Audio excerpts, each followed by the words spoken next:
The Elden Ring video is finally here. All bosses, including all the DLC bosses and minor bosses too, ranked in one video on their strength based on lore. I did this whole video myself, from scripting, narrating, editing, and researching. I've chosen not to put a sponsor on this video because I want it to exist as a piece of itself in totality. All I ask is to subscribe if you like my work, and like the video if you enjoy the series. No more delaying, let's get into it.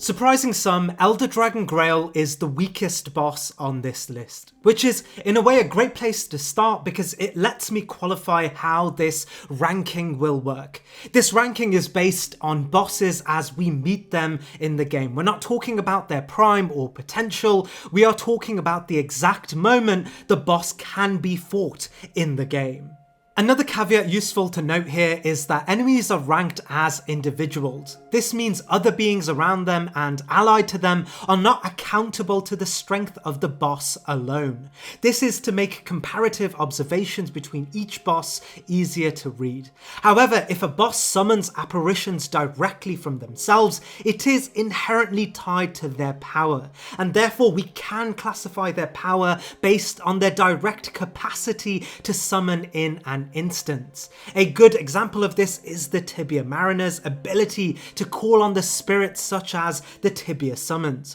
The Tibia Summons are called upon directly and exclusively by the Tibia Mariners to defend them in an instance in which we battle them. Now that I've got that out the way, the Elder Dragon Grail is at this moment the only boss in the game that has absolutely zero defensive mechanisms. While it's true the dragons surrounding the boss are intrinsically kept alive by the Elder Dragon, and the Elder Dragon according to the lore is alongside Baal the parent and blueprint for all modern two-winged dragons that occupy the lands between, it's clear her only defense mechanism is to roar with the hope that her already alive children will come to aid her in her helplessness. But we learned this was never always the case, as the Elder Dragon Grail is consistently referred to as a superior dragon, one that bare power of legendary status, her size comparable to mountains, and her former presence so great she was never felled in combat.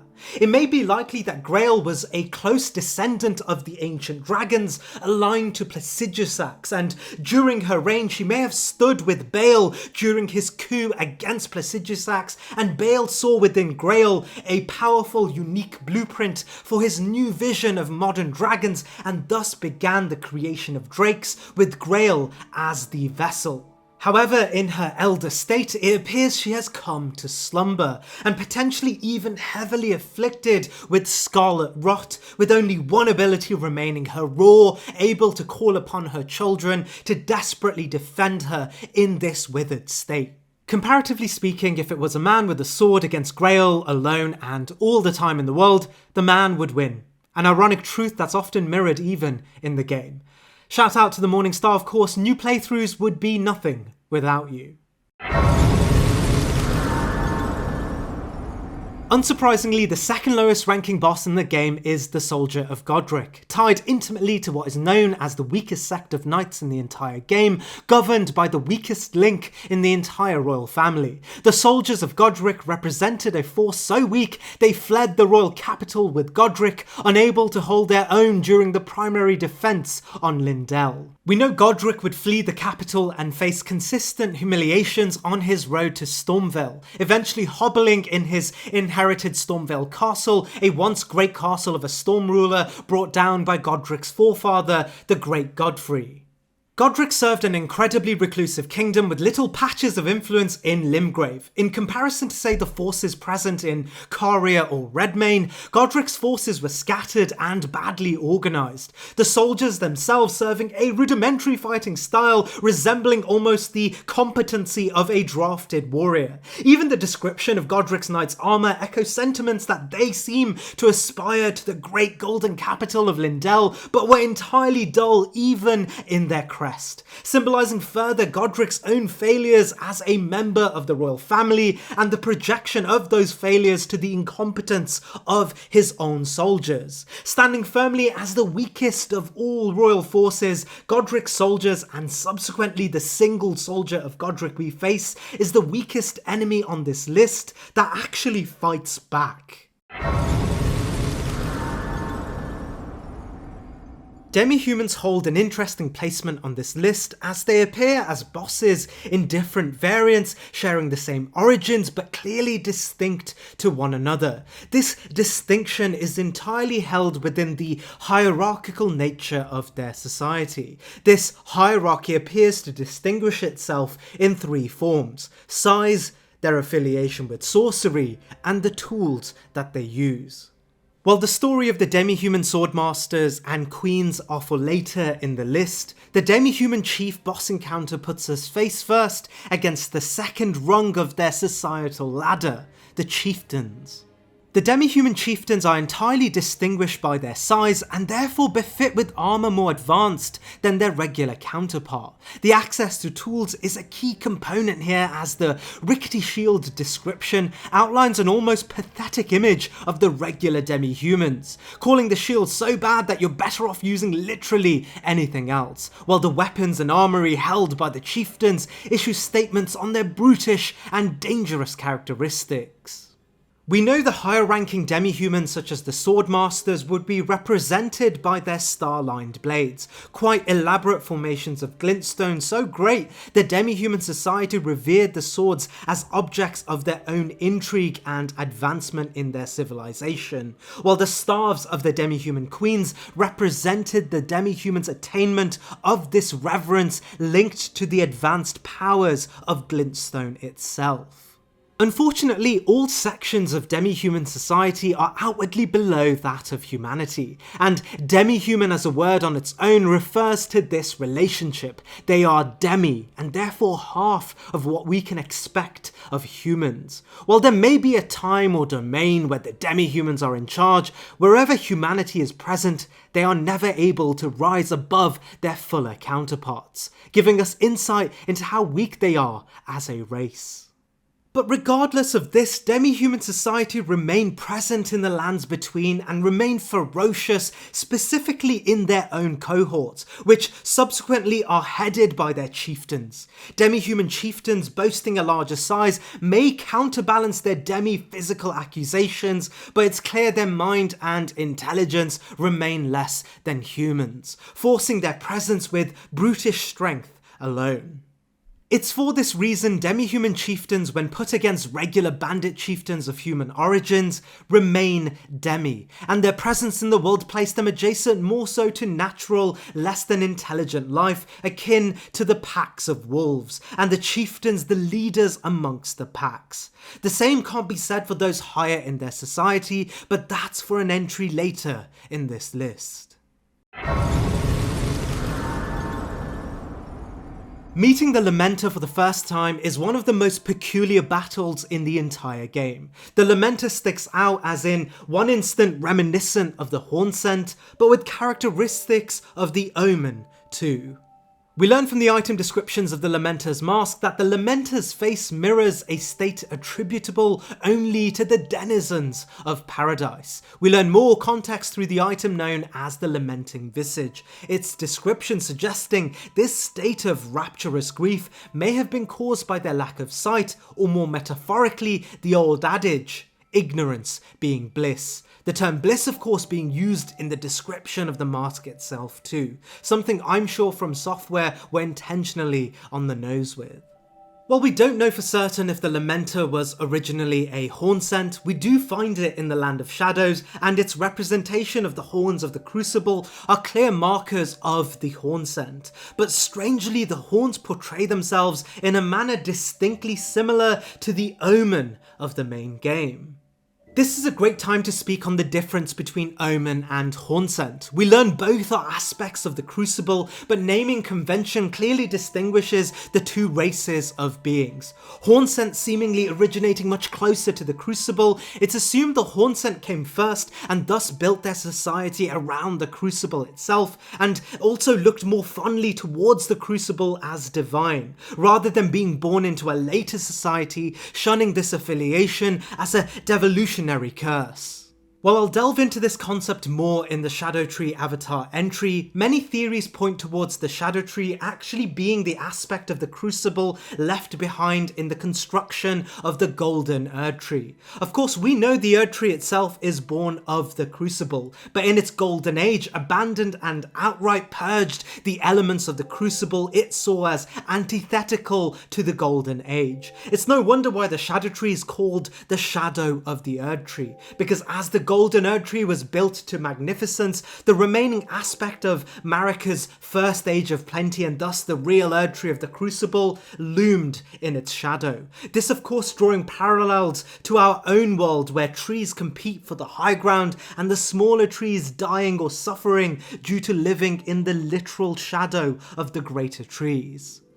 The Hornsent, staying close to the Shadow Tree, built their civilization likely from the focal point of their land in Ener Ilm. So where do Omen come into this picture, and why are there no clear conventional Omen in the Land of Shadows? Well, Omen themselves may be the irony that grounds the Golden Age's greatest failures. Its contradictory claims of perfection despite origins in what they claim to be imperfect. We learn from Hornsent Grandam that the purge of the Hornsent, but also the aspects of the primordial crucible that tie all living beings together, have inherently cursed Marika by her own definition. As Hornsent Grandam may have known Marika despite launching an offensive against the aspects of the crucible, within her held the crucible too. Not only was she once a resident of a land not too far from the primordial crucible, but also she too was born of the Crucible, as it was the singularity of all living beings. In this sense, the Omens stand as a genetic reminder between the races graced by the Erdtree that they aren't too different from the very power of the Crucible itself. This is precisely why Omens are mutilated at birth, and Omen demigods hid from the world, as it proved Marika's enemies right. No matter how much she despises the aspects of the Crucible will always be their common evolutionary mother. And to tie it back to the Lamenter's blissful ignorance represents Marika's own ignorance to the untethered primordial crucible. We know the Hornsent saw the Omen as both irony, but also symbolic of the curse Marika had called onto herself. Fittingly, the Lamenter, taking on a very Omen-like form, was thusly referred to as a curse by the Hornsent, and thus by representing Marika, they would let out their own anger towards this Omen-like Lamenter, forcefully shunning them and sending them into jails of their own. In summary, the Hornsent are born of the Crucible, while the Omen are born under the grace of the Erdtree, and the Lamenter a depiction of the cruel irony associated to Marika's attempt to detach a so-called perfect age from the inclusivity of the Crucible itself. Regarding the Lamenter's power, we are consistently told of its tortured form and almost oblivious perception to reality. It doesn't don a weapon but casts Omen-like projectiles and has the unique ability to clone itself almost in a purely self-defensive means, which I believe are intentional lore-wise, as it's clear the Lamenter is more than content living in its own rapturous grief, blind to the world and left alone in its own version of ignorant paradise. All in all, much of its power seems to relate itself to the Omen, and thus does share a small relation to their power too, something we'll speak more on during the other more offensive Omen-based entries on this list. Ultimately, its size and offensive cues paint a less than capable offensive force with the unique ability to conjure upon the power that the Omens would be notorious for.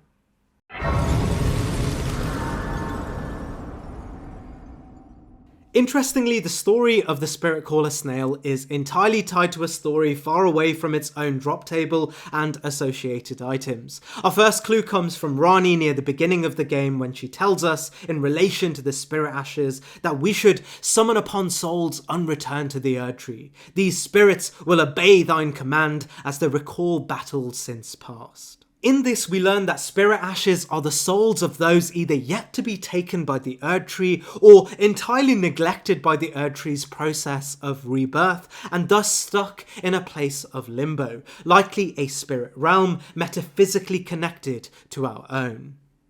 Now, while the story of Spirit Ashes and a snail may seem very far apart, we know they have a deep connection based on the naming conventions, but also the Spirit Caller Snail's specific ability to call upon spirits of their own. We learn the snails themselves have very little in the way of offensive capabilities, but it's their ability to call upon spirits that can turn the fight from being quite simple to quite challenging. And considering that they are able to summon upon legendary warriors, crystalians, and even crucible knights, elevates them quite far in terms of power. However, it's clear the Spirit Caller Snails themselves are incredibly weak, and while there isn't any description around how weak they are, their form but also their lack of offense distinct to themselves indicate the developers did not need to write a description on their weakness, as the gameplay in this sense at least painted the lore picture for us.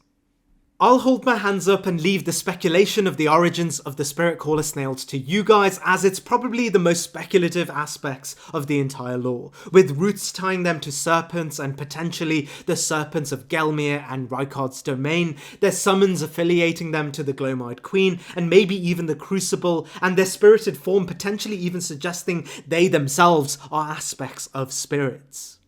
We know the spirits they summon die when they themselves die, and in most cases they are reactive, summoning only once danger is posed, meaning for most hunters or those looking to dispatch the snails, the battle is trivial at the most. It's no wonder the snails rarely take precedent as important characters, rather sit as environmental design to indicate we are in a place filled with festering, ungraced spirits, and their existence a natural indicator for this specifically. Their ability to summon Crucible Knights and Godskins do, however, relay enough strength to place them here on the list.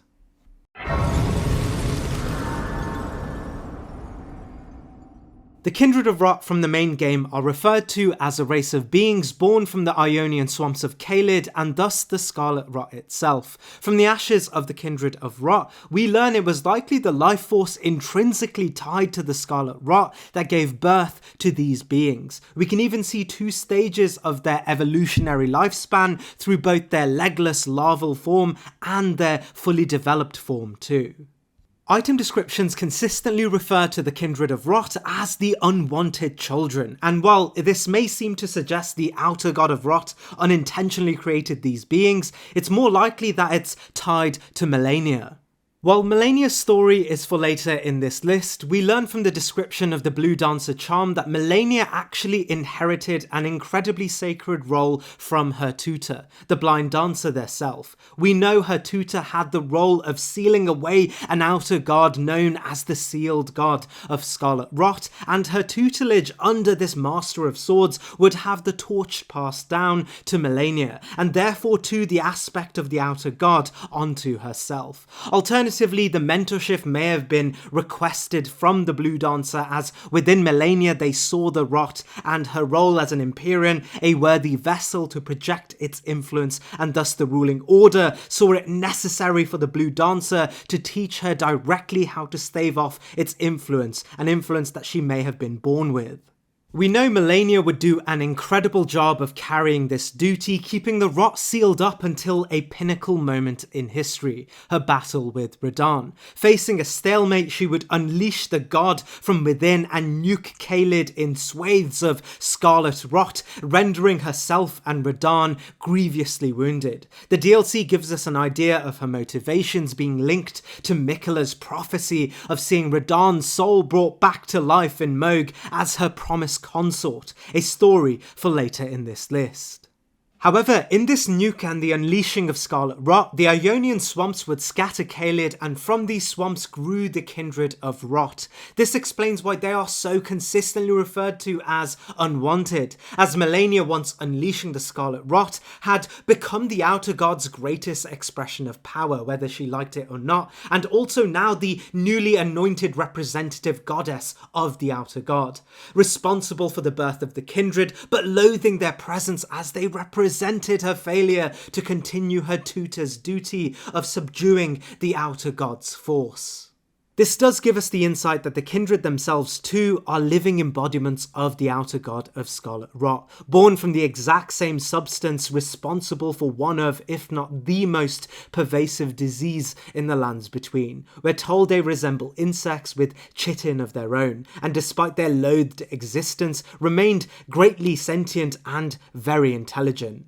We know a large section of Kindred of Rot would eventually find a true master in the Lands of Shadow with Romina, a being more embracing of the Outer God of Rot's influence, thus granting them even greater strength and a distinct pink-reddish hue to symbolise their embrace. But the type we fight as a boss are just the pale variant, characterising their alienation from the power that birthed them. The Kindred of Rot, as this pale variant, are never told to be a show of force or nuisance in the lands between, and are never positioned in any way but a tortured natural species. However, it's clear their natural ability to cast needle incantations made them formidable enough to even oversee the Celia Crystal Tunnel, the description of the area suggesting they were in charge of the mining operations within the tunnel themselves, acting both as guards of the minerals but also officers to ensure all miners were continuing their work. It's hard to say what interest they had in the minerals, but it may play into the idea that the Kindred of Rot were in fact a intelligent species,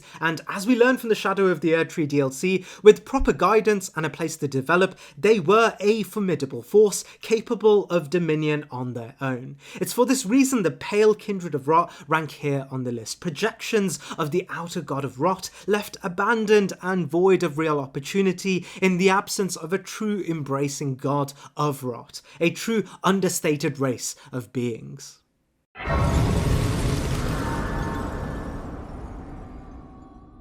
Patches is the only character in all From Software games that occupies a place outside the narrative of the game and often sits as a fourth wall breaking greater power, not unlike Satan as a trickster god. While we could use the context of Patches as this ethereal being outside the laws of the game, for this entry I will judge Patches as he sits in the lore of the game rather than a meta-analysis of Patches, this multi-dimensional being. We meet Patches in the Murkwater Cave, where he characteristically tricks the player into the cave with a chest, only to corner us into a battle with him. Once we best him, he surrenders to us and admits he is a bandit leader who has made a living out of taking advantage of other adventurers. From his wares, it's clear he's only used to accosting very weak adventurers with the most basic of gear. His surrendering in the face of defeat is an entirely unique interaction in the game, adding further context around how weak Patches truly is and how important it is for him to use trickery to gain the upper hand. Despite showing mercy, our next encounter with Patches in Liurnia has him give us incredibly misleading information on a certain abducted virgin, telling us this machine has the capability of fast-tracking our own quest to becoming Elden Lord, only for us to be taken not to the erdtree, but to the base of Mount Gelmir.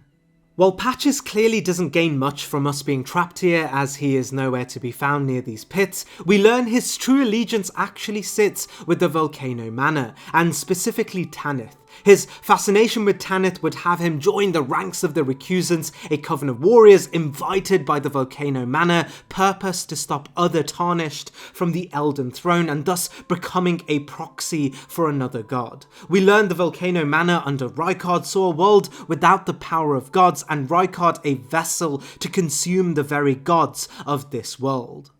It's actually not surprising to see Patches a part of this institution, as all his appearances in every game carry anti-theocratic positions, calling on those who use religion to legitimize authority as charlatans and predators preying on the weak and alienated masses. While we know Patches in himself is very weak, his invitation by the Volcano Manor was more than likely predicated not on his ability to kill Tarnished directly, but his talent as a trickster to force them down paths that would end in demise, just as he would for us various times over.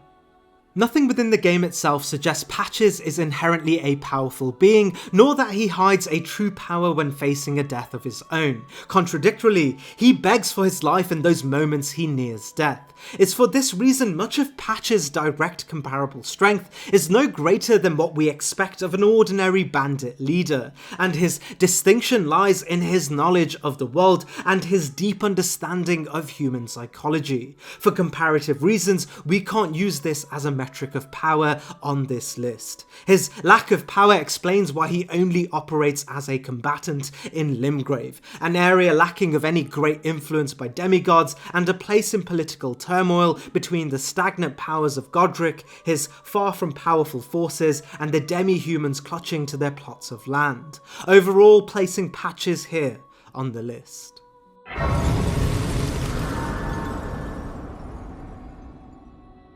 The Stone Digger trolls come from a lineage of beings initially observed as entirely antithetical to the Golden Order. This of course were the fire giants of the mountaintops. While Godfrey waged a war against the fire giants, we learn in his endeavours he recruited as much help as he could get. Famously, we know the Zamorian knights, with their pre-existing antagonisms, happily took arms alongside Godfrey in this battle. But we also know those descended from giants may too have defected to aid the Golden Order in upturning the Fell God's influence. If we travel to the mountaintops, we can meet Yeti-like trolls that still harbour the ability to utilise the Fell God's flame, and their appearance directly associates them to the trolls we find elsewhere in the lands between.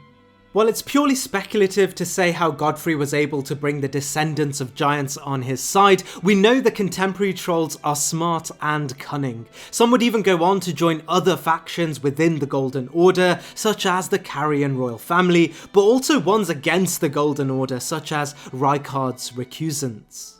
However, there are other theories to suggest the first generation of trolls that would ally themselves with the Golden Order were forced to do so, as it appears the core of their body has been ripped out and in its place a stone tablet wrapped in vines, not dissimilar to the same tablets used to shackle Mohg and Morgar. It's not surprising it's in the core of their being, as this would be more than likely the place where the Fell God's heritage would have been most prominent.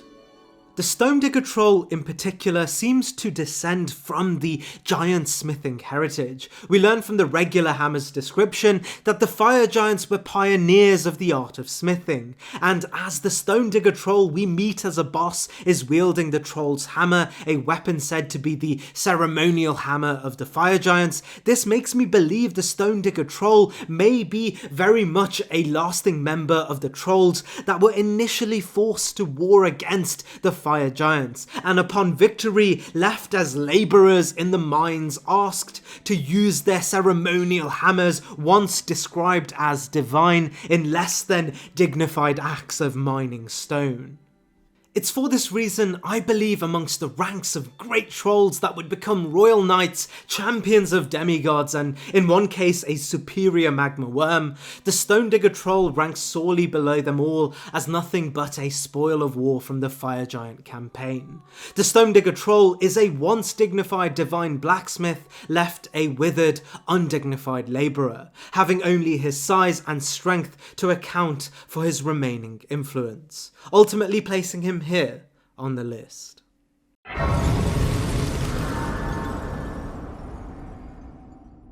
From the bestial vitality description, we learn the beastmen of Farum Azula are beings evolved from more regular animals. It tells us, having gained intelligence, the beasts must have felt how their wildness slipped away as civilization took hold. The Cinque Dea even canonizes this theory, as it suggests the evolution of beastmen were well documented, and the ones that would evolve into having 5 fingers were celebrated and even given higher ranks amongst their contemporaries. The beastmen are often accompanied by packs of wolves, and this may indicate wolves are the species the beastmen evolved from. We can learn from the Cinque Dea that evolution was granted to them, and this was likely done through the lord of their own age, the great dragon lord Placidusax and Placidusax's god, a relationship that is symbolised throughout Farum Azula as a mutual one.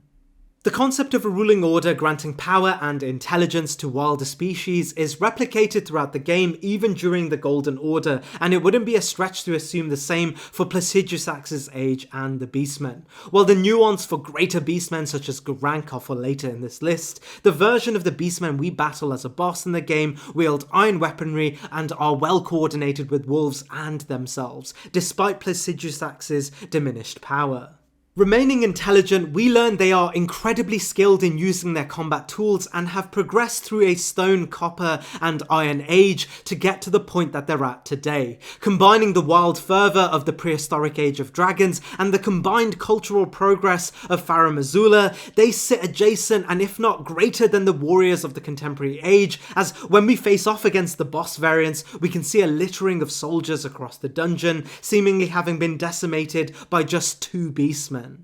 Representing the civilian or even slave race associated to the colossal age of dragons, an age that even predates the Golden Order and the erdtree, they stand tall as a representation of the Dragon Age's hardened warriors and the prime subjects of the dragons who once held sovereignty through the Elden Ring.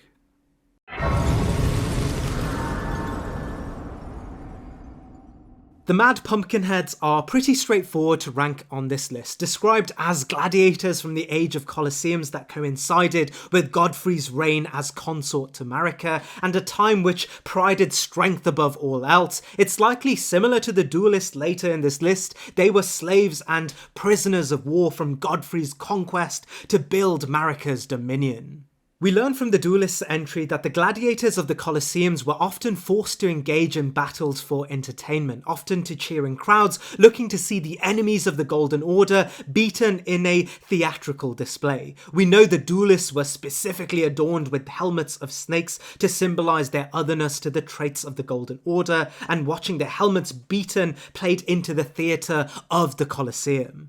It's my assumption that the Pumpkinheads may have originally been the arena fodder used by the Colosseums to play their role against the duelists, and once the Colosseums were decommissioned after Godfrey's exile, the brutes, as described by their spirit ashes, remained traumatised and frenzied from their time during the era of the Colosseums. Naturally, the Golden Order could not just allow the brutes to reintegrate into a society that was looking to move away from its brutish past, and instead adorn these brutes with large hulking helmets that, as per the description of their helmets, kept the crazed warriors within from panicking.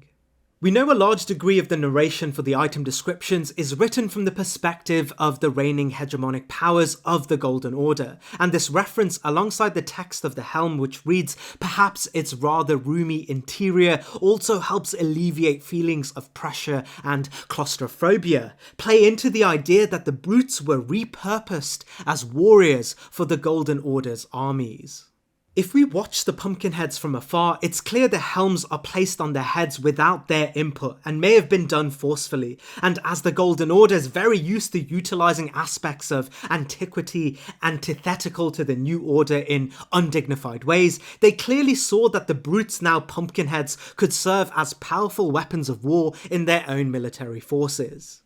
It's in this that they've proven to be quite powerful against their regular soldiers, and as they often accompany other regular warriors, we can assume they were used within small armies as the purely brutish edge in combat, something reinforced by them surviving and being victorious in the Colosseums to a point where they would become frenzied and traumatized, ultimately consolidating their position here on the list.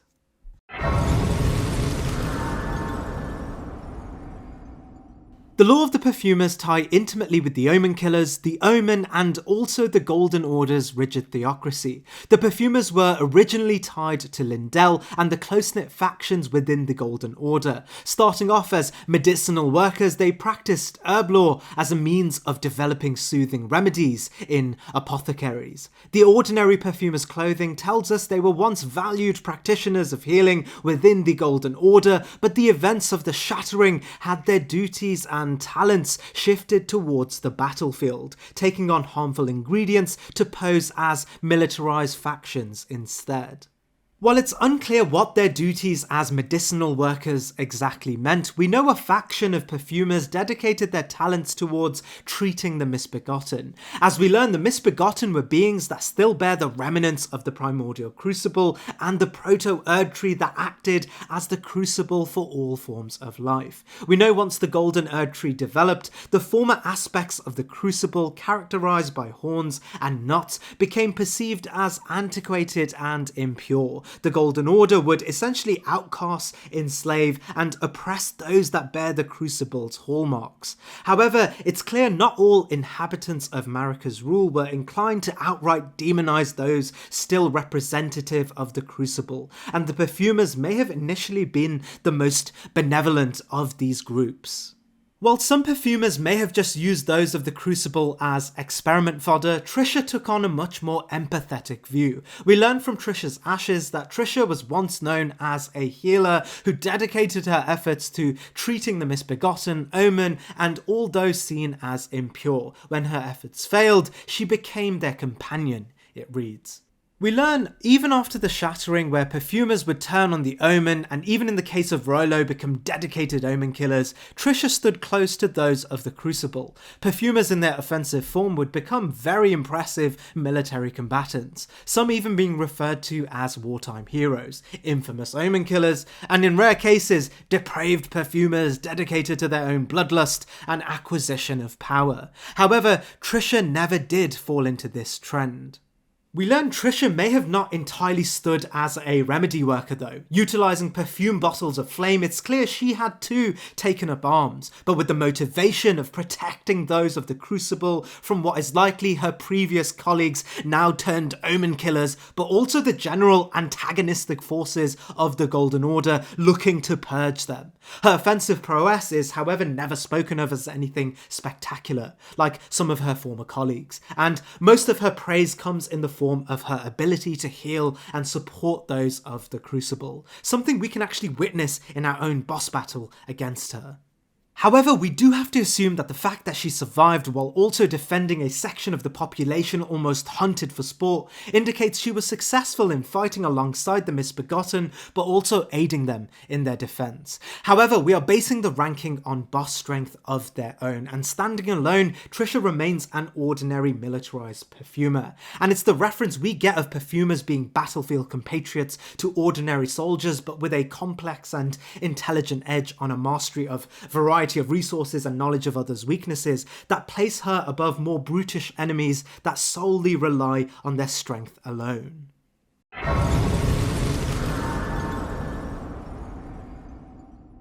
The Cemetery Shade is the least described boss on this entire list, with only one piece of context given via the Mantis Blades. We learn that the Cemetery Shades are both insect-ridden but also guardians and gravekeepers. A video by Zulliethewitch points towards the Cemetery Shade actually being controlled by what seems to be a spider crab, giving further credence to the idea that they are insect-ridden. What exactly the Cemetery Shades were before death is hard to say, and they likely did take on the role of gravekeepers, only to slowly wither away in the cemeteries and turn into a shadow of their former self, leaving behind only a shade acting as they would in death. Of course, this concept parallels the concept of living in death that is behind a majority of the undead enemy types in the tombs and in the overworld associated with Godwyn's post-assassination state of living in death, something reinforced by a cemetery shade actually being present in a place where we can find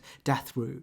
But what is to be said of their power? In truth, there really isn't that much direct information, but the context does give us enough to build a firm idea. We know they are nimble and have the capacity to utilize insect-like methods of incapacitation. Their position as grave wardens to tombs likely highly valued by the reigning order adds some degree of credibility to the idea that they were distinctly capable, at least in their pre-shade form. And in their shaded form controlled by spider crabs, we can witness their nimbleness and ability to strike trespassers quite well. And while they don't rise above other end of tomb bosses that we can encounter, their continued presence in a part of the world likely challenged by adventurers seeking the treasures they hid suggests they saw countless victories against those very experienced adventurers. And it's this merit that places them beyond a few others on this list who we cannot infer the same for.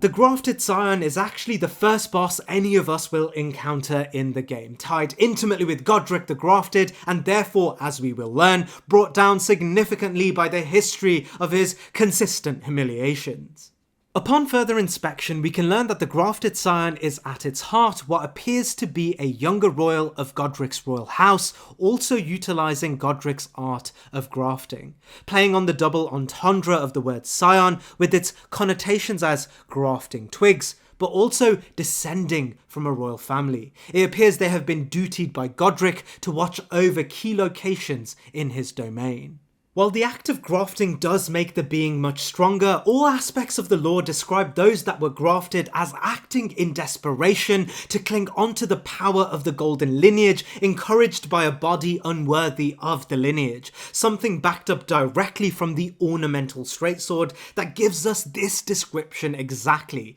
outright calling all of those associated with Godric as dregs of the Golden Order. While I will delve much further into why this became the case for Godric's royal house, what is to be said here is that all of his subjects shared this dreg-like quality, and when you place the Grafted Scion adjacent to other elite forces of more successful royal houses, such as that of Morgoth's, Radagon's, Miquella's, or even Radahn's, they pale in comparison, their power described as outright farcical in the grand narrative of things. However, Godric's position in this world is not entirely failed, as he still retains a vast domain in the lands between and remains a first hurdle against those seeking the capital, something acknowledged even by Morgoth, as his presence is stationed at the gate of Godric's own inherited castle in Stormvale. It's the basis of their dominion, but the context of their failures that place the Grafted Scion as both an elite force but also the weakest of its peers that make them quite a powerful regular enemy but dull bosses, standing as a powerful enough bulwark to be stationed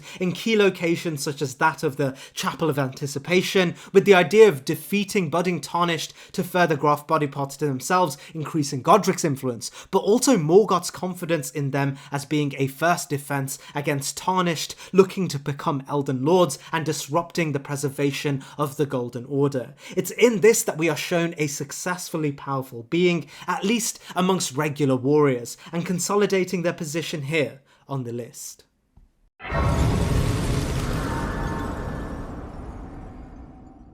The Erdtree Burial Watchdog, true to their name, are watchdogs in charge of protecting the Erdtree burial sites. We can assume these watchdogs were developed during the period of coalition between Raya Lucaria and the Golden Order, likely at the height of Radagon's marriage to Rennala. We know this as the burial watchdogs are referred to as being automatons, powered by glintstone duty to commandeer the protective forces in certain burial sites throughout the lands between. One key piece of information we are given is that the version of the watchdogs we meet in the game may actually be much weaker than those that may have been present during the Golden Order's heyday, as all burial watchdogs have been stripped of their external glintstone shards due to an epidemic of grave robbers after the chaos caused by the Shattering. We learn from the Watchdog's greatsword that the sword absent of its glintstone is nothing more than just a lump of stone, condemning further the loss of power the Watchdogs may have had to endure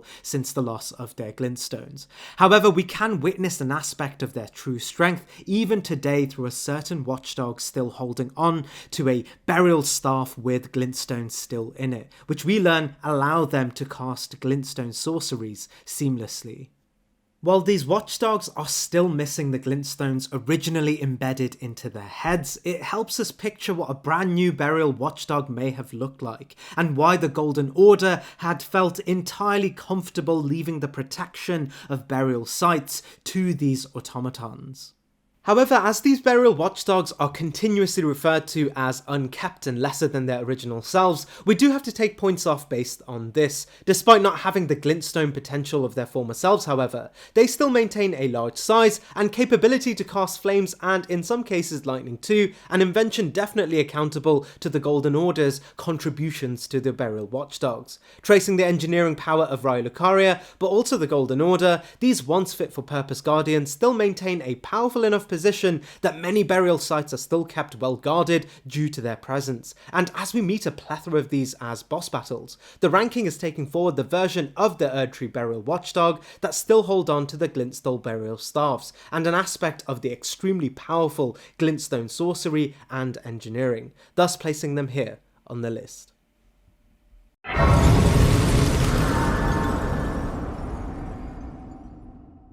Found throughout the lands between, including the shadow of the erdtree, and though not distinct or one of a kind as a boss encounter, the rune bears are a species of regular animals that have an irregular evolutionary divergence.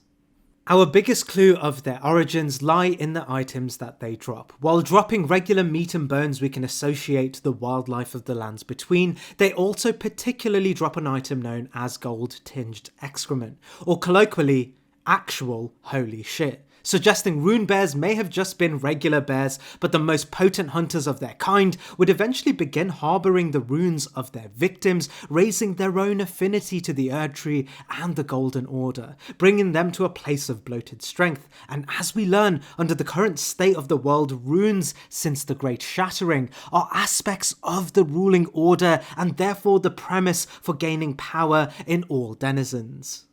Rune bears take domicile in places not unlike what we can expect of the regular fauna in the lands between, but some even find themselves deep in dungeons and other points of interest. The fact that we find them here asserts that in this runic state, they posed enough strength to ward off adventurers seeking the treasures hidden in these areas. Their strength is also noted as mimics sometimes even take the form of rune bears as a means of self-defense. We know this as there is a mimic that transforms into said rune bear when aggravated, suggesting out of the many beings the mimic could choose to become, it opts for the rune bear as its final bastion of self-defense. When we consider the boss variant of the rune bear is distinctly greater than the original forms, we can opt more strength into its ranking as a greater being even amongst its adjacent lesser rune bears, ultimately placing it here as one of the greater aspects of Elden Ring's fauna and nature's assurance of surviving regardless of the Golden Order's tampering with the primordial crucible of life.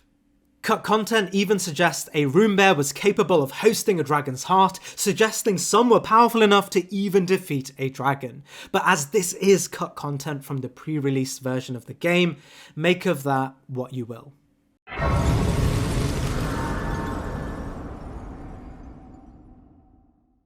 Miranda is an interesting entry on this list because a lot of its lore related to the key cut content around the Flower Crucible and maidenhood associated with the character named Miranda. While I won't account for any speculation around cut content to power, the context of the cut content does give us an insight into Miranda flowers, and specifically Miranda, the Blighted Bloom. We know the ordinary Miranda blooms in the game all originate from a singular Miranda flower, and the context of the cut dialogue assumed this Miranda plant originates from the primordial crucible. While it was speculation prior to the DLC, the new incantation called Aspect of the Crucible Bloom demonstrates that they did, much like the Omen and Misbegotten, come directly from the crucible itself, and the bloom is as characteristic to the primordial energy of the crucible just as much as horns and spirals are. The interesting part of our encounter with Miranda the Blighted Bloom is in its naming convention. While every other Miranda flower encounter is referred to as a Miranda Sprout, this boss battle refers directly to it as Miranda itself, suggesting that Miranda the Blighted Bloom was the first of their kind, and more likely the single bloom from the crucible that survived to a point where it was able to take on its own evolutionary tree. We know Miranda sprouts rely on the consumption of human flesh for sustenance, and it's likely that Miranda herself built this reliance into her offspring, and therefore must herself have a rich history of reliably killing humans. How she was able to do so is shown to us through two main offensive functions: its ability to call upon the lights of the Crucible, potentially even the prototype of the very same light the Golden Order had become synonymous with, but also its ejection of poisonous mist known as Miranda pollen. We learn that poisonous mist in particular was an incredibly potent ingredient, and in the events after the shattering, many perfumers would flock to Miranda sprouts to harness this material in order to militarize their practice of alchemy. We can assume Miranda in particular must have had much more potent versions of her deadly pollen, and subsequently the power associated with the Crucible itself too, as she was the progenitor of all other sprouts and even the namesake of this genus of species. We aren't ever told specifically that Miranda the Blighted Bloom was particularly dangerous, but we can add context from her direct association to the power of the Crucible and her poisonous mist to build an image of quite a powerful aspect of the Crucible itself. The projection of the Crucible's light is entirely unique to Miranda herself, and considering it's this primordial light that Marika saw necessary to maintain in her own erdtree as it developed from the Crucible, despite throwing away other aspects such as wings and horns as impure, lends us the understanding that the primordial sprout Miranda hides the prototype of a power that would come to characterize one of the strongest forces in the entire game, the very light of the erdtree in its purest form. However, it's clear the Miranda we battle here has become blighted, and while the context of how this happened is unclear, it appears to be related to the Omen Killer's abuse of its components. The blighting is represented in a disease-like discoloration on her leaves, which I believe is indicative of a former great aspect of the Crucible wilted by the greed of men, and particularly the perfumers who would go on to become Omen Killers. It's the combination of all these factors that make Miranda both an aspect of one of the most legendary powers in the way of the light of the Crucible, but also a depiction of a withering plant being forced into antiquity, ultimately placing her here on the list.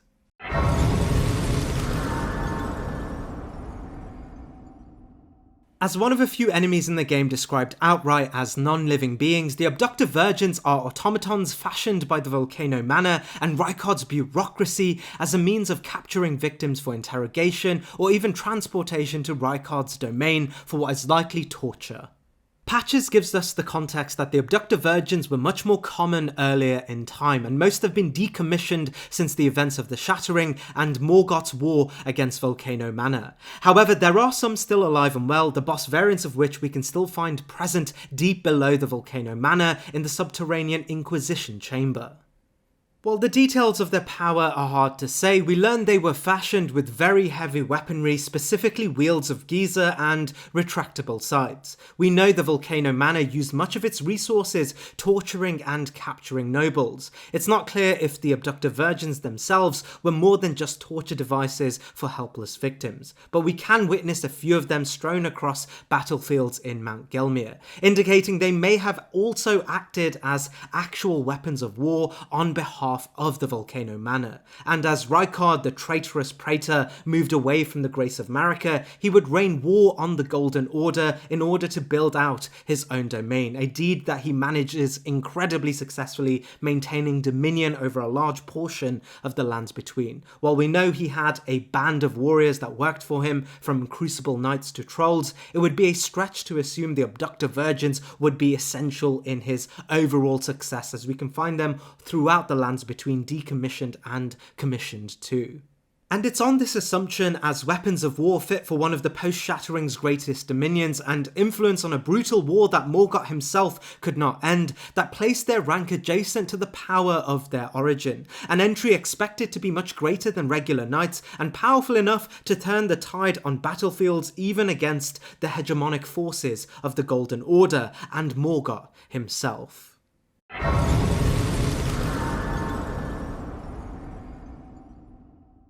The Deathbird is our first introduction to the story of one of the least spoken about outer gods, unnamed but referenced as the god served by the Twin Birds. While the Twin Birds are not an entity we come across ourselves, we know it was an envoy of an outer god of death prior to an age before the Golden Order.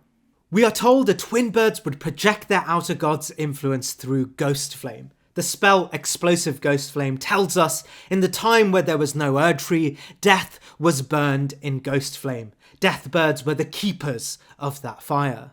As one of the defining characteristics of the Golden Order is the absence of death, it's likely the Twin Birds, and therefore the outer god they served, had their purpose left redundant. We never get to witness the Twin Birds, but we know their presence has re-emerged in the lands between after the Shattering, but more notably likely the event of Godwyn's half-death and the reintroduction of the Death Rune via Rani's conspiracy. While we will delve into more details surrounding Godwyn's connection to the Twin Birds in Garrus's entry, these Deathbirds in question, although sharing much of the aesthetic similarities to the variants that harbour the power of the Ghost Flame, ironically don't possess any of that Ghost Flame for themselves. It's likely these Deathbirds were once beholden of the Ghost Flame, as indicated by the fact that they still wield a Death Poker. The Death Poker is said to have been the medium of stoking the ashes of those burned in Ghost Flame, but they have since lost their ability to do so.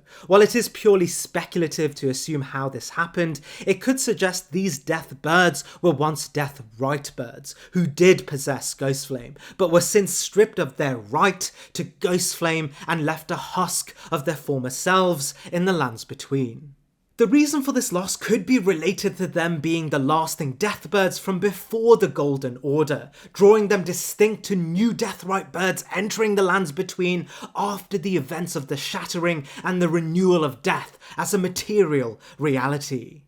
Regardless of what it was, what we know for certain is that the Deathbirds are no longer anything more than their physical components, but they still harbour an incredibly large size for the flora and fauna they're often found around, and the ability to fly. It's in this they remain dominant in their natural surroundings, and assuming the Deathbirds dutied with the right of Ghost Flame either before or after the Shattering were likely chosen by the Twin Birds on the merit of their strength, and with the duty of enacting its dominion in the lands between as reapers of the afterlife, the Deathbird, while still now lacking its Ghost Flame, remain a trusted confidant of what we assume was one of the most present and important outer gods in the age before the Golden Order, and hence stand tall even just on their own.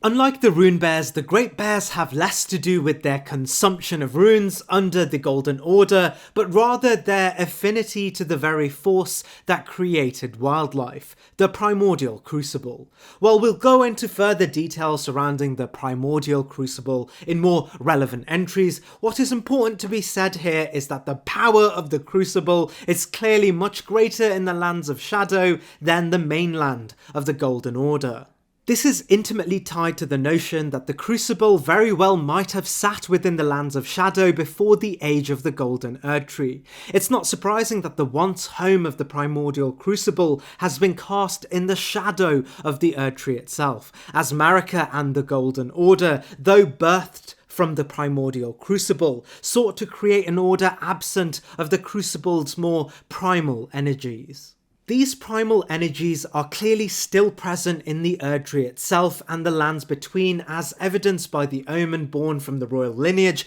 and those of supposed grace, but also the presence of Crucible-adjacent beings and remnants of Godfrey's own Crucible-powered campaign to unify the lands between. It's clear at one point the Erdtree may have been more closely related to the Primordial Crucible, and only once Godfrey's campaign was over did Marika America see it necessary to cast away its primal and supposedly outdated and chaotic signifiers such as horns and knots. This, of course, as we learn, was motivated by her own subjugation at the hands of the Hornsent and those who revered the Crucible as divine.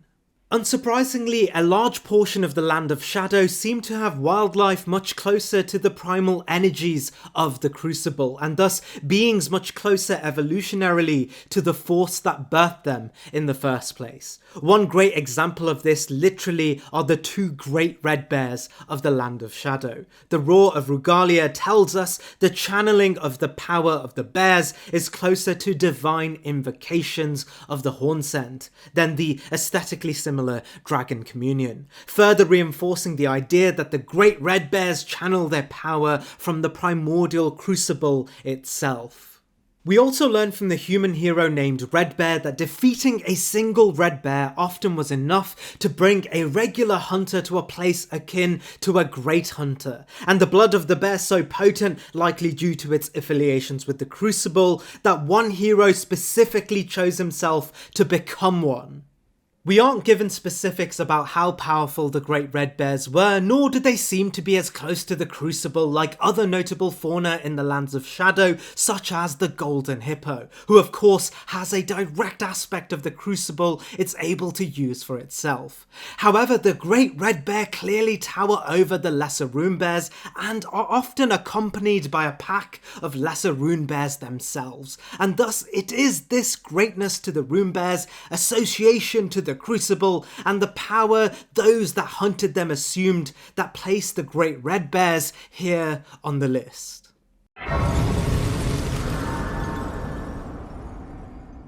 In truth, there isn't a lot to say about the Red Bear that hasn't already been mentioned in the last entry. We learn that Red Bear of the Northern Nameless Mausoleum follows the story of a hunter that was great enough that he would one day overcome a great red bear himself. And from the description of the Red Bear's claw, we learn after killing the great red bear in a blood-soaked bout, he became fascinated by the untainted glory of its naked strength. It's in this he would proclaim himself a bear and nothing more than a bear. No more, no less. Red Bear, as you would assume, would go on to adopt the bear claws in a fighting style not dissimilar to the bears themselves. Unexpectedly too, it may have been Red Bear himself that would develop Bear Communion and the ability to channel the Crucible's power in the form of a bear's roar, something we can witness in our battle against the Red Bear ourselves. In truth, there is nothing to indicate he achieved more than just defeating a great red bear, and even in the description of his weapon, it's clear he would become no more or less than a true-to-form great red bear himself. However, the context that he once overcame one puts him just above the great red bear, nicely placing him here on the list. A super weird entry, I know.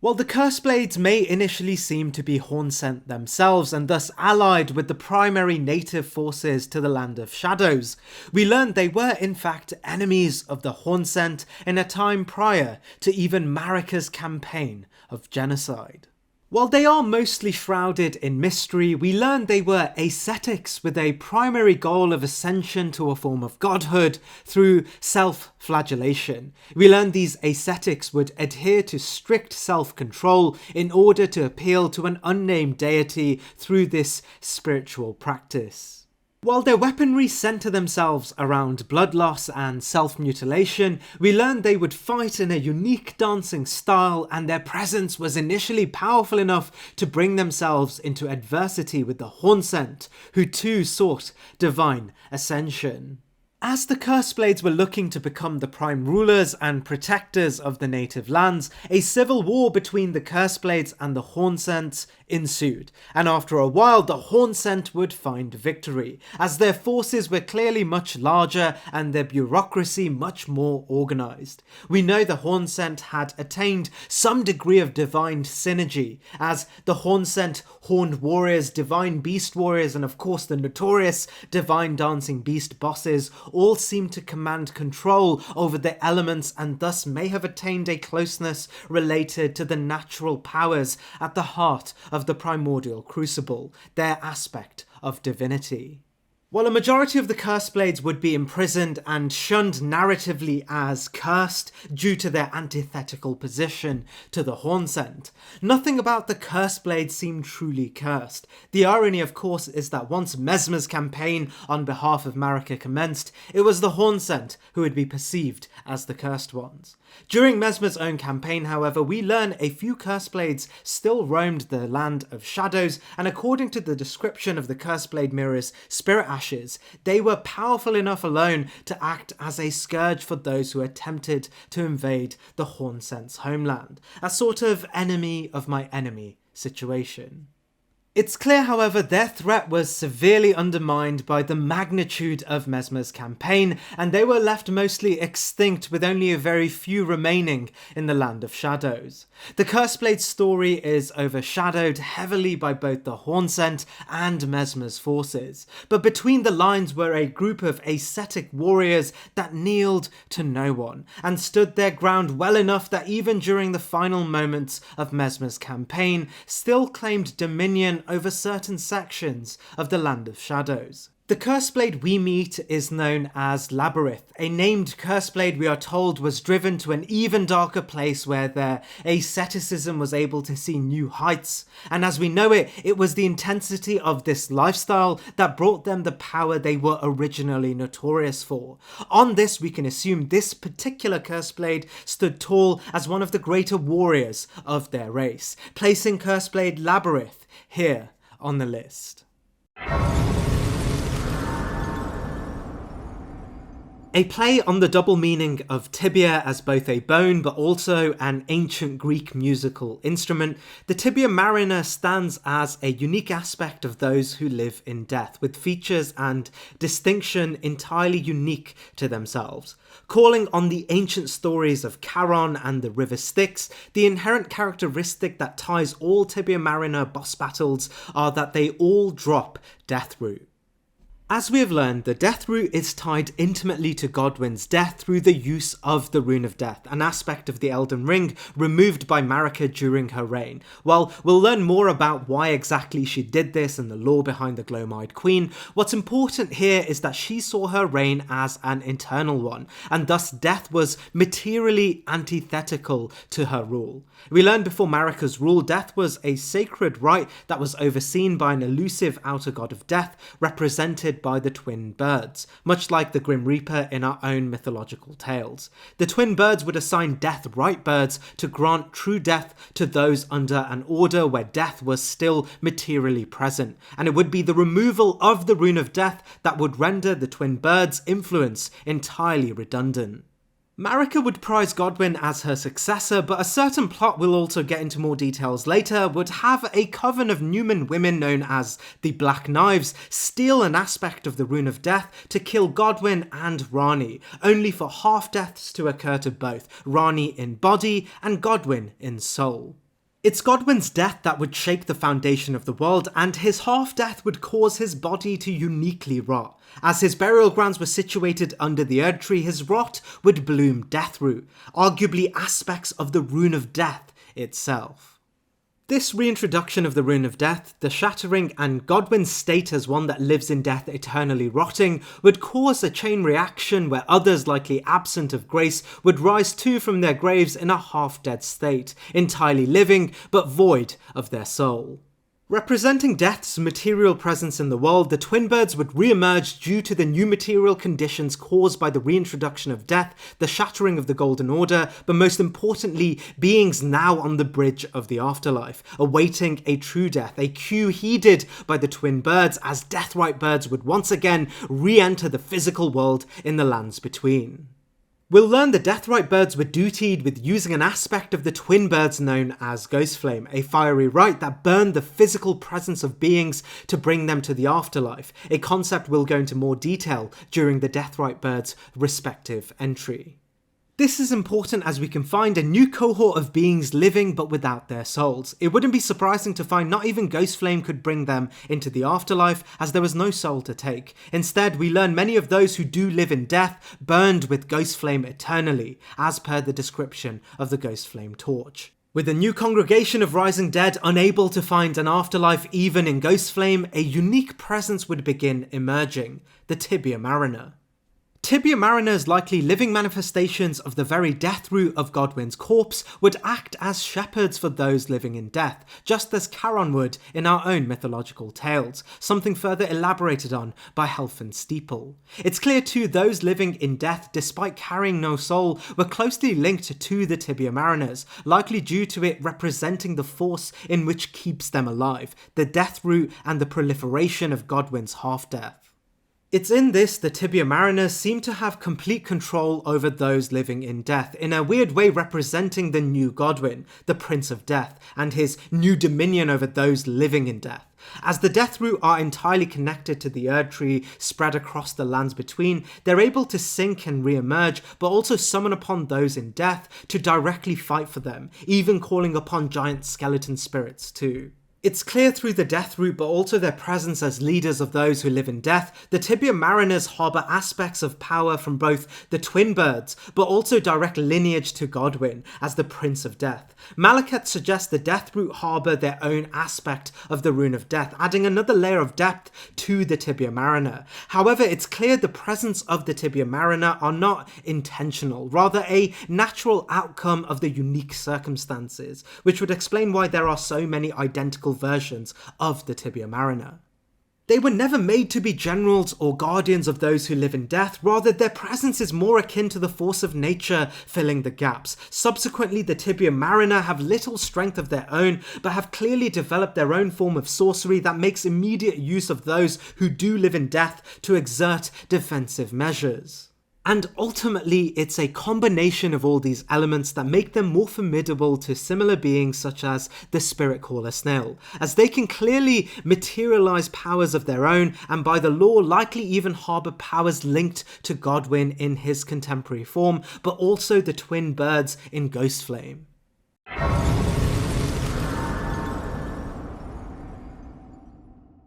We learn wolves and bestial beings in primal and partially humanoid forms were one of the first forms of life in the game, birthed during the age of Placidusax, a time outright referred to as prehistoric, suggesting their origins may be, even for the grand narrator of the game, a mystery bound only on educated guesses and ultimately linked to the primordial powers of the Crucible itself. We learn as the ages changed, beasthood persisted, and it would be the beasts that would be consistently remodelled in tandem to the different requirements of different rulers. This, of course, is most present in the concept of Empyrean shadows, Blide and Grunk included. It's no surprise, therefore, that Radagon, already acquainted with the power of beasts as guardians, would consistently look towards this race of beings fondly as loyal companions. While we're not told exactly where the Red Wolves came from, nor if their red fur has relation to Radagon inherently, we do know Radagon would take a certain Red Wolf under his own wing, raising the beast as both a companion, but eventually too, protection for his wife, Renala. What makes the Great Red Wolves different are that they take on both aspects of Renala and Radagon too, able to utilise magic glint blades, but also a unique golden blade of their own, harkening back images of the Golden Order. While it's never told, Red Wolves were specifically brought under Radagon as defensive guard dogs, and despite being taught by both Radagon and Renala in modes of combat distinct to their own unique union, it's more likely the wolves were to act as companions, and it's only once Radagon had left Liurnia back for Marika that they'd be held as guardians representing Radagon in his absence, especially as Renala fell into a deep depression within the academy due to Radagon's abandonment.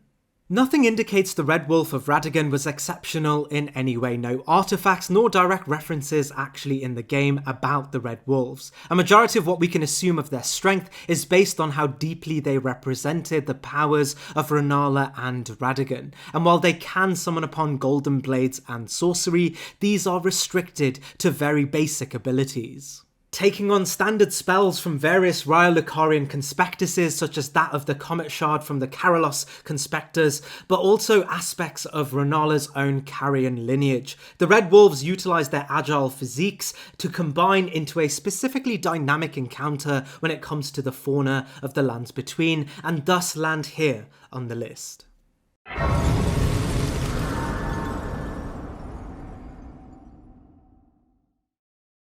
Another entry from the hotly anticipated DLC Shadow of the Erdtree, the demi-human swordmaster Ons gives us more clues as to the cryptic nature of the demi-human race and how their society was structured.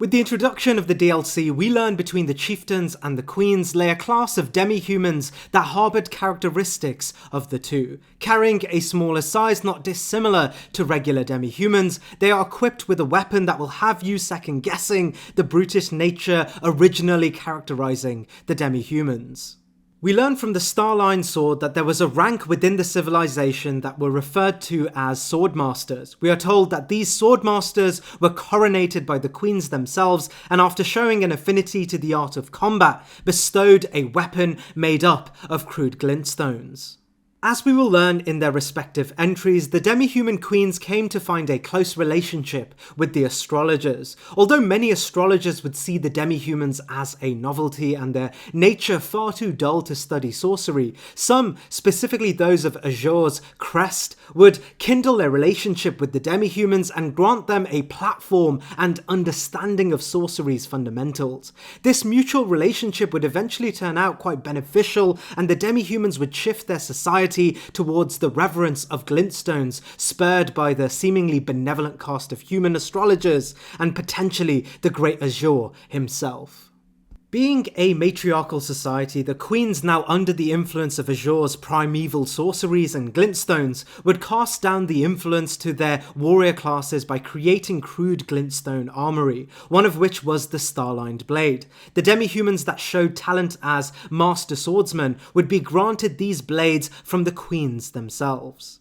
Enchanted with the power of glintstones, the master demi-human swordsmen were not only talented warriors, but also took to the glintstones very well and utilised their effects to an incredibly great degree, symbolised by their loyalty to truly discovering the nature of glintstones described in the Starline sword. And in the case of Ons, actually came close enough to the truth that he chose to back away fearing the consequences. Within demi-human societies, these first few swordsmen such as Ons would begin a school of sword mastery where apprentices would follow suit.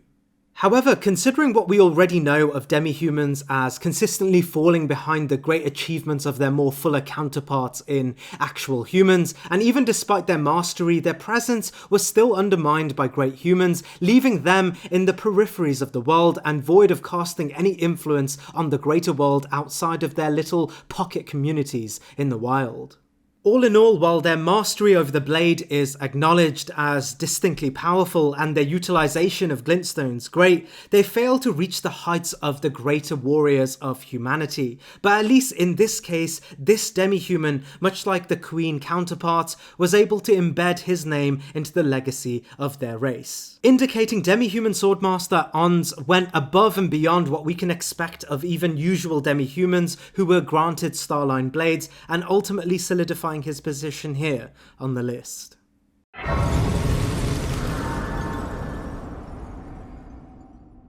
In truth, the story of the Mimic Tier could have been one of the more interesting entries on this list if the cut content around Asimi's story was still present in the main game. But as this story was never included, we can deduce the story was never canonized and thus bears no impact on this entry as a whole. The stray mimic tears we fight are born from the Nox civilization. We know the Nox were a culture of Numans pushed underground after Marika's formalization of the Golden Order, as they opposed its initial construction. In their new underground habitation, they would find a peculiar substance known as silver tears, harboring a unique life force in themselves and the malleability of clay. The silver tears would be used in experiments to create life itself, the most infamous being the race of beings known as Albinaurics. We know the proto-version of these later formalized experiments were the enemies known as silver tears, blobs of silver able to morph into weaponry and even host electricity within them.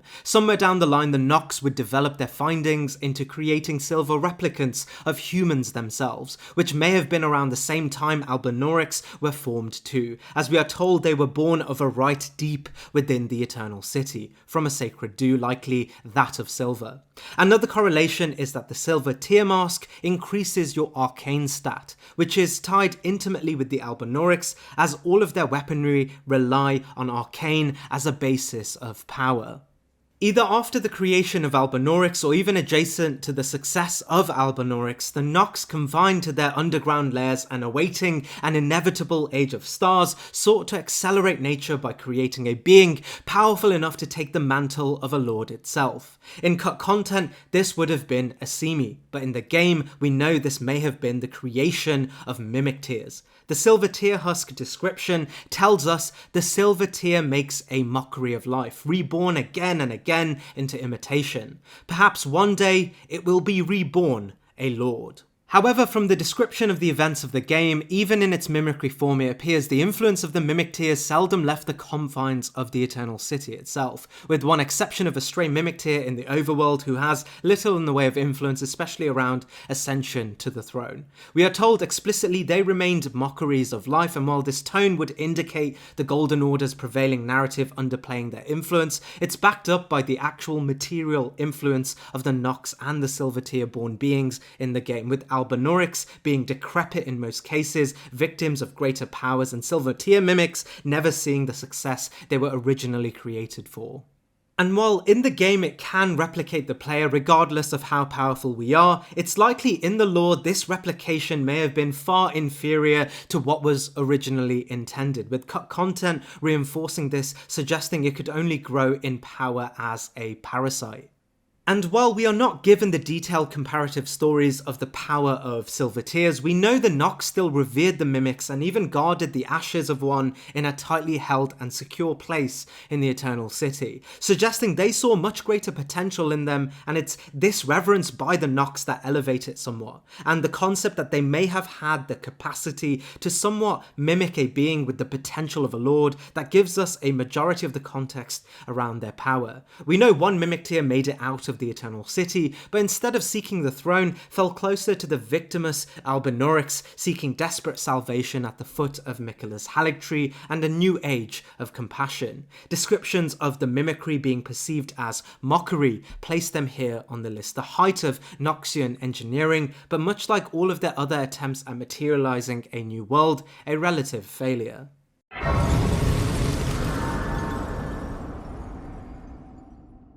Much like the rival bureaucracy present with the Hornsent in the Lands of Shadow, we learn Messmer, dutied by his mother Marika, was too granted an army to fight for total dominion over the previously native land of the Crucible-born Hornsent. In this campaign, Messmer enlisted a range of knights to fight on the battlefields for Dominion. At the top of his general army was Black Knight Commander Andreas, known as the First Leader, and a man that commanded great physical power, the blessings of the Golden Order, but also aspects of the Crucible too. Beneath the first commander were the captains. These captains often too had an affinity to the power of the Crucible and the Holy. We learn from Black Knight Captain Hugh's Spirit Ashes that they were characterized by their ability to use twin blades and were second only to their sole commander, Andreas. It is interesting that the high-ranking Black Knight commanders did hold an aspect of the Crucible within themselves, especially as we consider their role in the genocide against the Crucible-born Hornsent.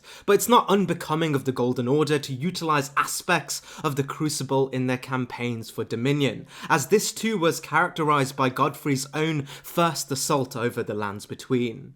However, beneath the twin blade carrying captains were the ordinary Black Knights, equipped with great shields and hammers, imbued with the power of the Golden Order and the blessings of the erdtree. We learn from the Black Steel Great Hammer that these were the weapons of the Black Knights, servants of Messmer, the Impaler, great hammer of black steel with decorative embellishments in gold blessed with an erdtree incantation, suggesting while the ordinary knights themselves did not hold any direct affinity to the powers of either the Crucible or the Golden Order, they were able to arm themselves with weaponry retroactively blessed with Marika's Golden Order, no doubt to represent her looming presence in a land void of her physical form. Black Knight Garou wielding the armaments typical of an ordinary Black Knight was likely just that, a ordinary Black Knight. However, his name distinction may suggest he stood as one of the greater Black Knights who may have had a future in becoming a captain himself. The power of the Black Knights are told to be intrinsic in the success that was Messmer's campaign and the global snuffing of the Hornsent's presence. When we ourselves enter the picture, it's clear Messmer's campaign has already seen major successes, their combined forces murdering hundreds of thousands, and the former land lush with the life of the primordial Crucible has been reduced to mass gravesites of tortured spirits, absent from grace. But Black Knights themselves were clearly over-resourced when compared to the Hornsent society. Cutscenes from the DLC trailer show how outnumbered they truly were, and the Black Knights often operating within large groups of other warriors, many drafted, some highly trained, and always supported by the war machine that was the Furnace Golems. We aren't told specifically how powerful the Black Knights were to their contemporaries in the Lands Between, but it's clear Marika saw the campaign in the Land of Shadow as one of her most important tasks, sacrificing the future of one of her children to this cause entirely. The weapon they wield in particular show a distinction as they are specifically told to have been blessed by the erdtree and thus represent the power of the Golden Order more than most elite knights even in the main game. This of course may have been to compensate for the erdtree's absence in the Land of Shadow, and as the weapons strike the ground, it's no doubt the immensity of the golden vestiges are not intentional both aesthetically but also physically too. While Black Knight Garou isn't particularly a captain or commander and sat firmly within the ordinary rank of the Black Knight tradition, Garou represents firmly the power at the heart of Messmer's campaign in his onslaught and success within the Land of Shadows.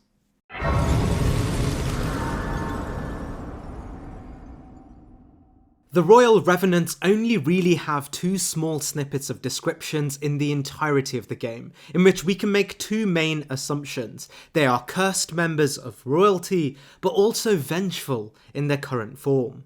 The unique aspect of the Revenants are that their curse seems to be exclusive to themselves. We are never given a distinct name of the curse, nor its prevalence anywhere but towards the Revenants, who are already quite scarce in the game. We learn the curse itself puts them in dire opposition to the powers of the Golden Order and the healing properties of the erdtree, and hence the unique effect of taking damage when healed. This gives context that the curse may be associated closely with the Golden Order and how it may have been cast onto them by the Golden Order following its establishment in the Lands Between. In this, the Royal Revenants may in fact be the royal families associated to the lands prior to the time before the Golden Order had assumed control, and the defiance to choosing not to concede defeat may have had them cursed by the Order. This is reinforced further by their form, something Zulliethewitch analysed after taking a close look at their physical form, finding that their bodies actually look like a growing tree, a cruel indictment of the concession they were forced to make. We know the power of the Revenants are nothing to be scoffed at, however, as their power is still something utilised by those willing to call upon them, as referred to by the Wraith-calling bell. We also get the context on their strength when referring to the boss encounter with the Royal Revenants at the King's Realm ruins, where a spirit tells us that those entrusted to look over the grounds stood no chance. Assuming after Radagon's alliance with the Carian royal family and Liurnia, members of Caria were entrusted to look over the ruins as it harboured many of the old spirits of royalty before the Golden Order's rule. We know e.g. the Carian royal blacksmith may have been entrusted to arm the Carians that look over the ruins, something evidenced as we can actually find one of his weapons in the chamber after this particular boss battle. While we don't know what degree of defensive forces were placed at the King's Realm ruins to look over the Revenants, we do know the Carians were a vastly militarised section of Liurnia, and e.g.'s presence indicate it too may have been a highly militarised zone. However, it's never mentioned when the Revenants overtook the ruins, and if this happened after the events of the Shattering or even Radagon's abandonment of Raya Lucaria and the steady decline of Liurnia's cohesive and powerful form. But it does seem both Caria and the Golden Order saw the threat of the Revenants as profound enough to justify a specific campaign of protection against them, and it's in this that the Royal Revenants rank as a specifically powerful threat to the Golden Order that, amongst other threats not even acknowledged by the Golden Order, was acknowledged, ultimately placing them here on the list. As our first draconic entry from the DLC, the Ghostflame Dragon beckons one of From Software's main themes of what a dragon is. As we'll discuss further in the Glintstone Dragon entries, dragons in From Software have always been more than just living beings. Their existence is often described as incredibly natural, their presence indicative of the material conditions of the epoch, as was in Dark Souls 1, but also the environment. It's no surprise that every Dark Souls game have humans who look to replicate the power of dragons, only to be left with a crude mockery of nature's brilliance. This is intentional, as dragons are more than man. They are exertions of nature itself. This would even explain why the epoch of dragons is often touted as prehistoric, but also presently timeless, outside the confines of human intelligence and our own laws of physics. It's in this that no enemy in From Software games take on the characteristics of their environments more than dragons, and the Ghostflame Dragon is yet another example of this, with an extra more peculiar caveat. We learned that the Ghostflame was initially the projection of an outer god of death. This outer god, envoyed by the twin birds, represented the natural form of death in the lands between, before Marika meddled with the rune of death and made the afterlife entirely obsolete. This natural death would come in the form of Deathrite birds, and the carriers of Ghostflame. Ghostflame is described as a fire told to burn the flesh of the dead to move them onto the afterlife. However, with the absence of true death came the redundancy of naturally dying, and thus rendering the outer god of death entirely obsolete. However, we know it would be the death of Godwyn and the half-death stagnation caused by his death in soul that would rot the foundations of the Golden Order, causing other beings to mimic this half-death, and thus creating beings known as those who live in death, dead in soul, alive in body. This reintroduction of death would have the aspects of the twin dragons re-emerging in the lands too, and while there are many examples of Deathrite birds in the mainlands between, it's no surprise the twin dragons' influence was felt most by the Land of Shadows, the lands bulging with graves and what is likely the bloodiest genocidal campaign in the history of Marika's rule under Messmer. While there are many grave birds and a Deathrite bird present across the Land of Shadows, we learn Ghostflame has taken a hold of dragons too, which isn't surprising knowing dragons often take on environmental forms as previously discussed, but also as dragons themselves are similarly represented by the twin birds' physiology. It wouldn't be a stretch to assume, due to the mass gravesites in the Land of Shadows, the twin birds would take a hold of living dragons, but potentially too the dragons that live in death in the Lands of Shadow as projections of Ghostflames themselves, furthering the twin birds' influence in an area most present with those dead and without grace. While these dragons don't host name distinctions or incantations of their own namesake, they remain one of the stronger projections of Ghostflame and the influence of the twin birds in the game. However, it's clear their half-dead state has ailed their minds and rotted their bodies, and unlike the Deathrite birds, their projections of the Ghostflame doesn't come directly from the twin bird outer god, rather the Ghostflame attempting to burn their corpses to an afterlife and the corruption of their fire due to the presence of this Ghostflame. While the construction of the Golden Order under Radagon saw a large exodus of the aspects of the Primordial Crucible in the mainland area of the Lands Between, we learned the area of the DLC in the Lands of Shadow still harbour many aspects of the old power of the Crucible, which isn't entirely surprising as the largest organised society based on the worship of the Crucible were actually situated within the Land of Shadow under the supervision of the Hornsent Society. The Hornsent looked towards the Primordial Crucible as a divine and thus all aspects of the Crucible as inherently divine too, preserving its influence the best they could as the Golden Order and the Golden Erdtree cast its shadow on their society. As already mentioned, the Primordial Crucible was the metaphorical and potentially literal kiln that birthed all life forms, and thus were the progenitors of all flora, fauna, and initial life in the game. Therefore, it's not surprising that the Land of Shadow still holds remnants of flora and fauna that seem primordial in nature. No other animal exemplifies this more than the large, overgrown hippopotamus regional to the area.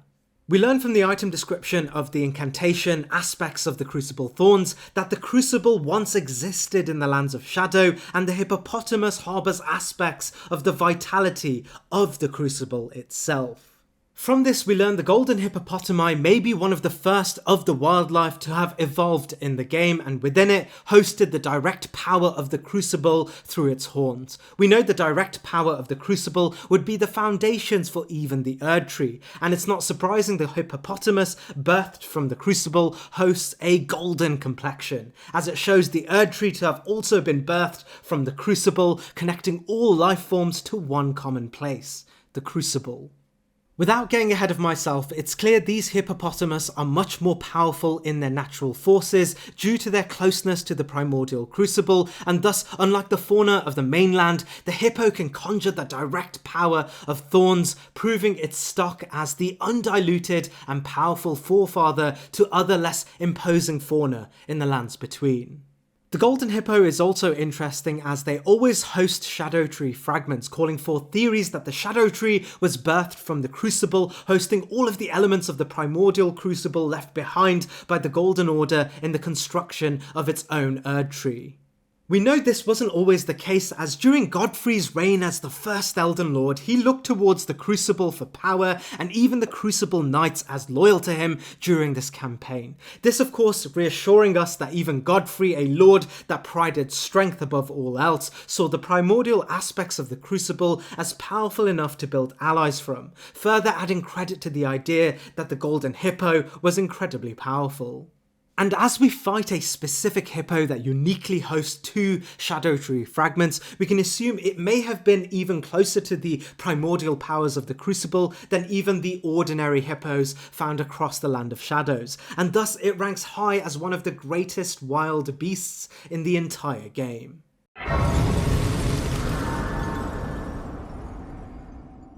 While there are 4 different variations of the Queen boss battles, the demi-human queens are mostly quite similar to one another. In this list, so far, we have detailed the hierarchical nature of the demi-human society, and as we get to the end of the demi-humans in terms of boss ranking, it's no surprise that the matriarch of the society ranks above all else.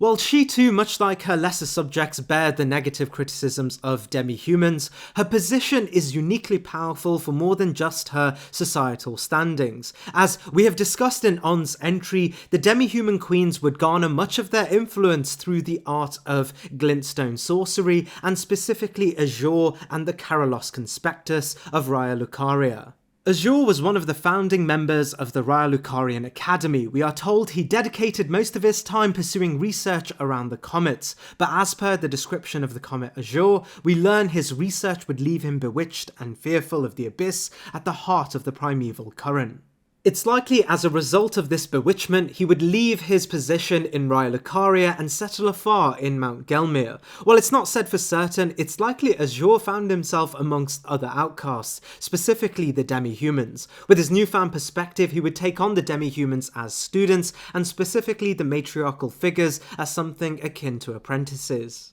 While the Academy would move away from the primeval traditions of the Karalos Conspectus and integrate other modes of research and study, the demi-humans would begin their own expedition into this Conspectus through one of its founding fathers. This would eventually lead to demi-humans building their own interpretation of the Conspectus and even learning core sorceries of glintstones associated to glintstone shards. While we are not told explicitly of what influence would be attained by the demi-humans on the back of this development, we know their previously tortured and oppressive state would come to a halt based on these developments. The demi-human staff suggest it was specifically the access to these sorceries that would bring peace to their civilization. While we can speculate if this meant peace between their own tribes, nothing suggests the demi-humans held such civil contentions, and it's more likely this points closer to peace through access to a newly found defensive prowess and allyship with Azurian sorcerers, something we can witness firsthand in Mount Gelmir. Azure is often positioned as one of the most prolific sorcerers, one of a few that had truly understood the primeval current and accessed its power. The demi-humans finding kinship with Azure and building power on this kinship actually paints the image of a great power even amongst human sorcerers, their influence powering their civilization, representing the pinnacle of demi-human society, ultimately placing them here on the list.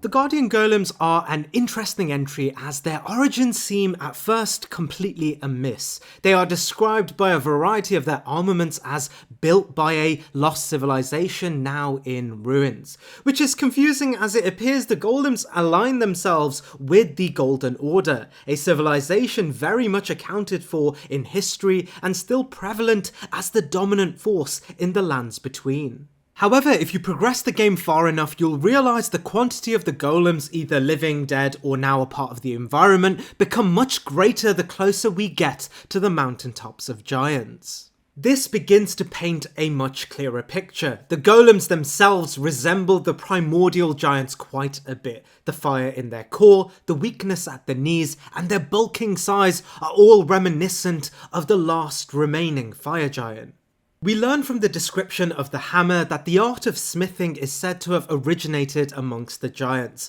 Looking at what the smithing hammer represents, it's clear the first smiths worked heavily with stone and iron. Unsurprisingly, the same elements that make up the Guardian Golems. Another bit of context is that we can find an item known as the Golem's Magic Arrows. Sharing the description of having been built by a lost civilization, it appears to throw a cork in the theory that the giants created them. However, from the context provided by the Sword of Night and Flame, we learn the astrologers, especially those of the early times, lived amongst the giants in relative harmony, and likely shared technologies amongst each other. A key trait of the astrologers were their use of magic absent of glintstones, and the Golem's magic arrow appears to be enchanted by magic without the use of embedding glintstone, drawing the parallel between the early astrologers and the fire giants much closer. So why do the golems ally themselves with the Golden Order if the giant civilization were antithetical to the Golden Order? Well, it's simple. The automatons were taken in by the Golden Order from the giant civilization upon their victory and refashioned as guardians of their own, placed around the lands between as their own bastions, something akin to a spoils of war for the Golden Order's victory. We know the giants were likely the most advanced smiths in the entire game, even birthing the smithing tradition, and it's unsurprising that even the Golden Order weren't able to replicate the golems and instead just took their inventions for themselves. As every Guardian Golem shared the exact same design philosophy of those found in the mountain tops, it appears even after taking the golems, the Golden Order, despite finding them incredibly valuable as defense mechanisms, were never able to replicate their strength, adding more credit to this theory. And as we learn, the astrologers too had a hand in building these golems. The guardian golems actually co-opt the superior engineering of the giants alongside the primordial ancient magic of the astrologers, making them a true representation of the power of both lost cultures. This also brings me to the theory that the fire that powers the giants may even be directly related to the fire of the fell god, something described as powerful enough to be the sole power capable of destroying the erdtree, which would explain how they have lasted so long as operational machines. The war against the giants is heralded as one of Marika's greatest achievements in the game, and it won't be surprising to hear that the Guardian Golems may have played a huge part in the difficulty surrounding this campaign, and even granting us perspective of why the Golden Order saw it necessary to co-opt the golems for themselves. The Golden Order rarely co-opts things unassociated or even antithetical to itself, and as they remain around the royal capital, it's clear even despite their reservations, they saw the golems as far too useful to leave out of their own arsenal. While the golem we fight as a boss is not distinct to the others around the game, the Guardian Golem, even on their own, are the power of the fell gods, the smithing tradition, and astrologers in one place, co-signed by the Golden Order, standing tall as one of the greatest weapons of war in the game, much greater than even the Abductor Virgins, and indicative of how both the giants were able to rule for so long, but also how the Golden Order maintained their dominion. Transcending timelines and kingdoms, the Guardian Golems rank here on the list. Hughes comes from a unique line of sorcerers from the Raya Lucaria Academy. As we learn, the Raya Lucaria Academy tradition is split into conspectuses: Karalos, Olivinus, Twin Sage, Lazuli, Hierodus, and Hymer. While each share the scholarly foundations of research above all else, Hymer incorporated the Raya Lucarian philosophy with a Machiavellian realist interpretation of international relations. We are told the Hymer tradition sought to quell conflict through the use of sorceries in cannon fire and the gavel, and in many ways positioned the scholars of this conspectus as researchers but also a militaristic force, something unsurprising knowing that Hymer assumed the position as an adjudicator and moral authority in the academy. The accomplished scholars of the conspectus would be honoured with the title Battle Mage, and as mentioned earlier, they would be proficient in sorceries focused entirely on war and conflict, with the goal of exerting a monopoly of power with the intention of forcing peace amongst diverging and contentious factions across the lands between. It's not surprising, therefore, that while a majority of academics at Raya Lucaria became isolationist after the events of the Shattering, the battle mages took it upon themselves to leave the gates of Raya Lucaria and even Liurnia to exert their power on the lands between in a mission to quell the instability, regardless of how fateless this was. While Hughes was not entirely distinct from the ordinary battle mages of the Hymer Conspectus, he does demonstrate all of the ideals described towards the authority of the battle mages, able to cast the Canon of Hymer, gavel, and even high-level glintstone sorcery. When we face Hughes, we face the full representation of the power of the battle mage tradition. Considering where we can find battle mages and the assumed strength granted to them by the Raya Lucaria Academy, we can assume they not only represented Hymer's power in the world, but also an aspect of Raya Lucaria's military might. It's for this reason Battle Mage Hughes ranks here on the list a clear representation of Raya Lucaria's strength in the wider world. While not being extraordinary in terms of heroic distinction, they remain the pinnacle of power associated to the great scholar, Hymer.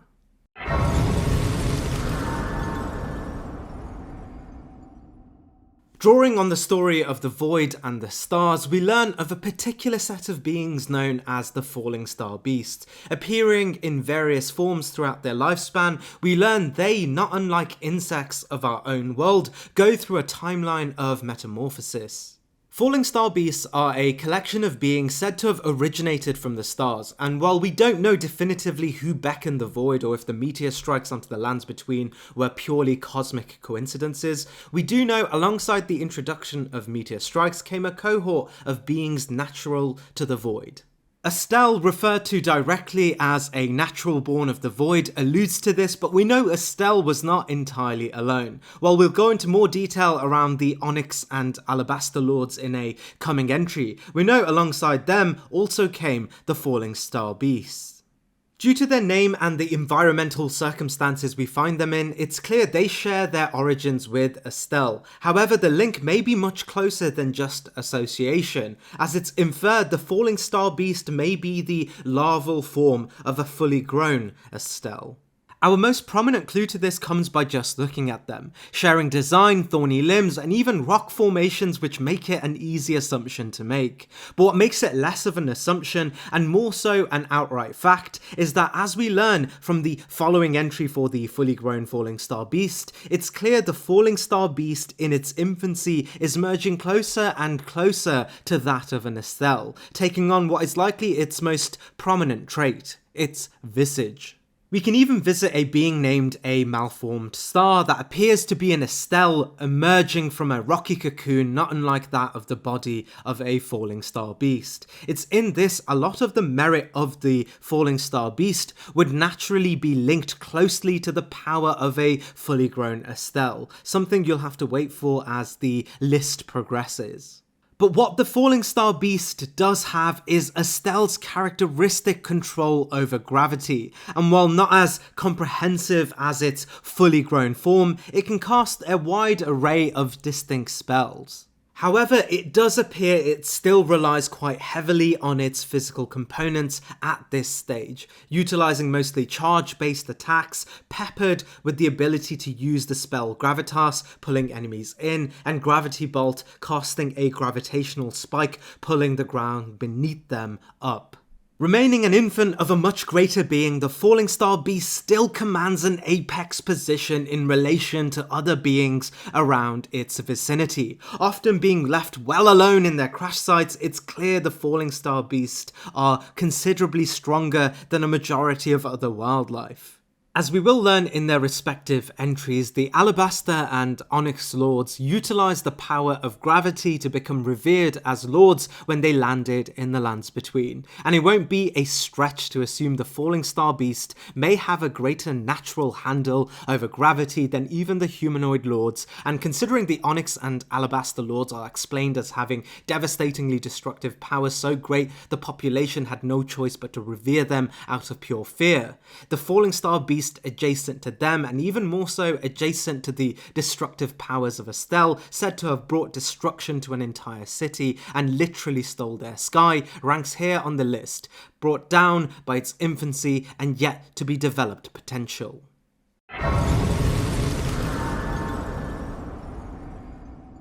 According to the description of the Blood Fiend Hexer's ashes, the Blood Fiends may have been the first group of beings to make contact with the outer god associated to Mohgwyn's dynasty, the Formless Mother. We learned that a tribe subjugated long ago and alienated from a ruling power found a twisted deity amongst the ravages of war. This deity would eventually become their saviour. In the context of the DLC, we know of one particular tribe that would find themselves at the heart of subjugation under Marika's campaign to rid the world of their kind, the Hornsent. While the Hornsent were no saints of their own with a history of genocide themselves, it would be Marika's ascension to godhood that would platform a campaign of brutal vengeance. Tasking her son Messmer, a genocidal campaign would decimate the majority of the population associated to the Hornsent, pushing them either into hiding or outright extinction.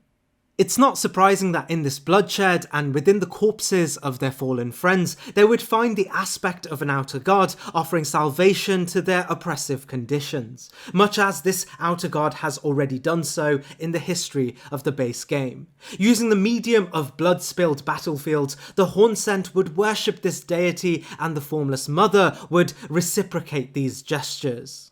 We know the more one gives of themselves to the influence of outer gods, they themselves begin to twist into beings representing that outer god. Unsurprisingly, the horn scent driven deep into the ground would begin to twist and transform into beings of blood and even develop armory that furthered their affinity to the outer god and gave them a powerful outlet to cast this power against any of whom would seek their subjugation again. As we learn from Mohg's entry, the outer god of blood, the Formless Mother, and in other contexts called the Mother of Truth, reciprocated power when blood was sacrificed in her name. We learn many of these now transformed horn scent would develop bleeding tools that would be used for this communion. The Blood Fiend's sacred spear tells us sacred spear of blood are the instrument of communion with an outer god. The Mother of Truth desires a wound.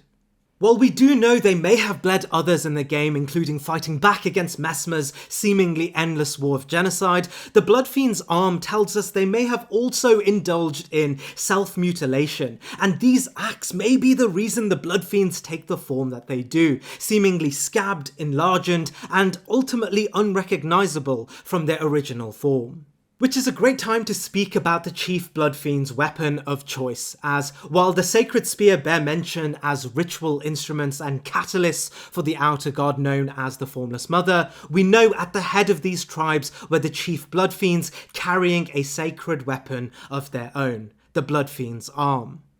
We learn this weapon is actually the spine of their kin, sanctified by a blood ritual, enriching it with the capability to exert the direct influence of the Formless Mother herself. Spines continue to be a major motif on the bridge between humans and gods in the world, and it's not surprising to see the head of the Blood Fiends represent their status by wielding such a weapon. Under these chiefs, the Blood Fiends were able to fight and keep themselves alive much better than they had originally been able to do as regular horn-scent folk, often seen trumping even Messmer's own army in the overworld when we arrive in the Lands of Shadow. And this may be entirely credited to how close their affinity was with the Formless Mother, a uniquely present and powerful outer god, even positioned as one to take on dynastic rule of the world one day.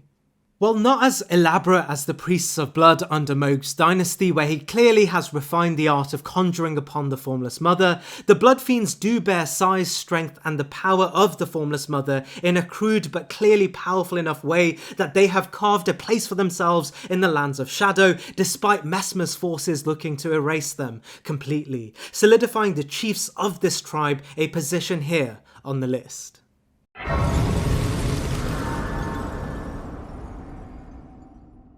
Amongst all those born of the Crucible, it was the horned omens that faced the worst persecution. We learn all omens born under the Golden Order would have their horns forcefully removed from their very skulls, an action that would render a vast majority of omens dead before they were even able to walk.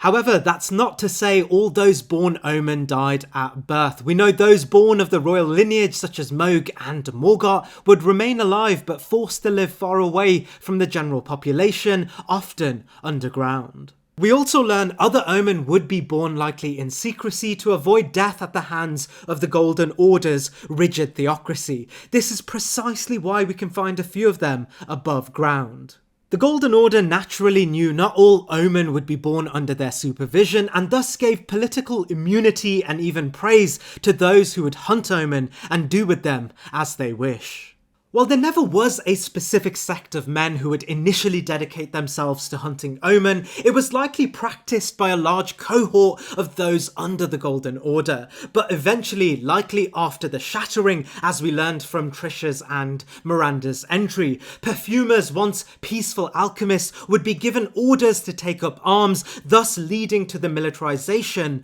of medicine making. While a vast majority of perfumers would serve the Golden Order on the front lines of regular wars between factions, some would become depraved and self-indulgent, while others would be driven by their own morals and ally themselves with opposing factions. But one particular perfumer would take it upon himself to lead a genocidal campaign against the remaining omen and pioneer a tradition that would become integral to the lasting power of the Golden Order, the Omen omen-killing tradition. Well, by the time we enter the Lands Between, the tradition of omen killing has become widespread, even integrated into the royal capital itself. We learn it was an originally famous perfumer named Rollo that was behind its origins. The description of Rollo's ashes tell us Spirit of Rollo, known as the first omen killer, once a famous perfumer, Rollo imbibed a physic to rid himself of emotion,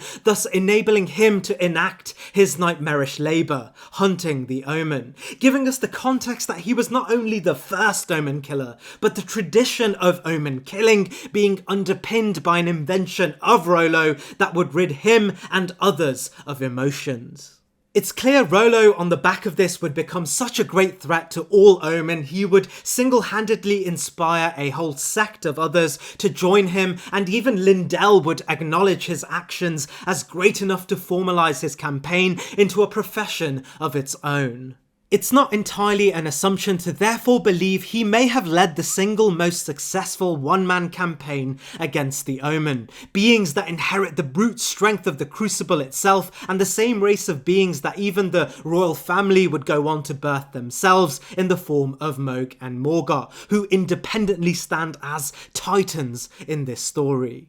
And while Rollo can definitely stand tall as much greater than most omens, it's ironically the omens that would have the last word, as it's clear he fell short trying to combat the Fell Twins, something we can gather as once we defeat the Fell Twins, they drop Rollo's ashes, signifying their triumph over this genocidal leader of the Omen Killers. And while this entry is not one that is speaking directly of Rollo, we know his followers shared much of his own merits, and as indicated by their attire having a plethora of salvaged omen horns attached to them, Rollo's followers were representative of him in many ways and likely only achieved the status as omen killers once they were accepted by the Golden Order as ones to truly follow in Rollo's footsteps, something further reinforced by the omen killer garb that is said to be a thick apron in remembrance of Rollo. It's exactly what we can say about Rollo's achievements and the Omen Killers being much stronger than a majority of Omen that add credibility to their strength, but as the boss we fight is not Rollo himself, rather an unnamed Omen Killer, that credibility is somewhat lessened, ultimately placing the Omen Killer here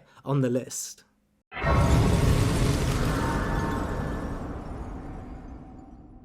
A vast majority of the praise given to the Falling Star Beast applies here too, so I won't bore you with any extra details, and I appreciate the ranking for the Falling Star Beast wasn't too long before this entry. The reason the fully grown version lands here is that it appears it's much bigger in size, therefore physically stronger, but more importantly it also has the capacity to utilise even more complex gravity-based spells. This alludes directly to the idea that this version of the Falling Star Beast is nearer its cocooning phase, an aptitude adjacent to the Great Estelles themselves. I hesitate to rank the two together as it's clear the fully grown Falling Star Beast is distinct as it drops its gravity-powered horns in the form of a weapon, suggesting in this form it has fully realised both its physical and gravity-based spells, represented even further by its budding Falling Star visage. If you want a deeper dive into the power of the beast, please revisit the former Falling Star Beast entry with the extra context the former version was likely an infant and thus quite far from the Great Estelle, whereas the fully grown beasts are at the cusp of metamorphosizing into the power associated to the legendary Estelle.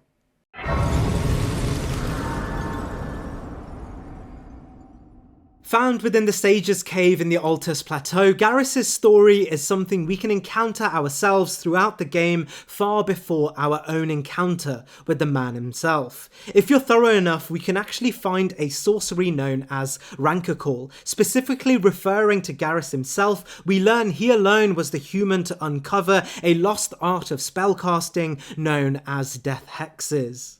While the reintroduction of Death Hexes have Garrus to thank, we learn the concept of Death Hexes is actually tied intimately with the Deathbirds. As per the previous entry for the Deathbird, we know they themselves are the representative forces of a potential outer god who dealt with death of those in a time preceding Marika's Golden Order, as it was the Golden Order that removed natural death from the world. Prior to this time, we learn it was the Deathrite birds that would deal in bringing those who would die to a conclusive end and potential afterlife. This was done through a concept referred to as Ghostflame, where, as we learn later in the list, a Deathrite bird and potential demigod-like being of the twin birds would act as Grim Reapers, setting aflame the dead to bring them to a natural end. However, as this rite is consistently referred to as an ancient practice, likely left redundant after Marika's removal of the Rune of Death, it would be this redundancy that would see the Ghost Flame tradition eventually wither into non-existence.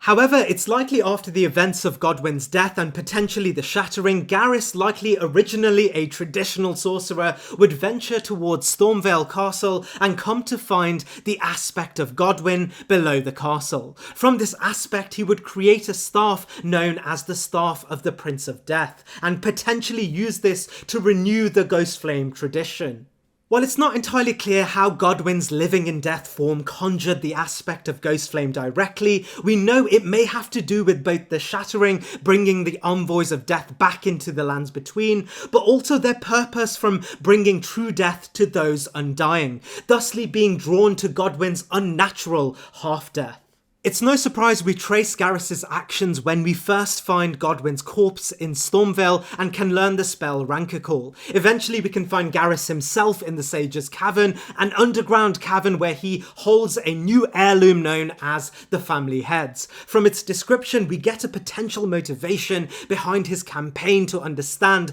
the history of the Twin Birds. It tells us 3 bludgeoning copper heads attached to a handle by chains. The heads were made to resemble those of his wife and 2 children. It's clear Garrus, either from the success of invoking the power of the Twin Birds or a pre-existing desire to bring them back, has formulated a means of projecting what supposedly is the spirits of his family through the power of Ghostflame. And while there can be speculation as to why the familial ghosts are vengeful, my assessment is that they must have died due to severe injustice, either at the hands of Garrus himself or by the powers that be, an event that would have Garrus turn his back on the prevailing order in favour of a power that predates even Marika's rule in an attempt to bring himself and his family closure. While there aren't too many points around how powerful this made Garrus, we can assume his unique capability to utilise Ghostflame, a spell literally no other character can utilise aside from the Deathrite birds themselves, made him quite formidable. And while not at the level of Deathrite birds themselves, who we will later learn were the direct representation of twin birds,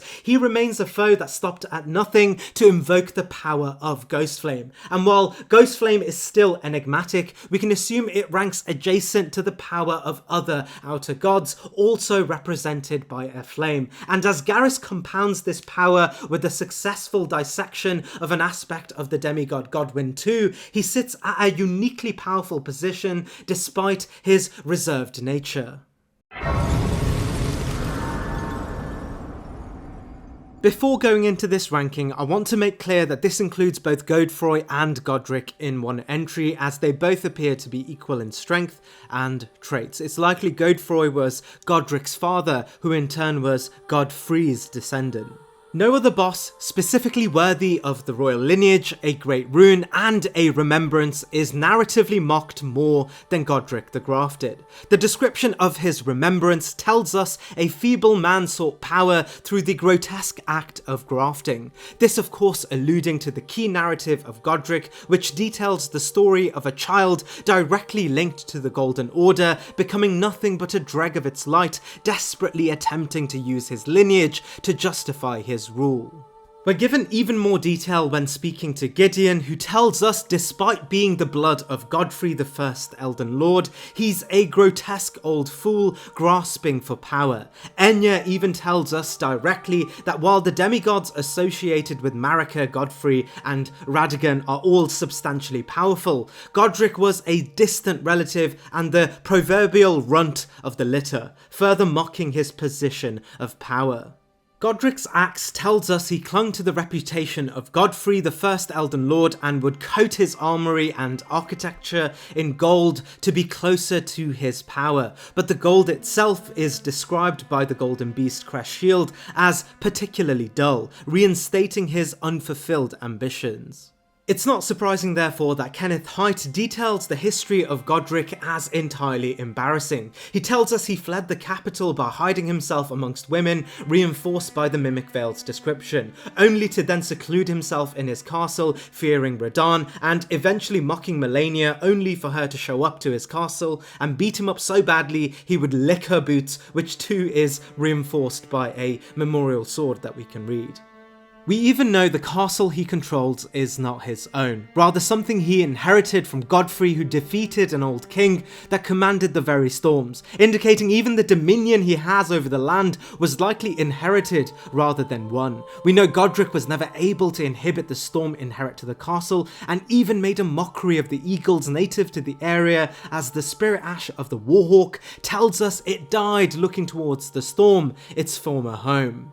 Godric, following in the footsteps of his father Godefroy, descendant of Godfrey, began grafting, desperately attempting to gain the power fit for a demigod. We learn from Roderica that he would graft enemies approaching Stormveil Castle, at least successfully enough to garner a reputation as a brutal lord, at least capable enough to stand his own ground in Stormveil, despite dissatisfaction of many of his presumed subjects who would love to overthrow his position. One of the most notable facets of his character is that on his second stage of our own encounter with him, he desperately grafts the head of a dragon, enhancing his own body with dragonfire. Whether Godric himself defeated the dragon or it's a remnant from the old king's domain, the latter being more plausible due to its associations with the storm, we can at least attribute now some power of the dragon to Godric at this point. However, the grafted dragon's item description does point out that this was a very insignificant dragon, and even extremely small amongst its kin. We even learn Godric's father Godefroy was told to have challenged Lindell in a historic battle known as the First Defence, with some degree of success, but ultimately ending with a Drake Knight named Christoph defeating Godefroy. While an ultimate failure, this does add context that he was at least a major footnote in the first acts of the Shattering. We also know his power is still relative to the power of the erdtree as per his remembrance description, but also visually symbolised by Godric still retaining a golden hue, albeit dull. Alongside this, when we include the context of the benefits of having grafted himself more substantially than even his scions, ultimately add merit to his power. However, the consistent humiliation and narrative of a pathetic lord severely outweighs all of this, consolidating his position here on the list despite being a rune-bearing demigod.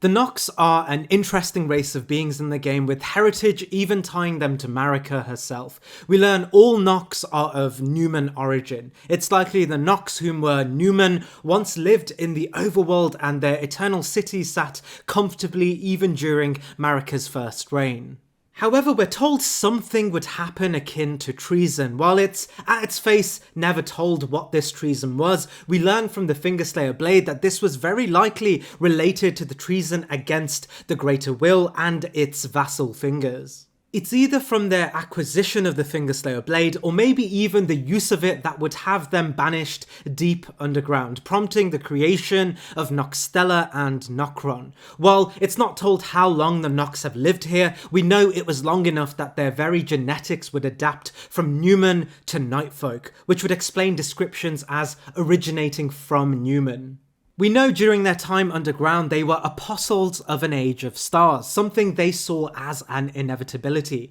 and likely the motivation for them to acquire the Fingerslayer Blade to undermine the Two Fingers. In their exile, they would maintain civilization under the premise that one day the age of stars will occur and their exile undone. However, we know they didn't just hopelessly wait, as the Nox in their exile would find a curious substance known as silver tears, a malleable and lifelike material. And with time to spare, the Nox would engineer imitations of living beings and even weapons of war from these tears. It may be the proximity to these tears that would also cause their evolutionary divergence from Numen, taking on silver appearances of their own. This likely draws the parallel between real-life Mercury and Quicksilver in medieval alchemy, which, as we know, has the ability to change the pigment of skin for humans after after long exposure. The Nox civilization would build their architecture, defences and even culture around the Silver Tears, and it was in the Silver Tears that they also saw the potential creation of an Elden Lord, one that would usher in an Age of Stars,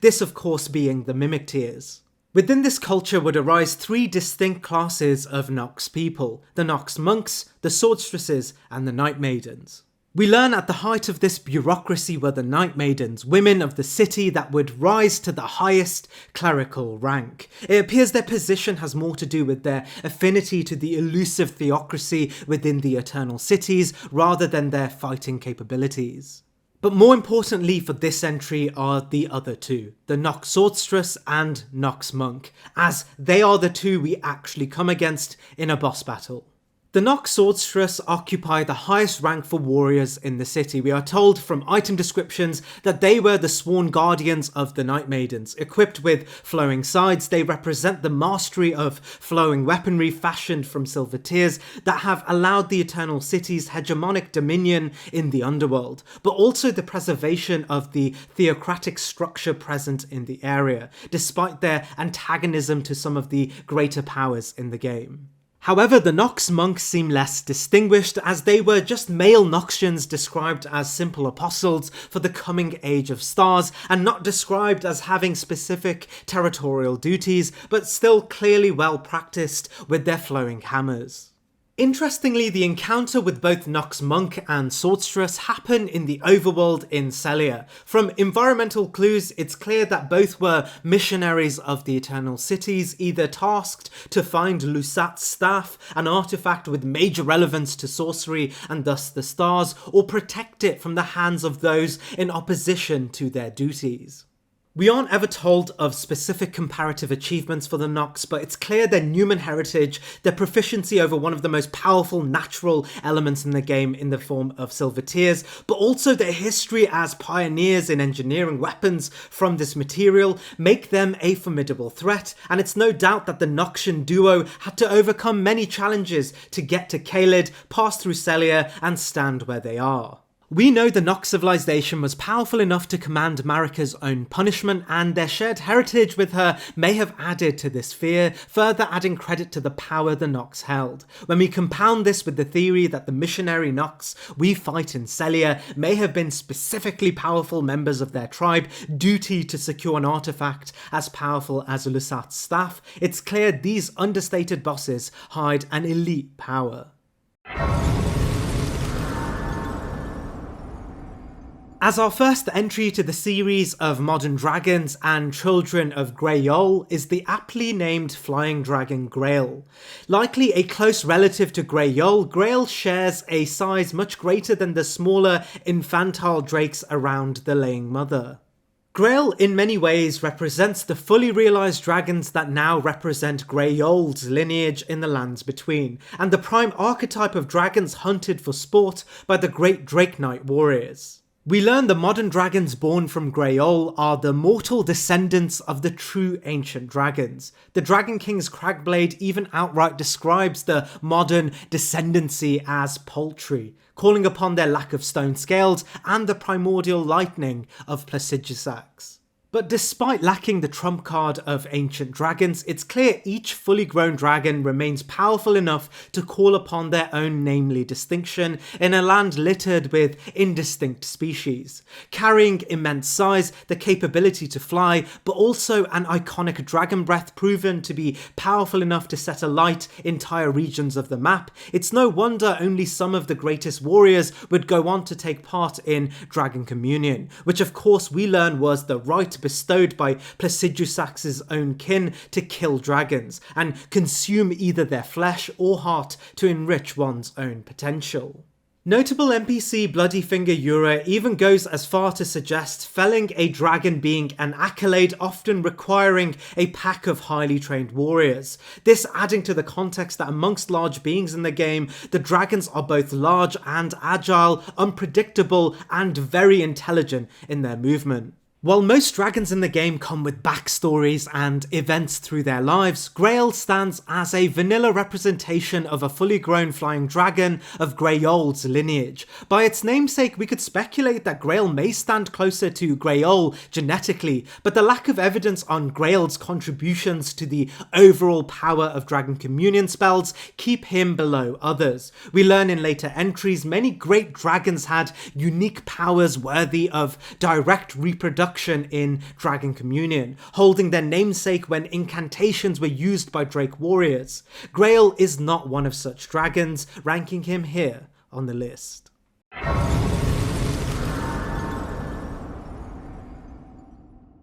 Decaying Exeques is an interesting entry as it's the only dragon in the main game that outright acknowledges the right of Dragon Communion. We learn from the DLC that Dragon Communion started from Placidusax's will to encourage others to hunt Baal's kin. Priestesses often accompanying communion altars would watch over Drake Knights as they brought back dragon hearts and a chance to enrich their own bodies with draconic powers. While Placidusax, the Lord of Ancient Dragons, gave his seal of approval to Dragon Communion, some dragons likely associated to Baal would see the ritual as an incitement to genocide. Exeques saw Dragon Communion either from losing personal friends or the act itself as entirely abhorrent. We know dragon hunters would continue the trend of Dragon Communion far away from Baal and instead look to it selfishly as a sport, and it may be this that set Exeques' campaign against Dragon Communion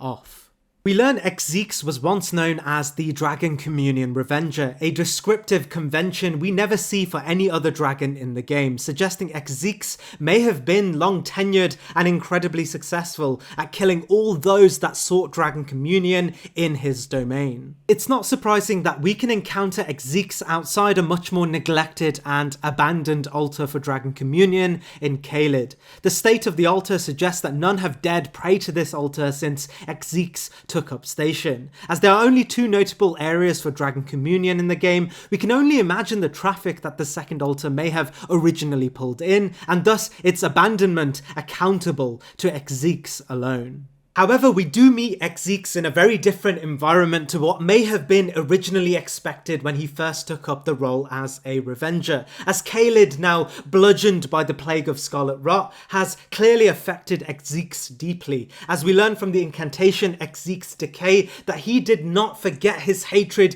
even as he succumbed to the Scarlet Rot, suggesting his entire body has succumbed to the Scarlet Rot and is now in a forever decaying state. However, despite his decaying body and unlike his mother Grail, it was his anger that kept him functioning. Blistered and rotting, his breath now turned from fire to rot. He may be a shadow of his former and greater self, but he remains at his post, still defending the pocket of land surrounding the altar of Dragon Communion and doing so successfully. We know even in this state, Exeques commanded more authority than some of his peers, specifically the more vanilla Grail, as we can learn an incantation specific to him bearing his namesake and utilising the Scarlet Rot offensively. Either from the virtue that many have since forgotten of the altar once deemed too difficult to get to, or afraid of Caelid's condition, Exeques remains at his post, and even the factions within Caelid could not stop him from keeping the church away from those seeking the altar. It's for these reasons, even in its withered state,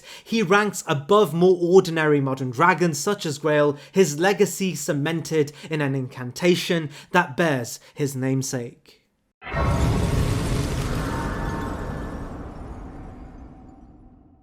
One of the strongest aspects of Elden Ring's lore is the world building outright explained, but also the world building constructed in the small bits of detail we can find in the good old item descriptions. In this spirit, we learn time and time again that the lands between host a much deeper history than just what came after the events of Godfrey and Marika's campaign to build the Golden Order. Before their time, we have discovered a primordial dragon lord, but also other lords such as that of the Fell God. It's specifically the time of the Fell God that is relevant here. During the era of the Fell God and the Ancient Giants were a rival ancient civilization known as Zamor. While Zamor's cultural relevance is never spoken of, we can deduce they held a close affinity to the elements of ice, but more importantly an aversion to the Ancient Giants and the Fell God. A majority of Zamor item descriptions iterate this prolonged war that happened between the Zamorian civilizations and the Ancient Giants, something that is inferred only to have ended following a joint operation between Marika,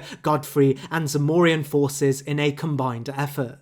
This is further symbolised by the prefix Ancient Heroes. The Zamorian boss encounters are not distinct because we're fighting a specific ancient hero of their civilization, more so a member of the Zamorian warriors that would collectively be referred to as Ancient Heroes by the dominant narrative of Marika's Golden Age, following their successful efforts in overthrowing the Fell God and the Ancient Giants that held the power to burn the erdtree at the heart of the Golden Order. Marika's forces built strategic alliances throughout the lands between, and while qualifying as an allied force to the Golden Order does not spell strength, the Zamor tribe seem to have distinctly been awarded the title of Heroes by the Golden Order, a distinction not made for any other allied forces, immediately raising their stock quite high. And while the ancient hero of Zamor boss encounters aren't with beings of specific names and specific achievements, just the fact they survived the campaign suggests they not only fought the ancient powers, but did so successfully and more than likely held a variety of wartime accolades. It's for this reason the ancient heroes of Zamor rank within the company of great generals in Marika's and Godfrey's greatest army.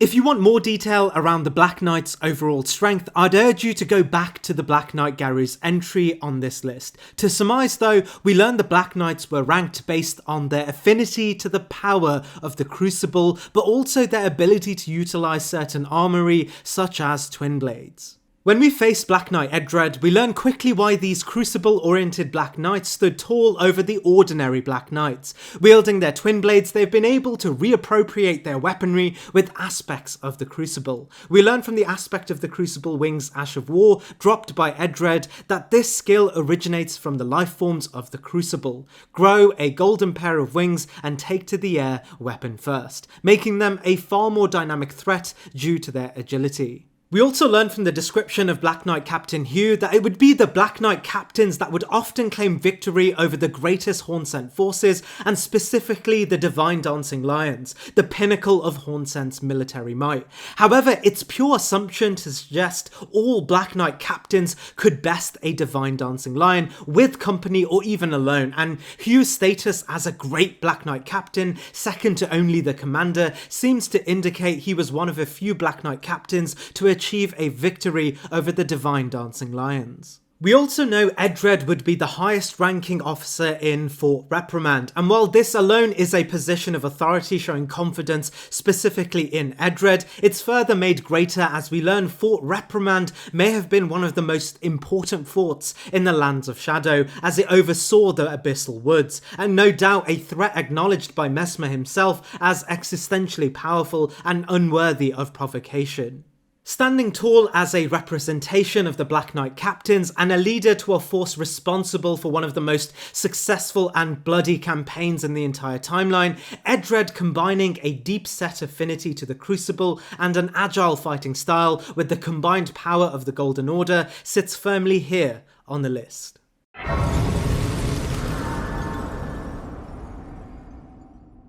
The sanguine nobles from the item descriptions of their attire actually contradict their title of nobility as currently held. We are told the nobles adorned the ornamental attire to foreshadow their own place as nobility once the Mohgwyn dynasty took a hold of the lands between. Interestingly, the Mohgwyn dynasty stands as one of the most potentially secretive kingdoms in the entire game, but we can feel their influence throughout the overworld and the lands between. We learn it's the role of the sanguine nobles to act as missionaries for the Formless Mother at the heart of the dynasty. While missionaries in the traditional sense are represented by benevolent campaigners looking to spread a gospel, it appears the gospel being spread by the nobles is that of bloodshed, with the mission to bleed those of the overworld as an offering to the Formless Mother. The Bloody Hellis's description outlines how the weapon was specifically made to bleed others, and as all sanguine nobles hold this weapon, it further evidences this nuanced role. We also learn the sanguine nobles, much like their Lord Mohg, have such a close affinity to the Formless Mother that they too can become formless and rise in pools of blood,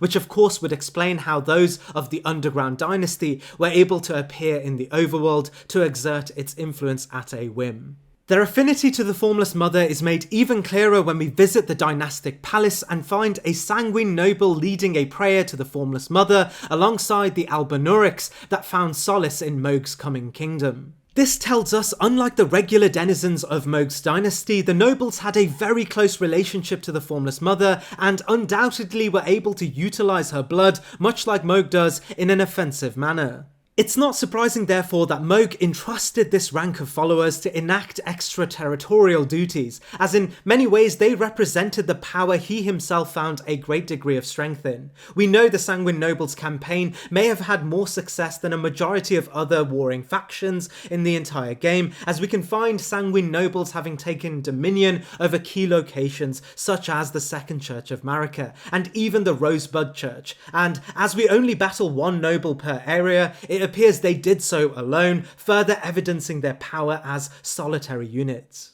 Sitting amongst the rank of other elite knights, but with the unique caveat that they host a great affinity and power associated to the outer god of blood, the Formless Mother, a power evidenced as distinctly powerful through the successes of their campaigns as lone assassin missionaries, the Sanguine Nobles rank high amongst the adjacent elite knights serving other deities.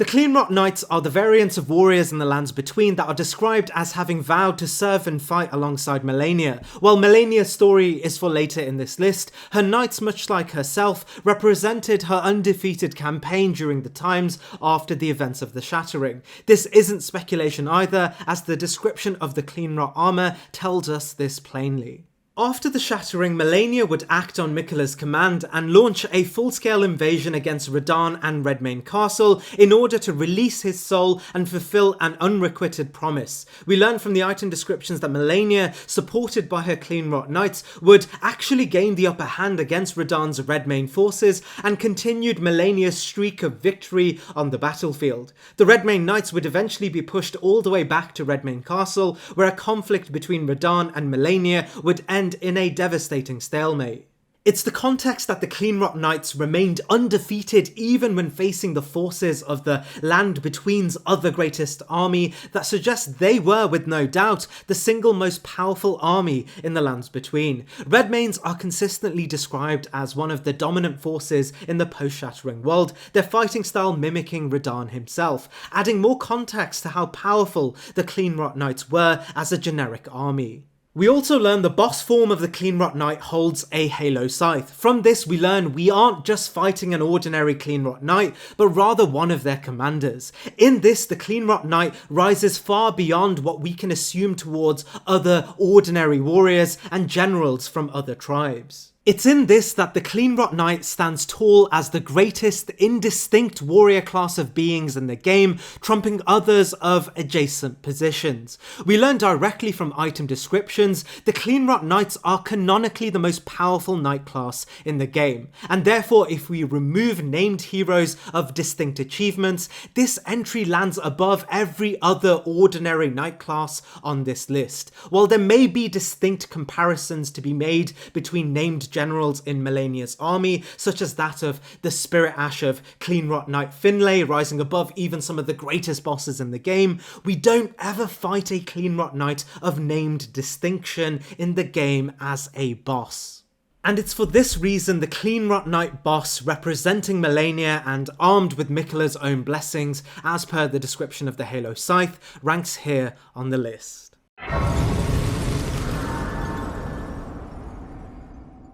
Likely your first boss encounter in the DLC, the Blackjail Knight represents a new type of boss battle in the game where we go straight into battling a notable hero of a mausoleum. The Solitude armor set tells us that the mausoleums of the Realm of Shadows are said to hold the spirits of warriors who lost their names or hearts. Unlike the other Mausoleum boss battles, the Blackjail Knight is the only one without both a name or major hints to his origins in his title. The clues for why this is may be tied to the description of their armour that states he may have been a member of a group of knights who were truly solitary. We learn from the Greatsword of Solitude that all solitary knights of the solitary jail have surrendered their hearts for increased power. The surrendering of one's heart, of course, being tied intimately with Miquella's own ability to charm ordinary beings. There are only 4 mausoleums in the shadow of the Erdtree, and it appears none are connected to each other. Rather, they act as burial sites for notable figures.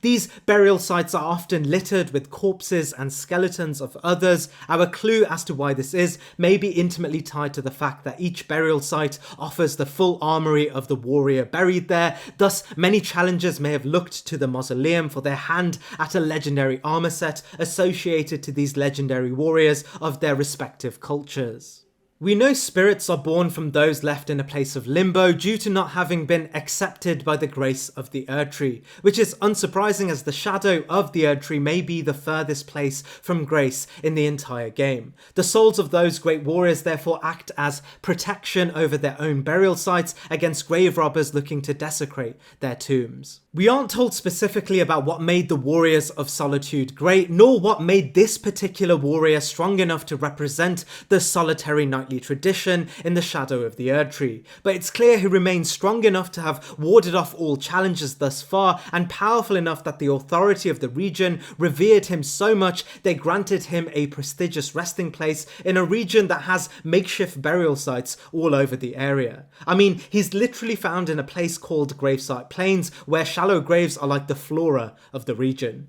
Admittedly, there isn't a lot of information on the Blackjail Knights, but the term Blackjail may indicate this particular solitary knight, or potentially the solitary knightly tradition, were initially a coven of warrior jail wardens, but this of course is all speculation. Other theories draw attention to the description of their sword, which tells us they engraved their blades with 2 crests, one depicting the light of birth, the other solitude, and thus may indicate these warriors were groomed from birth as stoic knights given their life to become the greatest they could be. But the objective truth of his power is that this knight sits amongst the ranks of notable great warriors of cultures we learn become the bedrock for some of the greatest fighting traditions in the entire game, and thus, as an adjacent peer to them, stands tall as a legendary warrior of his own, but ultimately brought down as the fighting style and non-distinctive naming or reference anywhere else in the game shows his influence were not as great as his contemporaries, such as that of the Dancer of Rana or the Great Rakshasa.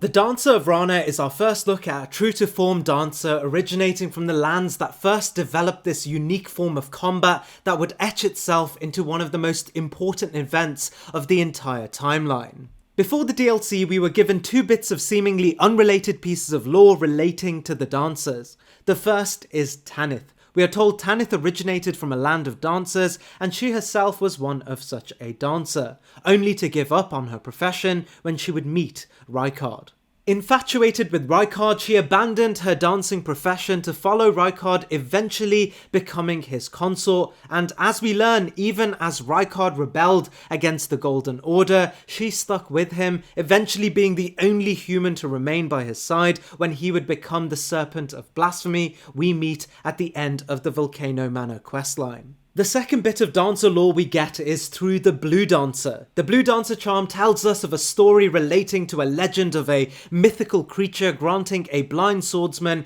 a flowing sword. With this flowing sword, he would seal away an ancient god, one that we later learn to be the god of Scarlet Rot. We learned this very swordsman would eventually mentor Melania in the art of the flowing sword, and while we don't know exactly why this master swordsman took on Melania, we can deduce it was because he knew she harboured the same aspect of the Scarlet Rot within herself, and thus saw it necessary to pass on his teachings of warding off this outer god. While the story of Tanith and the Blue Dancer and Melania seem loosely related, we learn from Rana that there may be a true connection between these entities after all. Immediately from data mined by the community, we learn the Dancer of Rana and Tanith appear to share the same genetic facial features. We know genetics go a long way in the distinct aesthetics of those in Elden Ring, with the character creator emphasizing this too in the creation menu. More importantly, however, we learn why Tanith is dismissive of even the idea of returning to the profession of dancing when we hand her the dancer's castanets,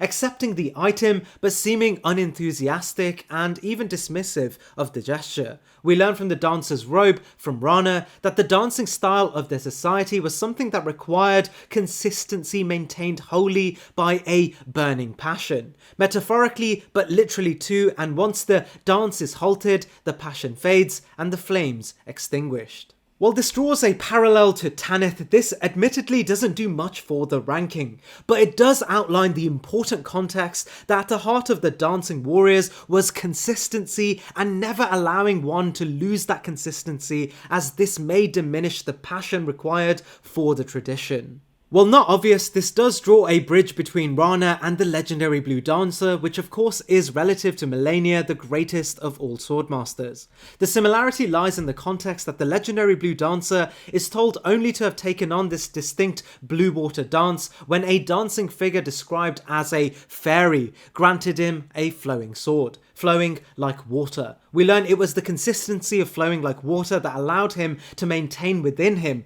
the influence of an outer god of rot, bringing to life images of flowing water being antithetical to stagnation and disease. As these events are described as in legend, the Blue Dancer clearly made a name for himself much prior to his audience and mentorship over Melania, which would make sense as Melania, an heir to royalty, would only be taught by the best of the best. It's more likely the legendary Blue Dancer became so famous for his fighting prowess and influence in holding back an outer god all on his own that it would spur cultures to be built around him in admiration for his talent, and I believe Rana was one of such cultures, echoing his fighting style not with water but translating it with fire and the consistency to hold in an outer god instead as consistency to birth flames and maintain flames of passion.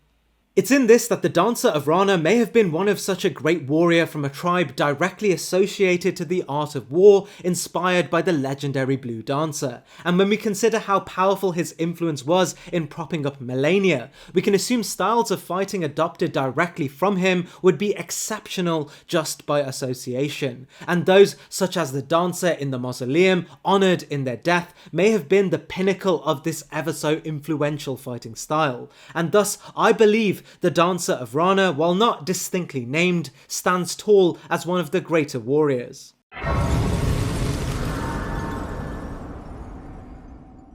Most of us would have already met Dryleaf Dane even before the DLC dropped. Dane is positioned from the start as one of Miquella's heart-stolen champions looking towards the Land of Shadow to follow in their lord's footsteps. Allied with Leda, we can watch as they all stand affront one of Miquella's crosses on this very mission.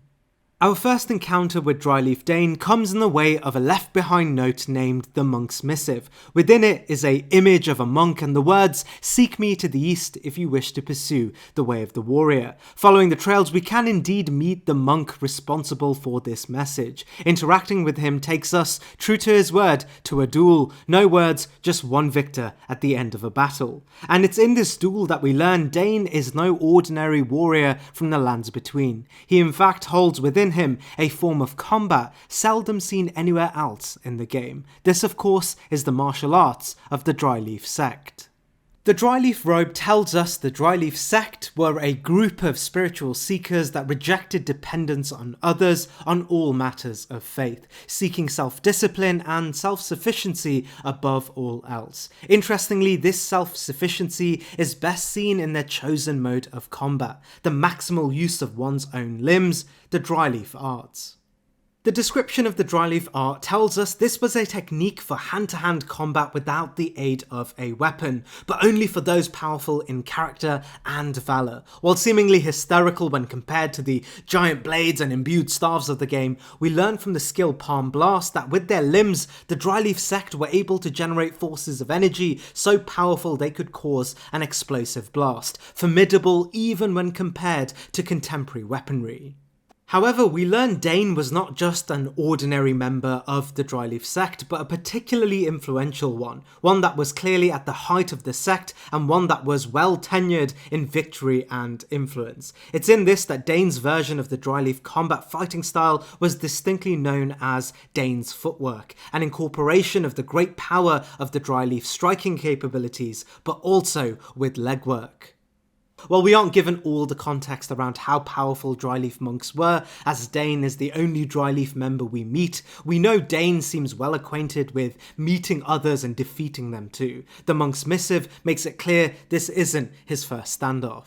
We learn from descriptions that Dane himself went through almost anime-like training using the force of waterfalls to train. However, we aren't given an entirely clear picture on his relative strength when compared to others, nor are we told specifically about how powerful the Dryleaf monks were as a culture of warriors comparatively to others. And thus, while Dane is at the height of power associated to a well-established tradition of warrior monks, he remains lackluster in comparison to other fighting cultures such as the art associated to the dancers. His position within Lada's sect and her confidence in him does add a degree of reassurance, but he still remains an ordinary, well-established warrior, overshadowed by more storied fighters, with the caveat that Dane's stoic nature may be hiding true stories of greatness.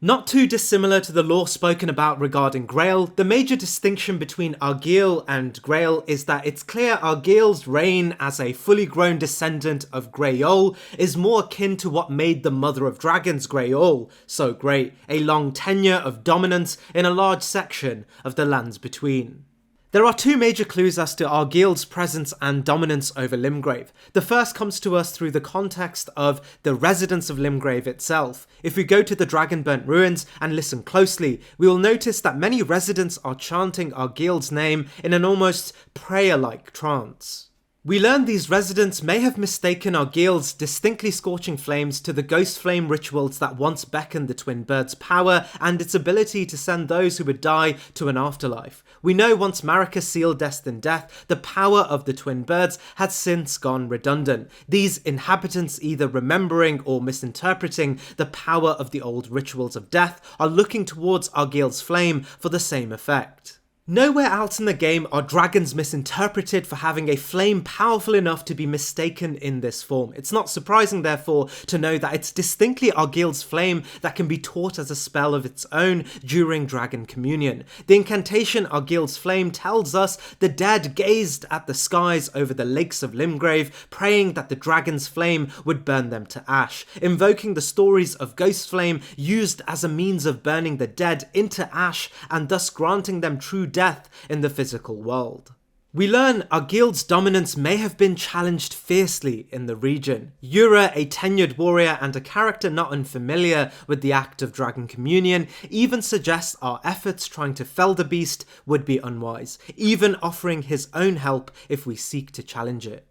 It is worthy to note though that Limgrave is barely an area filled with much influence and power. The primary factions are weak and disorientated, from Godric's shallow army and the demi-human chiefs fighting aimlessly for relevance. These arguments can be made to suggest Argyll would not see such great influence anywhere else in the game. However, his distinct naming in dragon incantations do offer a picture of a being that would stand a good chance. It's for this reason Argyll ranks here on the list.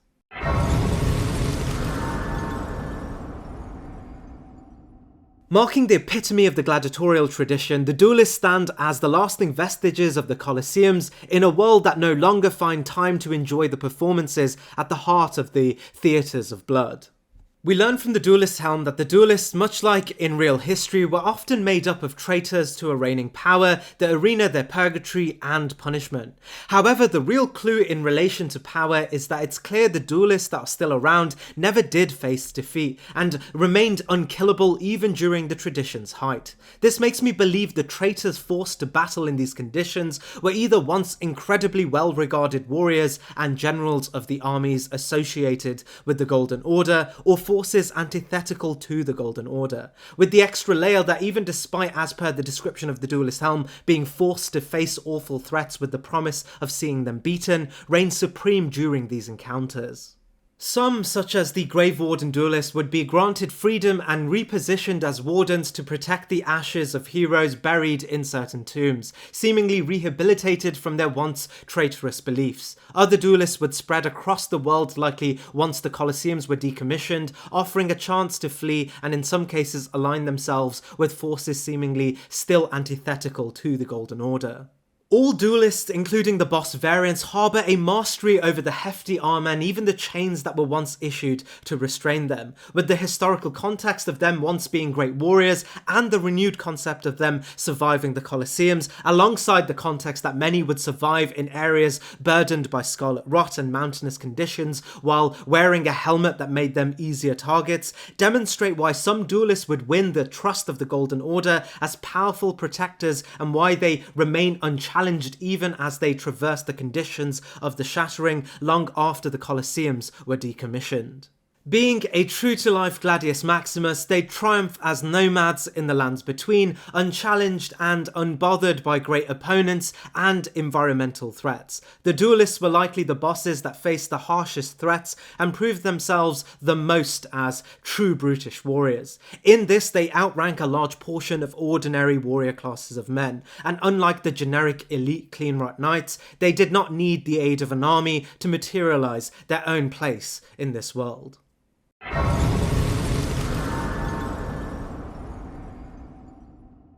While it may be easy to assume the Crystalians are nothing more than unintelligible automatons, we learn from the Shattering Crystal that while they are inorganic, they do live and are closely associated to the primordial current and the original source of power the first astrologers drew inspiration from. In this, the Crystalians have always been seen as important guests to the tradition of sorcery. A common concept that arises between the Crystalians are that they harbour something called the wisdom of the stone, and likely bear something similar to a single mind, and thus can communicate between each Crystalian body seamlessly. This fact actually makes a huge difference in the overall ranking of the Crystalians, as it would be a disservice to assume the power of a single Crystalian as the merits for this ranking, as they are likely all a single hive mind, or at the least hive minds in a cluster or group, which is reinforced by the fact that we more often than not meet them in groups of 3, perfectly coordinated with one another, as what more could you expect from a body maintained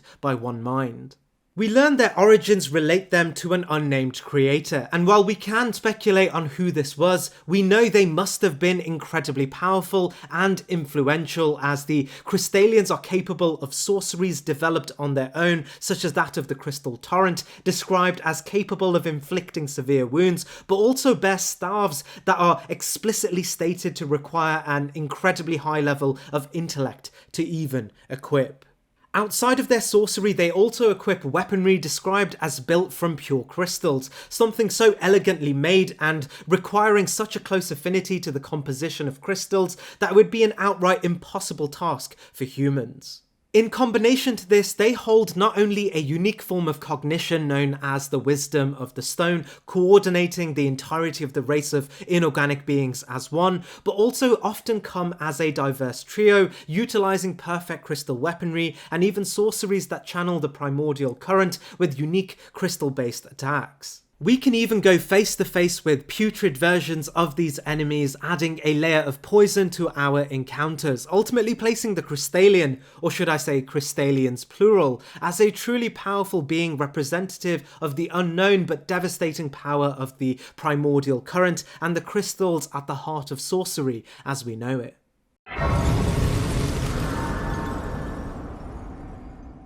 The Alabaster and Onyx Lords are entries in this list that harken the power of the cosmos. There are only a few mentions of their origins and power, but all surround them in an air of great strength. The reason both the Alabaster and Onyx Lord land in the same position are due to their power constantly being told to be absolutely parallel. Even their descriptions mirror the vocabulary used to detail their power. Not unlike the Falling Star Beast, their origins paint them to be the byproduct of meteors landing in the lands between, meteors that are assumed to have landed much before the events of the Shattering itself. Both the Alabaster Lord and Onyx Lord are humanoid beings with a natural affinity to gravitational spells, and the gravitational wing of spellcasting, specifically the tradition carried on by humans, are said to originate with them. The most prominent example of this is detailed in the Gravity Well and Collapsing Star spells, painting an image of a young Radahn seeking mentorship under a Alabaster Lord, quoting directly Radahn's thanks to his master for teaching him. Assuming Radahn's strength is tied closely with his power over gravity, we can by association assume the Alabaster Lords represent a great degree of power we can assume to Radahn. It's no surprise therefore that the Alabaster and Onyx Lords were referred to as Lords not on some assumed heritage or position in the worldly order, such as that of the demigods, gods and historical bloodlines, rather just on how powerful they truly were. While the game cues paint the Alabaster and Onyx Lords to be quite mediocre in relation to the greater distinctly named bosses in the game, their association as beings related to birthing the gravity sorcery tradition, something utilised by Radahn, Gaius and other important figures, placed them in a position of authority in this list. While we don't fight the specific legendary Alabaster Lord that tutored Gaius and Radahn, we can assume the other lords held potential adjacent to this great Alabaster Lord too. And as a final note, the Alabaster and Onyx Lords seem to share the direct heritage of the Falling Star Beast, and more importantly in this case,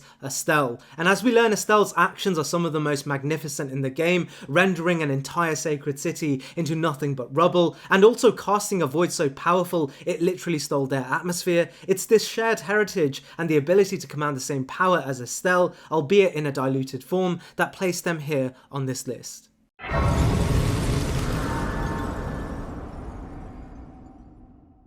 The Dragonkin soldiers are a unique entry that have their story mostly told through the context clues we are given on the back of their placement, physique and environment. Ironically, it's their physique that gives us the clue that they are not dragons in the traditional sense, rather more so humanoid or bestial. The one bit of context we get from item descriptions is through the Frozen Lightning Spear, an incantation that tells us the Dragonkin were born in the Eternal City and never got to experience anything outside of it. Assuming these seemingly dragon-human hybrids may not have been birthed from dragons or relations between dragons and humans, rather exclusively in the Eternal City. And the detail that they never knew true lightning indicates no dragons, bearers of true lightning of dragon communion, played a role in their existence. What we can find is that Dragonkin soldiers are closer in kinship to Albinaurics, man-made beings developed through a sacred dew, likely silver tears associated closely to the Eternal Cities. The conclusion is developed on the clue that all Dragonkin soldiers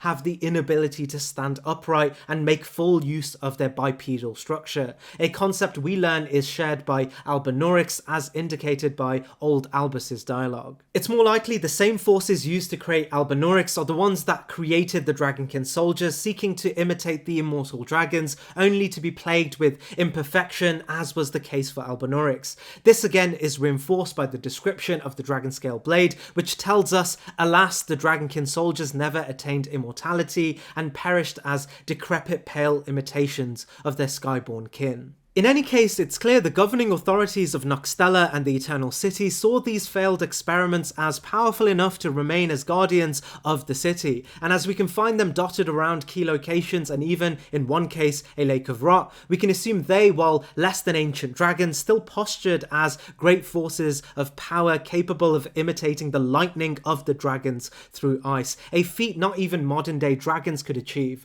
We know the ancient dragons found power in two things, their scales and their lightning, and while the scales of immortality were never truly realised in the Dragonkin, the lightning, while not bearing the red hue associated with the ancient lineage, comes characteristically closer than anything else in the game, especially related to the modern day dragons. The Eternal City governed by the Nox, a powerful race of beings seeking grace not from the erdtree but the power of the stars, held dominion in these lands, and it's likely that they won a great degree of monopoly of power here through the use of silver tears, and the Dragonkin soldiers remain their greatest show of force and engineering. It's for this reason and the context they often sit as the apex beings in their associated environments that place them quite high, higher than many great modern day dragons, but shy of what we can expect of a true to form ancient dragon.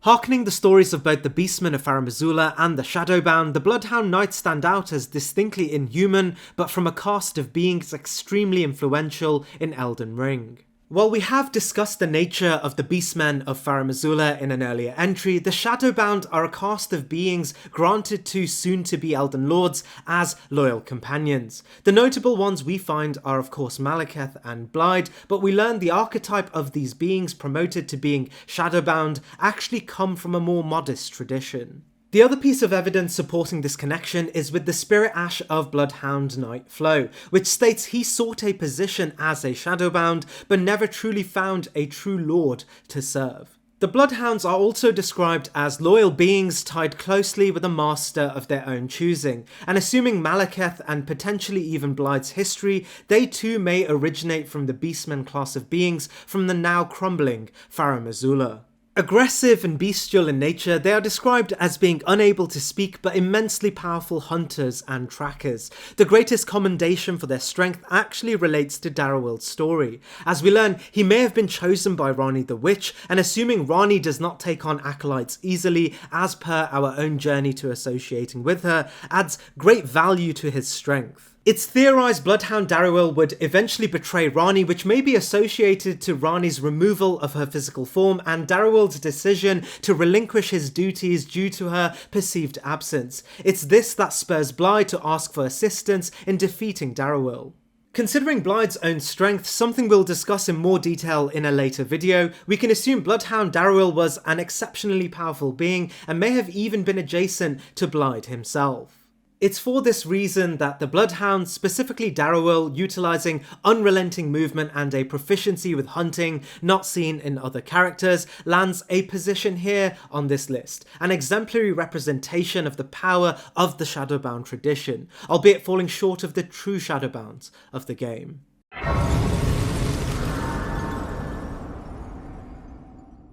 While a large portion of the context around the minor erdtrees and the erdtree itself are tied into a later entry with the erdtree avatars, what we need to know here are that the ulcerated tree spirits, unlike the avatars, are not a representation of a living erdtree fighting for its preservation in the world, but rather the opposite. They symbolise the erdtree's defeat. It's not surprising that we find a vast majority of ulcerated tree spirits in places with hollowed out minor erdtrees, or even places where erdtrees have withered and died due to rot and decay. And in many ways this is obvious as it's in the name. The ulcerated tree spirit, emphasis on spirit, indicates its corporeal nature, as the trees they once inhabited are no longer physical in form, and what remains is their spirit, represented by a grotesque and withered form rather than the proud form of the erdtree avatar, upstanding and holding a staff, picturing the erdtree at its height of power. However, despite their withered appearance, don't mistaken the power of these lasting vestiges of the erdtree, as they, in their new form, still maintain apex roles in the environments they inhabit, be it scarlet rot or just a hollow tree base, and while the avatars represent the erdtree's grace, the ulcerated tree spirits represent its vengeance. There rarely ever is anything still alive around the ulcerated tree spirits, and when found in tombs, they take up all the space unchallenged by other residents who may be averse to its destructive tendencies.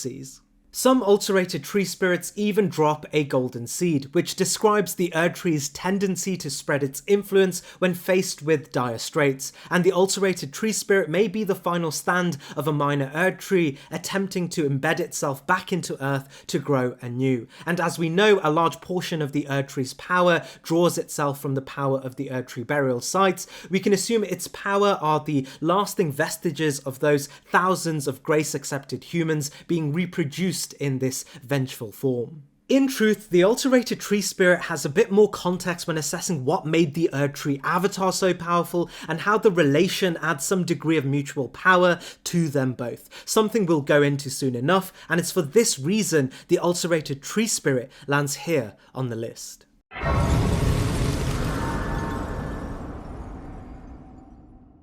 Dragons in From Software games have always been portrayed as forces of nature. In Dark Souls, we learned the everlasting dragons did not necessarily represent living beings, but they represented an epoch of undying. Their hide was cold hard stone to mirror the flora of stone they occupied. These concepts would find themselves reproduced in a plethora of From Software games, and Elden Ring is no exception. As we've discussed with the entry of Exeeks, dragons have a remarkable ability to take on forms relative to their environment, highly adaptable and powerful projections of nature itself. In Elden Ring, crystals, or more specifically glintstones, are elements embedded deep into the earth, becoming a precious material with associations in the cosmos, and may have even originated from the outer stars. There are various types of glintstones, however, from purple glintstones likely embedded in the earth from meteorites and thus holding properties of gravity, but also blue, teal and green glintstone, the more common variant said to share properties with the primeval current. The primeval current, while quite elusive in its description, signifies the deep power of the stars, in some cases even comparable to the primordial crucible, but for the world outside of our world.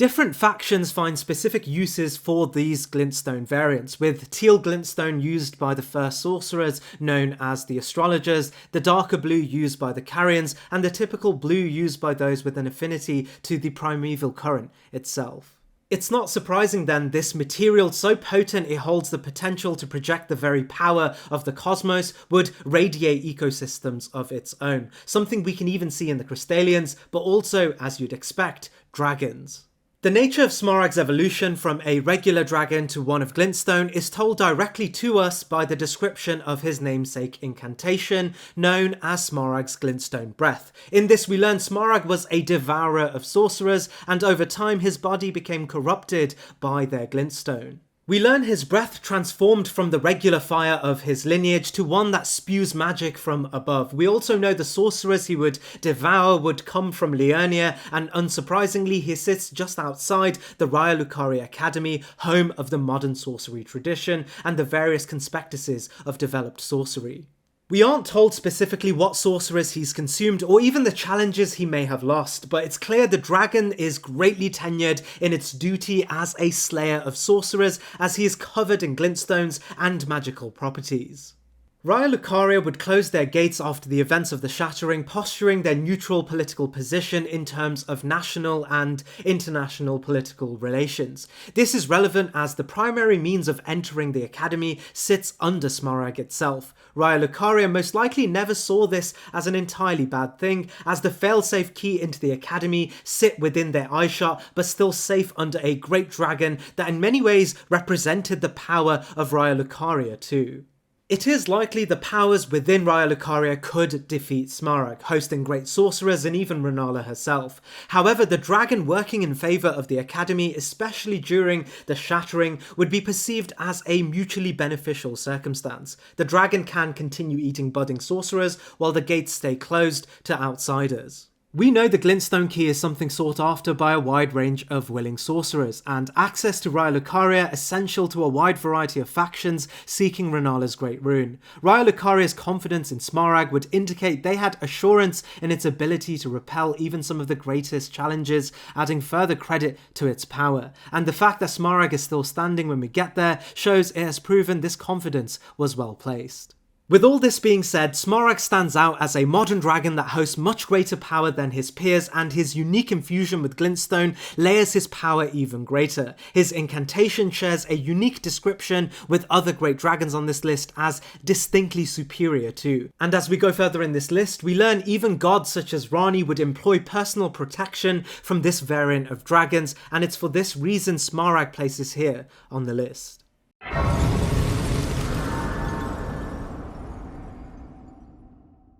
The most important aspect of the Valiant Gargoyles is that they are described as being empowered entirely by a substance known as corpse wax. While corpse wax is the real-life term used for a substance created through the fat of human remains in particular conditions, in Elden Ring, while sharing the definition of what corpse wax is, it represents something entirely different. The description of the skill Corpse Wax Cutter tells us this is the lost skill of ancient heroes. Lift the sword up high to release the power of corpse wax, indicating that while corpse wax is a substance of the deceased human body, it too carries the power of those deceased within it to continue serving their purpose. This may be the reason the Valiant Gargoyles are valiant, as the corpse wax is likely made up of former heroes of the Golden Order refashioned onto gargoyles to continue serving valiantly. And as the description of their weapons infer, the wax is often representative of a patchwork of heroes. We can assume the gargoyles retain not only the power of ordinary warriors, but specifically powerful ones strong enough that the Golden Order saw it necessary to continue their strength through the use of their corpse wax. The gargoyles themselves may actually come from Stormveil Castle. As per the entry for Godric, we learned the castle was initially inhabited by an old king, one that took on the storm and subsequently an array of winged beasts under his dominion. It's not hard to draw the concept of gargoyles to Stormveil Castle just on this merit. However, the biggest clue of this is based on their use of storm arts in their own attacks, and while they may have originally served this long-dead ruler, likely from the Age of Dragons, just like Stormveil Castle and the Hawks, the gargoyles may have been inherited by the Golden Order as their own after triumphing over this old ruler. While not a lot is said about the power of the Stormveil ruler, we know his name reoccurs in the region and is attributable to once conquering the entirety of the area, and the gargoyles, being the largest and seemingly most adept at storm-based spells, may have been their absolute elite group of warriors. This, compounded by the adoption of corpse wax, places the Valiant Gargoyles as not just great warriors from times since past, but also one that incorporates the plural power of Golden Order heroes forced to be memorialized just on the back of how powerful they were. The concept of utilizing dead corpses may even explain why they are found so close to the Deeproot depths and Godwyn's eternal soulless body, a fitting guardian for one of the Golden Order's most precious legacies, ultimately placing them here on the list.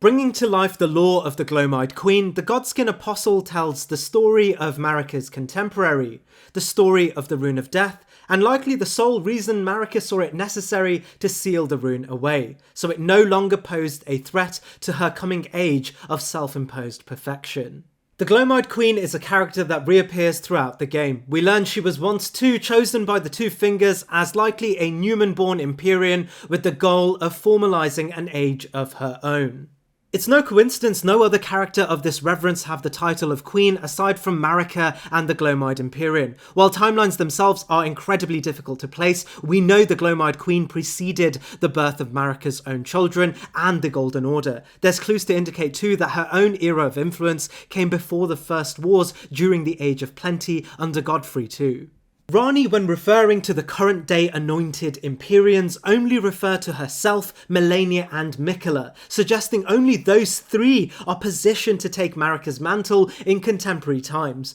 deducing that the Gloam-Eyed Queen was instead a contemporary of Marika herself during her own and first conquest towards the Elden Ring. It's therefore no surprise the details around the Gloam-Eyed Queen are kept extremely secretive. We know from a variety of item descriptions that the narrative of the world is detailed from the perspective of the hegemon of the era. This of course was Marika and the Golden Order. Hence the true identity of the Gloam-Eyed Queen has been etched out of history with only her remaining apostles to carry her mantle. Another indicator positioning the Gloam-Eyed Queen as Marika's contemporary can be found in the item known as the Godslayer Greatsword, an eerily similar design as Marika's own sacred blade, both harvested from the spine of each individual Empyrean, drawing a parallel to their physiology too. The details around the Glowmide Queen's campaign is completely muddy, but we know for a fact that she harnessed the power of the Rune of Death and projected this through the Black Flames. And while we can witness the power of the Black Flames in contemporary times, we are told once Marika had defeated the Glowmide Queen through Malekith's campaign against the Apostles, she combined all aspects of the Rune of Death and sealed it away to create an order absent of the very rune that once threatened her Golden Order even prior to its creation.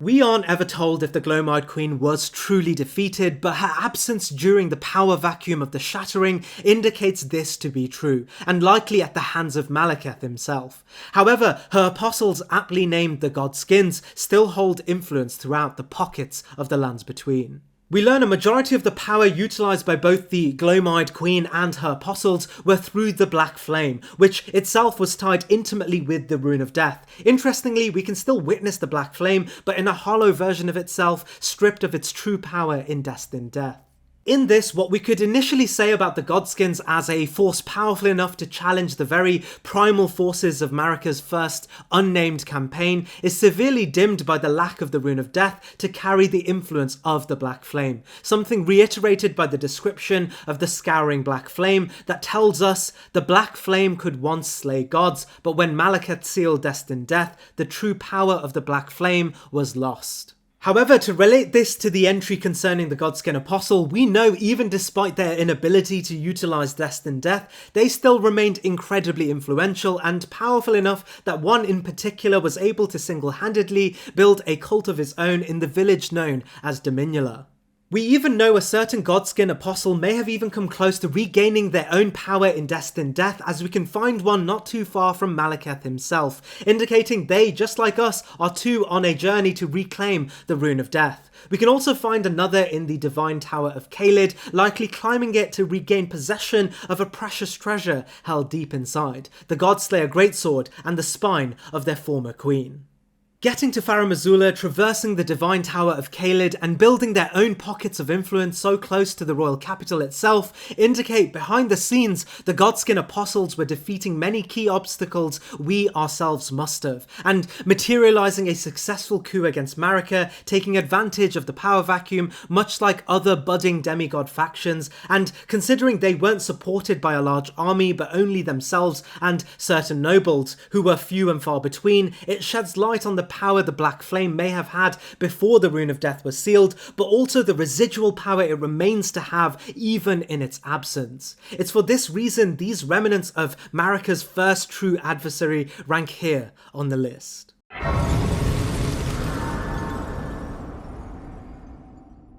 The Fell Twins outside of the Royal Omen stand tall as some of the greatest of the Omen-born. Undeterred by the persistent persecution of their kind, they rise above even the Golden Order's cohort of Omen killers, something we can deduce from the fact that they drop Rollo's ashes, which as per the entry of the Omen Killer was the head of the operations and the most famous of the Omen killers. From that same entry, we learn that omens were born from the Crucible were characterised by the prevalence of horns across their body. Omens in particular may be some of the greatest Crucible-born beings, as it is specifically the aspects of the omens that is reproduced in the royal lineage through Mohg and Morgott. And while their royal lineage may have more to say for the strength and influence they would attain, the presence of Omen heritage in the royal bloodline indicates it remains an aspect of the primordial crucible not even the rigid theocracy of Marika's rule could undermine. As per the entry for the Omen Killers, the Omen-born were the most detested aspects of the Crucible to the Golden Order, and it may be due to the fact that the aspect of the Omen were the hardest to remove from the royal lineage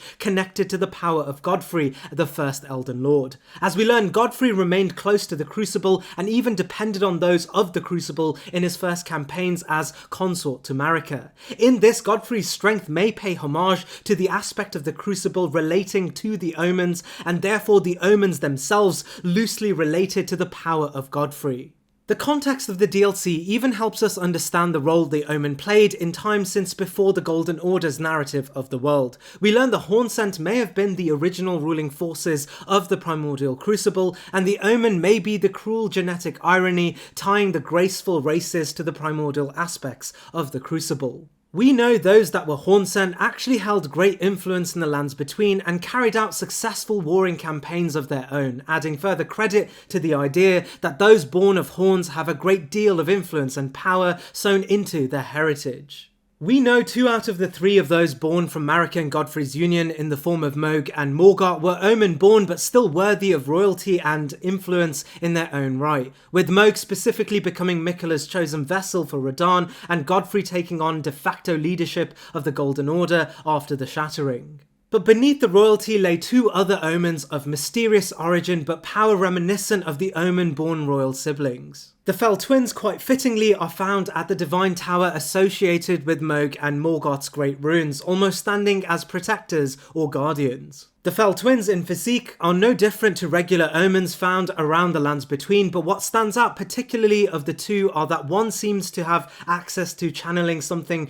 resembling the blood flame associated with Mohg, while the other harbouring aspects related to Morgott, including the shaved horns associated to him directly. While this connection is never spoken of directly in the game, it can be assumed both Fell twins sought to replicate the powers of their greater royal kin and represent their strength towards anyone looking to capture their great runes. It's purely speculative to assume how close they were to their royal counterparts, but combined we do know they've successfully defended the Divine Tower and even fended off against the legendary Omen killer Rollo, a feat that solidifies their position as the greatest of their regular Omen counterparts. A unique aspect of the fight has them cast a shroud that coats the arena in darkness. This may be associated to the power of the Omen and their favourability to fighting in darker conditions. It's the combination of all these factors, from guardianship likely sanctioned by Morgott over the Divine Towers, to their unique relation to the Royal Omens, their inseparable synergy, but most importantly overcoming Rollo, the legendary Omen killer, that placed them here on this list.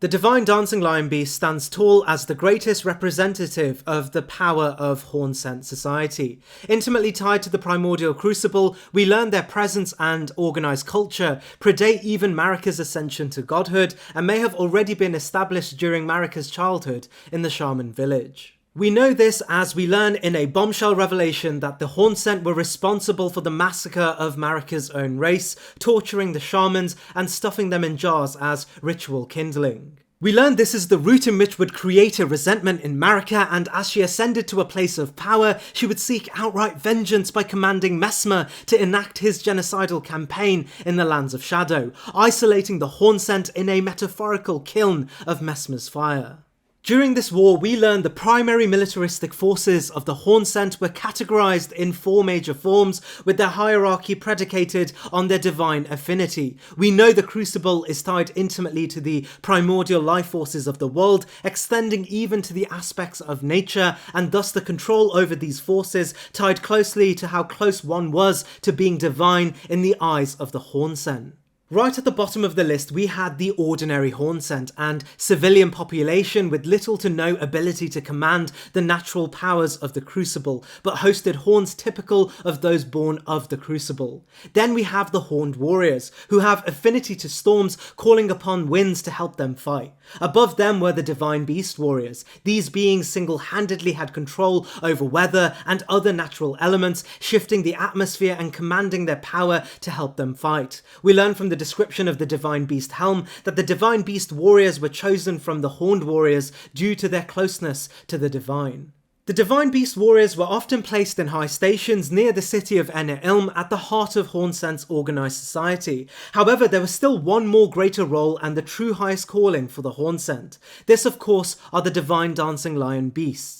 We learn that only the finest of the Divine Beast Warriors would ascend to this role, and if we look carefully at the beasts we actually fight, we can see that it would often be a role held by 2 great Divine Beast Warriors, carrying themselves in unison to perform the ritualistic dance typical of the Divine Dancing Beast. While we learn initially this ritual dance would be purely for ceremonial purposes, they would pivot the ritual to a more offensive role as Messmer's forces threatened their hegemony. The description of the remembrance associated to the Dancing Beast tells us the Impaler's army assailed the tower, and thus the ritual of the Lion Dance was turned towards martial ends. It's not surprising the Hornsent would look towards the ritual and those who danced the ritual to protect their kingdom, as they represented the pinnacle of power associated to the aspect of the crucible they saw as divine, commanding an even greater position over the atmosphere itself and shifting elegantly between fighting styles while soaring through the air. For Messmer's forces, as per the description of the Black Knight Captain Hugh's spirit ashes, the defeat of one of these great beings represented the highest calling for the war against the Hornsent. In this we learn Hugh was one of a few knights actually able to best the divine beasts, suggesting these beasts were able to bring down many of Messmer's own elite forces before conceding defeat. We know the Hornsent were no ordinary race of beings, but one powerful enough to organise their own culture and claim hegemony over the entirety of the region. The power of the crucible that the Hornsent drew their divinity from was also responsible for a large section of Godfrey's own campaign in conquering the entirety of the lands between. We know many divine dancing lions existed, but within the flavour text we learn amongst the lions a few attained an even greater affinity with the divine power of the crucible. And while only 2 remain in the game, we can assume these 2 surviving dancing lions may have been the greater dancing lions, and while Messmer's forces continue to push towards the extinction of the Hornsent, the divine dancing lion still stands tall at the gates of Ene Ilm as a resilient force that has thus been able to repel the ever-going onslaught, placing this divine dancing lion above even what we can normally expect of the bosses and solidifying it a position here on the list.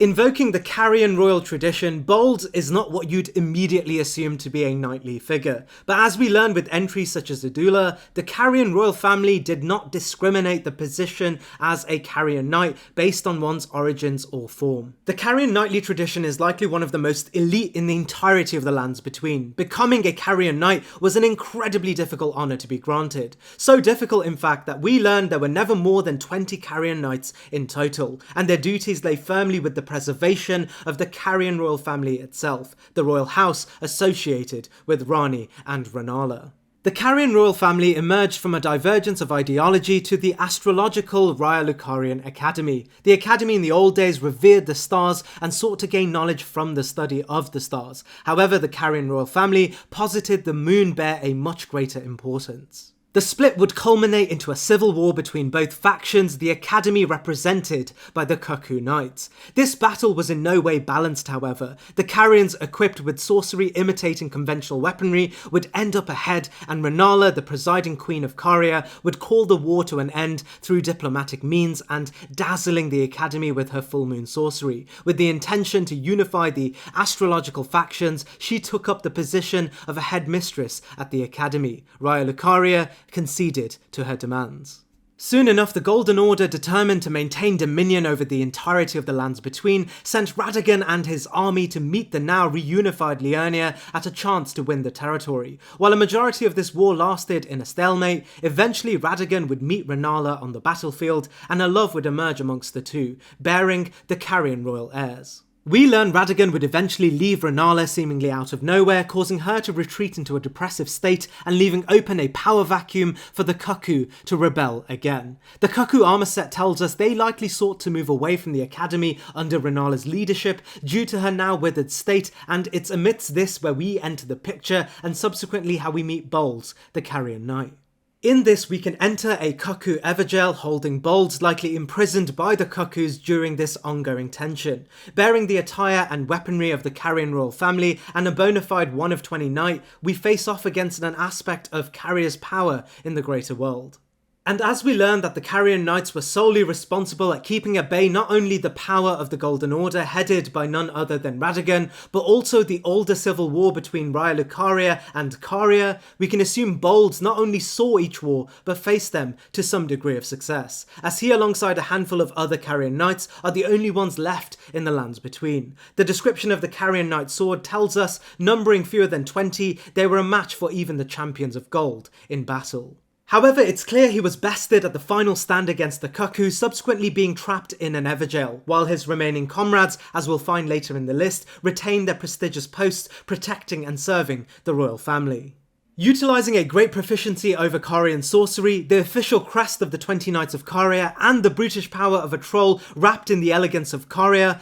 bold remains as one of the greater aspects of Caria's knightly tradition, and it's on the merit of the Carian successes against the greater aspects of the entire game that maintain his position here on the list.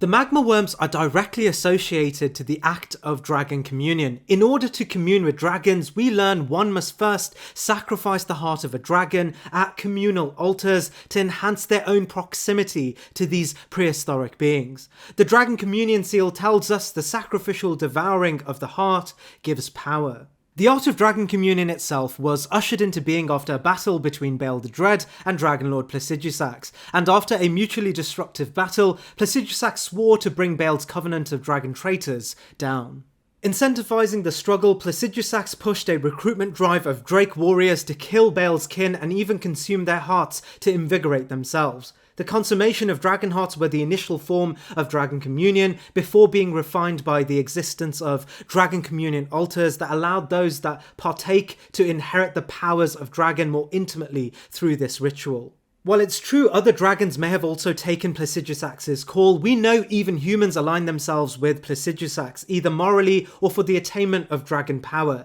and either motivation was fine for Placidusax if it meant taking on Bael's forces. From the Magma Worm Scalesword, we know some humans, likely Drake Knights, would be so successful at this mission that their consistent communions, either through the consumption or offering, would transform their very flesh into Drake-like beings, the pinnacle of which was the transformation into the flightless dragons named Magma Worms. From the Magma Worm Scalesword and the distinct naming conventions used in various boss battles, we know those that would turn into Magma Worms often came from notable achievements on the battlefield, but more importantly, that they were incredibly successful Drake warriors. Yura details how it's only those that successfully kill enough dragons and build an inherent yearning for the fight against dragons that would shed their own humanity and become Magma Worms. While pushing the Magma Worms quite far in relation to other beings on the list just on this merit, we learn upon turning into Magma Worms they lose a great deal of characteristics essential to their being, taking on a quote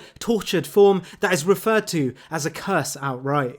leading us to believe the Magma Worm form may only resemble a shadow of their former being and, in relation to this list, may undermine a great deal of their former successes, however still represent the cumulative power of a variety of dragon hearts inherent to formalizing one's transformation into a Magma Worm. One particular Magma Worm in Caelid even drops the Moonveil, a weapon of Grand Mastery from Celia, and as this hero has now taken the form of a giant worm, the elegance of the Moonveil can no longer be utilised to any degree, nor the magical prowess we could have attributed with the hero to begin with. In many ways, the Magma Worm, or at least the human and regular variant, all become equally powerful beings, losing out on their specific attributes that made them human. However, I do concede that the power of the dragons they formerly defeated are what remain in the bodies of these worms, and therefore combine the cumulative power of a variety of, at least in worst case scenarios, regular dragons, and thus rank higher than a great degree of regular flying beasts, ranking them here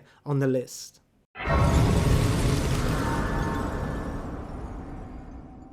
Elema's story is something we encounter various times throughout the Lands Between, often found at night seeking the nomadic merchants for their bell-bearings, and therefore colloquially known as the bell-bearing hunter. While initially shown to us as the bell-bearing hunter, we learn later that his real name is Elema, and his story paints the picture of a vigilante. We learn that Elema hails from Echoade, a place known for solitary aesthetics as described by the Briar Greatshield. While we're not told why he is present in the Lands Between, we know that he would eventually be sentenced to execution by the Golden Order, likely associated with his tendency to murder his instructors. The Golden Order is mentioned here as the House of Marius, looking over the Marius Castle is suggested by the Marius attire to be the executioners of the Golden Order, comprised of magistrates and even executioners themselves. We know the Golden Order were not averse to the persecution of nomadic merchants, and his vigilantism associated with murdering them would not be the cause of such a harsh punishment,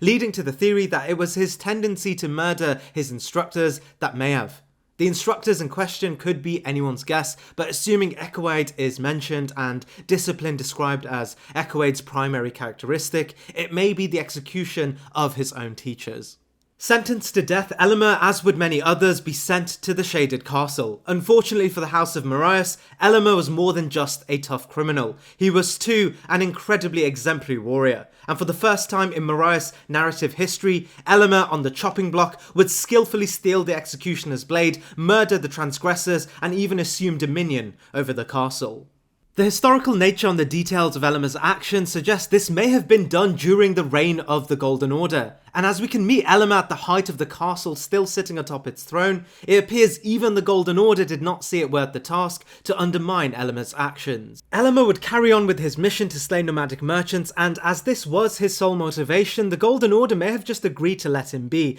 as he in a roundabout way was acting within the Golden Order's intentions to oppress the nomadic merchants, and push them to a corner of the world, a corner that would later invoke the Frenzied God, a story for a later entry. Elamir is outright described as an immensely fearsome warrior, single-handedly overthrowing a branch of the Golden Order's bureaucracy, but also continuing what appears to be an incredibly successful campaign of murdering nomadic merchants, a task we can witness firsthand. Utilising his warrior background, but also the special and distinct ability to cast this blade, he is, as described by the Marius Executioner's Sword, the epitome of the Echoide knightly tradition, and one of a few figures able to not only undermine the Golden Order during its heyday, but continue a serial campaign of murdering nomadic merchants and those that would get in his way.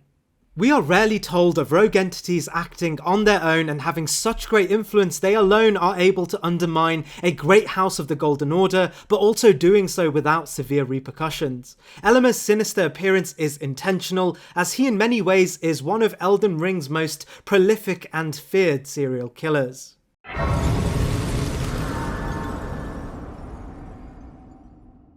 The definition of an avatar tells us that it is a manifestation of a deity or released soul in a bodily form on Earth. The erdtree avatar carrying this definition can therefore be assumed to be a representation of the erdtree in the lands between. We get a clearer picture of this through the description of the staff of the avatar, which tells us ceremonial staff depicting the erdtree in its historic radiance, wielded by the avatars who protect the minor erdtrees. The avatars emerging in the wake of the Elden Ring's shattering were determined to protect the withering erdtree's offspring. This tells us two things. One, that the minor erdtrees were a post-shattering creation as a desperate attempt by the main erdtree to recreate itself and reproduce its ailing influence throughout the world. And secondly, that the avatars only came about after the events of the shattering, born from the minor erdtrees. The avatars do take on entirely tree-like appearances supporting this narrative, however they also maintain somewhat humanoid shapes and even wield tools similar to humans, with limbs and all. This tells us that the minor erdtrees would generate these avatars likely on the back of the real human souls sacrificed to the erdtree during erdtree burials, adding the extra layer that the avatars are an amalgamation of many human spirits accepted by the grace of gold. It's not surprising therefore to see the avatars have an incredibly high affinity to the Golden Order and the Holy Archetype, wielding a holy armament capable of casting rays of golden light, likely granted to these avatars as acceptance from the ailing Golden Order in their duty as protectors and the preserving force of their legacy, suggesting even the post-shattering Golden Order saw the avatars as fit to solely protect major aspects of its legacy. We know the staves of the avatars were built in the image of the Golden Erdtree at its height of power, and they may have seen the avatars as integral in renewing its previous glory.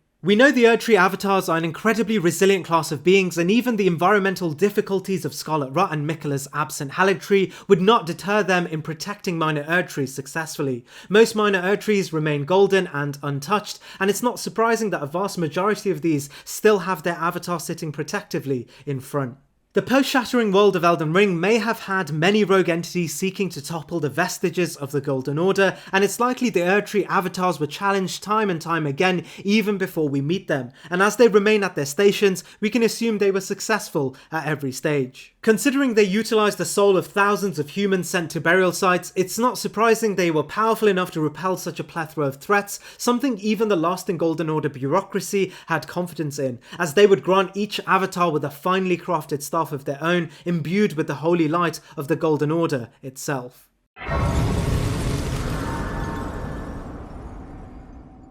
While the origins of the Wormface are entirely subjective, with some even pointing to their association with Farum Azula, what we can say for certain is that these enigmatic beings have an intimate tie to Godwyn due to their affinity towards Deathblight. Some have argued that they are the result of stagnation birthed at the roots of certain minor erdtrees affected by the deathblight caused by the death of Godwyn. We know Godwyn's corpse can appear throughout the Lands Between, and it wouldn't be a stretch to assume the minor erdtrees and other sites across the Lands Between were infected by the death roots associated to his decaying body. However, we know the Wormfaces are not just natural byproducts or even just a collection of worms having unwillingly consumed Deathblight, as they are somewhat intelligent and even host humanoid bodies, making use of tools too. It can be speculated that they may have been from a society of humans who would eat the fruits of certain trees only to be infected with Deathblight after Godwyn's Deathblight miasma began to infect their previously fruit-filled sources of food. A clue is given when we find a place filled with Wormfaces known as the Woodfolk Ruins, assuming this culture of people may have been known as Woodfolk and their affinity to the woods would put them into close proximity to be infected.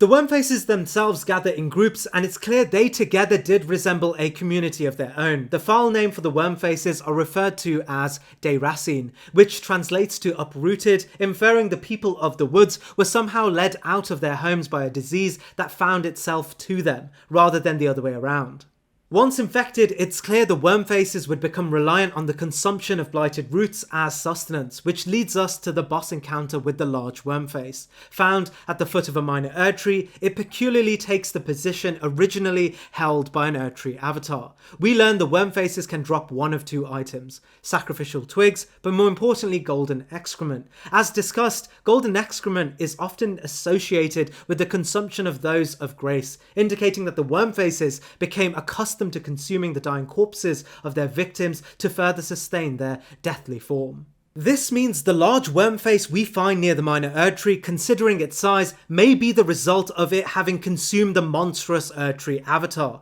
a meal definitely fit for a hungry Wormface. The consumption would enlarge the beast, and this would in turn explain its monstrous size when compared to its lesser counterparts from other less holy sites. We know the consumption of grace and runes can enlarge one's size as per the Runebear entry, fitting into this theory in explaining why the Wormface boss is as big as it is, but also why it is in the spot where we would naturally expect an erdtree avatar.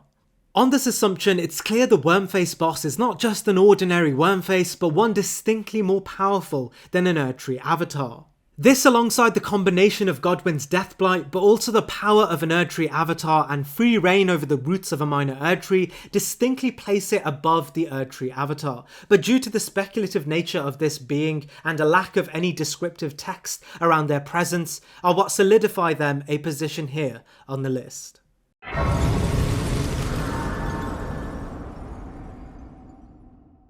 Described as the living rampart of the erdtree, it would be easy to assume that the tree sentinels work entirely on behalf of the Golden Order based on their appearance. However, while this is true in a sense, their real allegiance sits with the erdtree itself. While it may seem redundant to make the clarification that the tree sentinels are protectors of the erdtree rather than the Golden Order, we actually learned they may have existed prior to even the development of the Golden Order. As the Great Shield Talisman tells us, the Golden Order, and thus the royal capital of Lindell, upon dominion modelled themselves after the tree sentinels rather than the other way around. This immediately suggests the erdtree sentinels are the pinnacle of the modern defences of the erdtree, and therefore Lindell, which was situated around the erdtree. In this, they may have even predated the golden illusory erdtree as we know it, and existed at a time known as the Age of Plenty, which is speculated to have been the true form of the erdtree prior to its golden spiritual branches. The aspects of the old erdtree can actually be seen the closer we get, characterised by a wooden texture rather than the typical golden hue.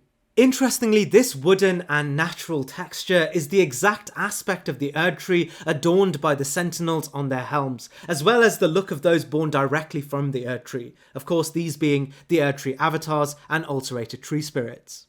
The nature of the Golden Order's relationship to the erdtree also outlines how the Golden Order is a separate entity to the erdtree, and rather upon the erdtree's sprout from the primordial crucible, the Golden Order may have built their bureaucracy upon it, rather than built the erdtree as an extension of the Golden Order itself. This concept of duality between the erdtree and the Golden Order is furthered by a few endings of the game where the erdtree itself becomes a crucible for whichever form the new order takes. But it also explains why the tree sentinel's visage is that of a natural tree, but their armour golden, suggesting their main purpose is to protect the erdtree, and the golden armour represents Lindell and the Golden Order's current influence over the erdtree and the faction's responsibility for its protection during this age. We know the erdtree was supposed to go through natural cycles, but Marika's Golden Order, and specifically the removal of death and the concept of rebirth, artificially prolonged its lifespan, represented by the golden spiritual branches that formed upon its natural decay to demonstrate this artificial preservation. And we know From Software are no rookies when it comes to this concept, as at the heart of Dark Souls, this too was the primary premise for Gwyn's Age of Fire. In this, it's clear the erdtree's sentinels are aligned to whomever is currently preserving its influence, and thus the tree sentinels both inspired Lindell's own defences, but symbiotically adopted the Golden Order's unwilting presence, something the tree sentinels saw as entirely a good thing, as their primary goal was just that, to preserve and protect the erdtree, or as their armour states, be the metaphorical ramparts on behalf of the tree. It's in this that the tree sentinels not only combine the power of the erdtree represented by the erdtree avatars, but also represent the power of the Golden Order too. But what does this look like as a material reality? Well, there is one notable event that lets us see exactly what this meant. We learn from the lore around Grandsax and the first assault on Lindell that alongside Godwyn, the erdtree sentinels were the most pivotal forces in repelling the ancient dragons, but also almost bringing their kind to complete extinction. Considering how powerful ancient dragons, ergo those born directly of Placidusax's reign are, their successes on this merit should not be understated. We know the tree sentinels that would claim victory during the siege on Lindell would be so struck by the power of the ancient dragons that they themselves would adorn their armour with aspects of the dragons, something we'll go into in more detail for the Draconic's tree sentinel entry. However, what this does tell us is that the tree sentinels we meet not adorned with the power and aspects of dragons are not the same that would reign victorious amongst them during this siege. However, we do know it was the ordinary tree sentinels that stood by Godwyn while he defeated the ancient dragons, and while we can't say for certain if each tree sentinel was adjacent in power to the ancient dragons, we can assume they were close enough that Godwyn saw them as a necessity while overcoming the great powers of the ancient dragons. It's the combination of all these elements, their power associated to the erdtree, their ability to not only combine this power with the prevailing Golden Order, but even utilise its strength in their own right, but also the history of their kind being powerful enough to challenge the ancient dragons that ultimately placed them here on the list.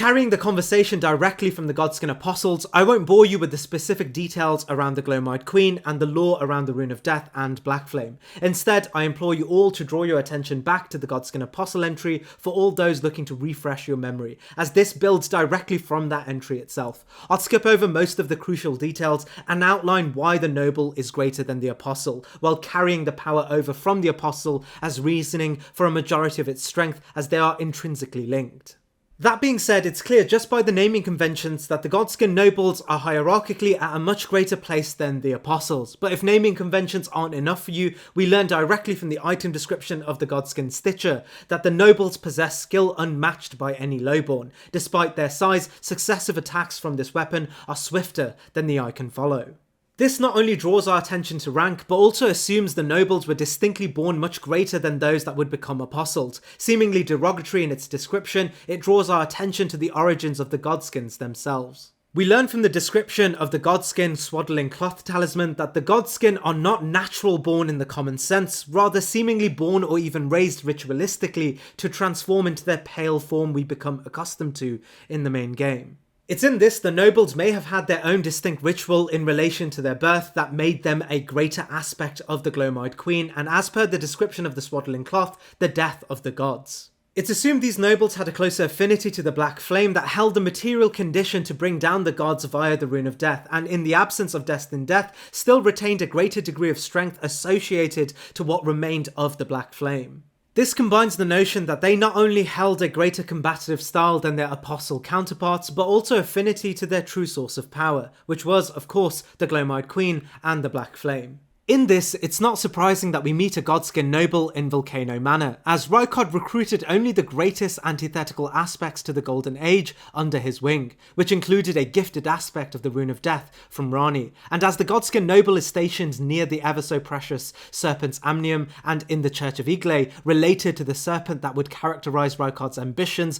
and the Glowmide Queen, it adds more credit to how important this godskin noble may have been to Rykard's domain. The godskin nobles are able to attack with unique aspects of Black Flame. They also host a larger size materialised by a larger swath of skinned cloth, which in itself suggests they were more successful in skinning other beings than the apostles. But more interestingly is that they have a tail, and while we may attribute this as being a direct aspect of the Crucible initially, it more likely harkens theories around the Glowmide Queen's own relationship to serpents, and while I don't want to delve into the theory of serpents here, we know the power associated with the serpents was immense, and it's the combination of all of these things that make this entry a true force to be reckoned with.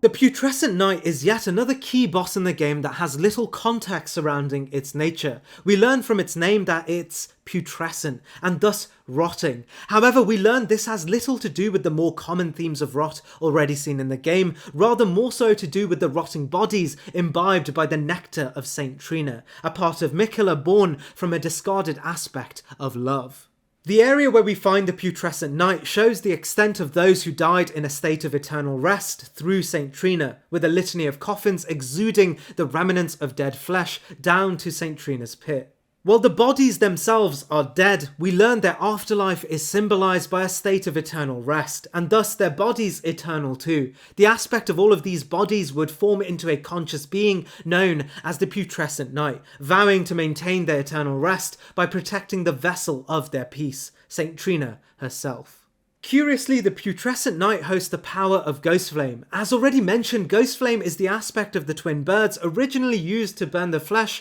of those who faced true death. The redundancy of death at the hands of Malekith would mean the purpose of the twin birds and thus Ghostflame too became redundant. However, we learn after the shattering and specifically the fragmenting of the Rune of Death and Godwyn's half-death, the influence of the twin birds would re-emerge in an attempt to reimpose true death to those rejected by the cycle of rebirth at the roots of the erdtree. Unsurprisingly, the influence of Ghostflame is highly active in the Lands of Shadow, as this place more than anywhere else is the furthest from the grace of the erdtree, standing in its literal shadows, and therefore a perfect place for the twin birds to re-emerge and take their natural place in the cycle of death. In the mainlands between, Ghostflame would emerge but remain unable to bring true death to those affected by the re-emergence of the Rune of Death due to Godwyn's half-dead state, bringing about a plague of living in death, stripping one of their soul. Those who were in this state of half-death would begin to embody aspects of the Ghostflame, likely as nature desperately attempted to grant them true death, but as their bodies were soulless, they would not be granted this escape and instead became engulfed in Ghostflame evermore.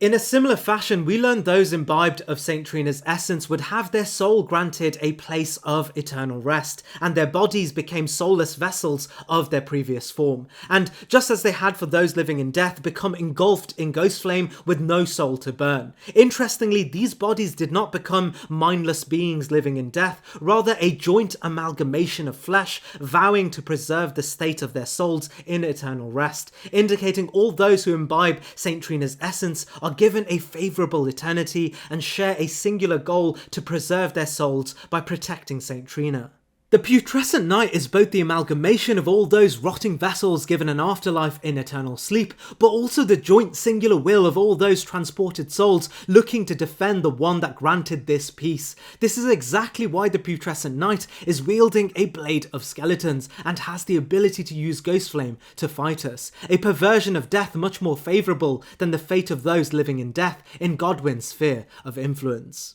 We aren't told specifically how powerful those who imbibed St. Trina's essence were, or even how much power was gained and retained from the vessels of those in eternal rest, but we know this may be the greatest cohort of dead influenced by the ghost flame in the entire game. The sheer extent of the dead bodies is made abundantly clear throughout the entire stage, and while St. Trina is not attributed to being specifically a deity of great power, nor does the putrescent knight seem to project much of St. Trina's own essence, the knight may inadvertently be one of the greater projections of the power of the twin birds, rivaled only by the death right bird. We aren't told much else about the power of the putrescent knight, nor even St. Trina's reliance on the knight for protection. There is no speak of commendation around the power of the putrescent knight, and all descriptions make it clear the knight grew as a force of nature due to the conditions of the bodies rotting in eternal rest through St. Trina's essence, and thus it ranks here on the list.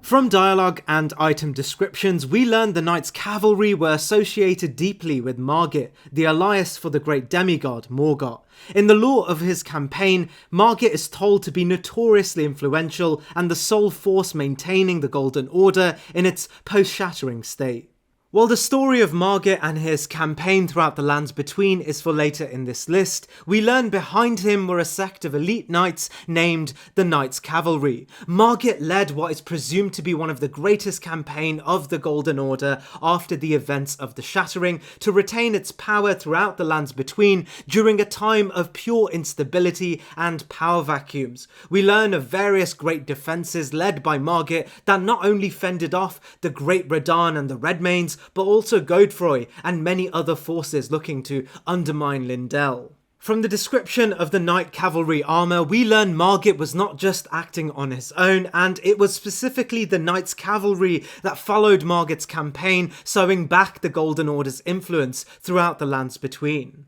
The Knights Cavalry were an incredibly powerful sect of warriors, befitting Margit's own strength. We are told they became a notable point of history as they were responsible for the death of many great warriors, knights and champions, which itself is reinforced as the Knights Cavalry drop arts of war associated with the Bloodhound Knights as per the drop of Bloodhound Step, those of Carrion Royalty as per the drop Ice Spear, members of the Golden Order since defeated as per the drop Shared Order, heroes of the war against the giants as per the drop Giant Hunt, and even responsible for slaying of a dragon directly associated to the primordial Placidusax himself as per the drop Ancient Dragon Smithing Stone. It's rare in the game we get direct details of the type of enemies a certain entry was canonically more powerful than, and the Knights Cavalry, based on the items they drop and the role they played as slayers of great beings and heroes, immediately gives us this knowledge. While we can say for certain comparatively the Knights Cavalry were more powerful than those they defeated,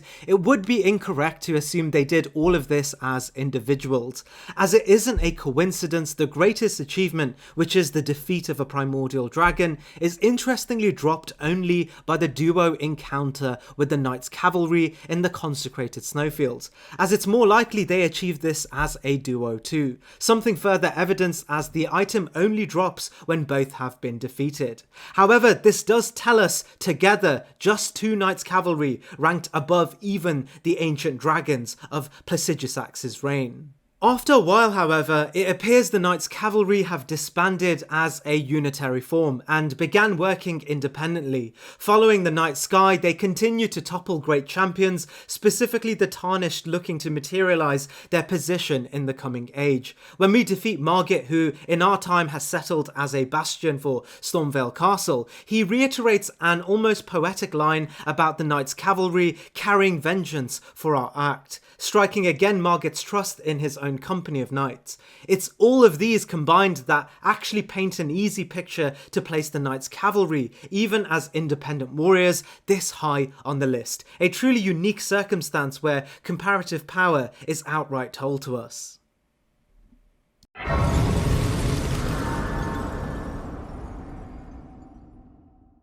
Every now and then in Elden Ring, you'll come across a boss encounter that seems entirely uneventful, but only once you've defeated them and indulged in the flavor text granted by their items and associated descriptions is the fight recontextualized as anything but ordinary. Adon, the Thief of Fire, stands out as one of the most pertinent examples of this. Trapped in an Everjail, we meet a champion invoking the strength of an old deity, the Fell God. Equipped with the Fire Prelate set and a Fire Monk hood, he cast the incantation known as the Flames of the Fell God, a spell so powerful it is described as representative of the power of the Fell God deity of the ancient giants, the same aspect that would later burn down the erdtree in the main story. The campaign against the Fire Giants and the Fell Gods are one that stick out as one of the Golden Order's most historically relevant events, taking the combined efforts of Godfrey, Crucible Knights, the Zamorians, Trolls, Giants, and even more to overcome.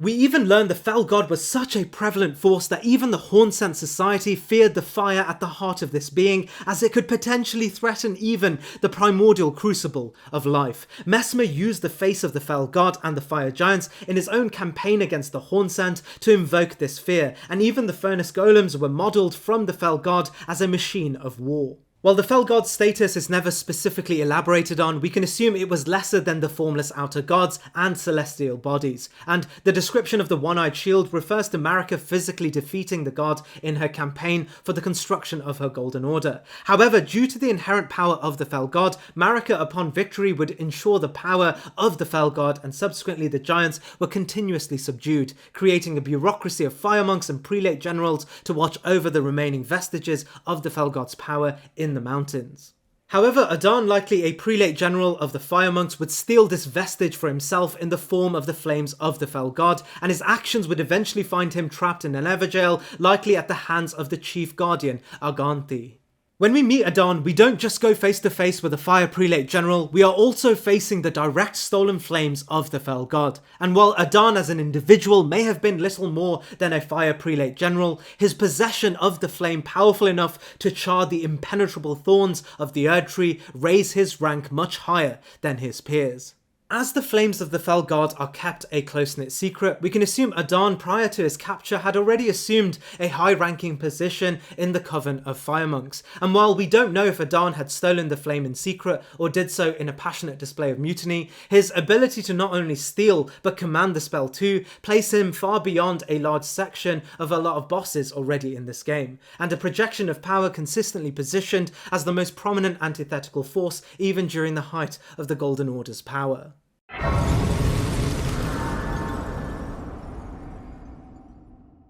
The Death Knights are an interesting entry as they not only represent the power of Godwyn in life, but also in death too. We learn from the Death Knight Long-Haft Axe that Godwyn, during his time alive, had a specific group of knights assigned directly to his protection, the Axe describing them outright as his personal bodyguards. We learn Godwyn was supposed to be the true heir to Marika, and thus from birth would have been highly protected and given only the most loyal knights to stand by his side that represented the power of the Golden Order itself. It's clear in all of the Death Knight's weaponry they aesthetically carried this mantra too, their weapons adorned with a golden ring. One of Godwyn's greatest campaigns and shows of force were the defense of Lindell against the ancient dragons, specifically that of Gransax, accompanied by true ancient dragons hosting the distinct brand of red lightning associated to Placidusax himself. Gransax's company waged a war that for the first time breached the walls of the royal capital. Godwyn would go on to defeat the ancient dragons, and while it's suggested he alone carried the weight of these achievements, we know he was accompanied by both tree sentinels, but also most likely his personal guards that would go on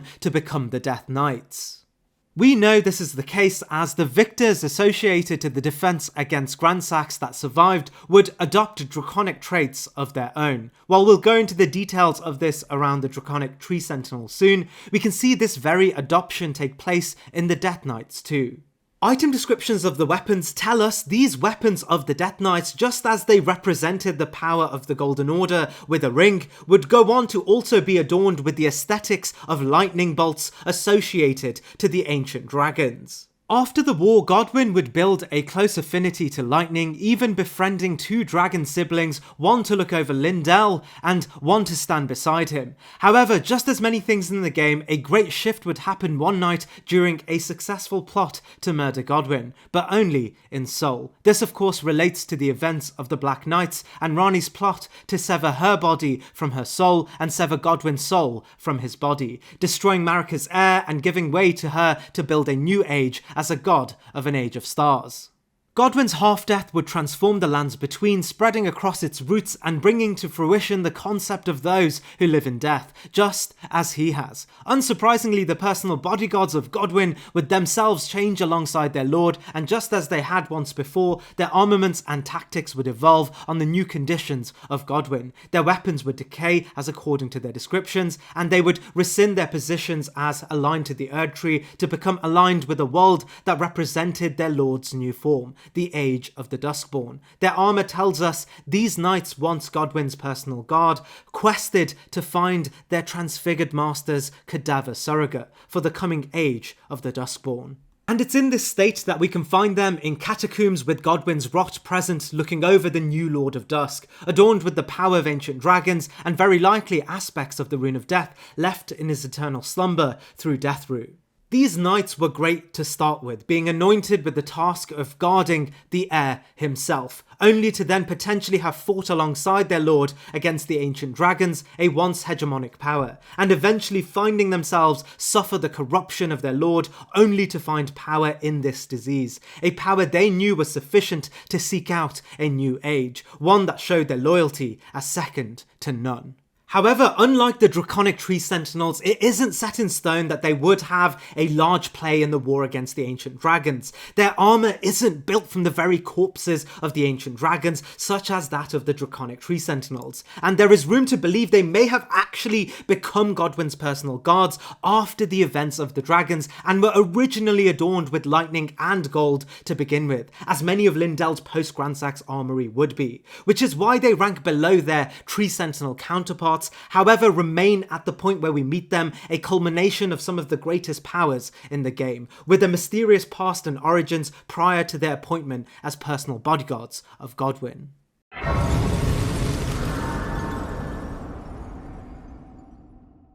Esgar is a unique character in the way that he encapsulates the stories of a variety of factions in the Lands Between. We know Esgar likely began his journey as a student in Raya Lucaria under Renala's premiership as the head of the institution. We learn he would rise far above the ranks in the institution and gain an enlightenment only associated with those who truly reached the pinnacle of their own research. In Esgar's case, this was tied intimately with Renala and the moon. Granted the greathood for his attainment of this knowledge, Esgar would leave the discipline and eventually find himself at Mohgwyn Dynasty. While it's not clear who or what caused Esgar to end up here, we can assume it was his thirst for knowledge that would be responsible. Eventually he would rise the ranks all the way to the most prestigious position of Mohg's bureaucracy, likely leveraging his streak as an incredibly capable researcher, eventually solidifying the role as the Priest of Blood. This is what distinguishes Esgar to the ordinary apostles of blood in the form of the Sanguine Nobles,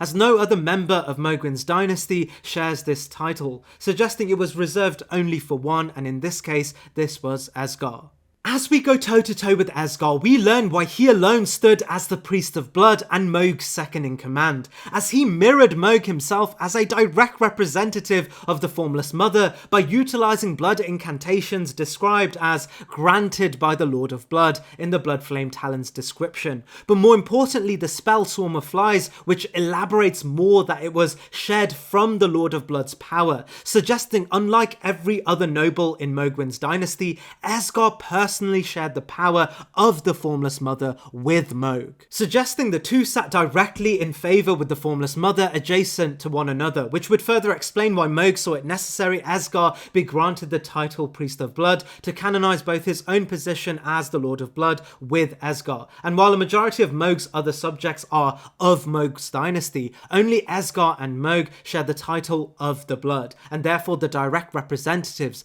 of the Formless Mother. Esgar's position in the dynasty, alongside what we already know of its influence, but also Esgar's affinity to the Formless Mother combined with his knowledge of moon sorceries of Raya Lucaria, make Esgar an incredibly dynamic threat with one of the most achieved stories in the entire game. We know the power of the Formless Mother is said to have plausibly contained a power strong enough to challenge the Golden Order, much like the Flames of Frenzy and the stars themselves. We also know Mohg found such a great degree of power in the Formless Mother, he was able to galvanize a cohort of beings into an entire dynasty of his own. It's in this that Esgar, as only second to Mohg in terms of his affinity to the ever so powerful Formless Mother, but also one of Raya Lucaria's former greatest students, represented by a hood seldom seen anywhere else in the game, including the Academy itself, is likely a being not only able to utilize incantations directly associated to the Formless Mother, but even potentially some of the greater spells associated to Rennala. It's no surprise Esgar drops the Talisman of Exaltation and an heirloom of Mohg himself, as he more than likely represented the power of the Formless Mother in the overworld in Mohg's absence as he looked over Miquella's cocoon. For more context around the origins and base power of glintstone dragons, I urge you all to return to Smaragd's respective entry on this list. Much like Smaragd, Adula is one of a few dragons with glintstones embedded into their own physiology. We learn this is most likely caused by consuming sorcerers. Unsurprisingly, all glintstone dragons found a home in Liurnia, the home of the modern sorcery tradition, but also a bed for the naturally occurring glintstones too. Item descriptions outright tell us, much like Smaragd, Adula once held the title as a devourer of sorcerers. However, unlike Smaragd, we learn that Ranni, daughter of Rennala, did not see a mutually beneficial relationship in keeping Adula alive. This may be down to two reasons. The first suggesting Adula's tyranny may have preceded the Shattering and thus fell at a time when Raya Lucaria's academy gates were wide open to any and all willing to learn, and thus its presence was a deterrent, but more likely it was the second reason. Adula, unlike Smaragd, proved to be a much greater threat to not only sorcerers, but potentially Raya Lucaria and even the Carian royal house, an institution held up by an immensely powerful and influential school of sorcerers that stood firmly even against the powers of Raya Lucaria during a civil upheaval. We learn from Adula's Moonblade that Adula, a devourer of sorcerers, was bested by Ranni and subsequently swore a knightly oath to her Dark Moon, indicating that Ranni herself, likely during the time as a physically present being, challenged Adula's tyranny, eventually besting the Great Dragon, but also seeing within him a power great enough for the ranks of the Carian knightly tradition. Ranni would anoint the now submissive Adula as a formal Carian knight numbering less than 20. We know from Bold's entry that being a Carian knight was not restricted by race, rather purely down to loyalty and, more importantly, power. While theories around how powerful Adula was to their peers in the early days of their training is hard to say, we know once Loretta and the Prime Protector for Ranni would abandon her post for the Haligtree, it would be Adula that would take the position as Ranni's personal last line of defense.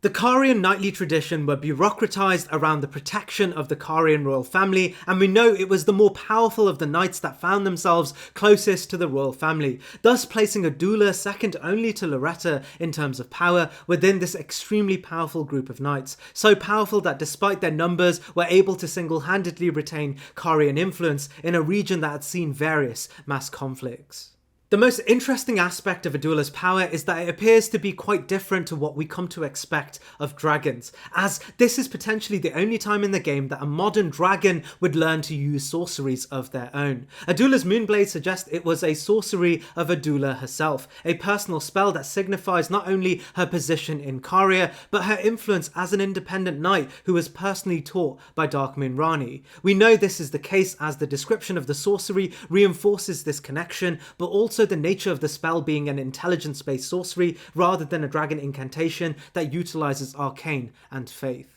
We know the greatest of the Carian knights often created spells of their own carrying their own namesake, as we learn from Loretta, and Adula maintains this tradition and may be the reason why Ranni would take Adula as her personal guard, second only to her shadow Blide. In this, Adula not only represented the power discussed for Smaragd, but also layered this power with the blessing of Caria's exclusive coven of elite knights, something made even greater as she was also a direct student of Caria's greatest royal, Rani, and thus placing Adula here on the list.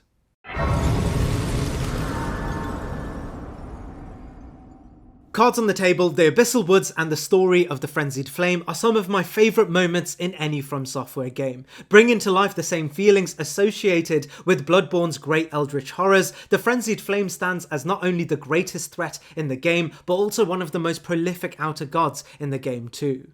We learn the power of the Frenzied Flame was posed as an antithesis not only to the rivaling outer god seeking dominion, but to all living things and the very world the outer god sought influence over. It's not surprising, therefore, that all factions, including opposing outer gods such as that of the Formless Mother to the Golden Order, saw the suppression of the Frenzied Flame as a prerequisite to any conversations around building an order of their own. It's why we find Mohg's illusion guarding the subterranean shunning grounds, it's why Melina saw the Frenzied Flame as an ultimate betrayal, and as we learn from the DLC, why the Hornsent saw the Frenzied Flame as antithetical to the very primordial crucible of life itself.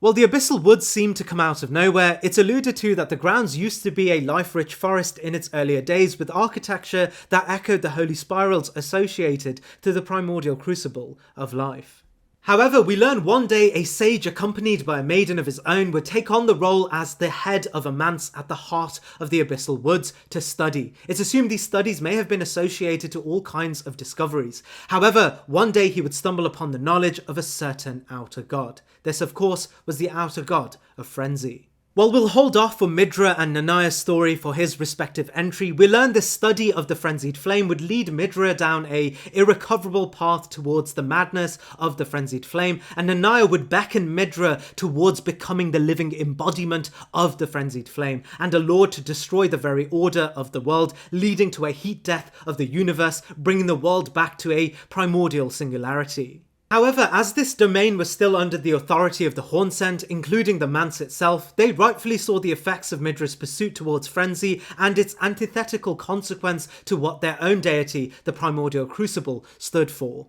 It's in this that a spectacular inquisition would take place, a mission to destroy Midra's apostle and quarantine the Frenzied Flame to a corner of their world, just as the mainland had done in the subterranean shunning grounds. We aren't told exactly who was involved in this inquisition, but we know that a majority of the campaign was led not by the warrior rank of the Hornsent civilization, but the priests. Why this is purely speculative, but it could be down to something to do with the Hornsent civilization, knowing brute force was never going to take down the Frenzied Flame, and only an intelligent and highly faithful coven of champions could do so, without succumbing themselves to the frenzy.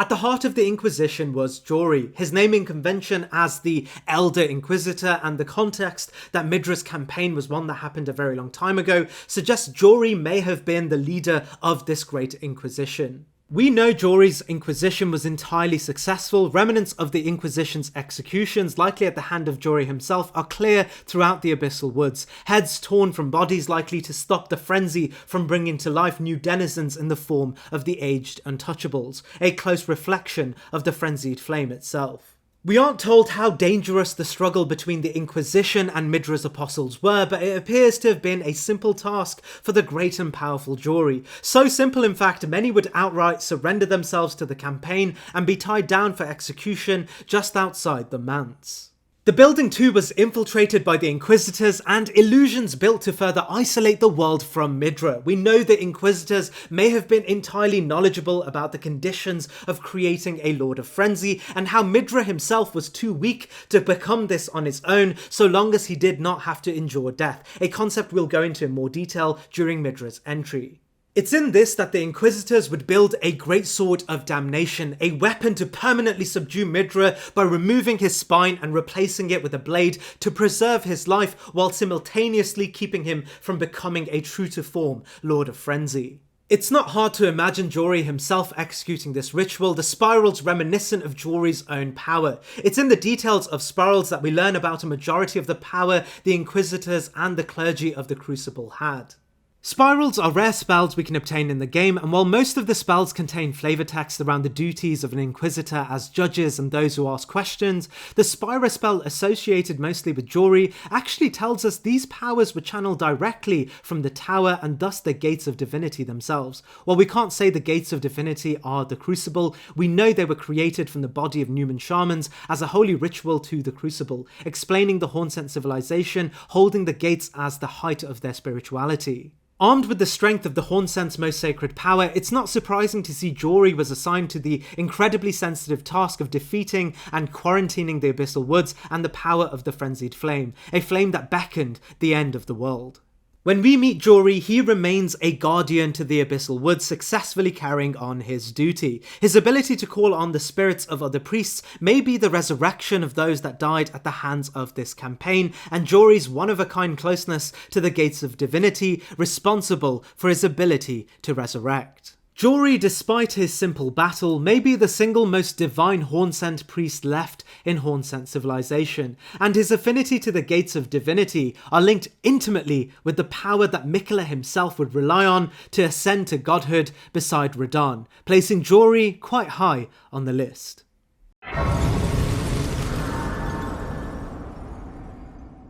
In many ways, I'll be reiterating everything said about the Valiant Gargoyles here, but with a special edge that places them far beyond in power. If you want more context and skip the entry for the Valiant Gargoyles, I implore you to go back to that entry first. The Blackblades are from the same race of beings as the Valiant Gargoyles. They too are gargoyles likely associated to the old Stormveil ruler. Much like the Valiant Gargoyles, they are also characterized by corpse wax, the cumulative essence of ancient heroes projected compoundingly with the power of the gargoyles. While the Valiant Gargoyles are said to have ordinary corpse wax of heroes, the Blackblade Gargoyles seem to have black corpse wax, a peculiar difference that may share insight into their name as kindred to the Blackblade. Of course, based on the Blackblade kindred boss's location and the association of corpse wax to Godwyn and therefore the Rune of Death, make it clear that they are indeed kindred or even related to Malekith himself. While we're not told specifically what makes their corpse wax black, we can infer one core difference, that being the skill known as Corpse Wax Cutter, which tells us it channels the power of ancient heroes and even shares a degree of similarity to Malekith's own Rune of Death and the effects of Destined Death itself. The spell casts a visually similar effect to Destined Death, but notably without the unique status build-up of Destined Death. This may suggest the black corpse wax may be related to the corpse of Godwyn himself, and considering it's only this distinct black version that allows the player to cast the spell Corpse Wax Cutter, we can speculate the reason this specific corpse wax can still generate this power is related to Godwyn's body still being physically present, albeit without a soul. We learn it was specifically the Blackblade Valiant Gargoyles that served Malekith, as item descriptions indicate the blackened wax were a mark of those who served him, presumably due to its ability to echo his own power of Destined Death. We learn Malekith was extremely precious about the fragmentation of his power and the Rune of Death, adding further confidence to how powerful these specific gargoyles actually were and the confidence Malekith had in them. We're never told of Malekith ever employing the aid of others, and he's often described as powerful enough to handle his own affairs. However, it may have been the events of Rani's conspiracy and the Night of the Black Knives that would cause him to employ the vigilance of the gargoyles, granting them the black corpse wax so that they could utilize an aspect of the Rune of Death in its protection. The fact that Malekith entrusted these gargoyles is a clear indication of two things. One being loyalty, and the second being strength. Strength in the face of those who seek the most treasured weapon in the entire game, Destined Death itself. It's for these reasons the Blackblade Kindred fuses all the benefits of being a Valiant Gargoyle with an aspect of Destined Death, but also the confidence of Malekith. And considering there are only two of these gargoyles in the game, we can only assume how powerful they both were as the only two beings Malekith trusted with the protection of Destined Death and the assurance that it was never stolen again. Considering the black corpse wax is specifically mentioned to harness the essence of ancient heroes, it's not surprising only 2 black blades were needed, as they weren't ever going to be alone. They represented the power of a variety of ancient heroes with the ability to project their power through a swing of a blade.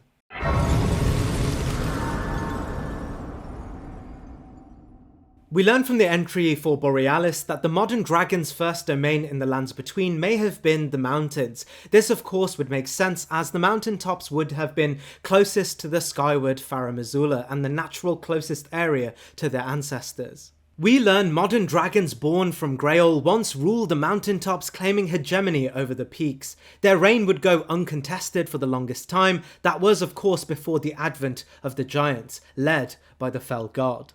We aren't ever told of the specific details about the challenges the giants posed to the dragons, nor even the battles that took place, but one thing we do know for certain is that the dragons were beaten so badly that Grail herself would flee from the mountaintops, and the dragons with an affinity to the ice natural to the mountaintops would go near extinct. Total extinction would have been the case if not for one specific dragon so great he stubbornly and single-handedly holds control over a large section of the area. This of course is the aptly named Borealis, the freezing fog. It wouldn't be surprising to assume that the giants would challenge Borealis, only to lose time and time again, and eventually giving up and allowing his annexation of the freezing lakes. What made Borealis different to his contemporaries were his ability to exercise control over the weather of the entire freezing lake region. It's no coincidence or hyperbole that Borealis is referred to as the freezing fog, as the first signs of his presence are not felt through his roar or fire, rather the mist that coats the area, which we find is solely due to his presence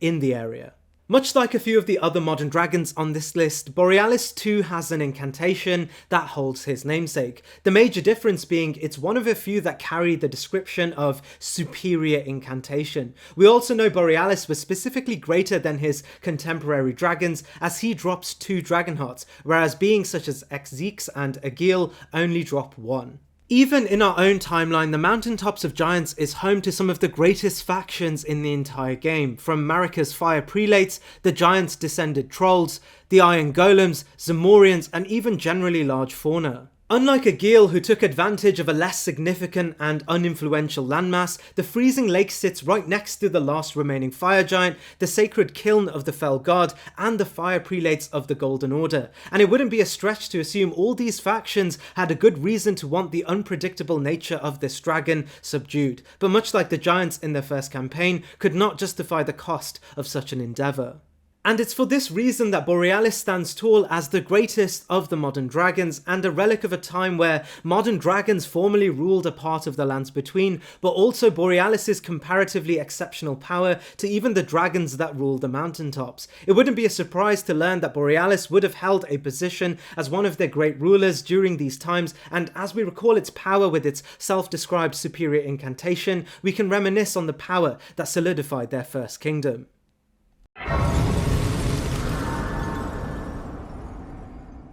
Rakshasa is an interesting entry on this list as it evokes a story From Software has told once before. This of course is Shura in Sekiro. Found in the Eastern Nameless Mausoleum, she, much like the other inhabitants of the mausoleums, was granted a named burial likely due to the reputation she was able to accrue. While we don't know where Rakshasa came from, we do know she was a warrior with such brutal fervour that she would be characterised by the blood that she would spill, her armour and weaponry all permanently tinged with this reddish hue. Rakshasa's armour tells us, soaked in the spurting blood of her victims, tatters of ragged cloth jut out haphazardly, as if her lust for carnage threatens to break free. We are constantly affirmed this picture of her that was so driven by killing that she would abandon all elements of her own health. It's no doubt the armour itself comes with the unique gameplay mechanic of dealing extra damage at the cost of your own defences. But our biggest clue as to how Rakshasa came to be a blood-hungry warrior actually sits within her name. Rakshasa in Hindu mythology is a type of demon with shape-shifting abilities, but more importantly the tendency for this demon to take on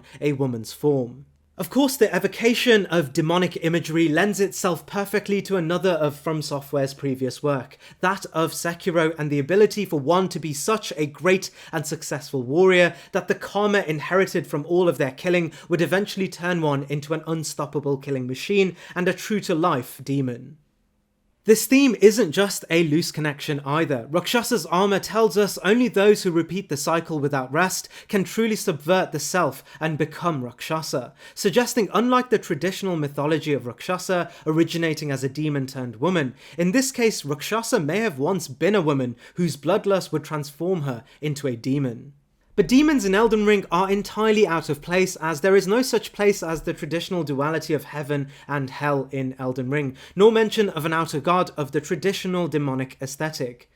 Except for one particular outer god we know finds a home in the blood sacrifice of war, this of course being the Formless Mother. While we're never told outright of the Formless Mother sharing biblical or Hinduist ties to demons, it wouldn't be far-fetched to assume Rakshasa found the Formless Mother in this bloodshed, and within it she, much like others, saw the outer god as an inherent truth in life that reinforced her greatest talent, spilling blood. Of course not just the blood of her foes, but her own blood too, which would explain why she never employed defensive tactics, as blood is spilled either way. We aren't ever told of outright demonic possessions in the game, not at least like the way it's described in Rakshasa's armor description, suggesting Rakshasa had a different name before taking the title of Rakshasa. We aren't ever told of anyone else becoming Rakshasa, so it may be that she alone stood as the only one ever to attain this position. Not even Mohg, the leader of a dynasty dedicated to the Formless Mother, would inherit this title. And as the formless god of blood and often called Mother of Truth is always referred to in feminine pronouns, Rakshasa may have been taken over by an aspect of the Formless Mother herself, a story that would fit into the Hindu mythology of demons taking the form of a woman, while also supporting a warrior becoming an outlet for the demon host.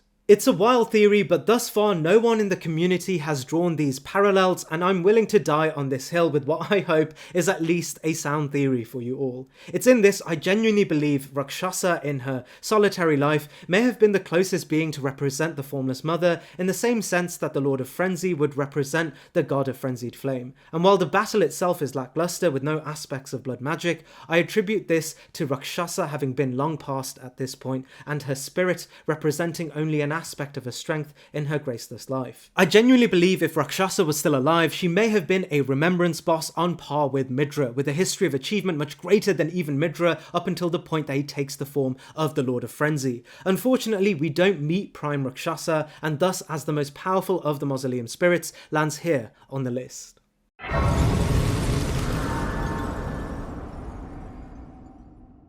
As discussed slightly in the entry for the Knights Cavalry, Margit was the pseudonym Morgott would use after the events of the Shattering, likely to hide his true identity during his campaign throughout the Lands Between, attempting to keep the Golden Order preserved after the events of the Shattering. We definitely know Margit and Morgott are the same person based on the Shackles item working on both bosses, but also the absence of Margit in the case you skip that boss and return to Margit's boss arena after killing Morgott. However, I believe the Margit in history during the second and first defense of Lindell, the one that would pile high mountains of corpses, is actually different to the Margit we meet in the actual game, as it's my belief that Margit during those major campaigns was Morgott himself, robed to hide his true identity, but Margit after these events were just projections of Morgott as Margit to protect key points of interest from budding Tarnished looking to interfere with the redemptive acts of the Golden Order. I make this assumption in the same breath that Mohg the Omen is just a projection of Mohg, the Lord of Blood, and the premise that the Royal Omens, Mohg and Morgott, both harness the ability to project aspects of themselves while not being physically present. I believe Morgott would eventually create a projection of Margit and still remain at the base of the erdtree to continue protecting it, while the projection of himself as Margit remained in the outer parts of the Lands Between, using a portion of his power, but more notably the reputation he built as the Fell Omen during his personal campaign as the Great Defender of Lindell, with the intention to exert control over the Lands Between while still staying close to the erdtree. While a majority of Margit's recorded achievements as a being able to pile high mountains of corpses and acting as the true main defense for Lindell in the absence of the royal lineage, but also the cutscenes of him as Margit going toe-to-toe with what seems to be Radahn are attributed to his true form, as Morgott was an entirely skeptical character and desperately sought to maintain the image of the Golden Order, we can also reasonably assume the projection versions of Margit still fulfilled much of the same strength and were in any case inherently tied closely to Morgott. We know Morgott in his campaign as Margit recruited only the most powerful knights as his personal entourage, and we can assume by association Margit, even as a projection, was as strong as, but more likely more powerful than, the Knights' Cavalry too. However, it remains the false Margit's association with Morgott that pushes his ranking far above the Knights' Cavalry, and it's no surprise Stormveil Castle, governed by the severely inadequate and unpopular Godric, remained uncontested in a region extremely antagonistic towards Godric's rule, as Margit took it upon himself to station his projection at Stormveil's gates as the first and most important line of defence. One of the major drawbacks to Margit's power, however, is to do with his own choice to hide a great deal of his power in keeping his true weapon concealed, more than likely to keep the speculation of his heritage away from the general population, meaning unlike Mohg's illusory version of himself, Morgott's illusion as Margit was less than just a representation of his own power, but a representation of a concealed and intentionally handicapped version of himself, ultimately placing him here on the list. Distinctly different to the regular magma worms in the game for a variety of reasons, this being is unsurprisingly even referred to by the lore of the game as the superior version of a magma worm. We learn the Great Magma Worm was once a hero aligned to the Golden Order that fought one of the most decisive wars of Godfrey's campaign, the battle against the Fire Giants. However, unlike every other magma worm, we learn Theodorix was likely a Drake Knight born a troll. We know the trolls were intrinsic in Godfrey's campaign, and it isn't unusual a hero would emerge amongst the troll that would be venerated by the Golden Order. We don't know if Theodorix became a magma worm after or during the events of the war against the Giants, but we know he was likely the single most successful Drake Knight in the entire game, even when compared to his contemporary humans. We gather this from both his prefix as a Great Worm, but the fact that also he drops more dragon hearts than any other being in the game, 3 to be exact. While seemingly inconspicuous, this outright tells us Theodorix harbours the power of more dragon hearts than any other being in the game. As mentioned in the Magma Worm's entry, while the Magma Worm form is often referred to as a curse that undermines their previous form, the power is likely determined by the quality and quantity of the dragon hearts they consumed in this new form, and it's in this that helps us understand why Theodorix stands alone as a Magma Worm referred to as superior, and why he hosts a Dragon Communion incantation of his own name. As all other magma worms don't have a unique incantation unlocked after their defeat, and Theodorax specifically does, we can assume he definitely did defeat dragons worthy of their own distinction to harbour a power distinct to himself too, and it's on this merit that the supreme magma worm, descending from an ancient troll warrior of a battle often touted as the Golden Order's greatest victory, that places him far beyond the power of other dragons that he likely would have slayed all on his own.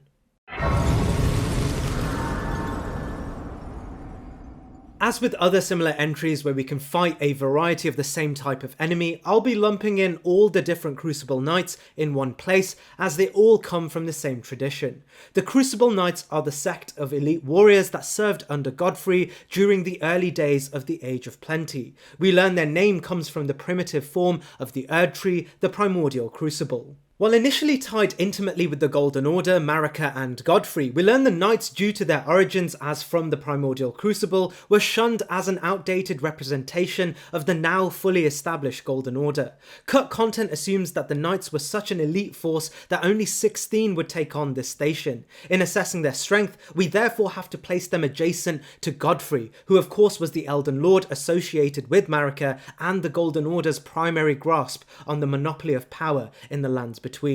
We learn Godfrey's campaign was entirely successful and his actions etched into history as so great that there were no losses recorded, and even some of the greatest demigods such as Radahn were inspired to become warriors on the back of stories of this campaign. In this, while Godfrey may have accepted a variety of warriors to his army, only the greatest of the era would take the elite Crucible position. The Crucible Knights themselves would achieve this position likely due to their affinity towards the primordial Crucible. The aspect of the Crucible description tells us it manifested the erdtree's primal vital energies, and it would be the vital energies of the greatest medium of power in the lands between that would stand out to Godfrey as worthy of great positions in his own coven of warriors. The Crucible Knights, representing the vital powers of the primordial Crucible, would claim easy dominion over the lands between and open a pathway for Marika's hegemony in the wider world. But as the Crucible formed into the erdtree, their existence sat as a reminder of what is likely the tainted deeds required to achieve this, and Marika likely ordered Crucible Knights to the periphery of the world and renounced their nature as entirely antithetical to what the New Order stood for. Some would rebel and be cast into Everjails, while others would reaffirm their allegiance to the opposing factions, but most would remain on the peripheries as ordered by Marika. However, in the specific case for Ordovis, he would be discreetly honoured for what we can assume to be his exceptional service during the Age of Plenty in the Ariza's hero grave. Considering how close this hero's grave is to the royal capital, alongside Marika's own discriminatory beliefs against the Crucible Knights, we can only assume how influential Ordovis must have been during the decisive battles in the lands between to be honoured so greatly. And while a majority of Crucible Knights alone could rank quite high on this list, purely on the fact that they not only represent the power of the primordial Crucible, the single most densely powerful object described in the game, but also their victories besides Godfrey, it's Ordovis' specific circumstance of being honoured so highly, despite Marika's reservations against anything antithetical to the erdtree, that place him much higher overall, and stands as the most powerful of the elite sect of knights employed by Godfrey to represent himself on the battlefield.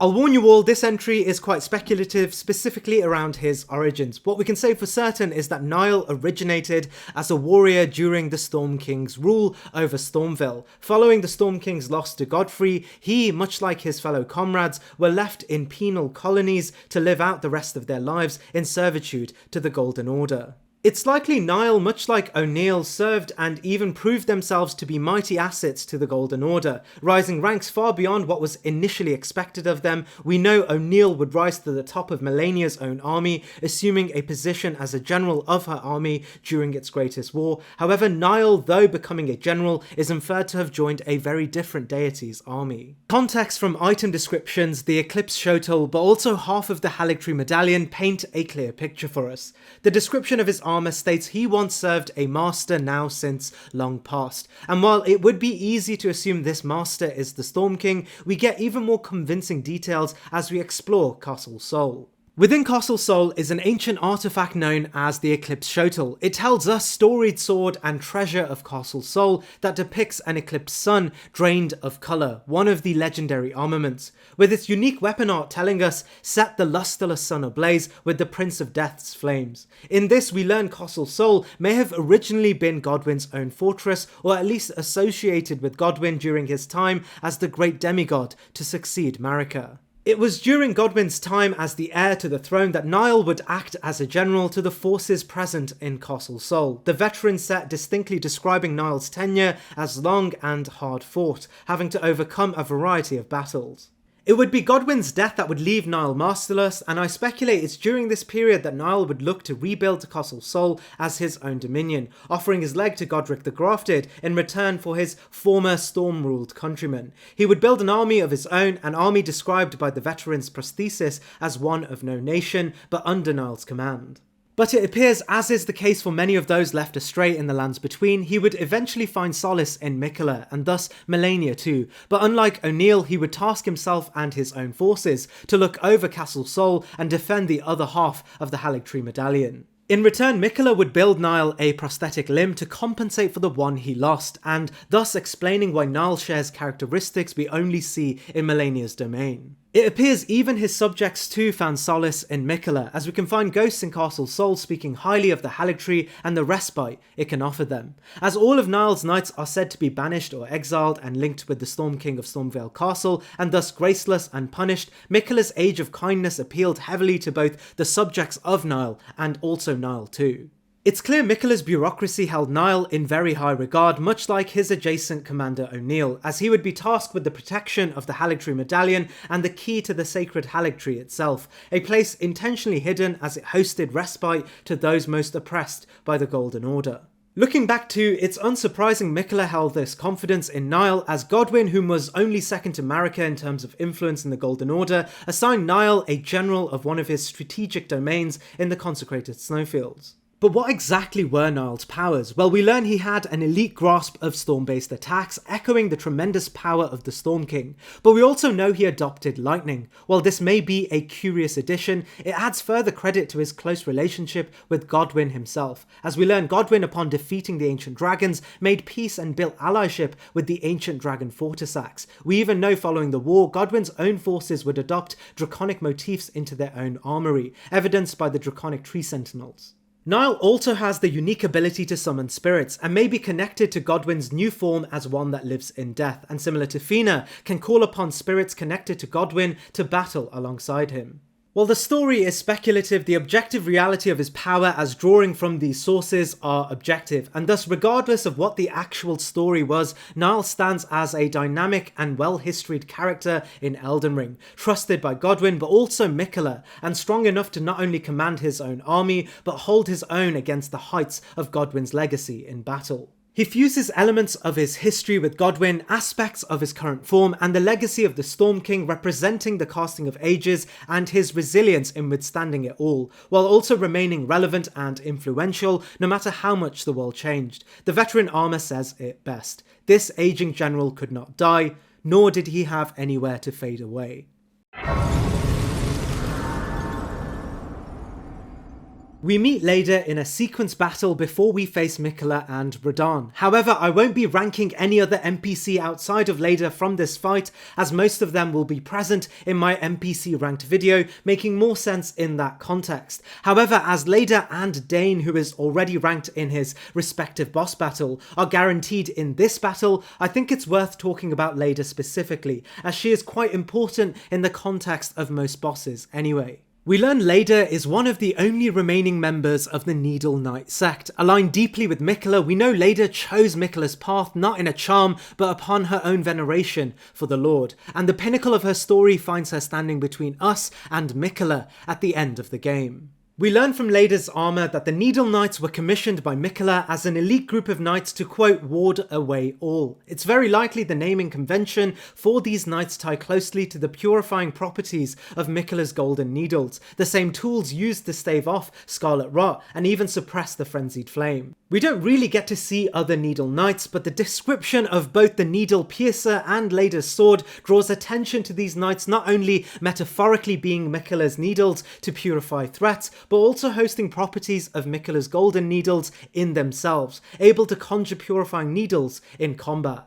The use of needles in combat is often not seen in the game, and Miquella's incantation mostly incorporate ringed motifs, but it's clear the unique weaponization of such a powerful tool may be the reason the Needle Knights won such a strong reputation amongst the ordinary followers of Miquella, and became unique extensions of Miquella's own unique ability to offer respite to all beings despite their ailments. In this, it's no surprise that we find Leda heading the operation when it comes to our ragtag group of followers in the first section of the Shadow of the Erdtree. But curiously, we also learn Leda is the only remaining Needle Knight. As we play through the story, we learn exactly why she remains alone in this position. Clues from descriptions of her blade and the existence of an armor set named the Oathseeker set gives us clues that the Oathseekers came from the same place as Leda, once serving Miquella as Needle Knights, but one day they would cast away Miquella's influence on a quest to discover an oath truly worthy of devotion. It's likely the Oathseekers, based on their close proximity to Miquella, may have seen through Miquella's veil of kindness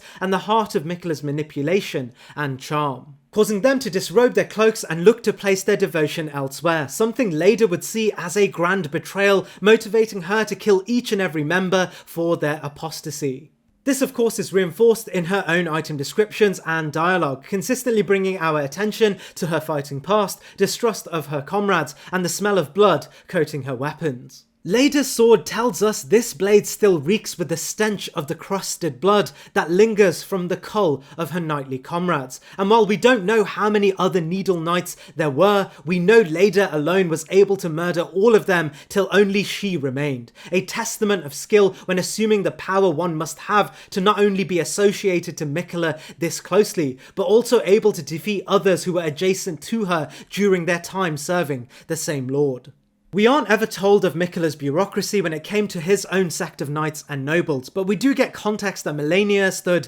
as Miquella's military will, and Loretta the guardian of his domain, but never groupings in the way that we find the Needle Knights. Assuming Lada is knowledgeable of Miquella's plan all the way to the final twist in the game, and is able to stand before us, assume she may have been quite appropriately one of Miquella's most powerful shows of force. It's not surprising that she therefore is confident in her role to take down the other members of the group after the charm has worn off, and she is not riddled with concern on capability, rather justification, assuming she knows that she is powerful enough to kill them, but questions whether it is appropriate to do so. She never outright asks us to assist her, rather infers that we can, and it's clear characters such as Hornsent and Ansbach, after the charm has been broken, fear her historied path in culling her comrades, rather than see her as a challenge they're able to preemptively overcome. Interestingly, in most fights with the other NPCs, Lada holds the upper hand, and while gameplay is a redundant conversation, it's clear these fights are positioned as allowing Lada to carry out a task she is entirely familiar with and has done before. When we consider both Ansbach and Hornsent are powerful entities in their own, with Hornsent even able to get through Messmer's forces for an audience directly, and Ansbach's rank beside Mohg himself and a once challenger against Miquella, it gives us a great measurement for how powerful Lada truly was. While our first encounters with Lada paint the picture of a benevolent leader, we learn between the lines are stories of her bloody past and her brutal judgments, culminating to a character that is an incredibly powerful projection of Miquella himself.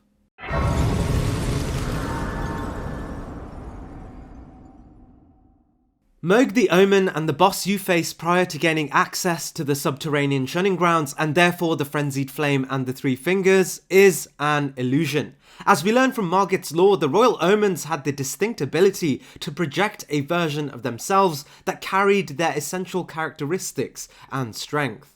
We find Mohg the Omen in the Shunning Grounds as a safeguard against the power that was antithetical not only to the Golden Order, therefore Morgott, but also the formless outer god of blood, hence Mohg too. In this, it doesn't come as a surprise that Mohg likely projected a version of himself here to safeguard against budding Tarnished looking to harness the Frenzied Flame for themselves, undermining the influence of not only the Golden Order, but all other outer gods too, due to the Frenzied Flame's goal in mutually assured destruction.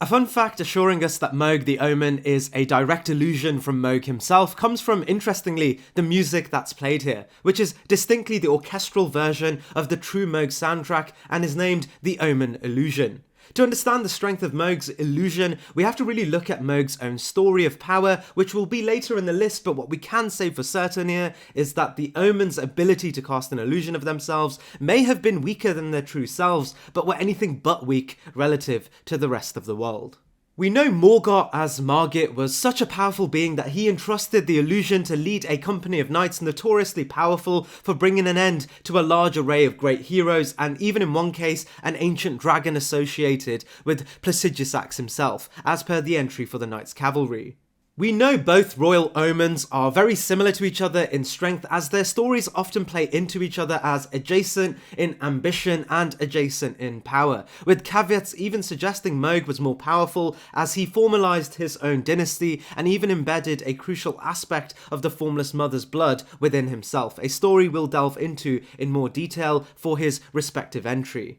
Unlike Margit the illusion of Mohg does not hide away its power in any means. We know the illusion of Margit was created by Morgott to conceal his own identity while campaigning through the lands between, and a crucial means of hiding this was never utilising his own blade in combat, stifling his potential overall. However, Mohg never felt the same shame of being an omen. Instead, he found pride in his form, and therefore his illusion is outwardly a projection of his true self and utilizes the power of the royal omen in this illusory form, but also much of the power of the formless mother too, ultimately consolidating Mohg the omen's position here on the list.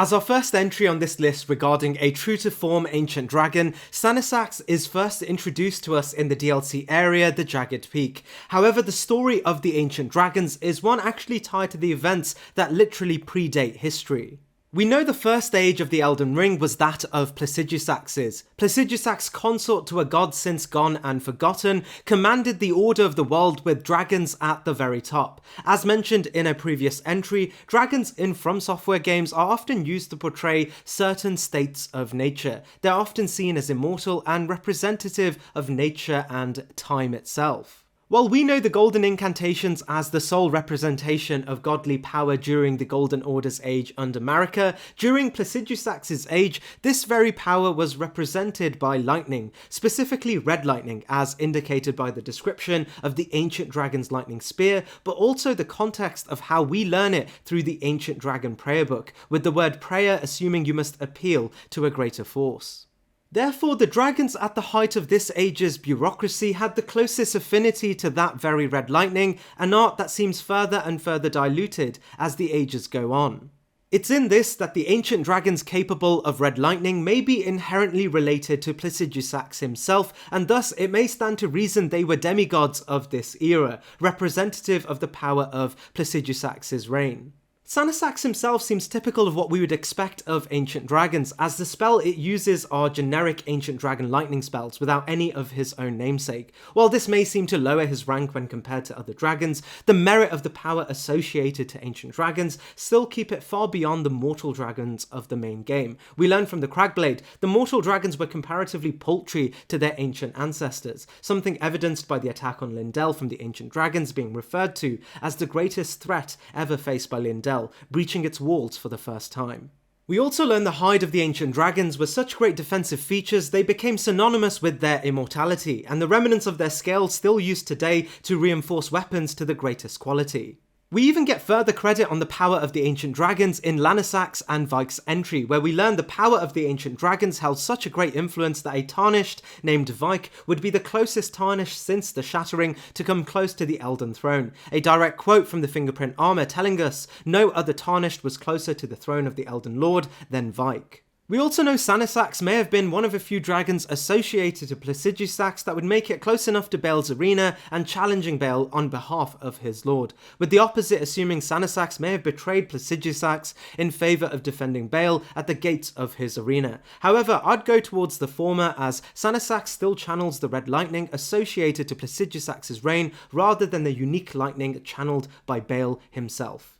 Either assumption would assume Sanisax may have had to defeat a variety of his own dragon kin during the brutal conflict between the two great dragons, Placidusax and Bale, a prolonged conflict that rages heavily even when we arrive. The main issue with Sanisax is that he, unlike his peers Fortisax and Lanciax, did not hold the power and influence to command an incantation worthy of recital by Drake warriors through dragon incantations, and thus his influence and power fall short of the great ancient dragon siblings.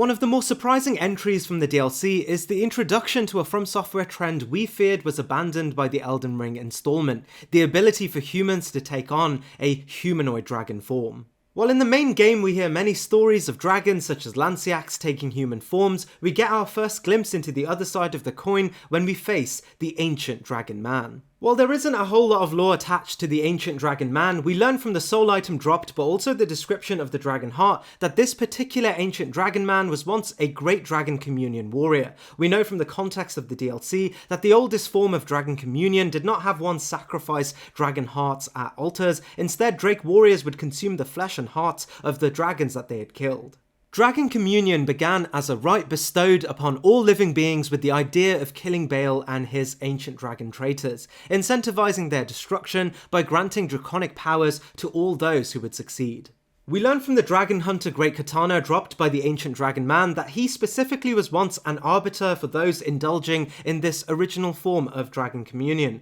likely selectively picking the greatest Drake Knight warriors out of all of those who indulged and chose which were powerful enough to face Baal, for the chance of course at the ultimate challenge itself, consuming Baal's heart.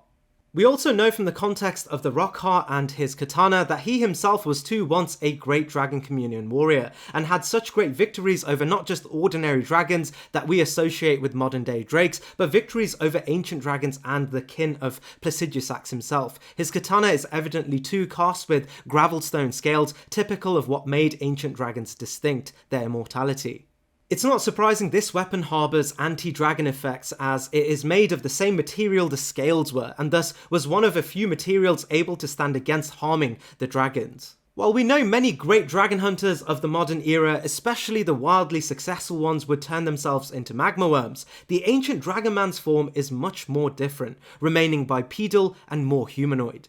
We learn from the Rockheart that this form may be the result of claiming victory over ancient dragons rather than ordinary modern dragons, and as we don't know of a single Drake warrior in the main game having overcome a true ancient dragon, it's not surprising there are no ancient dragon-formed humans in the base game, just magma worms, resulting from the consumption of ordinary modern dragon hearts. Carrying a weapon representing his triumph over many ancient dragons, a form indicating he himself consumed and used the heart of an ancient dragon during the old rites of dragon communion, but also being trusted as the arbiter to judge those worthy of taking on Baal, the ancient dragon man, though indistinct in naming convention, may be the greatest Drake warrior we get to face. No wonder he is the gatekeeper to Baal's domain, as if we can defeat him, we justify our own audience with Dragon Priestess Florisax, and the beginning of our own campaign to defeat Baal the Dread.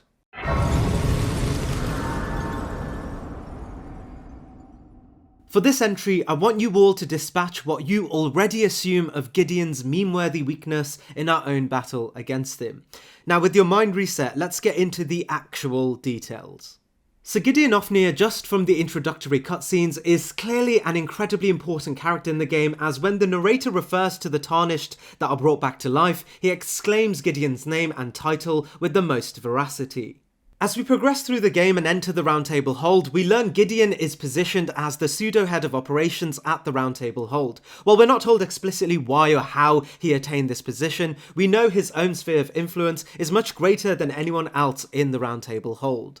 While it's not clear how he initially built his influence, we know it has something to do with an intimate network of spies that carry his crest in the form of an eye. This of course symbolic of their role as his eyes on the lands between during his time of study. Ensha the Tarnished that stands closest to Gideon being one of them, but also other characters such as his adopted daughter Nephili Lu and even recusant Henricus. While his spy network is incredibly successful at their extraterritorial campaigns, we know Gideon himself seldom left his study and is entirely unaccountable to the successes of his followers. But it's specifically these campaigns that would bolster Gideon's own power, as each success culminates to a spell he's able to use, indicating despite not being accountable to winning the knowledge of certain spells, he harbours the talent to use each and every one of them, consolidating the idea that he is an incredibly knowledgeable character that is able to militarise his own knowledge into offensive capabilities. The most prominent example of this is how when we face Gideon, he can use a selection of spells purely based on how we progress the story and how much information we give him about our own campaigns across the lands between. We know he can use Rykard's Rancor if told of Rykard, Scarlet Ionia in the case of Melania, but also Blood Boon after conversing on Moog. However, these aren't the only spells he has. We know at a baseline he's able to utilise extremely potent spells of his own. These spells really shed light on how knowledgeable Gideon was and how far he was able to militarise his knowledge, and even the context as to why he seeks knowledge to begin with. He is a selfish individual looking to gather the power of the gods to, as per Nephili's dialogue, seek the Elden Throne for himself. Of his base spells, the ones that stick out the most are Comet Azure, a spell intimately tied to the primeval sorcery of Azure, glimpsing upon the primeval current and developing Comet Azure as his own magnus opus for his efforts. Carrion Phalanx, a sorcery at the height of mastery for those associated with the Carrion royal family, specifically the small sect of elite knights known as the Carrion Knights, and the Triple Rings of Light, referred to as a direct representation of the often touted as most powerful demigod and successor to Godwyn himself, Miquella. While all three of these spells may be the result of the achievements of others, his ability to cast these spells with ease make him the cumulative power of each of these campaigns in one single being. And it isn't surprising he accumulated such a posse of influential warriors, as he formalized their efforts in himself to represent a power strong enough to usher in an age of his own, and hopefully carry his apostles with him. And we know eventually, upon our efforts of taking down all necessary demigods and obstacles on the way to Lindell and the Erdtree, Gideon, now assuming he harbours the strength to take on the throne for himself, sits as an obstacle to us, and even suggests he's been waiting for us. This is likely because he knows we have now gathered all necessary runes, and as he has done his entire life, looks to take the fruits of our labour as his own. It's notable too, at this point, now faced with the reality of truly usurping the age for himself, Gideon comes to the epiphany that mending the shattered rune is the incorrect decision, and the world is better remaining in a constant stage of limbo. Suggesting his objectives may have changed last minute, now looking to defeat us to prolong the Age of Shattering, and potentially continue the Age of Shattering in an effort to continue taking advantage of the power vacuum to enrich himself. But this is pure speculation based on his item descriptions, but also the dialogue. Queen Marika has high hopes for us that we continue to struggle onto eternity. A stronger theory may be within the context of the DLC, which enlightens us about Ofnir's epiphany, as we learn the guidance of the Two Fingers may have been false from the very start, as Meta, the supposed daughter of the Greater Will and the prime messenger for the Two Fingers, had lost contact with the Greater Will much before the events of the game, and thus Marika's rule was coordinated by an entirely unreliable source. Regardless of what the motivations were and are, what's adamant is he stands before us with the combined power of a myriad of demigods, and specifically too, the skill to utilise these spells, and as we approach our final objective, he fittingly represents a mirror of ourselves, all of our achievements, but also the background knowledge of some of the greatest aspects of the Lands Between, from Caria to the Black Flame and even Miquella's Light. In this, he stands as a final tarnish to tarnish fight, and the rite of passage to qualify us as a being that has risen above all other tarnished. Fittingly, when we defeat Gideon, he grants us the dialogue, "I know in my bones a tarnished cannot become a lord, not even you, a man cannot kill a god." And as we go on to do just that, our defeat over Gideon represents our ascension from just a budding tarnished to a consort fit for the throne. It's in this that I believe Gideon is a representation for us to overcome the odds of being a tarnished, but also a human mirror image of our victories combined in the form of a mirror image of ourselves and our ambitions. And while Gideon is not specifically reflective of the power of, say, Moog and Melania, beings we have to defeat prior to even facing him in his ultimate form, he is an all-encompassing metaphor and almost retrospective on everything we have overcome as we face our final challenge, and alone sits as one of the most powerful tarnished in the game, if not for one other special entry coming up on this list.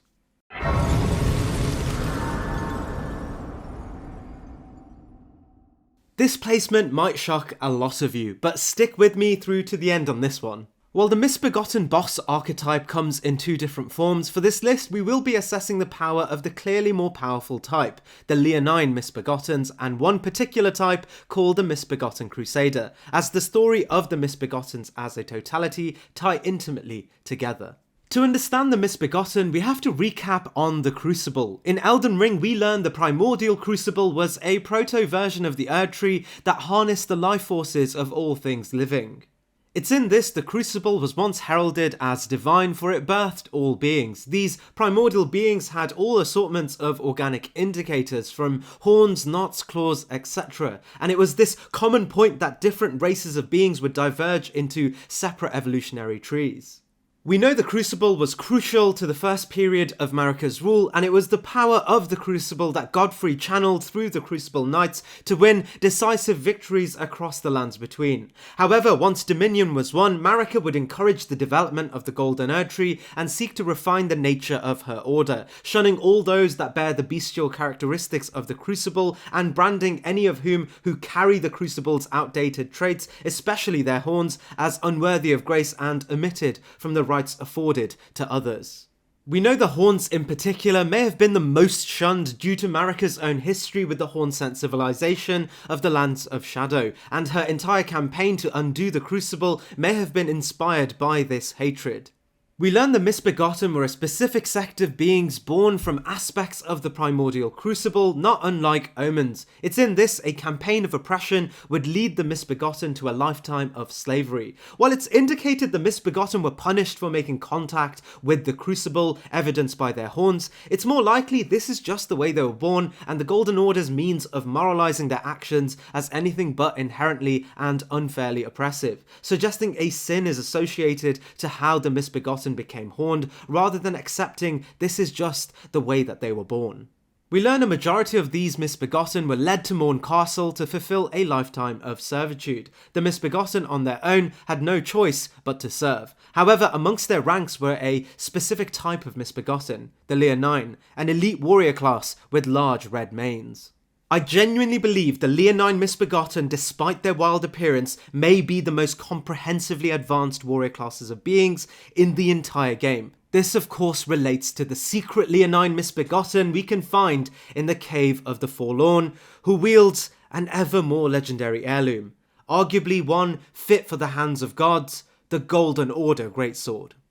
The Golden Order Greatsword is described as built and modelled from the light of the Elden Ring itself and made for the hands of Radagon by Radagon. While it's a game of assumptions to consider how this Leonine Misbegotten got a hold of such a legendary artifact, with theories relating to Radagon's association to the Crucible and the Misbegotten, what we do need to know here is that this Misbegotten warrior, against all odds, carries and utilises this blade with utter finesse.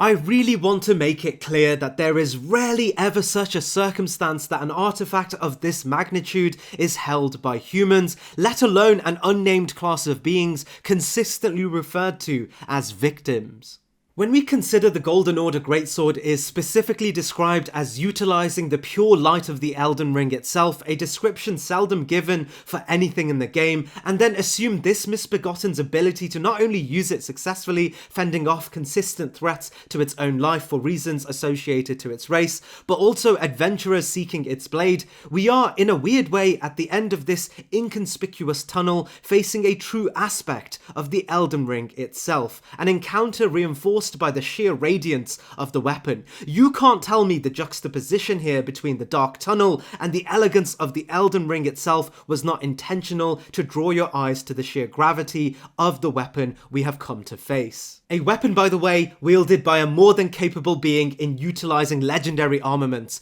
and it's for this reason the Misbegottens, carried by their Leonine warriors, rank here on the list.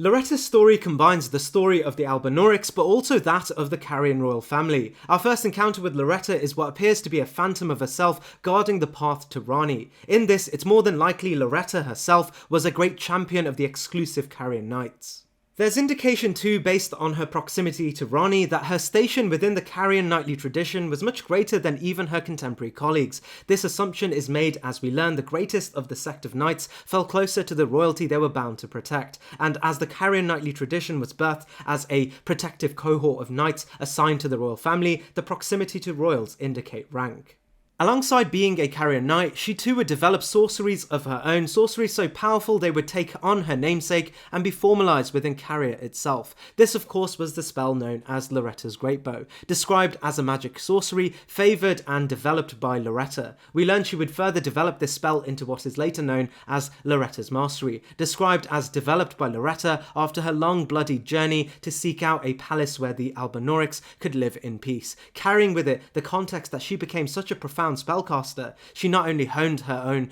brand of sorcery, but these were considered masterful even in contrast to the other carrion spells, but also details of why we only fight her phantom in our first encounter with her.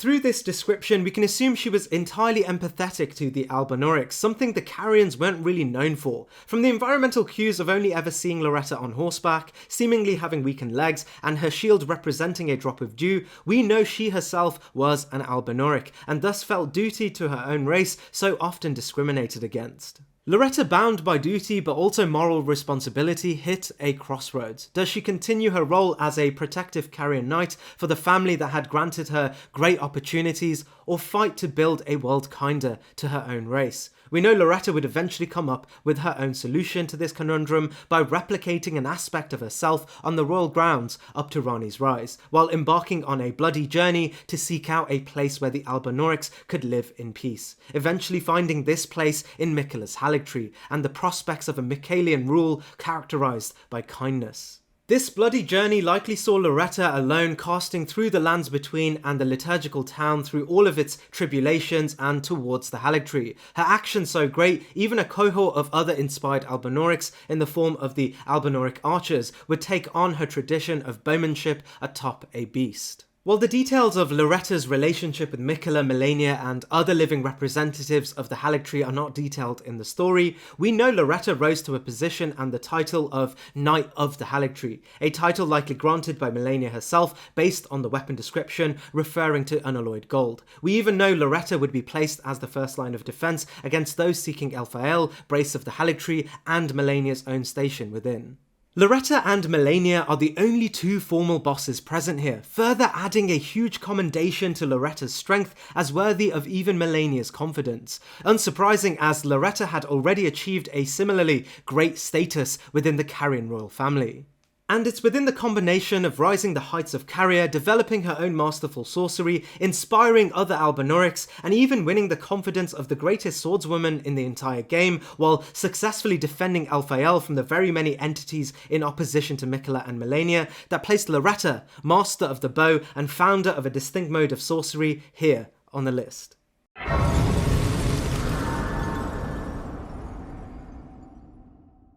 While we have touched on the Great War between Radahn and Malenia, we have only thus far spoken of the ordinary knights that waged this countrywide conflict. However, both Radahn and Malenia were not alone in this coordinated conflict, because beside them were their generals. We learn Commander O'Neill was one of such a general. Described by the commander's standard as the sole veteran who remembers that battle with pride, we learn he may be the only living general from this conflict still alive. Proximity would indicate he was aligned to Radahn, however the description of the commander's standard tells us his lord fled while he stood ground, bringing to memory the story of Malenia's retreat after releasing the Scarlet Rot and Finlay's campaign to bring her back to the Haligtree. It's clear O'Neill served Malenia and never followed his lord, rather continued to etch Malenia's presence in the Scarlet Rot of the Ionian Swamp. It's not surprising too that O'Neill is both immune to Scarlet Rot, but is also able to utilise it in his own repertoire, of course echoing Malenia's own acceptance of the Scarlet Rot, but also access to the Golden Needle originating from Miquella,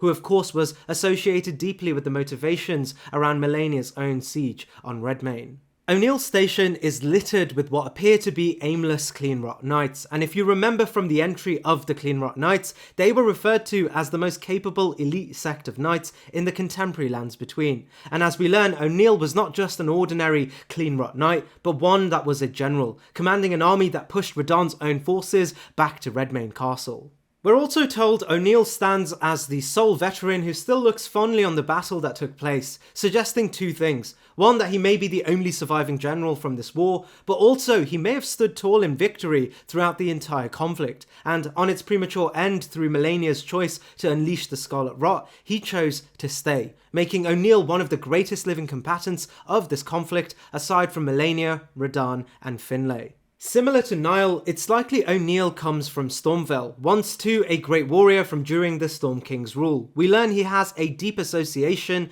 to the Exile Knights, but also the ability to command wind only associated to those who come from Stormvale. Another theory draws the attention to the name O'Neill, a common naming convention for children, likely drawing his heritage to Niall, thus explaining how he's able to summon spirits. Just being at the heights of Melania's primary army and the Cleanrock Knights place O'Neill incredibly high, and the fact that he holds a golden needle suggests he even won Miquella's blessings. It's for these reasons that O'Neill stands tall as a champion of not just an ordinary battle or protracted war, but one that defined the face of the Lands Between and etched itself deeply into its future too. His clear victories outweigh even Niall's accolades, as no such single standing achievement is mentioned in Niall's entry.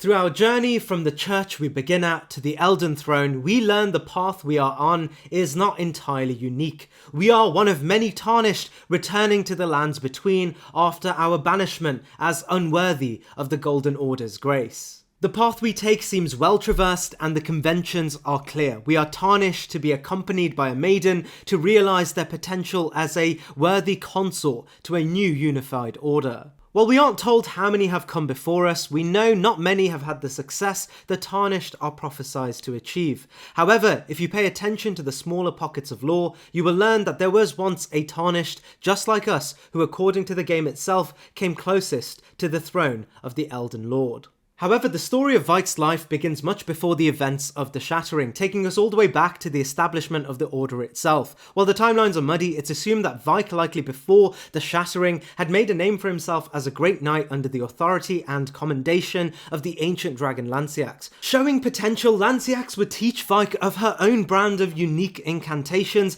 and specifically the red lightning associated with the greatest ancient dragons themselves, likely associated directly to Placidusax, the greatest of their kind. Lansseax would gift Vike her sibling's power known as Fortisax's Twin Lightning, a power so great it's described as the hallmark of an ancient dragon who was called the mightiest Boulderstone, and the very dragon Godwyn would befriend upon his victory over the ancient dragons following Gransack's invasion on Lindell. We even learn upon this newly found friendship with Lansseax, he would hone his own talents and combine them with the aspects of the ancient dragons to forge a new incantation known as Vike's Dragon Bolt, a true representation of the combined power of the greatest Drake Knights, but also the direct heritage of Placidusax's greatest soldiers. While we aren't told what would happen after Vike's campaign as a Drake warrior, we know he would eventually be cast out of the Golden Order after Marika's purge of Godfrey and those ungraced, only to reappear after the Shattering, heeding the call for the Tarnished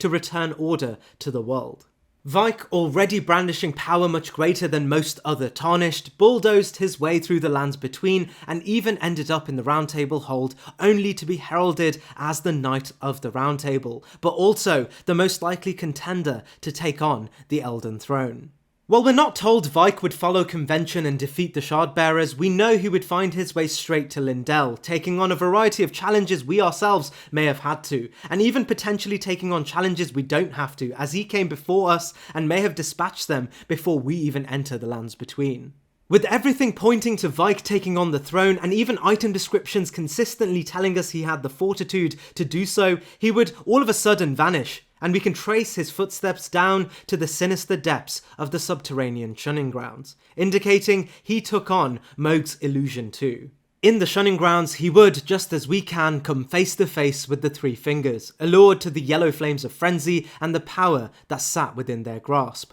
Unable to resist, he would take their embrace only to be changed forever, becoming a shallow version of himself and a puppet to be strung by this seemingly malicious entity. It appears, however, Vike, unlike our own endeavour towards the Three Fingers, either became troubled and unable to continue his journey, or more plausibly was apprehended by the royal capital and likely Morgott himself, only to be imprisoned in an Evergaol for the rest of his life. While we are told Vike in his frenzied form lost his affinity to the dragons and thus may have been far too weak to carry out his former duties, the version we fight in the Everjail seems to have suspended the frenzied flame and lives as the true Vike, albeit trapped of his former ambitions, meaning the version we fight as a boss is indeed the Vike that would stand a chance at lordship. As Vike is consistently described as the closest to the Elden Throne and most likely of Tarnish to take on the Elden Throne, we can't entirely be sure that he would have been able to defeat any of the demigods or even the Elden Beast and Radagon for the throne, as he did not hold any of these achievements at all even when we meet him.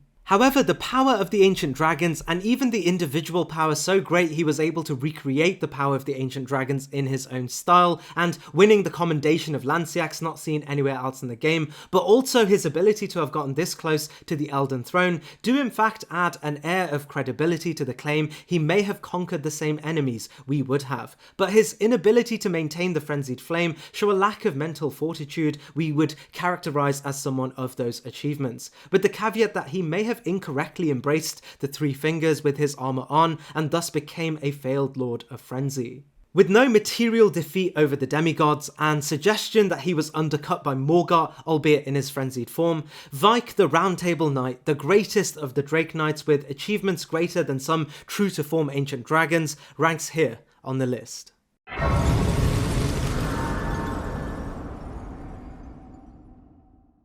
A majority of what I need to say here has already been said in the Deathbird entry, with the major caveat that the Death Right Birds remain acknowledged by the Outer God of Death and the Twin Bird Envoy, thus making them a true representation of the power of an Outer God, in some senses a manner similar to a demigod themselves. As we learn, the Death Right Birds are direct representations of the Twin Birds. While the Deathbirds are antiquated as they don't have the former power of their god, the Death Right Birds are immediately different as they are not shy in sharing their eldritch allegiances. Casting huge wings coated in ghost flame, we are now finally up against the only trusted living representatives of one of the least spoken about, but historically potentially the most influential outer god of them all. And considering Marika removed death from her own age, we can assume she did so in part due to the power and influence she knew the outer god of death and the Deathbirds posed to a budding new age. Marika, selfish in her new age, was not averse to proactively eliminating threats, as was the case for the Fire Giants and the campaign against the Fell God.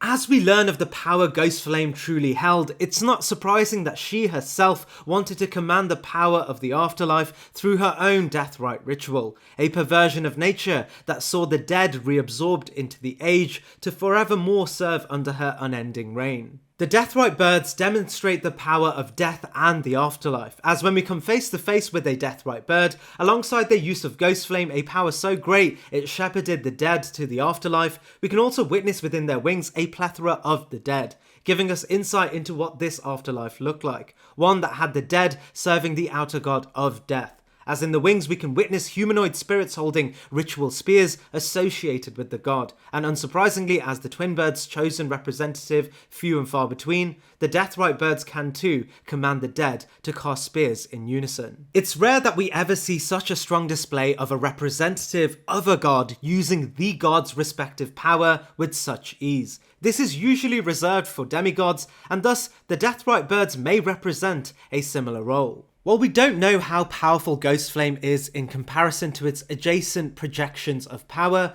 we know it was so great that Marika herself sought it at the utmost necessary that she herself harnessed the power of death, but also made sure that the material conditions of traditional death was void in her new age as a means of combating a power strong enough to overthrow her own reign. Naturally, of course, a comparison may be made between the Putrescent Knight and the Deathrite Bird. However, it's clear the power of Ghost Flame at the heart of the Putrescent Knight is an inadvertent extension of the Twin Bird's power, whereas the Deathrite Birds are outright envoys of their direct power and may even be the ones responsible for the Ghost Flame encapsulating all other beings cast in Ghost Flame. It's rare we see such a direct show of force from an outer god. It's in this the Deathrite Birds, while not the outer god itself or its direct envoy, is representative of this direct show of force, placing them here on the list. Following heavily from the entry for the Tree Sentinels, the Draconic Tree Sentinels are of the same class of beings, but more notable as they stood beside Godwyn the Golden during Gransack's siege on Lindell. To summarise, the Tree Sentinels are the pinnacle of defences associated to the erdtree even during its more primal forms. Lindell even looked towards them for inspiration on their own vision of an optimal defensive military force. And for good reason too, as we learned the Tree Sentinels were pivotal in undoing the siege of Lindell and helping Godwyn bring an end to the attack from the ancient dragons, laying not only the great Gransax to rest, but also his kin, the ancient dragons of Placidusax. However, we also learn the Draconic Tree Sentinels likely saw the attack from the ancient dragons as a stark reminder that they weren't impenetrable, even if they claimed themselves to be the ramparts of the erdtree. Understanding the war could have plausibly gone either way, we're told from the description of the malformed dragon armour that they had an epiphany. The armour describes the epiphany as the only way to truly protect the erdtree was to become dragons ourselves. And with a litany of corpses of ancient dragons hewn across Lindell, they would take their bodies, and specifically the scales we know as integral to the reinforcement of weaponry and armour, and placed it upon their own armour to create a malformed representation of the dragons coated in gold. It's also theorised that the corpses of the dragons were not only used as reinforcing materials, but also catalysts for the very lightning that the ancient dragons utilised in life. The description of the dragon Greatclaw tells us the claw is wreathed with lightning. It wouldn't be a stretch to also assume the Draconic Tree Sentinels had access to a variety of dragon hearts associated to the ancient dragons, and further built their reputation as draconic by indulging in dragon communion. This of course being represented by their own ability to effortlessly utilise red lightning in our own encounters with them. We only know of 2 living Draconic Tree Sentinels. From this we can assume it's these 2 Draconic Tree Sentinels that stood side by side with Godwyn during the final bell and the eventual victory over the ancient dragons amongst the corpses of their own fallen comrades. Elevating them as more than just tree sentinels who survived and emboldened themselves with the loot, but as tree sentinels who fought to live and successfully earn the right to the spoils of war. And it's not surprising it's these 2 that remain so close to the important sites of the erdtree itself, holding positions just outside of Malekith's arena, but also the front gates of Lindell. From the description of the Draconic Tree Sentinels' weapons, we know that their power made ordinary modern dragons seem outright feeble, but to include their achievements as having slayed potentially a variety of legendary ancient dragons during Lindell's siege places them far beyond even the ancient dragons, especially in their contemporary enriched form. We're told Godwyn the Golden was the greatest of all of Marika's offspring, so great the throne was laden just for him, and his death triggered Marika's choice to shatter her so-called immortal kingdom. While we don't get details on how exactly his power represented itself, we are explicitly told of one historic achievement amongst all else, Lindell's defense against the ancient dragons. And while the stories often position Godwyn as the sole reason for this victory, you can't help but assume the 2 standing Draconic Tree Sentinels rode with him side by side as they finished this final campaign, and thus making the Sentinels somewhat adjacent even to the powers of Godwyn.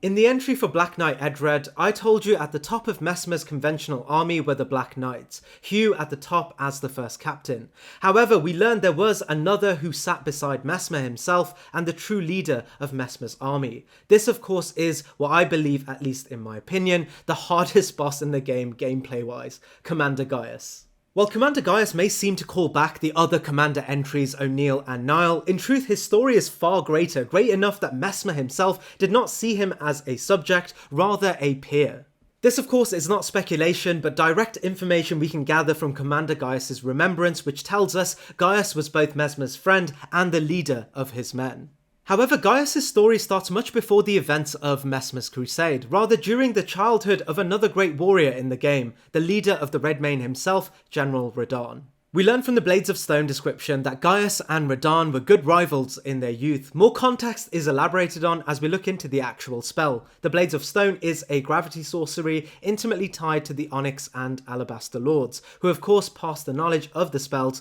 to the local population. Gaius' armour tells us Gaius was the most senior disciple of the same Alabaster Lord who taught Radahn's gravitational techniques, suggesting not only was Gaius older than Radahn, but likely too was under the same Alabaster Lord's mentorship prior to Radahn. During this period, Gaius and Radahn all sourced their knowledge of gravitational spells from the same Alabaster Lord, and thus their power would be similarly adjacent to each other. While we'll learn more about Radahn's strength in his respective entry, what we can say is Radahn's gravitational power is one of the most explicitly powerful aspects of the entire game. Powerful enough to single-handedly hold back the stars while crippled with Scarlet Rot, while also fighting a carnival of champions. This is important as well. Gaius doesn't show the same level of talent over gravity like Radahn, especially in the gameplay. We know from the description of the Blades of Stone spell that they were rivals that often stood neck and neck, at least in their youth. Their rivalry so long-standing that they would build a friendship and a platform for friendly competition. Competition being the key word, suggesting Gaius was able to stand tall against even Radahn through their mentorship under the same Alabaster Lord. However, something would happen that would eventually separate the two classmates. This something is found once we beat Gaius and head to an unsuspecting shack where we come across a peculiarly placed enemy and an item that reveals all. Gaius is no demigod, nor even human, nor even graced by the erdtree. He is an Albinauric, and his boar is not just a familiar, but an intrinsic part of his daily function and success as a warrior. It's actually in this revelation that helps us understand how exactly Gaius may have ended up in the Lands of Shadow, but more importantly a peer to Messmer. While Messmer's story is for his respective entry, we know Messmer was tasked by his mother Marika to a lifetime of war in the Lands of Shadow, a duty she may have seen as a twofold solution to his otherness to grace based on his association to the base serpent. Gaius, an Albinauric but also favourable to the Golden Order, much like his peer Radahn, may have felt an affinity towards Messmer's dedication to serving the Golden Order even in his inherently blasphemous form, and would join him in his campaign to serve the Golden Order in the Lands of Shadow. Naturally, Gaius' history with the demigod Radahn and his combined power with his inseparable boar held a power over gravity only second to Radahn. We learn his efforts were monumental to Messmer's campaign, a campaign that saw the slaughter of an entire divine order of beings and toppled their bureaucracy to a point of utter annihilation. Gaius is able to mimic much of what we see in Radahn with airborne moves and the ability to create gravitational pulses, not unlike his peer. However, Gaius, unlike Radahn, doesn't hold any specifically great achievements of his own. There is no sequence of him holding back the stars, and his relative strength is spoken of only during their time as students. And while his association to Messmer's campaign and even his station suggests Gaius would be intrinsic to Messmer's success, but also maintenance of victory, he's entirely overshadowed by Radahn and also Messmer. Gaius does, however, eclipse the power of other great entities within Messmer's army, placing Gaius in a great but awkward position here on the list, bolstered mostly by his adjacent history to the great lion, Radahn.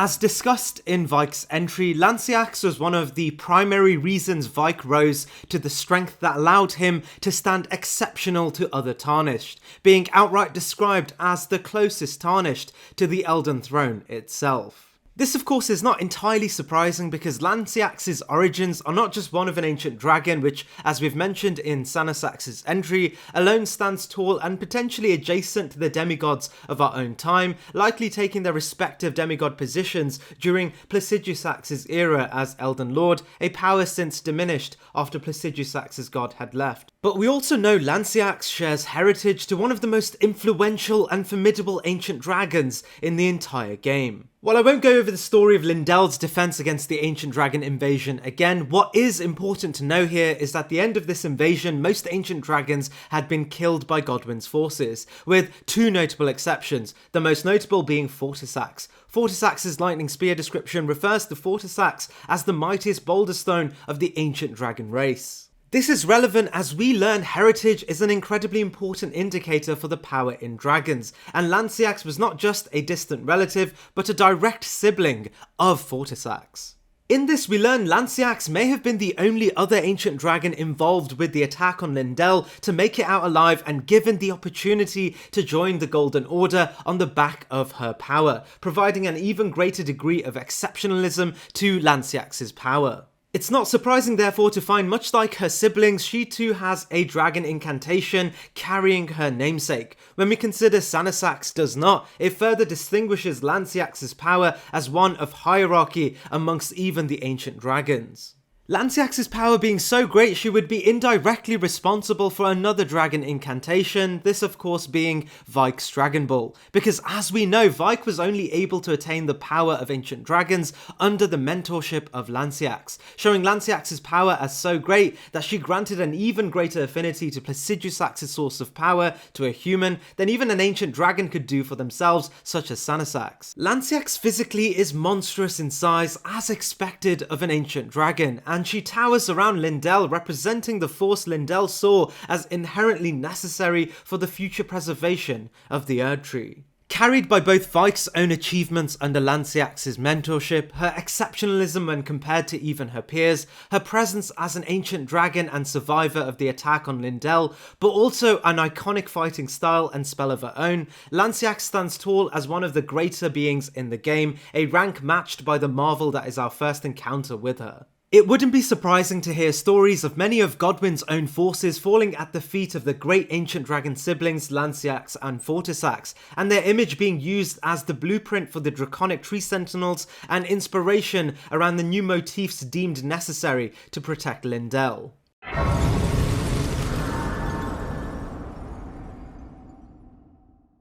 Most of us encounter Romina far before we even come to meet her in the game. This of course is in a tiny snippet in the reveal trailer as she stands in the fire mourning in the midst of Messmer's war. While we aren't told entirely who Romina was, we know before Messmer's campaign she occupied a position of faith in a church. Assuming where we find Romina, it wouldn't be too speculative to believe her faith sat with the primordial crucible, much like the Hornsent, potentially being a Hornsent herself, which would of course explain why Messmer would burn the church down to begin with. It's worth noting here too that the Hornsent often held a closer relationship to the fauna of the world, as they too were born with the wild aspects of the primordial crucible, and thus they saw nature in its wildest form inherently holy, much as they did the horns that they were born with. It's in the midst of the burning of the church that Romina found a small bud growing in the burning fields, but little did she know at the time this was an aspect of an outer god. Completely alienated,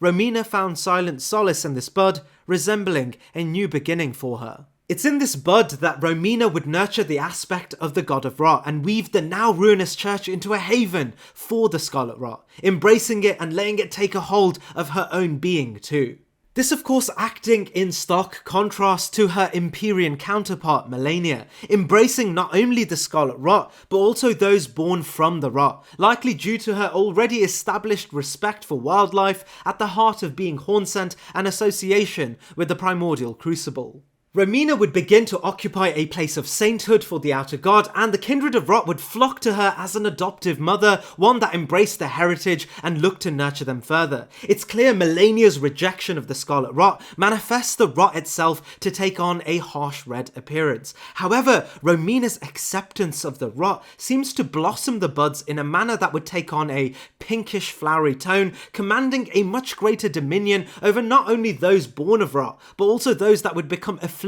with the Rot too. It's not told how, but it's likely her association to the wilder elements of the primordial crucible in her previous life, but also the association between Rot and scorpions, as indicated in the main game through the scorpion stinger, that she would too begin to transform into a scorpion herself, allowing her body to become a true projection and outlet for the outer god of Rot. However, we know Romina is no Empyrean, and that would explain why, despite her acceptance of the Scarlet Rot, Melania was the one to hold the title, Goddess of Rot, as Romina did not have the capacity to ascend to godhood on behalf of the outer god. However, it's clear Romina's affiliation with Rot is much greater than Melania, at least in her form prior to transforming into the Goddess of Rot. We aren't ever given the entire context as to the God of Rot's comparative power to others, but it's clear it stands almost neck and neck with the devastating power associated to even the ever-shunned Frenzied Flame. Scarlet Rot is the most prominent and outwardly troublesome outer god in the game, and its presence alone terraformed an entire nation and destroyed the mind of one of the greatest warriors to ever exist. We aren't specifically told of Romina's power prior to becoming an envoy for the Outer God of Rot, but we know, unlike others, she not only found a direct line to the Outer God of Rot, but this Outer God reciprocated power to her, and let her become a true-to-form projection of its power,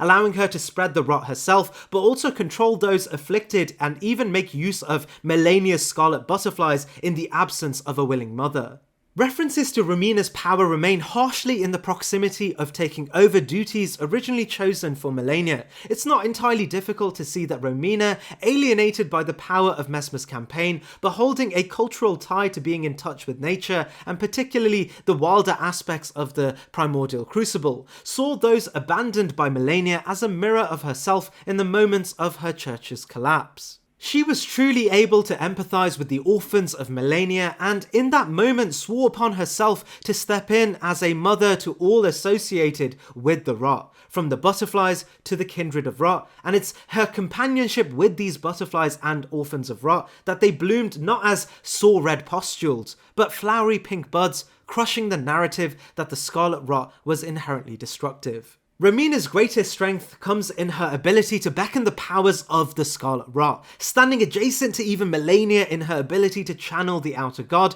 which is demonstrated by her unique ability to take over from where Melania left off. There isn't an aspect of Rot not under Romina's control, even growing wings like Melania through the Scarlet Butterflies and merging her own body with scorpions. It's in this that Romina stands tall as the single greatest show of force for the Scarlet Rot, but bereft of the internal power associated with Melania as the true goddess of Rot, but also less than the direct lordship given to others associated with their respective outer gods, such as in the case for the Lord of Frenzy in Midra and the Lord of Blood in Moog.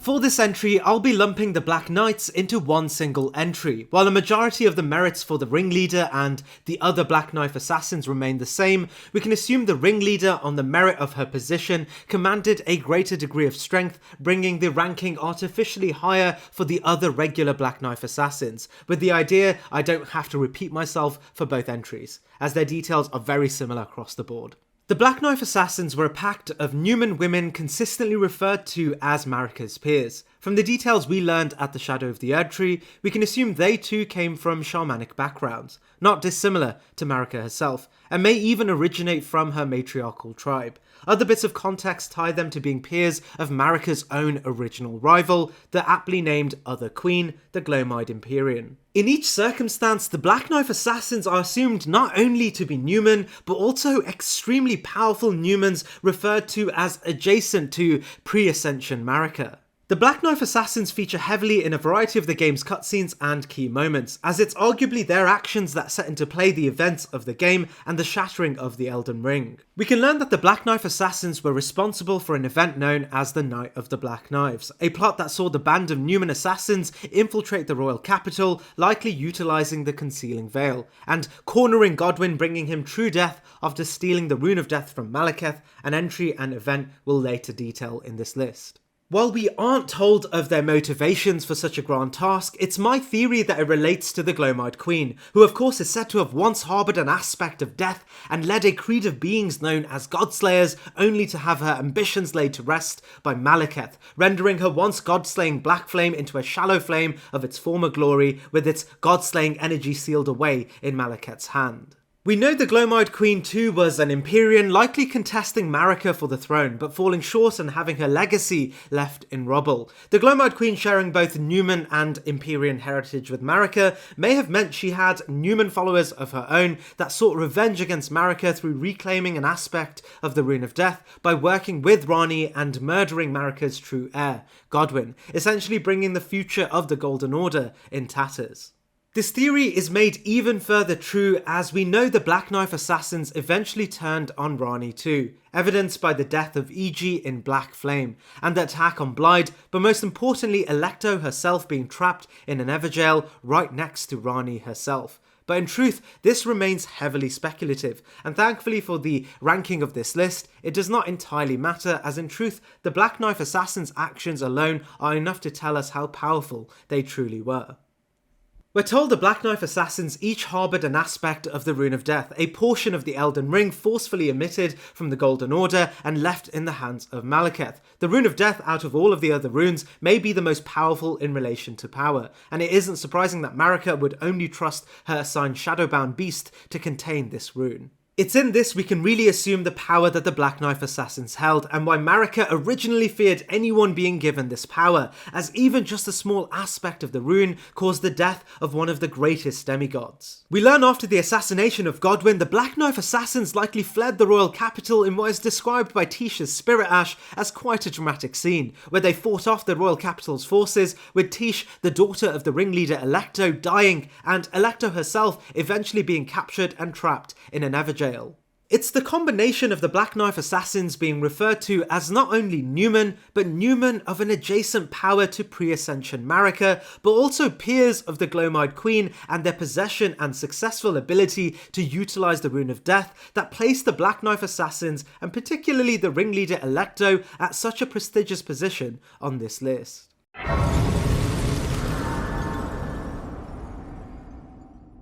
Understanding the Shadow Tree avatar first requires an understanding of one of the most mysterious parts of the entire lore of the DLC. What is the Shadow Tree? Various descriptions refer outright to the Shadow Tree once being not unlike the Great Erdtree in the Lands Between. We learn from the Blessed Bone Shard that the Shadow Tree was once gold in itself. It tells us a bone fragment touched by gold of the Shadow Tree, suggesting at one stage it shared a golden hue to its Golden Order alternative, but more likely was once one with the Erdtree. This is further reinforced by the Land of Shadows incantation, which tells us channels the force of the Shadow Tree's power, and its gold is accompanied by shadow, but also the Shadow Tree fragments telling us they contain within them golden brilliance. We know the Erdtree in its current form was born from the primordial crucible, a relative singularity that hosted the primordial essence of all living things, including the flora of the world. We also know at one point Marika, during her first reign with Godfrey as consort, actually channeled the power of the primordial crucible in their first campaign to unify the Lands Between and even win wars against the Fell God and other opposing factions. It would only be the era of the Golden Order that would expunge all elements of the primordial crucible not ordained to be a fit for a perfect order. It's likely before the more illusory Erdtree emerged, the Erdtree was much more tree-like, barks and all, and this tree hosted all aspects of the Crucible. We learned the Age of Plenty, also known as Marika's first age with Godfrey as consort, actually celebrated the primordial powers of the Crucible. The Crimson Amber Medallion tells us the Erdtree's old sap becomes amber, treasured as the most precious jewels in the Age of Godfrey, the first Elden Lord. A primordial life energy resides within it, suggesting the Erdtree once hosted within it the primordial powers of life, and thus explains why the Age of Plenty often described the healing properties of the Erdtree, something absent in our own encounter with the Golden Erdtree of the modern day. It's in this our first major clue about the Shadow Tree emerges. The Shadow Tree is in fact the discarded elements of the primordial crucible. We know the properties of the crucible Marika disdained the most were the knots, horns, and more wild elements it hosted. The reason, as we learn, may be linked to the Hornsent, a once hegemonic entity that worshipped the divinity of the crucible, knots and all. They would go on to oppress the shamans of the Land of Shadows, using their bodies as ritual kindling, the same shamans who were Marika's ilk. Marika, of course, looking to the Hornsent in anger, would seek to build a new order that had them gone, but also their divinity made redundant. In this, Marika used her power of the Elden Throne, ordaining the creation of a new tree, one that took on the golden powers at the heart of the primordial crucible that she saw as worthy of divinity, and placing all the more wilder aspects to literally wilt in the shadows. That is why the Shadow Tree is, in a literal and metaphorical sense, the shadow of the Erdtree. It's both the shadow of its former unified state, but also in the shadow of its brilliance, left to wither, just as we see of smaller trees in our own world dying after losing evolutionary competitions with greater trees and thus access to the sun. In a similar metaphor, the Shadow Tree's representation, the Shadow Tree avatar, is a wilting sunflower with a darkened hue and clearly far past its expiration date. We learn from the Shadow Sunflower Blossom that the monstrous Shadow Sunflower is a manifestation of the Shadow Tree and what remains of its holiness, indicating within the tree is the power of the Crucible, unfortunately held down by the power of the Great Golden Erdtree. There is a major clue that indicates how the Shadow Tree is still able to retain its power despite its oppressive conditions. The clues actually lay in the remembrances we get during the DLC. Every remembrance in the DLC tells us hewn into the Shadow Tree, a stark departure from the text in the main game telling us hewn into the Erdtree. This gives us a clue as to how the Shadow Tree has recovered the golden elements of the Erdtree, but also clues as to how it survives as an antithetical spirit to the Great Erdtree, and how Miquella's Great Rune is found within it. Unlike the Lands Between, everything that dies in the Lands of Shadow is not absorbed by the Erdtree, nor left in a graceless cycle of rebirth and half-death. Instead, all are accepted back by the force that once powered life itself, the remnants of the primordial crucible, the Shadow Tree. This also explains why Miquella saw it necessary to command his new age in the Lands of Shadow, as his era would have seen it as the utmost importance to shift power away from the Erdtree and galvanise an era that accepted all, mirroring the Crucible itself. This may also be the means to which resurrection is able to occur at the Gates of Divinity, as it was at the height of the divinity associated to the Crucible. The gameplay, however, does make it clear the Sunflowers are not the joint power of all of those dead and hewn into the Shadow Tree. Rather, it's more likely a representation of Miquella's Great Rune, now discarded but still hosting enough power to bring to life an avatar of the Shadow Tree. This may explain why the Shadow Tree avatar doesn't really use the powers of the primordial crucible that we've become accustomed to, rather powers of gold, which is likely due to Miquella's heritage of gold, but also the lasting remnants of the Golden Order's power in Miquella's discarded rune and whatever was left behind from those who died of grace in the Lands of Shadow. It's in this that the Shadow Tree avatar is not the power of the Crucible, rather the power of a fragment of Miquella's golden heritage, and a projection of all aspects of gold still tied to the Shadow Tree, represented fittingly as a flower associated to the sun and gold, but deeply shaded due to its current material conditions. And despite not being the full power of the Shadow Tree, it remains a power associated to one of the greatest Empyreans, a power we learn is great enough to even summon upon deities of their own, such as Saint Trina. While we aren't told the remnants of Miquella's Great Rune are anything more than what is left after all of her primary attributes have already been scattered, such as that of love and the creation of Saint Trina, it stands to reason that the broken rune still hosts a great deal of power associated to Miquella, albeit in a fractured form, and thus ranks here on the list.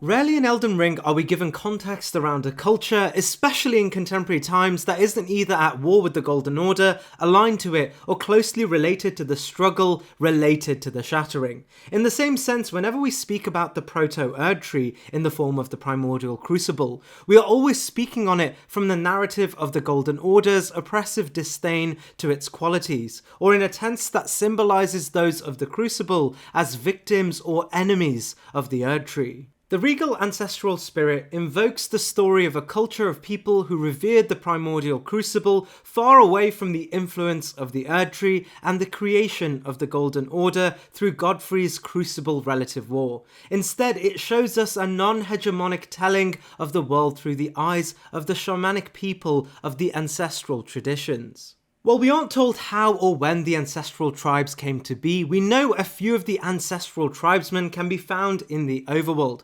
often surrounded by ruins, suggesting upon the era of the Crucible ending, they were forced underground and far away from the Golden Order to maintain their religious convictions that were antithetical to the fundamentalism at the heart of the new Golden Order. We know at the heart of their religious convictions is the idea of death and rebirth, and as a crucial aspect of the Golden Order was the sealing of death itself, they materially could not align themselves with the new image of the primordial crucible in the Erdtree. And it's likely the ancestral shamans may have only applied the prefix ancestral after the events of the erdtree's creation. As we can learn, the subjects of the shaman's worship are what we now call ancestral spirits. However, it's more likely that these so-called ancestral spirits may have just been deities of the primordial crucible, worshipped in their physical forms, and it may have been the end of the time associated with the crucible and the outlaw of primordial worship that would memorialize them in antiquity.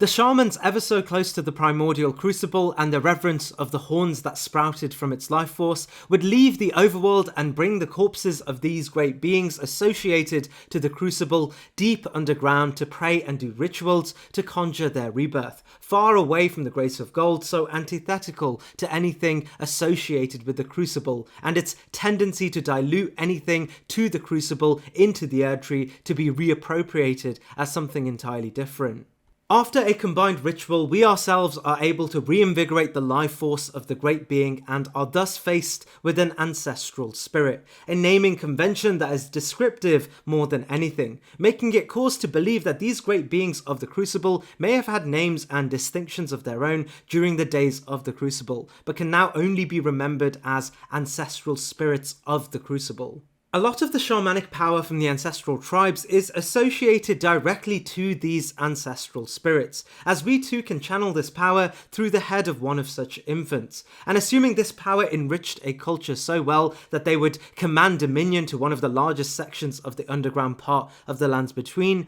assume they alone may represent one of the greater aspects of the primordial crucible. We know these areas are often filled with wild fauna, and assuming the primordial crucible is responsible for all living beings, the ancestral spirits may be the concept of Mother Nature itself and the progenitor to all fauna in the game, especially those associated to fur and horns, as represented by their followers, but potentially even our own Torrent, who leaps in the exact same way as the regal ancestral spirit. Another indication for this is found in the DLC and the Abyssal Woods. We learned the Frenzied Flame was the only power strong enough to eradicate spirits. We are told from the description of the surging Frenzied Flame that spirits are eternal, and yet Frenzied Flame melts them away regardless. No wonder the horn scent forbid its use, drawing again the parallels between the ancestral spirits to Torrent, but also horn scent civilization and the primordial crucible to the ancestral spirits.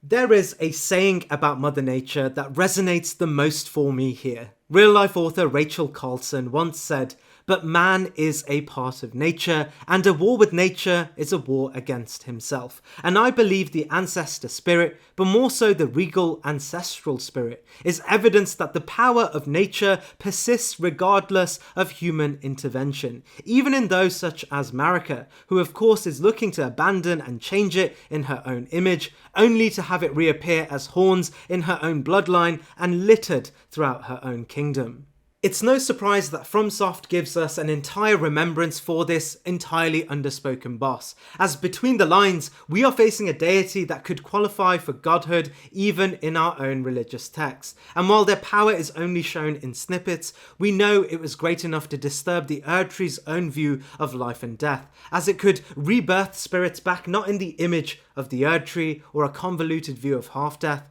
but as distinctly cyan spirits of nature itself. There's not much else in the game that describes the power of the regal ancestral spirits, but in my opinion, it's one of the most timeless and lasting powers in the game, and maybe the last thing standing once the folly of men has settled and a new world has to be born from the ashes. Finally, and potentially the most important on this list, is that the regal ancestral spirit has intelligence-based sorceries tied directly to its own being. It's rare that we're told of sorceries that exist in the game in this manner. Every other aspect of sorcery is tied to either an outer god or a cosmic event or entity, but we know definitively the regal ancestral spirits are their very own subjects of power, strong enough that just the comprehension of their being can produce projections of power, making it akin to the primeval current and the moon. Ultimately painting a picture of a truly powerful entity, but let down harshly by any real notations on its strength, either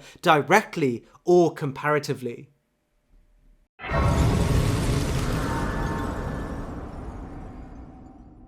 As the only living true-to-form fire giant left in the game, the fire giant stands tall as the final bastion and living exertion of the power of the fell god. Something interesting about the fell god is that it represents its power much like many other outer gods through its own brand of fire. We have death flame, blood flame, and even frenzied flame, but only the fell god's flame is described as invoking the fear of being so powerful it bare the ability to bring down the erdtree itself. It's therefore not surprising that the Golden Order's first major campaign was against overthrowing the presence of the Fell God and the Fire Giants that exhibited its influence. Calling upon the combined forces of the Zamorian Knights, Godfrey would lead the Golden Order towards decisive victory over the Fire Giants. And at the end of it all, only one remained. However, the Golden Order quickly realised the Fell God's flame sitting in a kiln at the height of the mountaintops was far too persistent to be dulled, and therefore willfully kept a single fire giant alive, with the intention this fire giant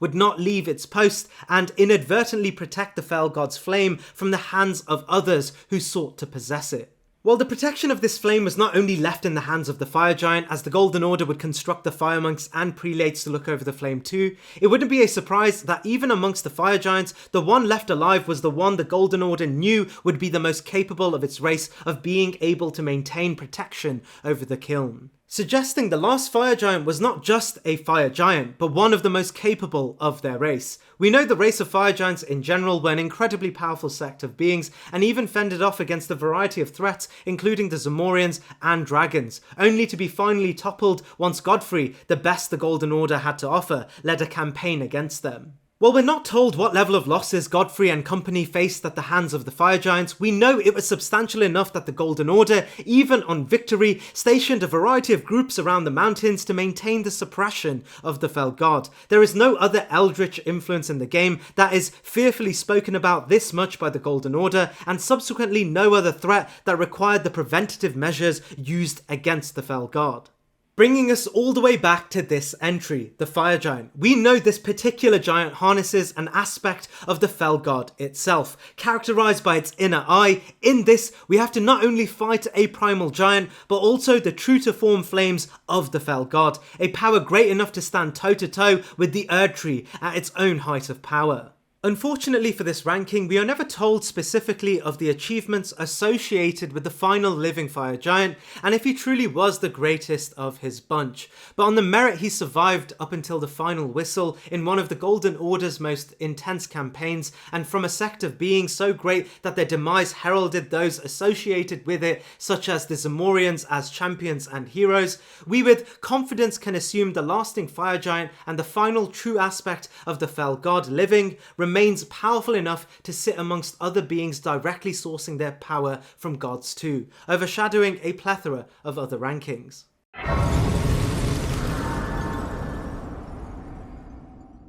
Fortisax was second only to the Great Grandsax during the greatest siege of Lindell. Fortisax, sibling to Lanciax, as already spoken of, is outright described as the ancient dragon's mightiest boulder stone. Imagery that suggests Fortisax may have been Grandsax's own great defender, or even the one responsible for the destruction of Lindell's walls, an act never replicated ever again, even during the Shattering Wars. We aren't told specifically of the events of this great war, only that Godwyn and his army would best the ancient dragons in a battle so hefty that Lindell saw it as an utmost importance to salvage from the war the aspects of the ancient dragons in a bid to enrich their own strength and build Lindell greater than ever before, so no other assault would carry the death toll presented during this period. We are told Godwyn himself would be responsible for the death of Grandsax, and unsurprisingly beside Grandsax was Fortisax, ready to avenge their great commander. A battle ensued that was so great Godwyn, even in victory, could not get himself to destroy Fortisax,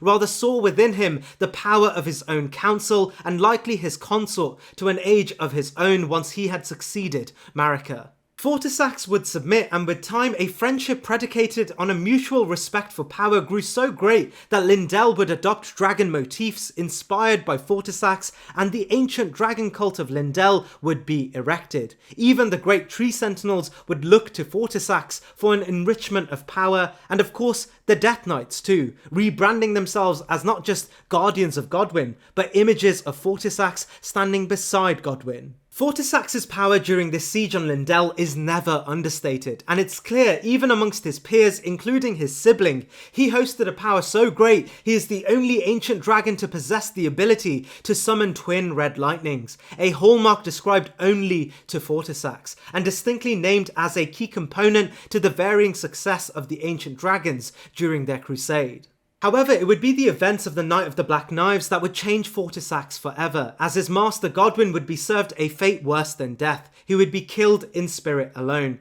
his body decaying and soulless, but Fortisax never left Godwyn's side, and the remembrance tells us he fought hard for Godwyn's soul, only to himself be plagued with the Rune of Death's vestiges, the Deathblight.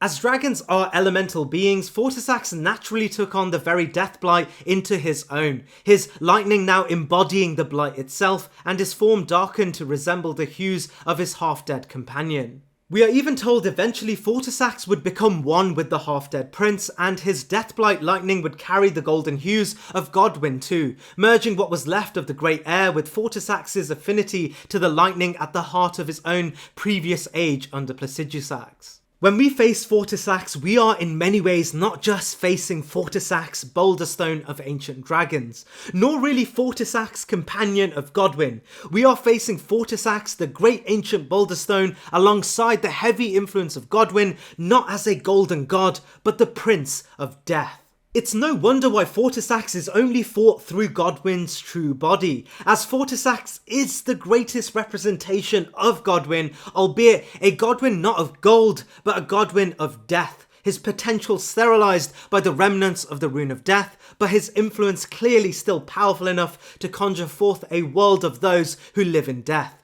It's for this reason Fortisax, the Lich Dragon, ranks here on the list.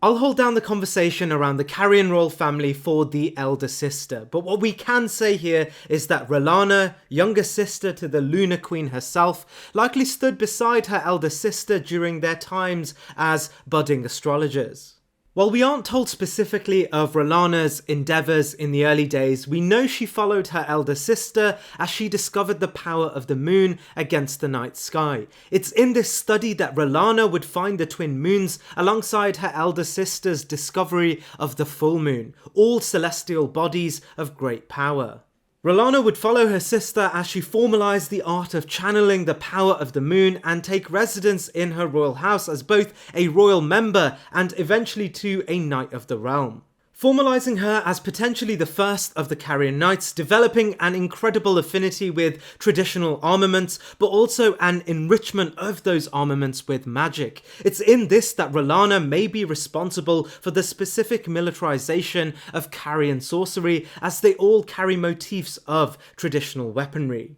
However, unlike her sister, something would draw her out of Liurnia, and it's assumed this something may have been due to a great moon sorcerer in the Lands of Shadow, and the potential that she could realise her own twin moons further with him. This of course was Count Ymir. Leaving the mainland, she would be taught under Ymir, but we're not told exactly how long she did study with him. What we do know for certain is that Ymir was profoundly intelligent and adept in the sorcery tradition. Unsurprisingly, he would become so great that he would disavow moon sorcery as far too simple and would therefore seek to reach even greater heights, which of course is the search of power beyond the stars and the perceivable universe. As a student of Ymir and having likely developed a great understanding of the twin moons with him under his mentorship, eventually she would too become dissuaded with the search for meaning purely in the moons. But rather than accompany her master in the search for meaning within the universe, she found a much more personal cause in Mesmer. And with clear familial fondness for red-headed men of royal lineage, she found a true use of her moonlit sorceries under Mesmer. Building a close relationship with him, she would be taught in the way of his flame, something she likely grasped really quickly due to her existing intelligence, pre-existing background in research, and keen ability to fight and learn. It wouldn't be long that she would rise the ranks of Messmer's forces. Her standing as likely the greatest carrier knight would place her second to none in Messmer's army, and her eventual mastery over Messmer's own flame made her a spitting reflection of himself, emboldened further by the heights associated with the carrier knightly tradition and the mastery of the Twin Moons under what is likely the single most ambitious sorcerer in the entire game, this of course being Ymir. It wouldn't be long until she would claim a role not dissimilar to what Melania was for Miquella, and assume the position as Messmer's own blade, a reflection of his power and the stories of a time where the Carian royal family stood side by side with the Golden Order.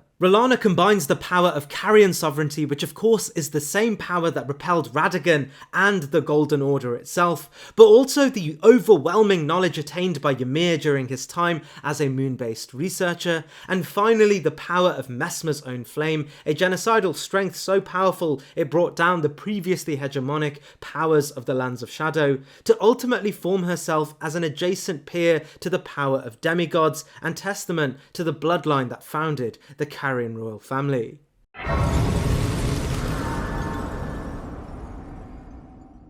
Estelle will remain a confusing entry here, as the naming convention would assume Estelle is the name of the being. But as we can meet two Estelles with near identical features, it may be more realistic that Estelle is the name of the type of being it is, which, as discussed, is a fully metamorphosized falling star beast. While I will be ranking both Estelles together on this list, as they mirror each other in almost perfect unison, there is one great distinction for a certain Estelle that evidences its power as one of the greatest in the entire game. This of course is Estelle, natural born of the void, and likely the culprit to who is responsible for having levelled the entirety of the Deeproot depths and shrouded their sky in darkness. It's for this reason I will rank this list on Estelle the natural born's power, with the caveat that Estelle's stars of darkness may have harboured the same strength but did not go on to act in a way that demonstrated this strength. Our first clue to the sheer power of Estelle is through the description of the Eternal Darkness spell. Here we learn that it manifested a power that once was responsible for destroying the entirety of an eternal city. While this may seem initially quite confusing, as all eternal cities we've thus encountered are thriving civilizations, in the Deeproot depths and the base of the erdtree we can find our first major clue. There is a site of grace here called the Nameless Eternal City, and as we look up from the Deeproot depths, the picture begins to form. This place is blisteringly dark, and the Eternal Darkness spell clearly originated here, and it manifests the power of whatever entity caused ruin to this specific land. It's later in the game that we are eventually given our direct culprit. Deep underground lays a cosmic horror, holding close the secret of the Nameless City's destruction. This of course being Estelle, natural born of the void. Utilising projections of the void and meteorites described in the game as a manifestation of the power with which Estelle levelled the Eternal City, we are now facing a threat parallel to even demigods, with achievements that even dwarf some of the members of the royal family. We even know this Eternal City was no ordinary area in the game either, as it sat close to the very base of the erdtree, a place likely held sacred to the Golden Order, and even the place where the Golden Order felt suitable to bury the greatest member of its lineage, this of course being Godwyn. While timelines are not entirely clear as to when Estelle would wreak havoc on the Nameless Eternal City, we know it likely happened prior to the events of Godwyn's half-death at the hands of the Black Knives, as it's clear Radahn's own campaign to hold back the stars may be related to the tragedy of the Nameless Eternal City, and it's unsurprising it's Radahn's death that actually opens the way to the area in question. We also know that the Deeproot depths may be the single most sacred area of the erdtree. In this very space is where we can find the Elden Star's incantation, which is described as the most ancient incantation of the erdtree, further qualifying the grounds as monumentally important to the Golden Order, and likely the base of which the primordial crucible itself sprouted the erdtree, as evidenced by Siloria the Tree Crucible's presence here. I mention all of this as it alludes to the motivations of Estelle and those born of the stars as in adversity with the Golden Order, but also the sheer gravity of Estelle's actions in desecrating this holy ground so deeply, while literally stealing its atmosphere through the use of the void, a power that would be so potent even its manifestation in sorcery would be outright forbidden. And as we walk into a battle with Estelle surrounded by the stars of the nameless eternal cities, we are reminded of its achievements as one of the most successful threats against the Golden Order. We're never told exactly who or what Estelle defeated in destroying the nameless eternal city, but what we do know for certain is that Estelle as a race of beings were the single greatest natural encapsulations of the power of gravity as a force, likely only eclipsed by Radahn. We also know Estelle, despite desecrating the nameless eternal city, is still present on Earth and never truly continued to pose a threat to the Golden Order. They did, however, instill the fear of the stars into the Golden Order, as symbolised by Radahn's actions in holding back the stars. We learn the real reason for this may be related to the fact that they may not be an entirely intelligent being, but rather more like an animal of the abyss, desperately trying to steer close to the comfort of the sky by stealing the atmosphere of areas such as the Eternal City and reproducing that atmosphere in their own respective dens. However, animalistic or not, Estelle remains the purest symbolization of the power of the void, and while sorcerers look to reproduce the power of the void through elaborate means of catalyzing its essence, Estelle in many ways is that very essence. We know the Onyx and Alabaster Lords became revered as lords on the back of this tradition, and Radahn even built his reputation as the Star Scourge demigod from just the teachings of the Alabaster Lord. So the stories of Estelle harbouring the power to level ancient and sacred cities and calling upon the void able to suck entire atmospheres does not seem far-fetched at all. And despite the gameplay of the boss being lackluster, albeit an amazing spectacle, from lore alone, the fight with these natural-born void entities would resemble something much greater and eldritch in proportion, battling a representation of the cosmos itself, placing Estelle here on the list.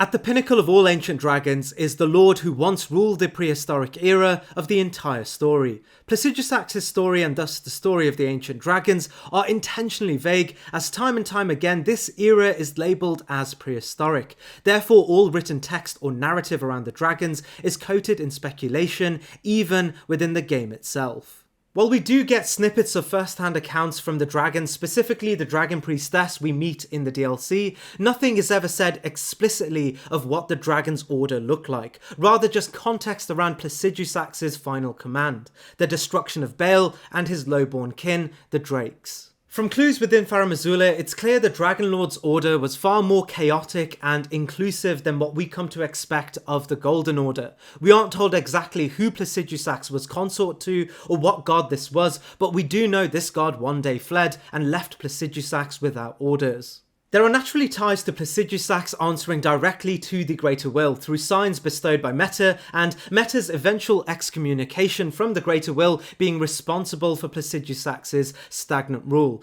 But this breaks a few conventions established about consort and god already in the game, and doesn't massively affect Placidusax's power ranking. We're told during Placidusax's heyday, he occupied Farum Azula and commanded the ancient dragons, beastmen, and potentially primordial humans too, his rule sound and his position of authority respected. As mentioned earlier, dragons in From Software games often take on elemental and metaphysical characteristics in themselves. They represent concepts. Placidusax and Farum Azula were no different, standing timeless and as one with the very elements. It's in this we can't say for certain how long Placidusax ruled, as his rule abstracted time itself on a philosophical level. We do however know of two major events that keenly play into the end of Placidusax's era. The first, as already spoken of, was the abandonment of his god, and the second was the rebellion of one of Placidusax's greatest subjects, Baal the Dread, likely encouraged by what they saw as an ill-fitting ruler.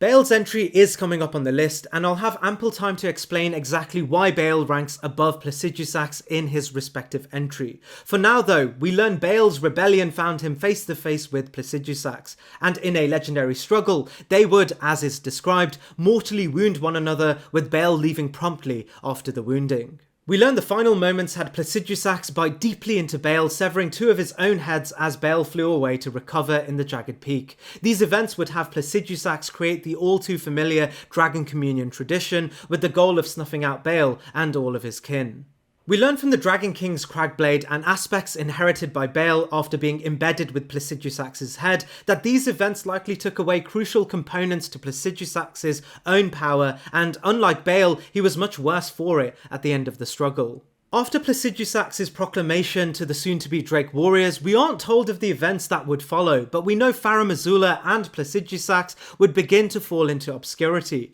literally suspended out of time as the world progressed without the remnants of this old order. Sitting suspended in time, we can face Placidusax not in his glory as a consort to a god, nor even in his position as a bona fide ruler of all dragonkind, rather a mortally wounded relic of a bygone age. The incantation known as Placidusax's Ruin tells us these are the dying wails of the Dragon Lord who once dwelled eternally beyond time. But we do know even as his god has left him, he harbours a clue as to what his power may have been and what power the god associated to this age may have granted him and his kind as consort and subjects of this prehistoric age. This of course being the lightning, entirely unique to Placidusax and his prime subjects, the ancient dragons. We aren't given too much context as to how powerful the lightning of the ancient dragon was prior to the events of the god leaving him, but we do know notable figures found great strength in this lightning even after the god's departure, just by channeling this aspect of power through Placidusax.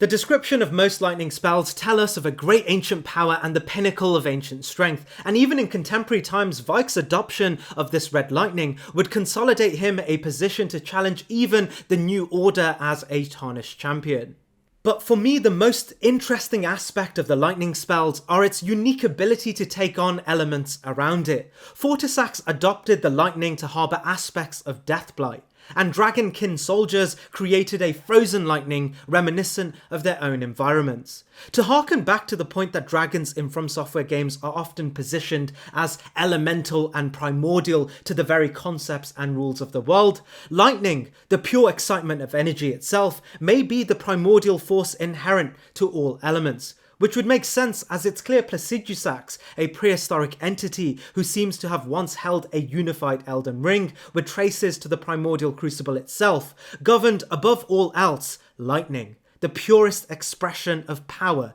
in all things. But it's clear the ability to weave lightning as this ancient power above all powers has severely diminished since his god's abandonment. Red lightning, while distinctly powerful, is often only described in power as ancient, and the once great power of the prehistoric age. Now stands adjacent, however, to other great powers rather than above them. It's precisely in this that while Placidusax, even in his debilitated form, still stands as the greatest practitioner of the power integral to the ancient dragons, and even remains in control over a vast majority of the ancient dragons. And while his power is but a fragment of what it used to be, it continues to exert enough influence that his kin would go on to lead the greatest threat to the Golden Order it has ever seen during Grand Sax's siege on Lindell. And as much greatness is associated to Grand Sax, Placidusax is still his greater. And in this, Placidusax is the representation of the contemporary power of all ancient dragons in the game,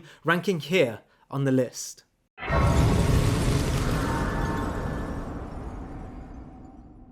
Radahn, child of Radagon and Renala's union, more than any other child born of this union, symbolised the era of unity between the moon and the erdtree, between Liurnia and Lindell, and between Caria and the Golden Order. Radahn grew up close to his mother's land, taking a formal position as a member of the Carian royal family. As we learn, all those of Carian royal heritage are incredibly adept in sorcery and traditions associated with the early astrologers. Radahn in his youth spent much time in Liurnia, and it's in this that he more than likely became incredibly proficient in the art of Carian spellcasting. But the Carian royal family is a strictly matriarchal society, and as he grew, he began to look up to great men in his life. Naturally, this would be consort Radahn, but also an incredible affinity to Godfrey. Radahn grew up not in conflict of which of his role models to look up to, rather chose to become a representation of both Radagon and Godfrey, represented best through his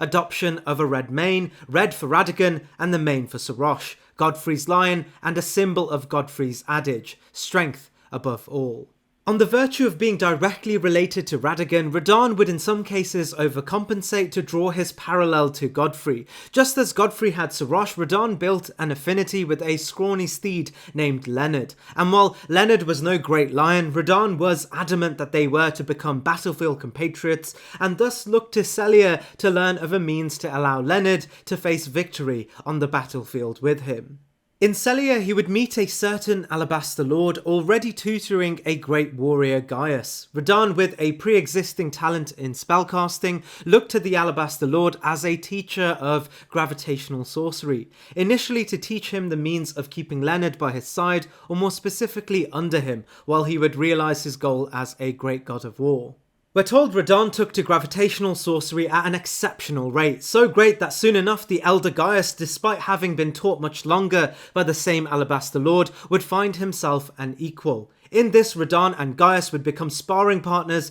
creating a platform for healthy competition. However, it wouldn't remain competitive for long. As we learn, Radahn would eventually garner such a great grasp of gravitational sorcery, not unlike his mother over the full moon, he would single-handedly take it upon himself to hold back an impending shower of stars aimed directly at Celia. Owing much to this city, he would shatter the stars and arrest their cycles in the sky, vowing to hold them in place so long as he lives. At some point, Radahn would gather a reputation across the lands between as a god of war, his fervour attributable only to his greatest role model, Godfrey. We aren't told how he attained this reputation, but it's clear he held this reputation prior to the Wars of the Shattering, as clues from Jeren's items and context of his dialogue suggest Jeren, a nomadic eccentric, found within Radahn a power so great he would abandon his nomadic ways to pledge to Radahn that they will share the battlefield until the day one of them were killed. Radahn's domain would rest in Caelid, Redmane his castle, the Redmane knights his subjects, and an old family acquaintance, Jeren, from the Carrion royal house, the commander of his army. While it is likely Radahn would build a great authority in the lands between under the Golden Order and Redmane solidify itself as a great kingdom of the era, it would be the Shattering that would truly give Radahn a chance to prove himself as an heir to both Radagon and the great Godfrey. After the events of the Shattering and Marika's distribution of the Great Runes to her demigod children, we are told a mad taint would overcome the demigods, associated deeply with their acquisition of these Great Runes. Discounting the absolute tyranny of Praetor Rykard, in the main narrative of the game we are told during these wars, two demigods stepped up to the battlefield more than anyone else. Of course, this was Radahn and Malenia. While we aren't told exactly how many victories and the gravity, excuse the pun, of their individual victories, we are told Malenia and Radahn would gain the upper hand and the respective territories and subjects would become the greatest forces outside of Lindell itself that were actively participating in the Shattering Wars. Aside from Malenia and Radahn, we learned the other Shardbearers stayed far away from the true battlefield. Godric Tridebed fled and hid in Stormvale, Rykard pushed to Mount Gelmir, Rani conspiring in the shadows, Moog building a dynasty below the ground, Mikula conspiring too in the shadows, and Renala choosing to stay neutral. We even learn only Radahn would push to Lindell and face Morgott and the forces of the Golden Order, and even facing Morgott while Remember still holding the very stars in place. But looming in the near distance was a war so great Radahn's efforts would go down in history as so influential, a cohort of champions crossing races, regions and alliances would come to celebrate his life as a true-to-life god of war. This of course was the great war between Malenia and Radahn reaching its zenith in Redmane Castle. We learn from the DLC that this war had little to do with the mission objective we've come to associate with the Shattering. Malenia did not seek Radahn's great rune, she sought his death and death alone, commanded by none other than Mikula, a story for a later entry. Malenia would march southward and her Halo Knights would face the Redmane tooth and nail, eventually pushing all the way back to the fortress itself and putting Radahn against his half-sister, Malenia, now Blade of Mikula, and a woman who has never felt defeat. With a litany of dead bodies surrounding them, the red sky symbolising the death toll to get here, Radahn and Malenia engage in mortal combat, a battle so great it had been memorialised too in the promotional material of the game. And while Radahn held the very stars in place, he would meet Malenia to a stalemate, a feat unheard of as Malenia was often touted as the greatest demigod champion of war. They fight to what seems to be a stalemate, only for Melania to break her promise to her own master and unleash the Scarlet Rot from within her, absolutely devastating the entire region. But curiously, Radahn survives, and it's Melania who's at the verge of death. We are told explicitly that Melania may have well died from these final moments, as she is told to have been saved only by her Halo Knight Flynn, who would carry her body back to the Haligtree, and Radahn is never told to have needed any such assistance surviving the encounter, but his body and mind corrupted by the Scarlet Rot, and all that remained within him were his unfading hunger for war. We learn from Jeren that Radahn is not the man he used to be, and in this state deserves a death of champions, but openly states to us that this is something that we should not by any means try alone, as Radahn, despite his grievous wounds, is still a great threat, fit to even defeat the greatest challengers. It's on this assumption that for the first and only time in the game, we are encouraged not only to summon one hero to aid us, but an entire festival of heroes to help bring Radahn down and give him his well-deserved hero's death. However, be not mistaken, the Radahn we face during this festival is far weaker than the man he was when he faced Melania, and even in this weakened form, he insists on holding up the very stars to protect Celia. We're joined by Alexander, Jeren, and even the greatest shadow of Rani, Blide, to only name a few as we push towards the remnants of a hero once so great, he literally ended racism. That's a joke, but it's kind of true, as all aspects of heroes undid their biases and joined to celebrate the hero he would become. As this ranking is based on the boss we fight rather than the Radahn at his best days, Radahn ranks here on the list, standing tall as still one of the, if not the greatest, gravitational sorcerer, and a hero fit for Godfrey's pantheon. No other character in the game is told to be greater than Prime Radahn in war, and even in his corrupted form, this remains a phenomenal challenge. Messmer's heritage is potentially the most contentious part of the DLC's lore. KiteTales made a great video detailing the lore surrounding Messmer's heritage, underlying the potential that Radagon may have been an entity of his own before Marika's ascension, and would sire both Melina and Messmer with the Glowmide Queen rather than Marika. Marika would adopt the two children after undermining the Glowmide Queen, which explains why Messmer is often touted as an elder sibling, and also explains the timeline around the campaign against the Hornsent and the Land of Shadows. Another key indicator for this is of course the serpents. There is a treasure trove of clues pointing out that the serpents in the game, the great beings of almost godlike attributes, were either allied with the Glowmide Queen, direct subjects, or even the same race as the Glowmide Queen herself. We know her artificial children, the Godskins, but especially the nobles, carry snakish motifs. The noble in Igle comes to mind. But we also know the great devouring serpent of Rykard's domain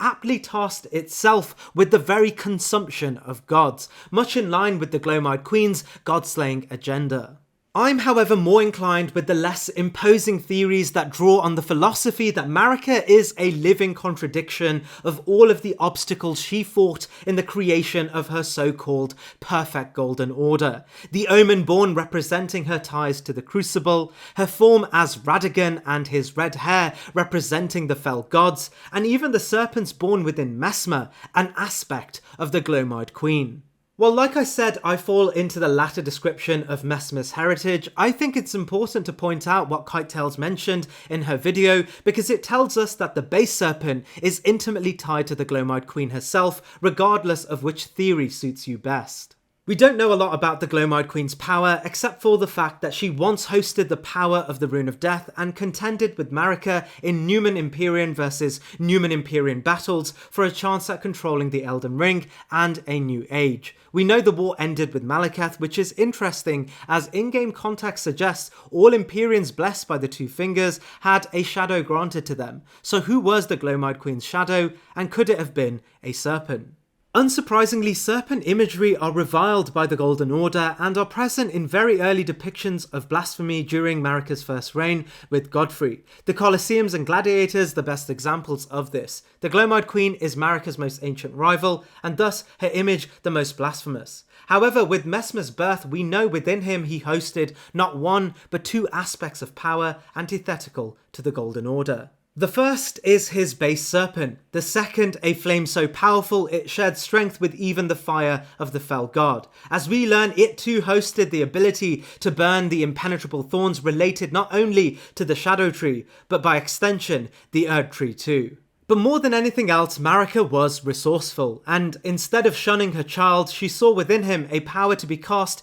not in the rays of the golden erdtree, but in its shadow. With this came the infamous campaign against the Hornsent, where Messmer directed his power towards all those ungraced by gold. Messmer's campaign was absolutely brutal. No other area of the game is littered with corpses, much like the Lands of Shadow. The cutscenes show him towering over even the divine beasts, and rows of fire levelling the great structures of this ancient civilization. Messmer was immensely successful, and his fire brought back the Hornsent premonition of their land burning in the fell god's fire. Unsurprising, as its clear fire was destined to mark their graves. Messmer's fire being as potent as the fell gods is made clearer as even the great furnace golems, the war machines at the heart of the war, bear iconography of the fell god's eye. But more importantly, Messmer himself, as per the description of the spell Messmer's Orbs, hated his fire and sought to rid of it, drawing parallels to Radagon's hatred for his own red locks as they represented the fire giants of the fell god.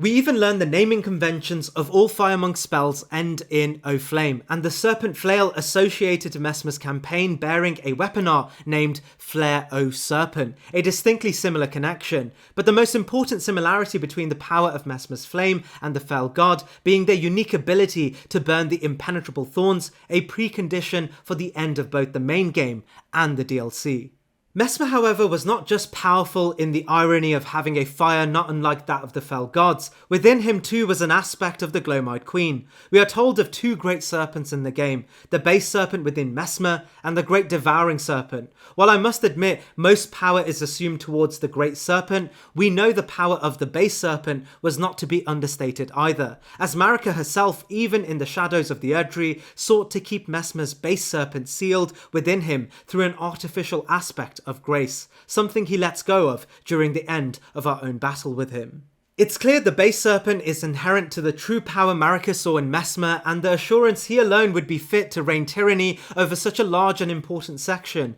of Marika's rule. Defeating Messmer is the only way to enter Enna Ilm and the Gates of Divinity, suggesting Marika didn't only trust Messmer with the destruction of the Hornsent, but also the protection of an area that would have been coveted by Marika during her own era. No other demigod is given this degree of responsibility. Messmer was actually a very sympathetic character, disdaining his own great power, and outwardly showing affection to his generals, who later betrayed him for aspects he himself shunned within himself. Radahn, a man who could truly see strength in the men around him, saw Messmer as a true older brother and a great influence on him in the days before the Hornsent campaign. The Fire Knight armor even tells us these were the only ones who truly knew Messmer, his flames like serpents, the painful fate that accompanied his accursed form, painting Messmer as a truly alienated figure that remained adoring of his colleagues but pushed to extremes by an order that saw him as an inherently evil being to be feared rather than loved, and thus he played to the role only to be abandoned by the same authority that claimed his redemption and purpose stood within a holy war against the Hornsent.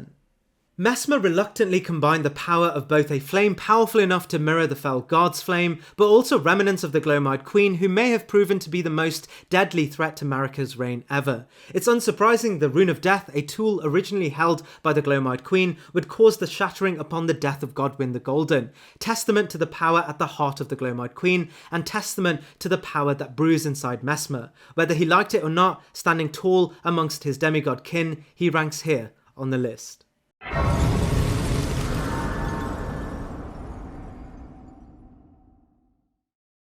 Rennala is a great entry on this list, as her gameplay and subsequently the ease of defeating her undermine the monolith she once was and the power she remained in control of at the point we meet her. Rennala's story, unsurprisingly, is also one that can be recounted from an early age, as her influence would ground the sorcery tradition up until even the moment we enter the picture. While not present as one of the founding factions of the Raya Lucaria Academy, we learn in her youth as a young astrologer, her research, much as it was for all early astrologers, would lead her to the skies and the primeval current. However, between the streaks in the sky, Renala found a very different source of power and bewitchment, the full moon. We aren't told what would happen between its discovery and the established practice of moon sorcery, but we know she would utterly master the art of channeling the power of the moon, and with this mastery came an abundance of power, a power in which she shared with her younger sister, Relana. As any good researcher, she wouldn't just confine her teachings to her family, but rather taught others of its power too,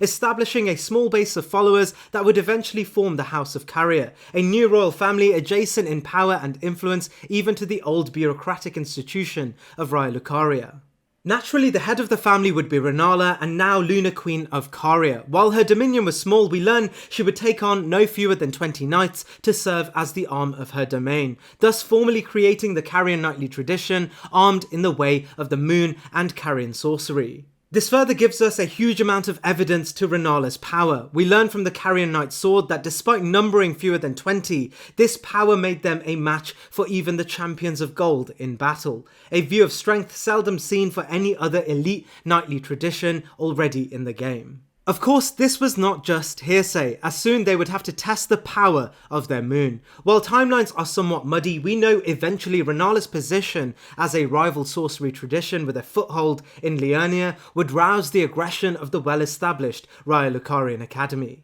We learn the militarized wing of the academy known as the Cuckoo Knights would embark on a campaign to overthrow the Lunar Queen's domain, only for the Carian royal family to stomp the aggressors, and either through force or submission, the academy would concede to the power of Caria, bringing the sorcery traditions together to rule over Liurnia under the tutelage of Renala. While Caria were able to swiftly take over the academy with little footnotes in the lore, we know a much greater threat was dawning on Liurnia, and as Marika and her new age of the erdtree came to be, she would send forth a great champion and what we learn to be a projection of herself to Liurnia to claim dominion over this territory. We know this battle was hard fought, and beside Radagon were the combined powers of the Golden Order, previously unified by Godfrey himself. The Golden Order marched on Liurnia, and we know it was Caria that stood beside the Academy and the Golden Order to consistent stalemates. And as we consider only 20 knights flexed Caria's defensive forces, it gives us a true idea of how powerful the unified power of Renala and her forces were.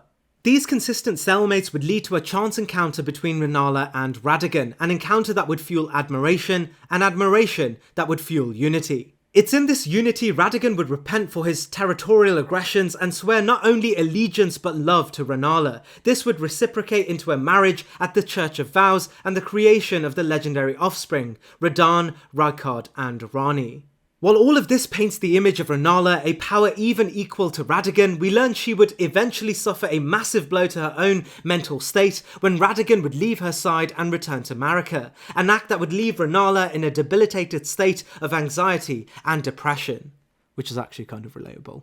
It's in this state that we meet this previously great and potentially greatest sorcerer ever as she lives beside the students forced into a spiral of rebirth at the behest of the Morning Queen, and unfortunately in this state she resembles nothing of her former greatness. However, if this is where the story would have ended, Renala would not rank here, and thankfully for us we do eventually get to push Renala to her limits, where she is able to once again show us why she is the Queen of the Moon and mother to great Empyreans. Once we bring her down, she phases the entire arena into an ethereal plane amongst the stars. Standing before us with her regal scepter told to have been the single greatest glintstone staff ever created, she summons the great moon itself and the core to the power inherent in all of Caria's previous successes, of course with the idea to end our transgressions. And it's in this that although we may not be facing Renala, Lunar Queen and Champion who stood down even Radagon to a stalemate, we face Renala still representing the power of the full moon that once stood equal to even the great erdtree, and summoning forth apparitions of her Carian knights, dragons and trolls included. Curiously, this battle too may be an illusion summoned by Rennala and potentially aided by her now spiritual daughter Rani, but in any case it still stands as one of the pinnacle moments where we get to face the raw power of the Eldritch full moon, and it stands to reason this full moon stands greater than both Rellana's twin moons, but also Rani's dark moon, as it was the source of power that brought both disciplines into existence, but also the very power that single-handedly stood off against the Golden Order itself.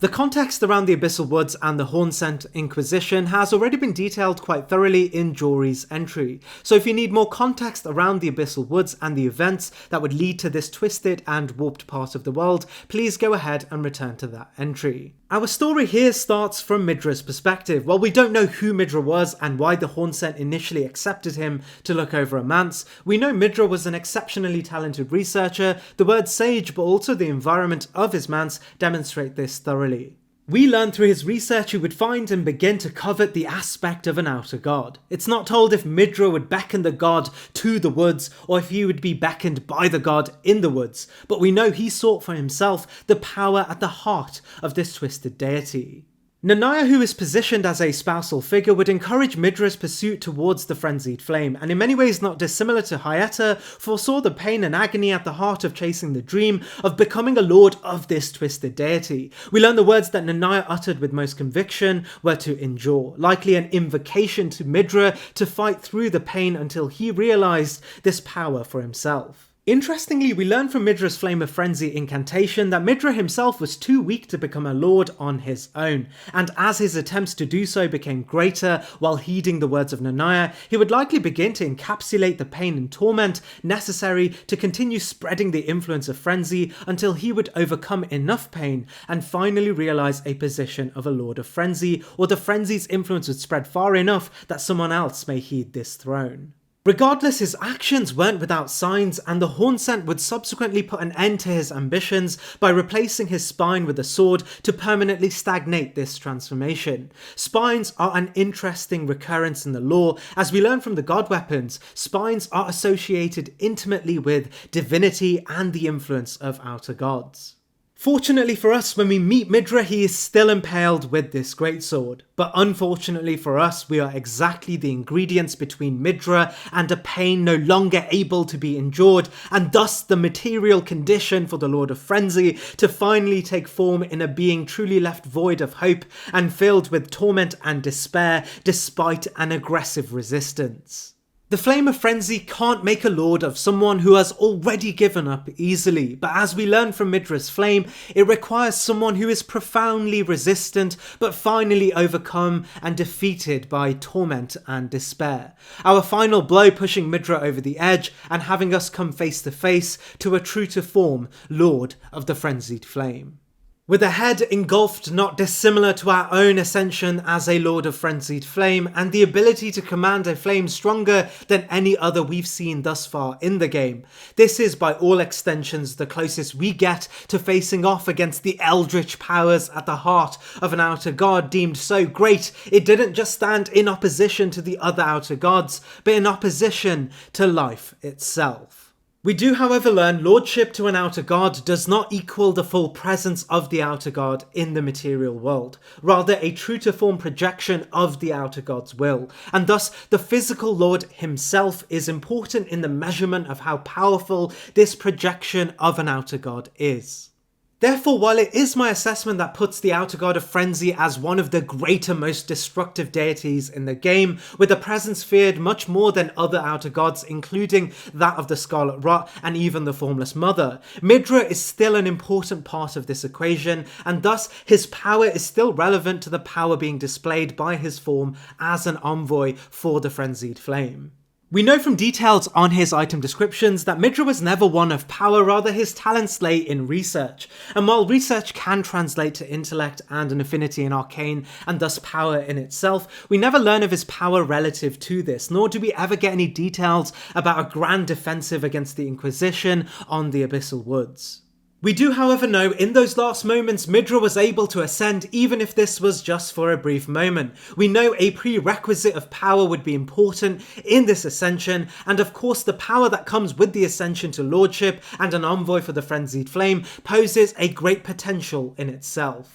However, unlike say Mohg or Melania, both respective lords and goddesses of an outer god, their stories are coated in achievements and greatness, and their form as envoys of their respective outer gods often complement how well they project its power onto the material world. If Midra was a similarly powerful individual, not unlike us in the Frenzied Flame ending, I believe he would not just be a rival to the great demigods who would ascend, but also be a destructive force that would pose as a tipping point for the containment of the Frenzied Flame. It's in this Midra, the most potent projection of a power so dangerous all factions would mutually agree on its containment, ranks here on the list. Midra was weak, but his final moments were not just his own, but the spillover between the eldritch and the material.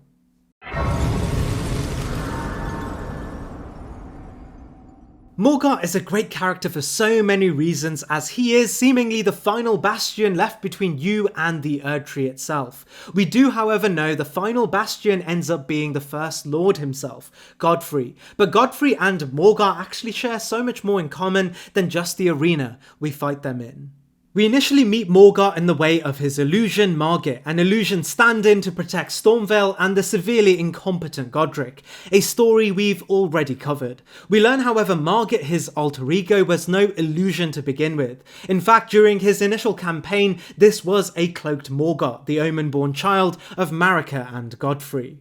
I won't go over what it means to be an omen again, but what I can say is that Morgott, unlike his brother, conceded to the very authority that ordained him cursed, and even in his form as a shunned omen-born, saw himself as a selfless missionary for the Golden Order, something he held on to till the end of the game.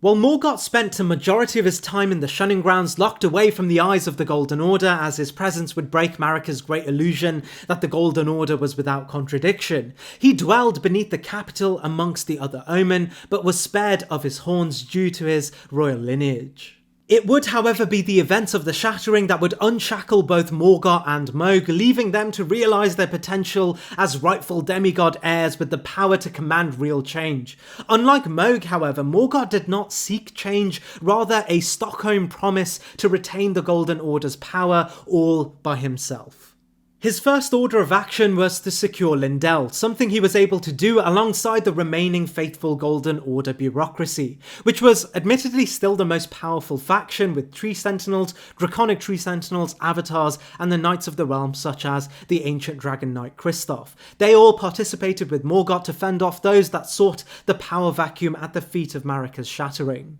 We aren't told exactly who challenged Morgott's authority as stand-in for the ruler of Lindell, but we know the first defense is described as a sovereign alliance and a bloody conspiracy. The conspiracy being, of course, that Morgott, as Margit, was far from the touches of grace, born omen, and a living contradiction to the Golden Order itself, but also the conspiracy of one notable figure that first rebelled, the demigod Godfrey, accompanied by Godric. Lindell's second defense, headed by our own veiled monarch Margit, was much more notable. We learn from the description of these events that the fell omen stacks high the corpses of heroes, yet the erdtree remains unshaken, telling us the first defense was a consolidation of power, but the second defense the rage against Lindell and the erdtree by heroes looking to usurp the power of the erdtree for themselves. It's actually in this second defense that we learn of Margit's greatest achievements. He stacked high the corpses of heroes, and these heroes are not just unnamed and distinctly powerful knights. As we learn, amongst the campaign was repelling Radahn himself. Well, we've spoken about Radahn per se in a previous entry and how it's likely he wasn't defeated by Morgott in the paintings shown in the opening cutscene.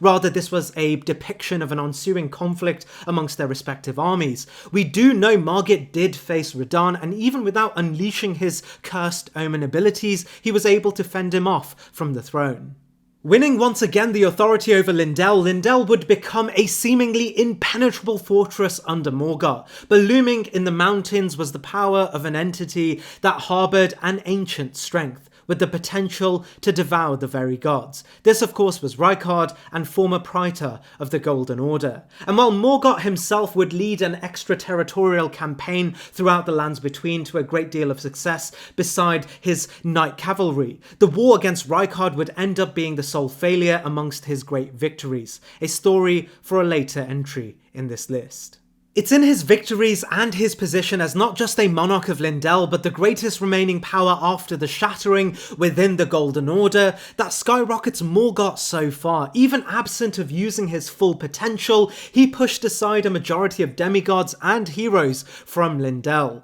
However, I do believe within Mohg, his twin brother, sat a greater power, born of the same cloth, but embracing of not only his own omen powers, but the power as a true envoy and lord of an outer guard far from the clutches of defeat and irrelevance.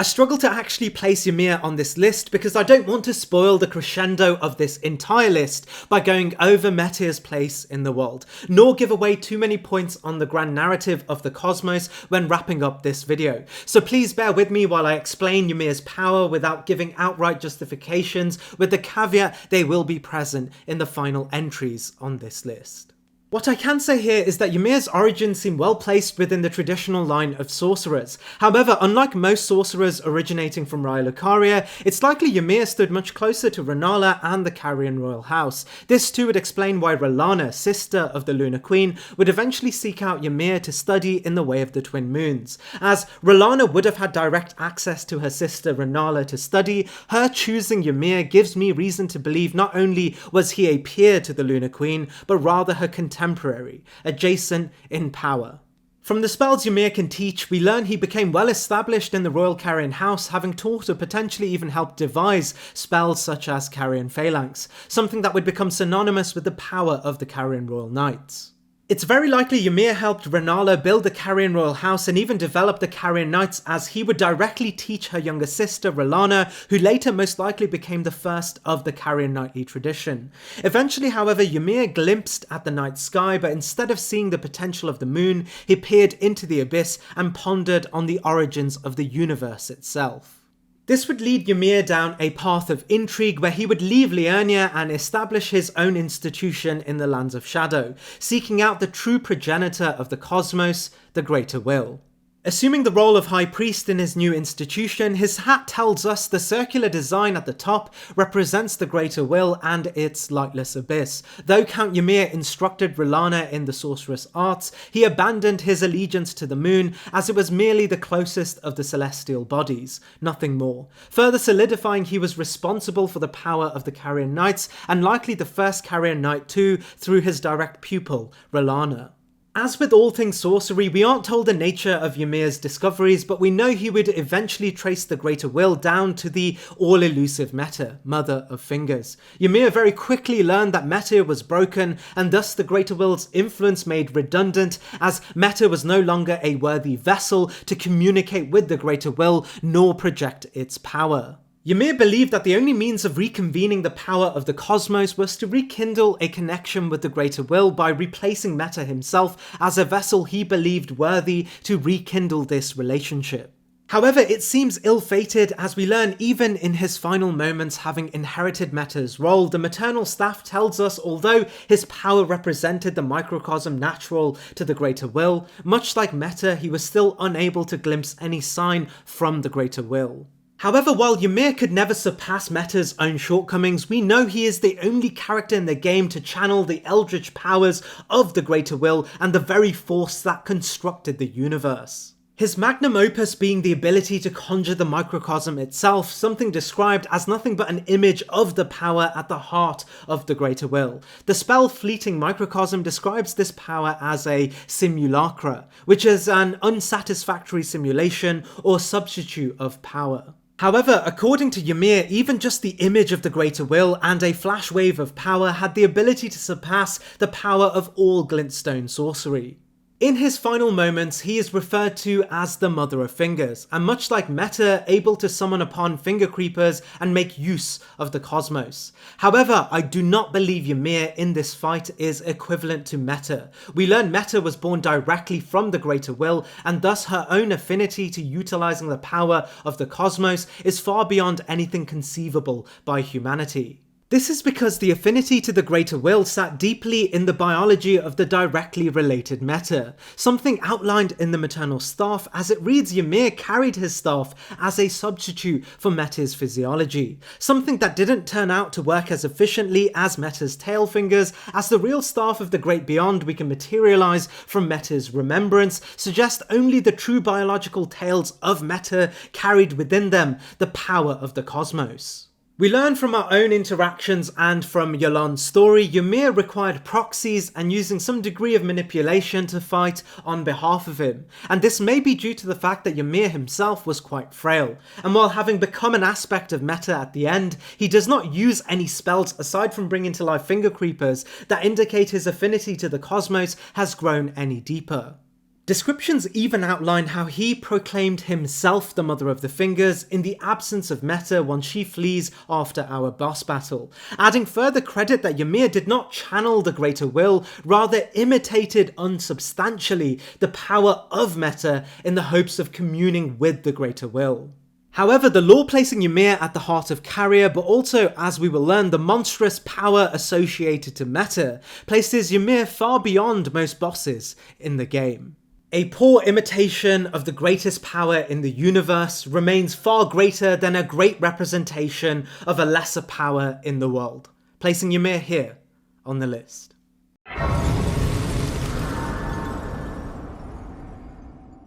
Godfrey's story is an easy one to do on this list, as his origins, his main timeline, and his final moments are entirely connected to his strength, and thus makes this entry quite a straightforward ranking. We learn from the protection of the erdtree incantation that in the beginning everything was in opposition to the erdtree, but through countless victories in war it became the embodiment of order. We learn at the heart of these countless victories was one man, the first Elden Lord and consort to Marika, Godfrey. Godfrey's initial campaign is referred to as the Long March. We learn Godfrey fought a majority of these early Great Wars, and considering everything was in opposition to the early Golden Order, and then how vast and diverse the cultures in the game even in the present day are, we can reasonably assume these Great Wars would have numbered well into the hundreds. However, considering the vastness of Godfrey's campaign, only a few are noted in history, the most major of which was the destruction of the Fire Giants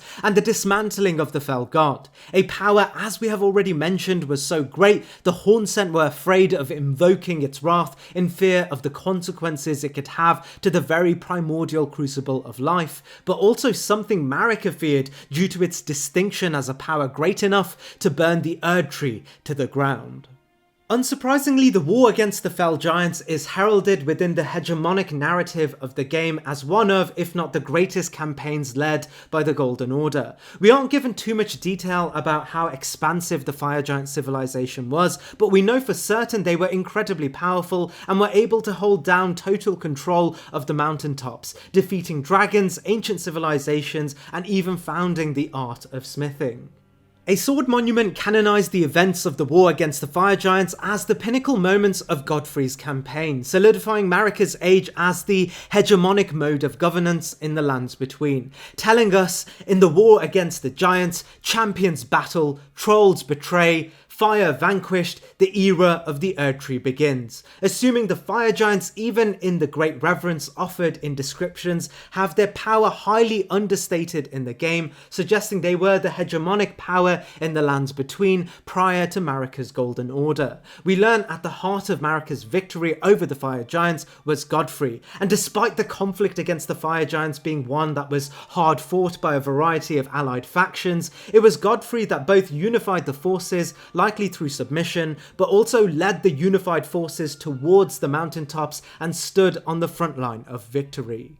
which is further evidenced in Godfrey's crown, which tells us he was always at the front lines of war and his victories were something he took incredibly personally. The fervour of war, and in particular winning a war, being a prime motivator for his actions, not unlike Radahn. However, the crown even gives the context that Godfrey often won wars outright alone, specifically relating to both Castle Morn, but more notably Stormveil Castle and the defeat of the all-elusive Storm Ruler.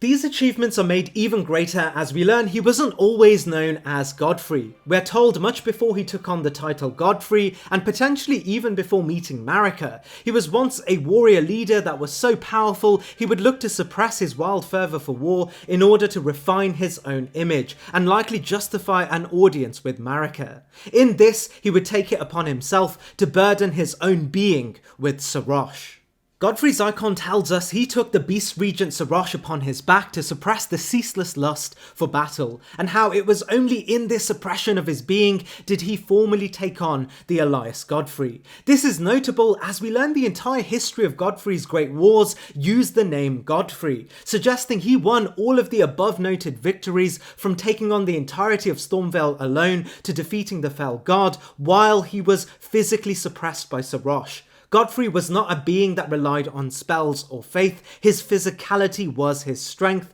making this an even worthier deed. To add to this, amongst his entire tenure, we learn Godfrey never lost a battle. A sword monument in Caelid tells us, Lord Godfrey, at last at the end of his campaign, his golden armies unvanquished and unbowed, yet find grace lost, tattered and faded, suggesting Godfrey, even at the point he would be exiled by Marika, literally never lost a single fight, putting even Melania's so-called unbroken record to shame. So why was Godfrey exiled, especially considering we are told the Golden Order owes everything to his long march for their foothold in the world? Well, we know Godfrey was no ordinary subject of the Golden Order, and he may have in fact been closer to the primordial life of the Crucible than the refined gold of the erdtree. We know Crucible Knights were Godfrey's closest confidants during his campaign throughout the Lands Between. In this, we learn Godfrey always held close to him the aspects of the Crucible, and thus may have been affiliated intimately too with the primordial energies of the Crucible, adding further depth to how Godfrey was so powerful, but also the curious detail about why Mohg and Morgott were Omen-born. We learn Godfrey prided strength above all else. His dialogue and the description of his acts reiterate the sentiment that only strength befit a crown, indicating only the powerful are worthy of greatness. It's in this, once he was exiled by Marika after she looked to make scarce the aspects of the Crucible, Godfrey left with many of his own countrymen to return to a life of battle as a simple warrior. I really want to wrap this entry up with the fact that there is literally not a single shred of evidence to indicate Godfrey ever lost a single battle as Godfrey, let alone Hoarah. And as we faced Hoarah, we are up against not only the champion of Marika's first reign, but also the unburdened power of a man so powerful he unified the entire world under an order consistently in opposition with the existing cultures of the world. Godfrey's long march and the campaign for the Golden Order stands as one of the greatest moments in Elden Ring's history, and all other rankings above Godfrey are relative only to the influence of eldritch powers associated to the Outer Gods, or in the case of Malekith, the literal Rune of Death.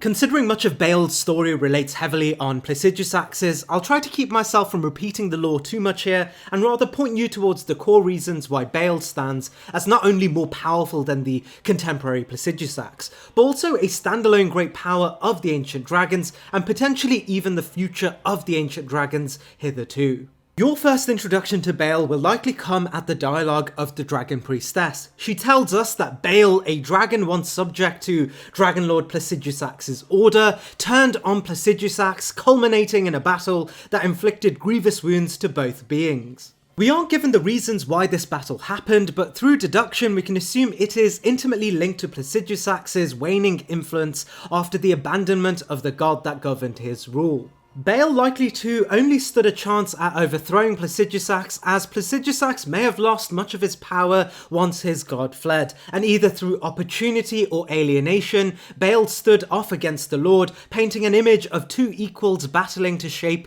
the future of their kind. While all descriptions point to a mutuality of power, we learn it was Baal who would eventually flee and take with him two embedded heads of Placidusax after biting down as he tried to stop Baal from leaving. We've discussed the impact of Placidusax losing two of his heads in his entry, but we never truly spoke about how Baal's wounds affected him, and more importantly, what role the heads played in Baal's new form. While Baal would lose portions of his limbs, in an interesting irony, Placidusax's mortal wounds may have actually enriched Baal's own power. We learn Baal had lost his wings in a battle with Placidusax, something that would surely spell ruin for any dragon. But in our own battle against Baal, he is able to conjure to life spiritual wings of his own, wings that eerily represent those of Placidusax's, and evidence that the heads still embedded in Baal transferred aspects of Placidusax onto himself. Interestingly too, Baal's power is distinct to himself. He is noted for having a unique fiery lightning, outright described as flame lightning. While we don't know what machinations allowed Baal to host this form of power, it pays credence back to the original idea posed for Placidusax, that lightning itself is a primordial projection of power, able to take on forms of its own, and in this Baal may have been the first divergent of pure red lightning of the ancient dragons to take on fiery elemental characteristics. This also explains why Baal stood as the first and most prominent divergent of the dragon evolutionary tree. His choice to move away from the power of Placidusax and host his own in fire explains why all modern dragons and drakes that are told to come from Baal's and Grail's brood are able to breathe fire. As red lightning stands firmly only with ancient dragons, this also explains why ancient dragons look at the modern drakes as paltry and imperfect, as they were born from an ancient dragon that chose to diverge from the ancient practice of red lightning associated to Placidusax's rule. While Placidusax stood suspended in time, clutching what was left of his domain in Farum Azula, Baal found a home in the Jagged Peak, building further his brood of dragons, whom were an abstraction of the ancient dragons. Drakes would begin to take residence in the world, and Placidusax only saw one means to challenge Baal's new kingdom of dragonkind: the promotion of a cannibalistic tradition in dragon communion, a truly desperate plea to preserve the integrity and oneness of the ancient dragons. Baal continued to live, and his power was great enough to enrage the flames of the Jagged Peak, despite being continuously hunted by the combined power of Placidusax's great ancient dragons. We learn the combined power of ancient dragons are not to be scoffed at, as just one of their joint campaigns would go down as one of the greatest attacks on the Golden Order, even during their heights in Lindell. This has made a much greater achievement, as it's likely Placidusax ordered the attack on Lindell, putting Grandsax at the head, which would be the case as all ancient dragons often acted harmoniously and in homogeneity, unless we are explicitly told otherwise. We can assume the attack on Lindell may have been either equal to or less than what Placidusax would have intended for his true mortal enemy in Baal. When we face Baal, we are given insight into how he was able to take on Placidusax, combining aspects of Placidusax's own power, his own special variation of lightning so influential the fire would become synonymous with most living dragons and drakes, but also the strength of a being that would create an ecosystem just from his roars. We challenge here a being that represents a battle with the true Lord of Dragons and a representation of power adjacent to Placidusax in his prime. Nowhere in the game are we told of a being so fierce that an entire tradition of warriors in the form of Drake warriors would be dedicated to his destruction, only for them to never have been able to accomplish this ultimate goal. And even if we do, we learn from the heart of Baal and his incantation that his power is so great that one day the fire within will consume the very body and soul of its communion devourer, symbolizing once again that while the ancient dragons of Placidusax's reign will go extinct and truly prehistoric, Baal and his kin will forever go on to represent the lasting power of dragons, and may even have a chance at re-emerging as a lord of his own era, the era of modern drakes, imperfect but at least a master of their own will, unshackled by reverence of a god since gone, and invigorated by a lord so tyrannical he refused to die and leave the material world.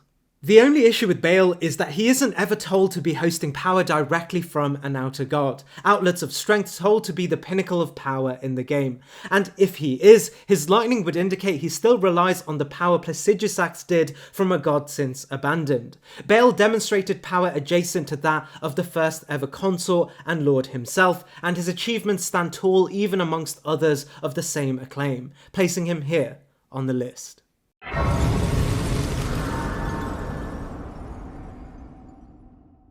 Mohg, much like his brother Morgott, were omen-born, directly lineating from Marika and Godfrey's original union. While we've already spoken on the nature and cruel irony of those who were omen-born, what's important to say here is that he alongside his brother were confined to the depths of the royal capital out of the eyeshot of Marika's Golden Order, for their existence specified the truth that Marika's order was inherently contradictory and forced. We aren't told much of their early childhood nor their developing years, but we know they were shackled by the power of the Golden Order to live out the rest of their lives underground. However, after the events of the Shattering, Mohg would come unshackled and thus began his rebellion against the Golden Order. We learn this rebellion began much before the Shattering, however, as within the depths of his confinement, he would find an aspect of an outer god, the formless mother of blood itself. Communing directly with this outer god, the formless mother would ignite his very blood with an aspect of her power,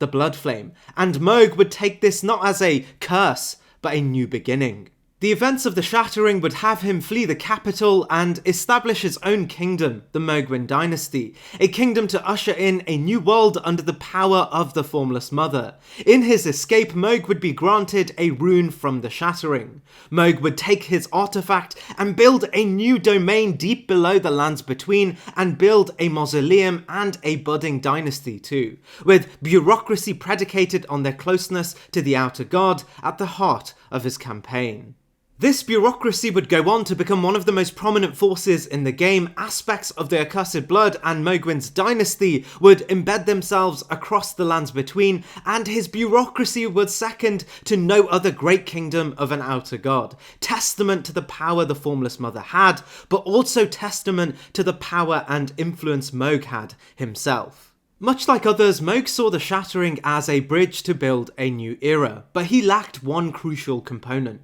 an Empyrean to transcend the material realm and take a hold of the Elden Ring in godhood. Of course, there were no other Empyrean greater in influence than Miquella himself. The next few sections of the timeline are foggy, but from the DLC it's clear Mohg had already been cast under Miquella's charm, causing him to infiltrate the Haligtree and take Miquella from within the tree itself. No mention is given about a great conflict nor a standoff against Mohg and Melania, but we know he was successful bringing home Miquella to his dynastic palace, and the Haligtree's forces likely saw Mohg's actions as an extension of Miquella's plan already, so they didn't contest it. We later learn from Ansbach that Miquella clearly had caused a physical change in Mohg's original plans and demeanour, culminating into a battle between Ansbach and Miquella, only for Ansbach to fall under the very same charm as Mohg. In Mohg, Miquella didn't see a tyrant, he saw potential. Potential to not only use his body for an awful ritual, but also the ability to bring Miquella to the Lands of Shadow and the Gates of Divinity. As we all know by now, Mohg would become the vessel Miquella would use to revive Radahn's spirit. This alone gives us the context that Miquella himself saw Mohg as the only vessel powerful enough to hold Radahn's spirit and powerful enough to act as consort to his new age of kindness, placing him beyond what we can expect of even Morgott. This isn't surprising either, as Mohg's achievements far overshadow Morgott's. Mohg's affinity with the power of the outer god of blood far outweighed Morgott's affinity to the now dwindling Age of Gold. It's in this, just like Midra, Mohg stood as a true-to-form lord of an outer god and vessel for influence in the world, co-signing him alone as the lord and envoy of his own kingdom come. Miquella's actions to charm Mohg is just a further seal of approval on the inherent power at the heart of Mohg. Mohg was not just Miquella's greatest reach for power, but also the Formless Mother's. We know Mohg had a direct association to the Formless Mother. Both the Blood Boon spell and his Sacred Spear teach us Mohg directly communed with the Outer God, and the Outer God directly blessed his entire being with her power, and even till the end he had direct dialogue with the Outer God and reached through the planes of existence itself to spread the Formless Mother's direct power. We learn there is an importance in the prefixes used to describe one's affinity to the greater powers, and it's in this we learn the title's Lord is the highest honour given to those without Empyrean blood regarding their closeness to the power of gods and outer gods, as is the case for Midra, Godfrey, Placidusax, and even Rykard. It's the combination of Mohg's lordship, lineage, power as a vessel and consort for the greatest Empyrean, alongside the power of the Formless Mother, that place him far beyond just a member of Marika's royal lineage.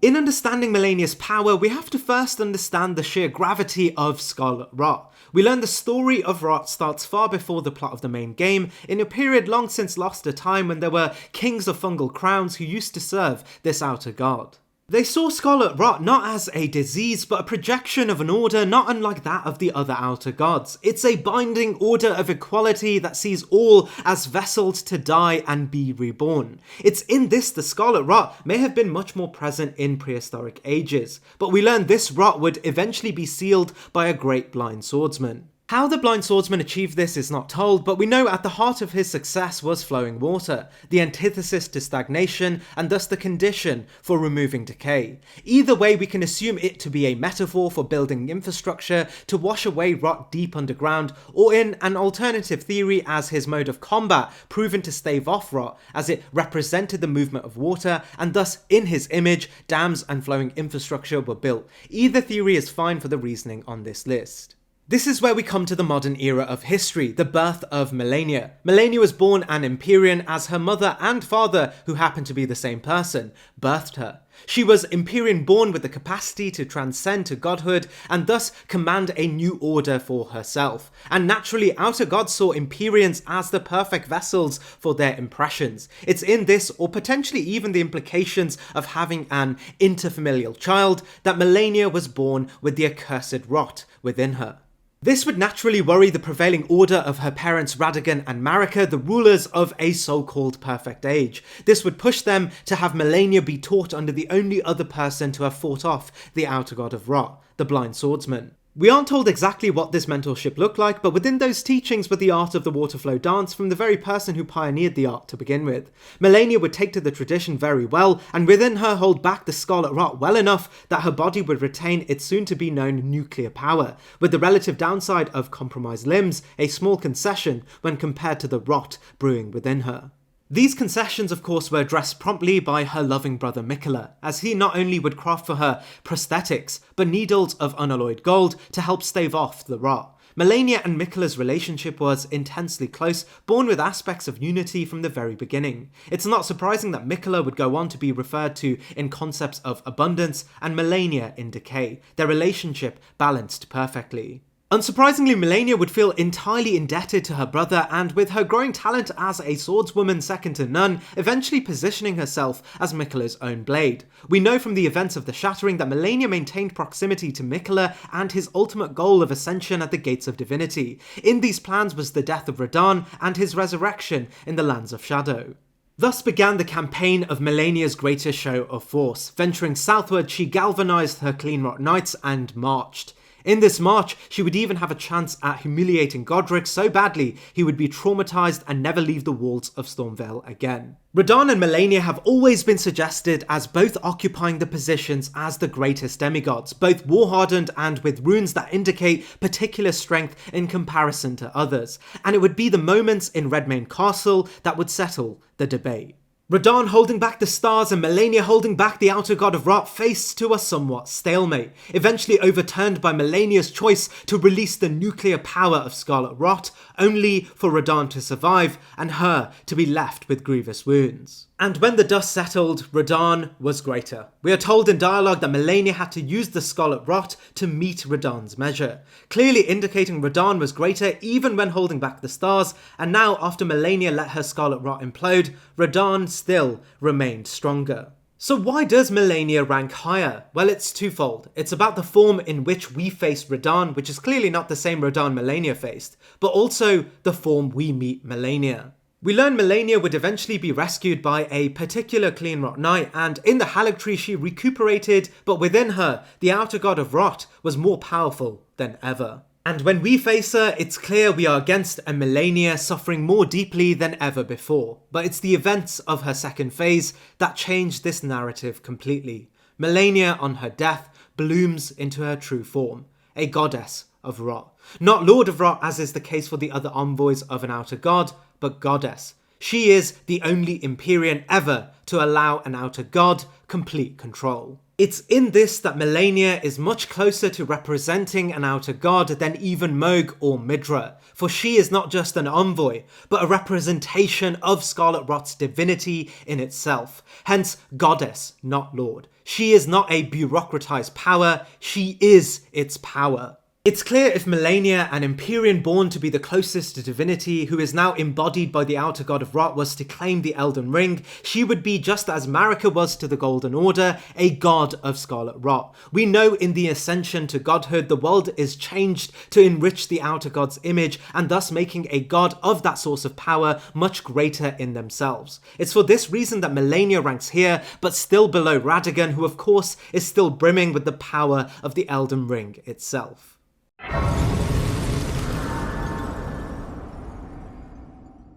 With origins deep set within Farum Azula and the dominion associated to the great Dragon Lord Placidusax, Maliketh was likely too born a beastman subject to this dragon ruler. Of course, as I've detailed the origins of the beastmen in their respective entry, I won't go over this again, but I do want to harken your attention back to the Bloodhound Knight's entry, where we discussed how it was often these primeval beasts associated with Farum Azula that would go on to take on the form of a shadowbound beast, often accompanying budding Imperial lords. Shadowbound beast and the tradition of who or what creates a shadowbound beast is still wrapped up in pure speculation, but we know it was a tradition supported by the Two Fingers, as they would grant shadowbound beasts to Empyreans they personally deemed fit to rule over the Elden Ring, as was the case for Marika. However, we do learn of other shadowbound beasts who chose it upon themselves to find a master worthy of their loyalty, as per the Bloodhound Knight's entry, and of course the parallels between Blaidd and Ranni. However, we learn a beast clergyman of Farum Azula named Gurranq would be granted to Marika by the Two Fingers.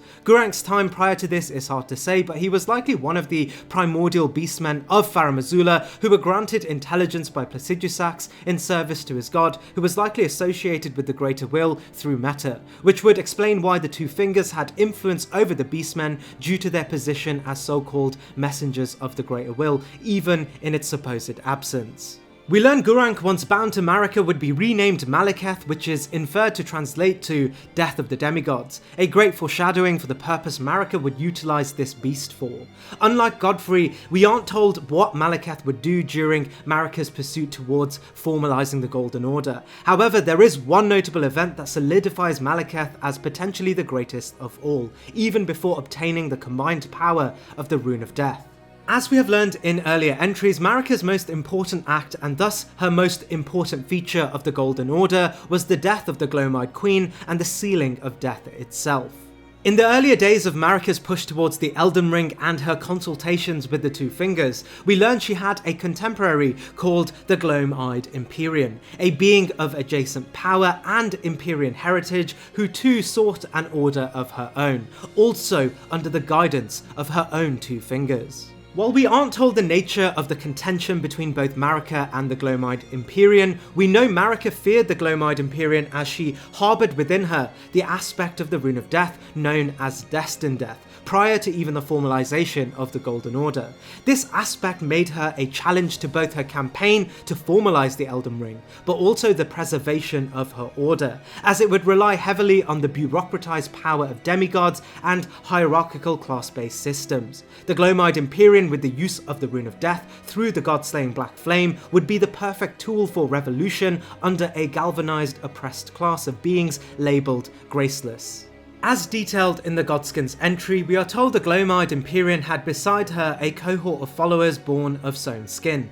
While the nature of the sown skin is not alluded to being that of gods themselves, we can assume her tradition of using the Black Flame to bring death upon others would grant her power and dominion over life and death in the lands between, and thus explaining her ability to bring to life beings born of those killed in a ritual of her own, only to embed within these new beings the power of the Rune of Death, reproducing the god-slaying Black Flame into a cohort of warriors of her own dominion. We learn the Glow-eyed Empyrean may have also been from the Crucible, or at least an agent of the Primordial Crucible, as her new lifeforms are described in the Godskin Noble item descriptions as not unlike the Crucible. We know the Hornsense practiced a similar tradition, with the assimilation of shaman flesh to create living jars and a root to birth a god of their own. This of course in itself mirrors Marika's own intentions of subverting the concept of death into a tool of her own, drawing yet another parallel between these two beings. We learn the Godskins that survived still held the power of the Black Flame, however, as according to the description of the Apostle Set,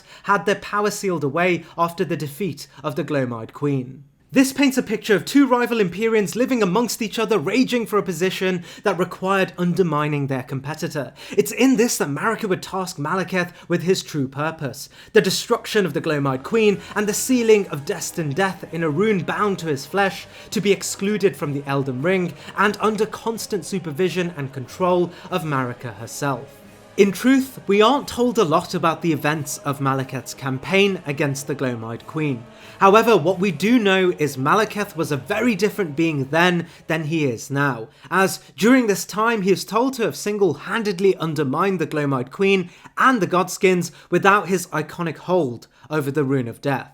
However, it is entirely unreasonable to assume Marika did not either directly support Malekith or a group aligned to Marika did not follow Malekith towards the Glow-eyed Queen. However, much like Godwyn during the ancient dragon siege on Lindell, he was ultimately responsible for bringing the Queen down. This alone positions Malekith during his early days as more powerful than even the Glow-eyed Queen. We learn, however, this would not be the end of Malekith's elevation of power, as once Marika ascended the Elden Ring with Godfrey as consort, she bent the order to exclude destined death and sealed it away inside Malekith through his Black Blade, not only for safekeeping, but to imbue destined death in Malekith so that now she controlled a power so great even those graced as immortal under her new order could be killed by her shadowbound beast. Malekith essentially becoming Marika's direct representation of her monopoly of power in the lands between. We know from Morgoth's dialogue that all demigods heeded Marika's rule during Malekith's control over the entirety of Destined Death, as it's no coincidence the first act of Rani's betrayal and the very premise for the Shattering was stealing an aspect of the Rune of Death from Malekith. This fragmentation of the Rune of Death itself may have been far more important to undermining the Golden Order than even Godfrey's death, as it was a direct fragmentation of Marika's own power in the lands between, and the usurpation of that power by a faction in direct competition to Marika, something she may have feared would become the seeds to undermine her own rule, and thus took it upon herself to shatter her order to let her demigod children build one anew. We learn from a variety of boss entries that the demigods' ambitions weren't solely revealed to them after the Shattering. Rather, they had been conspiring for years prior to even the Elden Ring being shattered. And just like Rani, the material condition for acting on their treason was the fragmentation of Malekith's power. This alone positions Malekith at the time he held the entirety of the Rune of Death adjacent to even the power of Marika as a god, and far beyond the power of all other demigods and subjects of great power during the Golden Order's reign. However, once the Rune of Death was stolen, we learn Malekith's power is described by his Black Blade as nothing but a shadow of its former glory. We know the Rune of Death was not just broken in one place, but several fractures were made and dispersed across Rani's co-conspirators, from the Black Knife Assassins to Rykard in the form of the Blasphemous Claw. However, we know Malekith within him still holds the definite majority of the Rune of Death, including some lost fragments partially returned through Deathroot and the campaign of the NPC known as D Hunter of the Dead. And in his final moments, Malekith embeds it all within himself to ensure it would never be robbed again. It's in this state that we meet Malekith. And while he may not stand before us as the sole being in control of the very concept of death itself, he still stands as a vengeful projection of Marika's monopoly of power and a being outright inferred to be the only one powerful enough to police the very demigods.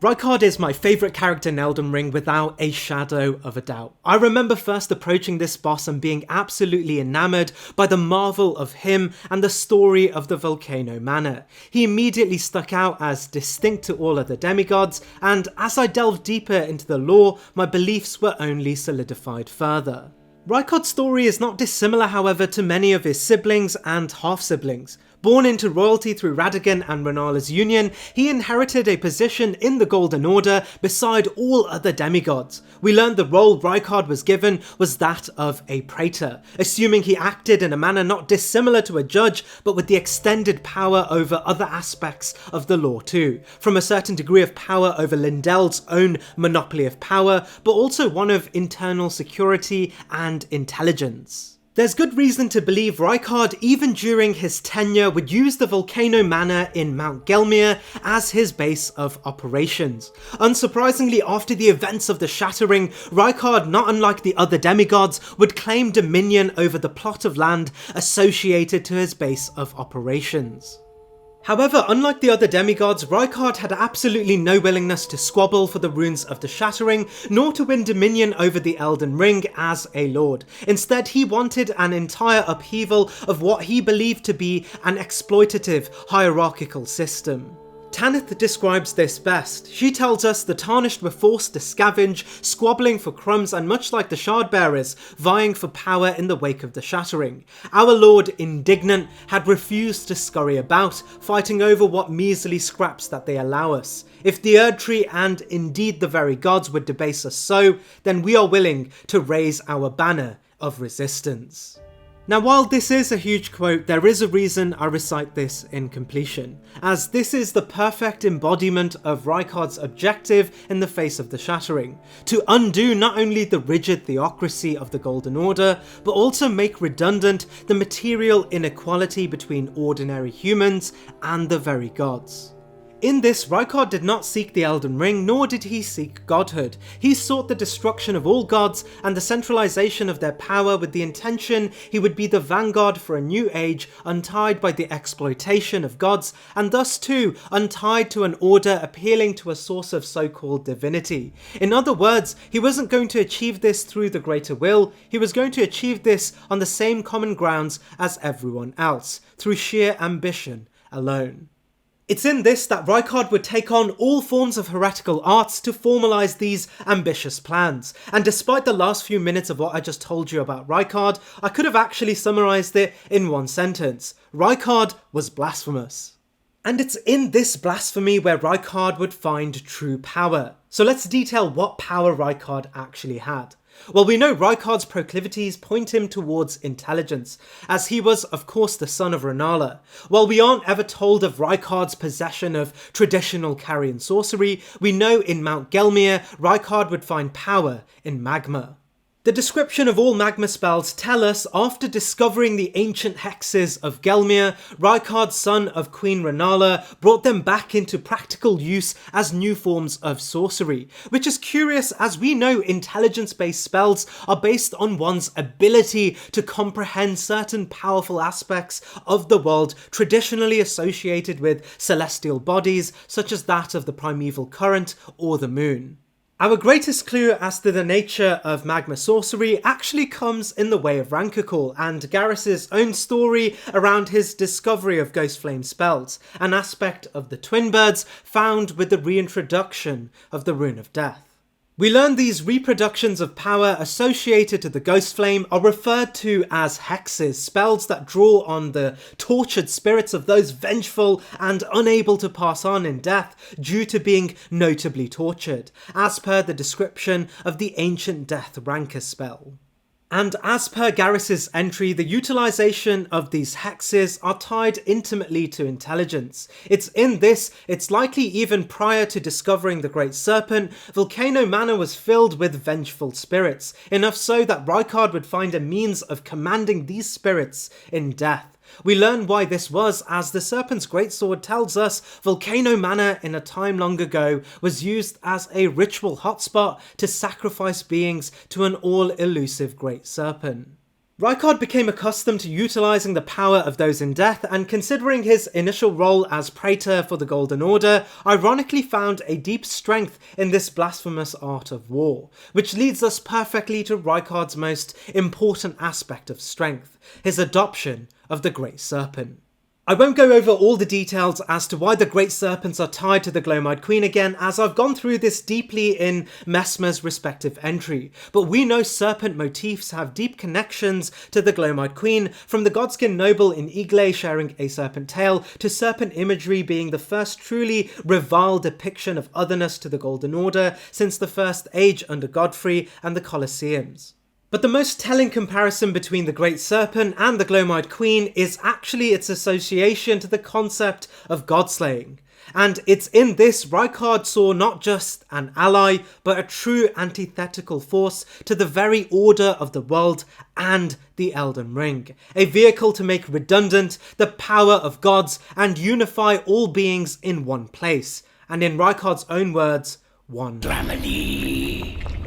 Rykard's Great Rune tells us Rykard fed himself to the blasphemous serpent, Great Rune and all, which does little to tell us exactly when he became one with the Great Serpent, but tells us in fact he did find this Great Serpent in Mount Gelmir, and while initially he may have fed it sacrifices from his own torture subjects as praetor to the Golden Order to further build his own affinity to the magma hexes, he would eventually too feed himself to it, but only after the shattering. But without getting too far ahead of ourselves, let's go back to the moment of the shattering itself. We learn the first and second defense of Lindell were represented by Morgott holding down the royal capital against attacks from Godfroy and Godric, but also Redmanes and Radahn, defeating so many heroes that a mountain of corpses would be memorialised in a sword monument to commemorate Morgott's achievements. We learn Morgott was entirely on the defence during the shattering, with one notable exception. This of course being Rykard. Morgott made it an absolute necessity the Golden Order led an offensive war against Mount Gelmir,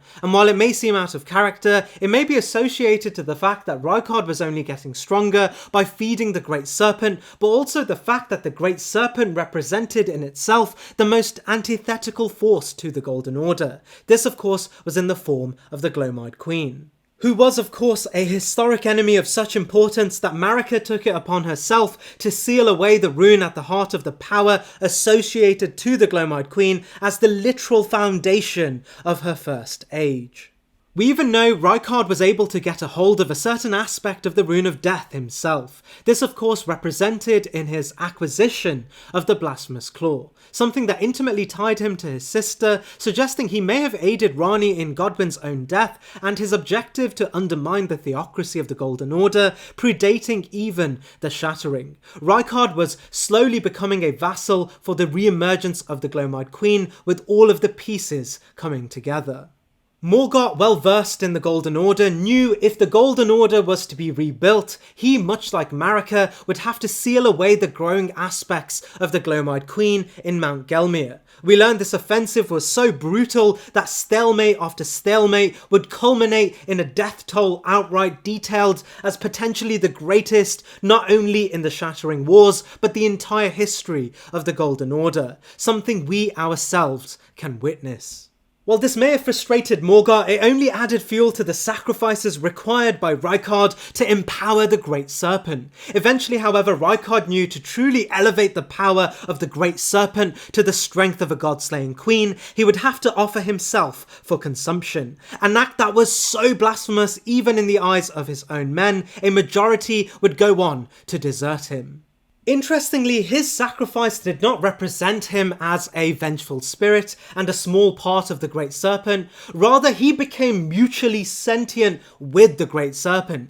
seemingly even taking control of the Serpent himself. The Great Devouring Serpent was now not only an aspect of the Glowmide Queen growing in power, but the combined power of a demigod, aspects of the Rune of Death, and also a literal shard of the Elden Ring itself. As the new Lord of Blasphemy, Rykard built a bureaucracy of serpent men either forced into existence from awful experiments or already native to Mount Gelmir. But we also know he had machines of war in the form of abductor virgins too, both with the prime purpose of feeding him more strength through sacrifices, enriching himself and the Great Serpent. Rykard was going to defeat inequality by literally making sure no individual existed outside the body of the Great Serpent. As if only one entity remained, who's going to oppress who?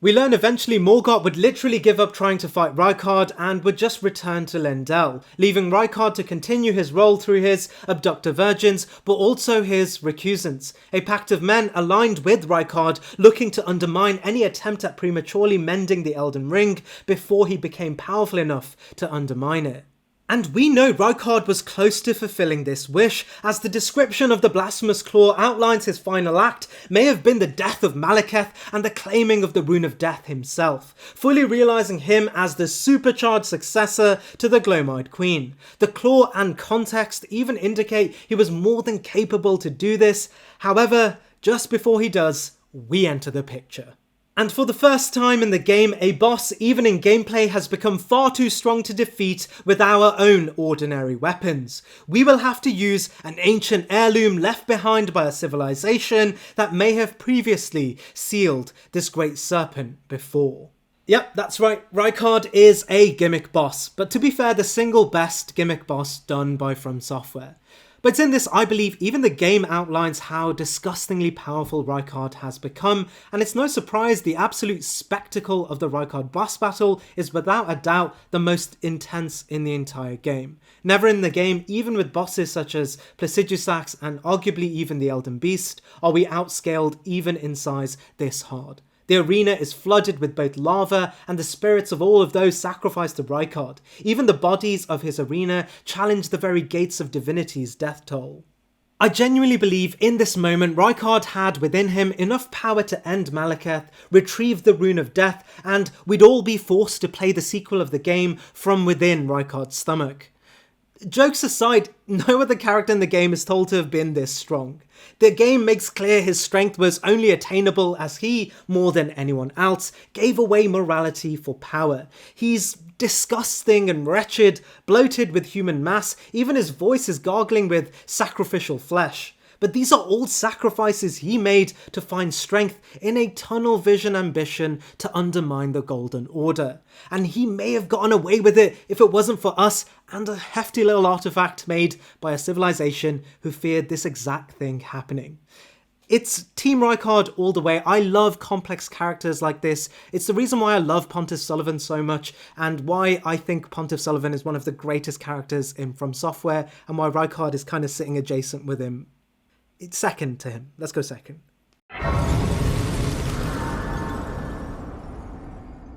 There are a variety of major revelations in the DLC, but one that caught those that weren't paying close attention off is of course Miquella's end goal of reanimating Mohg as Radahn to fulfill a so-called promise of becoming a consort to an age of his own. The story of Miquella looms throughout both portions of the game. We are told he is the most influential of the Empyreans by many demigods, and they consistently see him as a means of reconciling the Elden Ring in Marika's failure.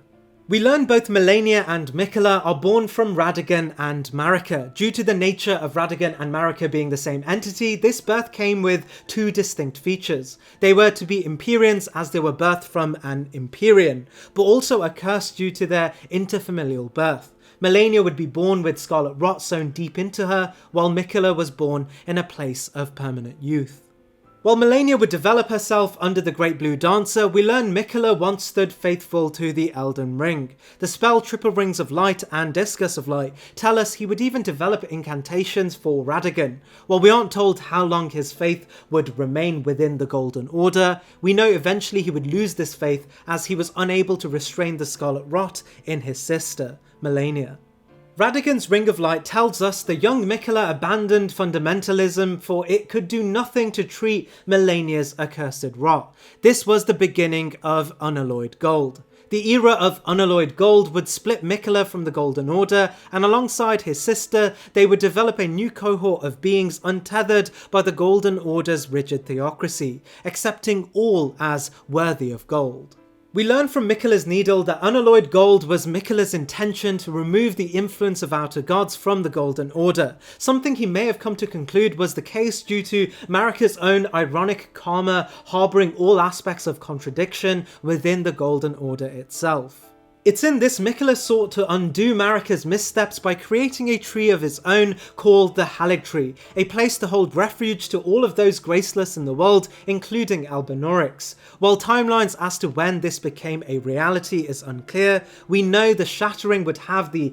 Haligtree revered as a focal point for the turning tides of the world. One of such an entity looking towards the Haligtree was Mohg, Lord of Blood, as he sought the formalization of his dynasty with Miquella the Empyrean as his god, something he would come close to doing as he would strip Miquella from the Haligtree and back to his palace. While it's hard to imagine Mohg contend the entirety of the Haligtree without at least a footnote in the lore describing the battle, it's more likely Mohg did this in a grand conspiracy, or even more likely this was Miquella's own conspiracy to utilize Mohg's great power in formalizing himself as a god not of blood, but one of unalloyed gold. We learn this is the case as Miquella's greatest power detailed in the lore was his ability to charm others, a charm so pervasive that it had no bounds as to who would bow to Miquella. We learn Miquella may have already charmed Mohg prior to even his entombment in Mohgwyn Palace, from dialogue indicating Ansbach, a senior disciple of Mohg, seeing the effect Miquella had on Mohg and thus challenged Miquella for his transgressions, only for him to become bound by the same charm. During this period, Miquella cocooned in Mohgwyn Palace and went into a state that would render him speechless. In an effort to commune with Miquella, Mohg would shed blood, but to no avail. Once we dispatch Mohg, we learn of Miquella's true intentions. Miquella has since left his cadaver and travelled to the lands of shadow to use Mohg's now deceased body to resurrect Radahn's spirit within Mohg and fulfill Radahn's childhood promise to ascend the Elden Ring with his brother. While I won't go over speculative theories around how this is done or the nature of the Gates of Divinity, we learn Miquella's journey through the lands of shadow would have him cast away all aspects of himself, ridding himself of Marika's lineage so that he can create a new order unplagued by her sins. A fresh start, essentially. Curiously, in this campaign, he lets go of an aspect of himself referred to as his love, which is curious for two reasons. The first is that it manifests itself into another demigod-like being known as Saint Trina, but also curious as he referred to his new age as one of compassion, seemingly contradictory to this action. Eventually we come face to face with Miquella at the Gates of Divinity. Here he has already assumed his position as a god, and Mohg's body now Radahn's vessel as his consort. This alone raises a new line of query. Is this Radahn in his prime, the same that would prove himself greater than even Malenia at their respective heights of power? Or is this the fusion of Radahn's great power, but also Mohg's too? The truth, of course, is in the details. In the fight, Radahn can utilise much of his own fighting style, equipped with blades distinctly different to his Star Scourge counterparts from the main game. We learned before halting the stars, and thus taking on the title of Star Scourge, Radahn held in his possession two blades that were not imbued with the gravity that would become synonymous with his later life, rather blades of his past. This is why in the first phase of our fight with Radahn, he distinctly does not use gravity-based spells from his swords in the seamless fashion he does for the Star Scourge battle, as these are not the blades built to commemorate the power of Celia. Instead, these are his old blades, now changed by Miquella's presence to imbue within them the light of Miquella instead. The description of his greatswords reads, "These were in his possession immediately before his triumph over the stars, the swords of a lord who does not rely on physical strength and gravity alone," indicating these blades as the promised consort imbue within them strength, a degree of gravity, and now too Miquella's unalloyed gold. Radahn in this spirit is still clearly within his capacity to use gravity, but more than likely not to the same extent as he was able to do as the Star Scourge. This is why his normal gravity slam attack is entirely changed to a Michaelian golden slam. However, there can be debate on whether this is weaker than his Star Scourge alternative. Interestingly, there is another wilder element to Radahn's battle, that of course being his tendency to sometimes use Bloodflame, demonstrating in this form he also has Mohg's affinity with the Formless Mother too. There is of course a deep irony in this, as Miquella may not have been too far from his mother in the sense he too was a living contradiction, as by choosing Mohg to become Radahn's vessel, he has indeed given the Outer God of Blood influence in this so-called age absent of Outer Gods, and the original mission to reduce Outer Gods' influence in the Golden Order and thus his sister Melania. In the final phase too, Miquella holds tightly onto Radahn, as now we are against not just a consort, but for the first time a consort and a god joined together. Radahn continues to fight as he did in the first phase, but Miquella behind him projects the entirety of his power in every action Radahn does. Do not be mistaken, we are now against the raw power Melania referred to when telling us Miquella was the most capable Empyrean, joint with not only one demigod, but two.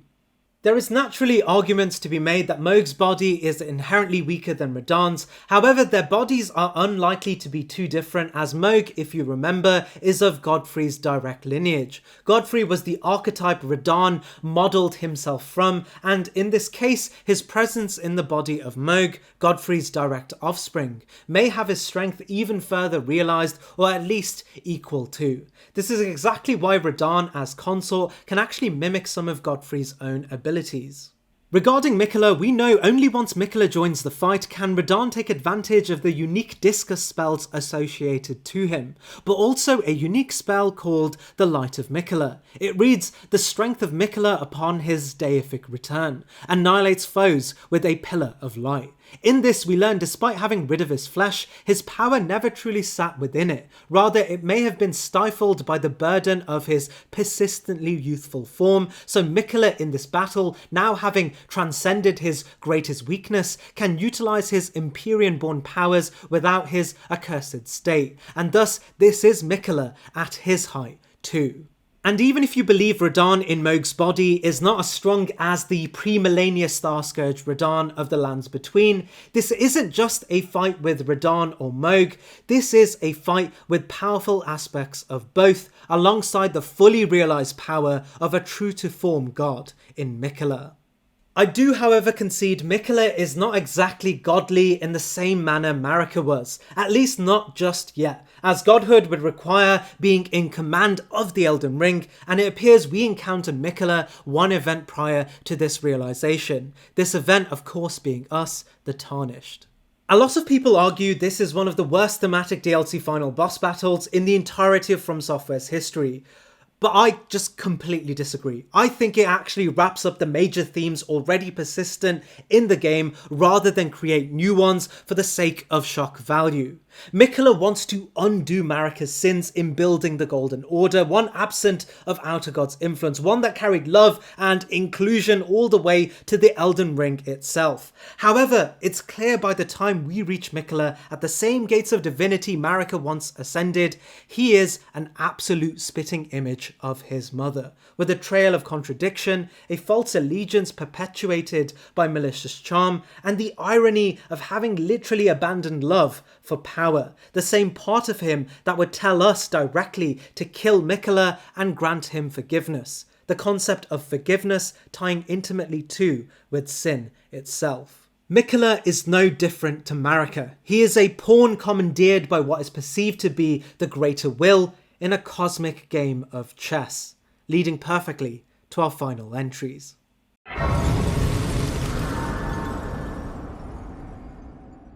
Radagon's notes in history begin during the Liurnian Wars, where he was assigned to lead the heroes of the Golden Order in a strategic offensive against the growing influence of the Lunar Queen Renala, but also the Raya Lucarian Academy. Two major wars would ensue, where Radagon and the Golden Order forces would face stalemate not once, but twice. However, in the final moments of this prolonged war, Radagon would face Renala only to find him against a foe so great he grew admiration rather than anger, something that seemed to be mutual between both great leaders. Radagon would withdraw his offensive and repent for his territorial aggressions through the use of a celestial dew. It's in this that Radagon would find within Renala a new beginning. The two would fall in love and a grand wedding would ordain their union in the Church of Vows. The marriage of not just two great beings, but the marriage of the great moon and the erdtree. One of faith, one of intelligence.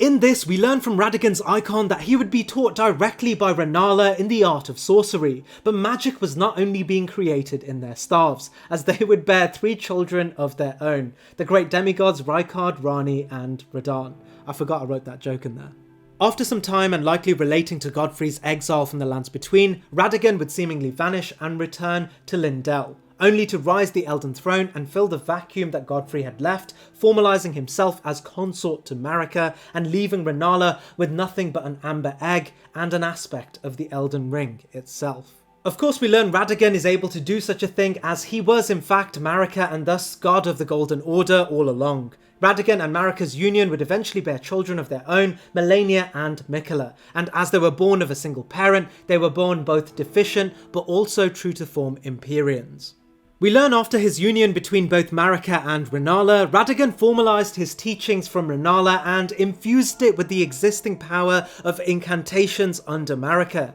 In a way, Radagon had become the greater aspect of both great powers. His icon tells us, as the husband of Renala, he studied sorcery, and as the husband of Marika, he studied incantations. Thus did the hero aspire to be complete. However, as we learn, Rani's plot alongside the Black Knives would set in course the events of the Shattering. It's in this Marika would shatter the Elden Ring, destroying her so-called perfect Golden Order. However, interestingly, Radagon still believed in its preservation and thus desperately attempted to mend the shattered runes with the very same hammer Marika used to destroy it. We learn Marika's actions would have both Radagon and Marika punished in a purgatory-like state within the erdtree, where Radagon endlessly attempted to mend the Elden Ring despite its fractured state, while Marika became suspended to forever remain bound to the erdtree that once represented this great order. Marika and Radagon would have their fate sealed and thus their bodies connected once again. It's in this that when we enter the erdtree, it's Marika we see first suspended, only for her to fall to the ground and transform into Radagon. In this state, while this isn't Prime Marika, the god of the Golden Order still in absolute control of the entirety of the Elden Ring, this is still a Marika with the now fragmented power of the Golden Order, but also the power of Radagon, an aspect of herself that enriched himself with the power of Renala to bring back to Marika and consolidate a greater strength into one body. And while we aren't told explicitly of Marika's own power prior to her ascension, we can draw her parallel to the other Empyreans of the game, such as Melania, Miquella, Rani, and even the Glowmide Queen, assuming she may have bear within her a unique great power associated to being an Empyrean, not dissimilar to her peers. We know just an aspect of her in the form of Radagon drew stalemates against the great Lunar Queen Renala during her own height of power, but also the confidence Godfrey, the man who prided strength above all, had in Marika as his own god to become consort to. And while we know Marika's great power as a god was predicated on her ascension to the Elden Ring and the consolidation of the Order, we learn from Placidusax just being in a past position as a god still retains within it great power. And we know, unlike Placidusax, Radagon and Marika are still the very order of the world, represented by the Elden Ring itself being present within Radagon's body, but also the final true phase of the boss having the Elden Beast emerge from Radagon and Marika's body, only to strip it of its spine and wield it against us. We know from the Elden Star's incantation spell that the Elden Beast was the Elden Ring. It reads, "It is said that long ago, the Greater Will sent a golden star bearing a beast into the lands between, which would later become the Elden Ring." The Elden Ring itself is the embodiment of rules and order represented by the existence of runes. The Elden Beast was the final revelation from the Greater Will to establish order in the lands between. We're told from the Elden Remembrance it was the vassal beast of the Greater Will and living incarnation of the concept of order. In this, the Elden Beast is not an intelligent being in the sense that it's complex and self-serving, rather it is the very framework of the rules of life imposed by the Abrahamic type god the Greater Will is painted out to be. This means the Elden Beast is more than anything a tool or a function. But if the Elden Beast was a tool, a framework of rules, who was in control? Well, this ties intimately with the lore around the greatest revelation from the DLC. The existence of a being not dissimilar to the Elden Beast. This, of course, is Meta.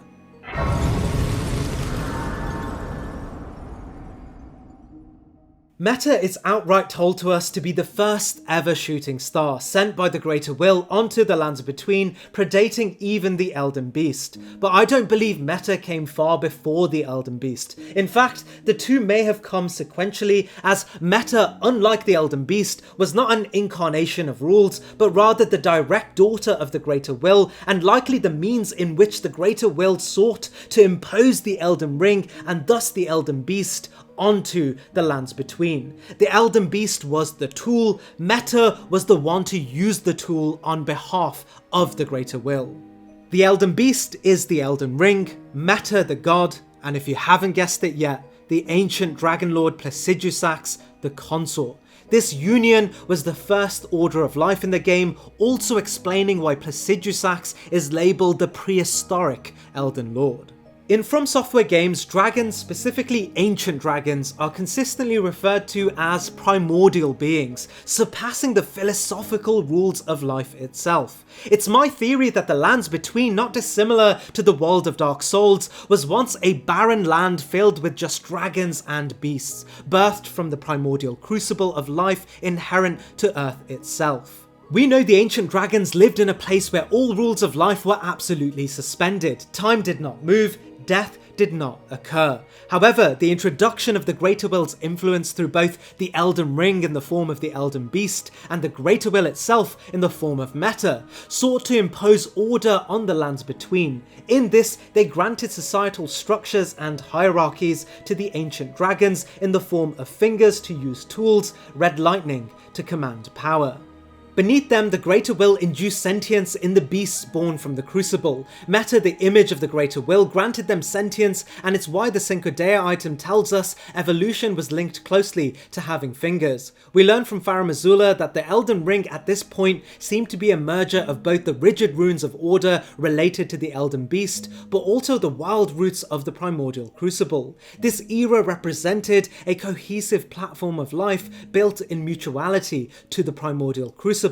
and the Greater Will. But eventually tragedy would strike when all of a sudden Meta would lose contact with the Greater Will, either due to it excommunicating itself or even just moving on in a deistic fashion. Other theories even suggest Meta may have been severely wounded and thus lost the ability to communicate with the Greater Will. Either way, we know this loss of communication would have Meta flee into hiding, leaving Placidusax godless and the tie between the Elden Ring and consort severed. It's likely Meta left so that the world would not learn of the Greater Will's excommunication, and in hiding would pretend to be the Greater Will by creating a variety of two fingers to act as the messengers of the Greater Will, which were actually just Meta's own, casting an illusion of the Greater Will's presence while Meta desperately sat trying to recommune with her own mother.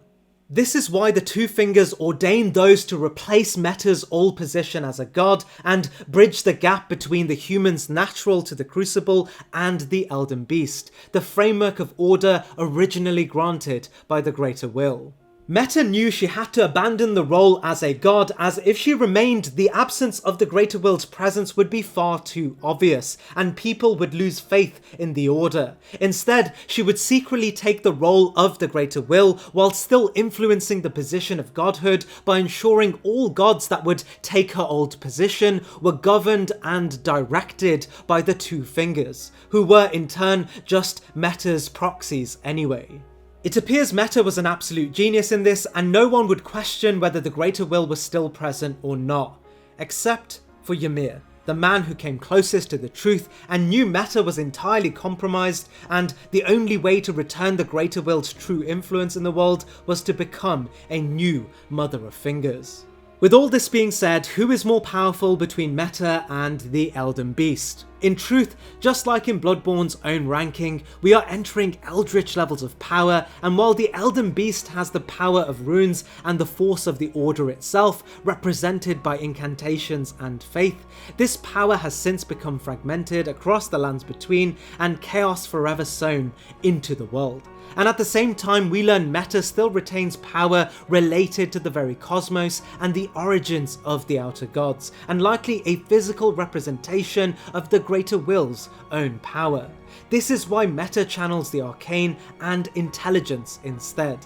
And it's in this I believe Meta, daughter of the greater will, and the only boss we defeat but still gets away canonically surviving no matter what, is the greatest boss in the game. With a hold over the very physics of the universe, this is the left behind Great One of Elden Ring's own world. And when you look behind the curtains, Elden Ring is a homage to From Software as a totality, the story of primordial dragons, the story of oppression and humanity in the Crucible, the concept of inevitability and cycles in the Elden Ring itself, and right at the end are the outer gods that minimize the entire lands between in the grand picture as nothing but a playground in a cosmic dialect of outer gods vying for influence. Listen, even if you don't subscribe to the theory of Meta and the Elden Beast story, in a lot of ways it doesn't matter, as the source of their power is still objective, and whether you think the Elden Beast is greater or Meta is, either way, we're all pretty insignificant to the grandiosity of the universe, so why does it even matter?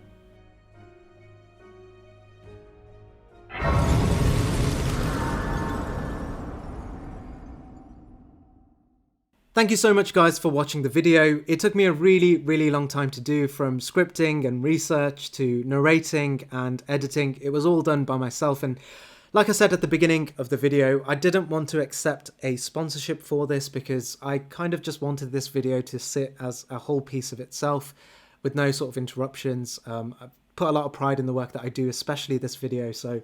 all I ask from you guys is if you enjoyed it, like it and subscribe. I've got loads of more coming in the upcoming weeks, and yeah, I look forward to building this community even further and interacting with you guys a lot more in the future.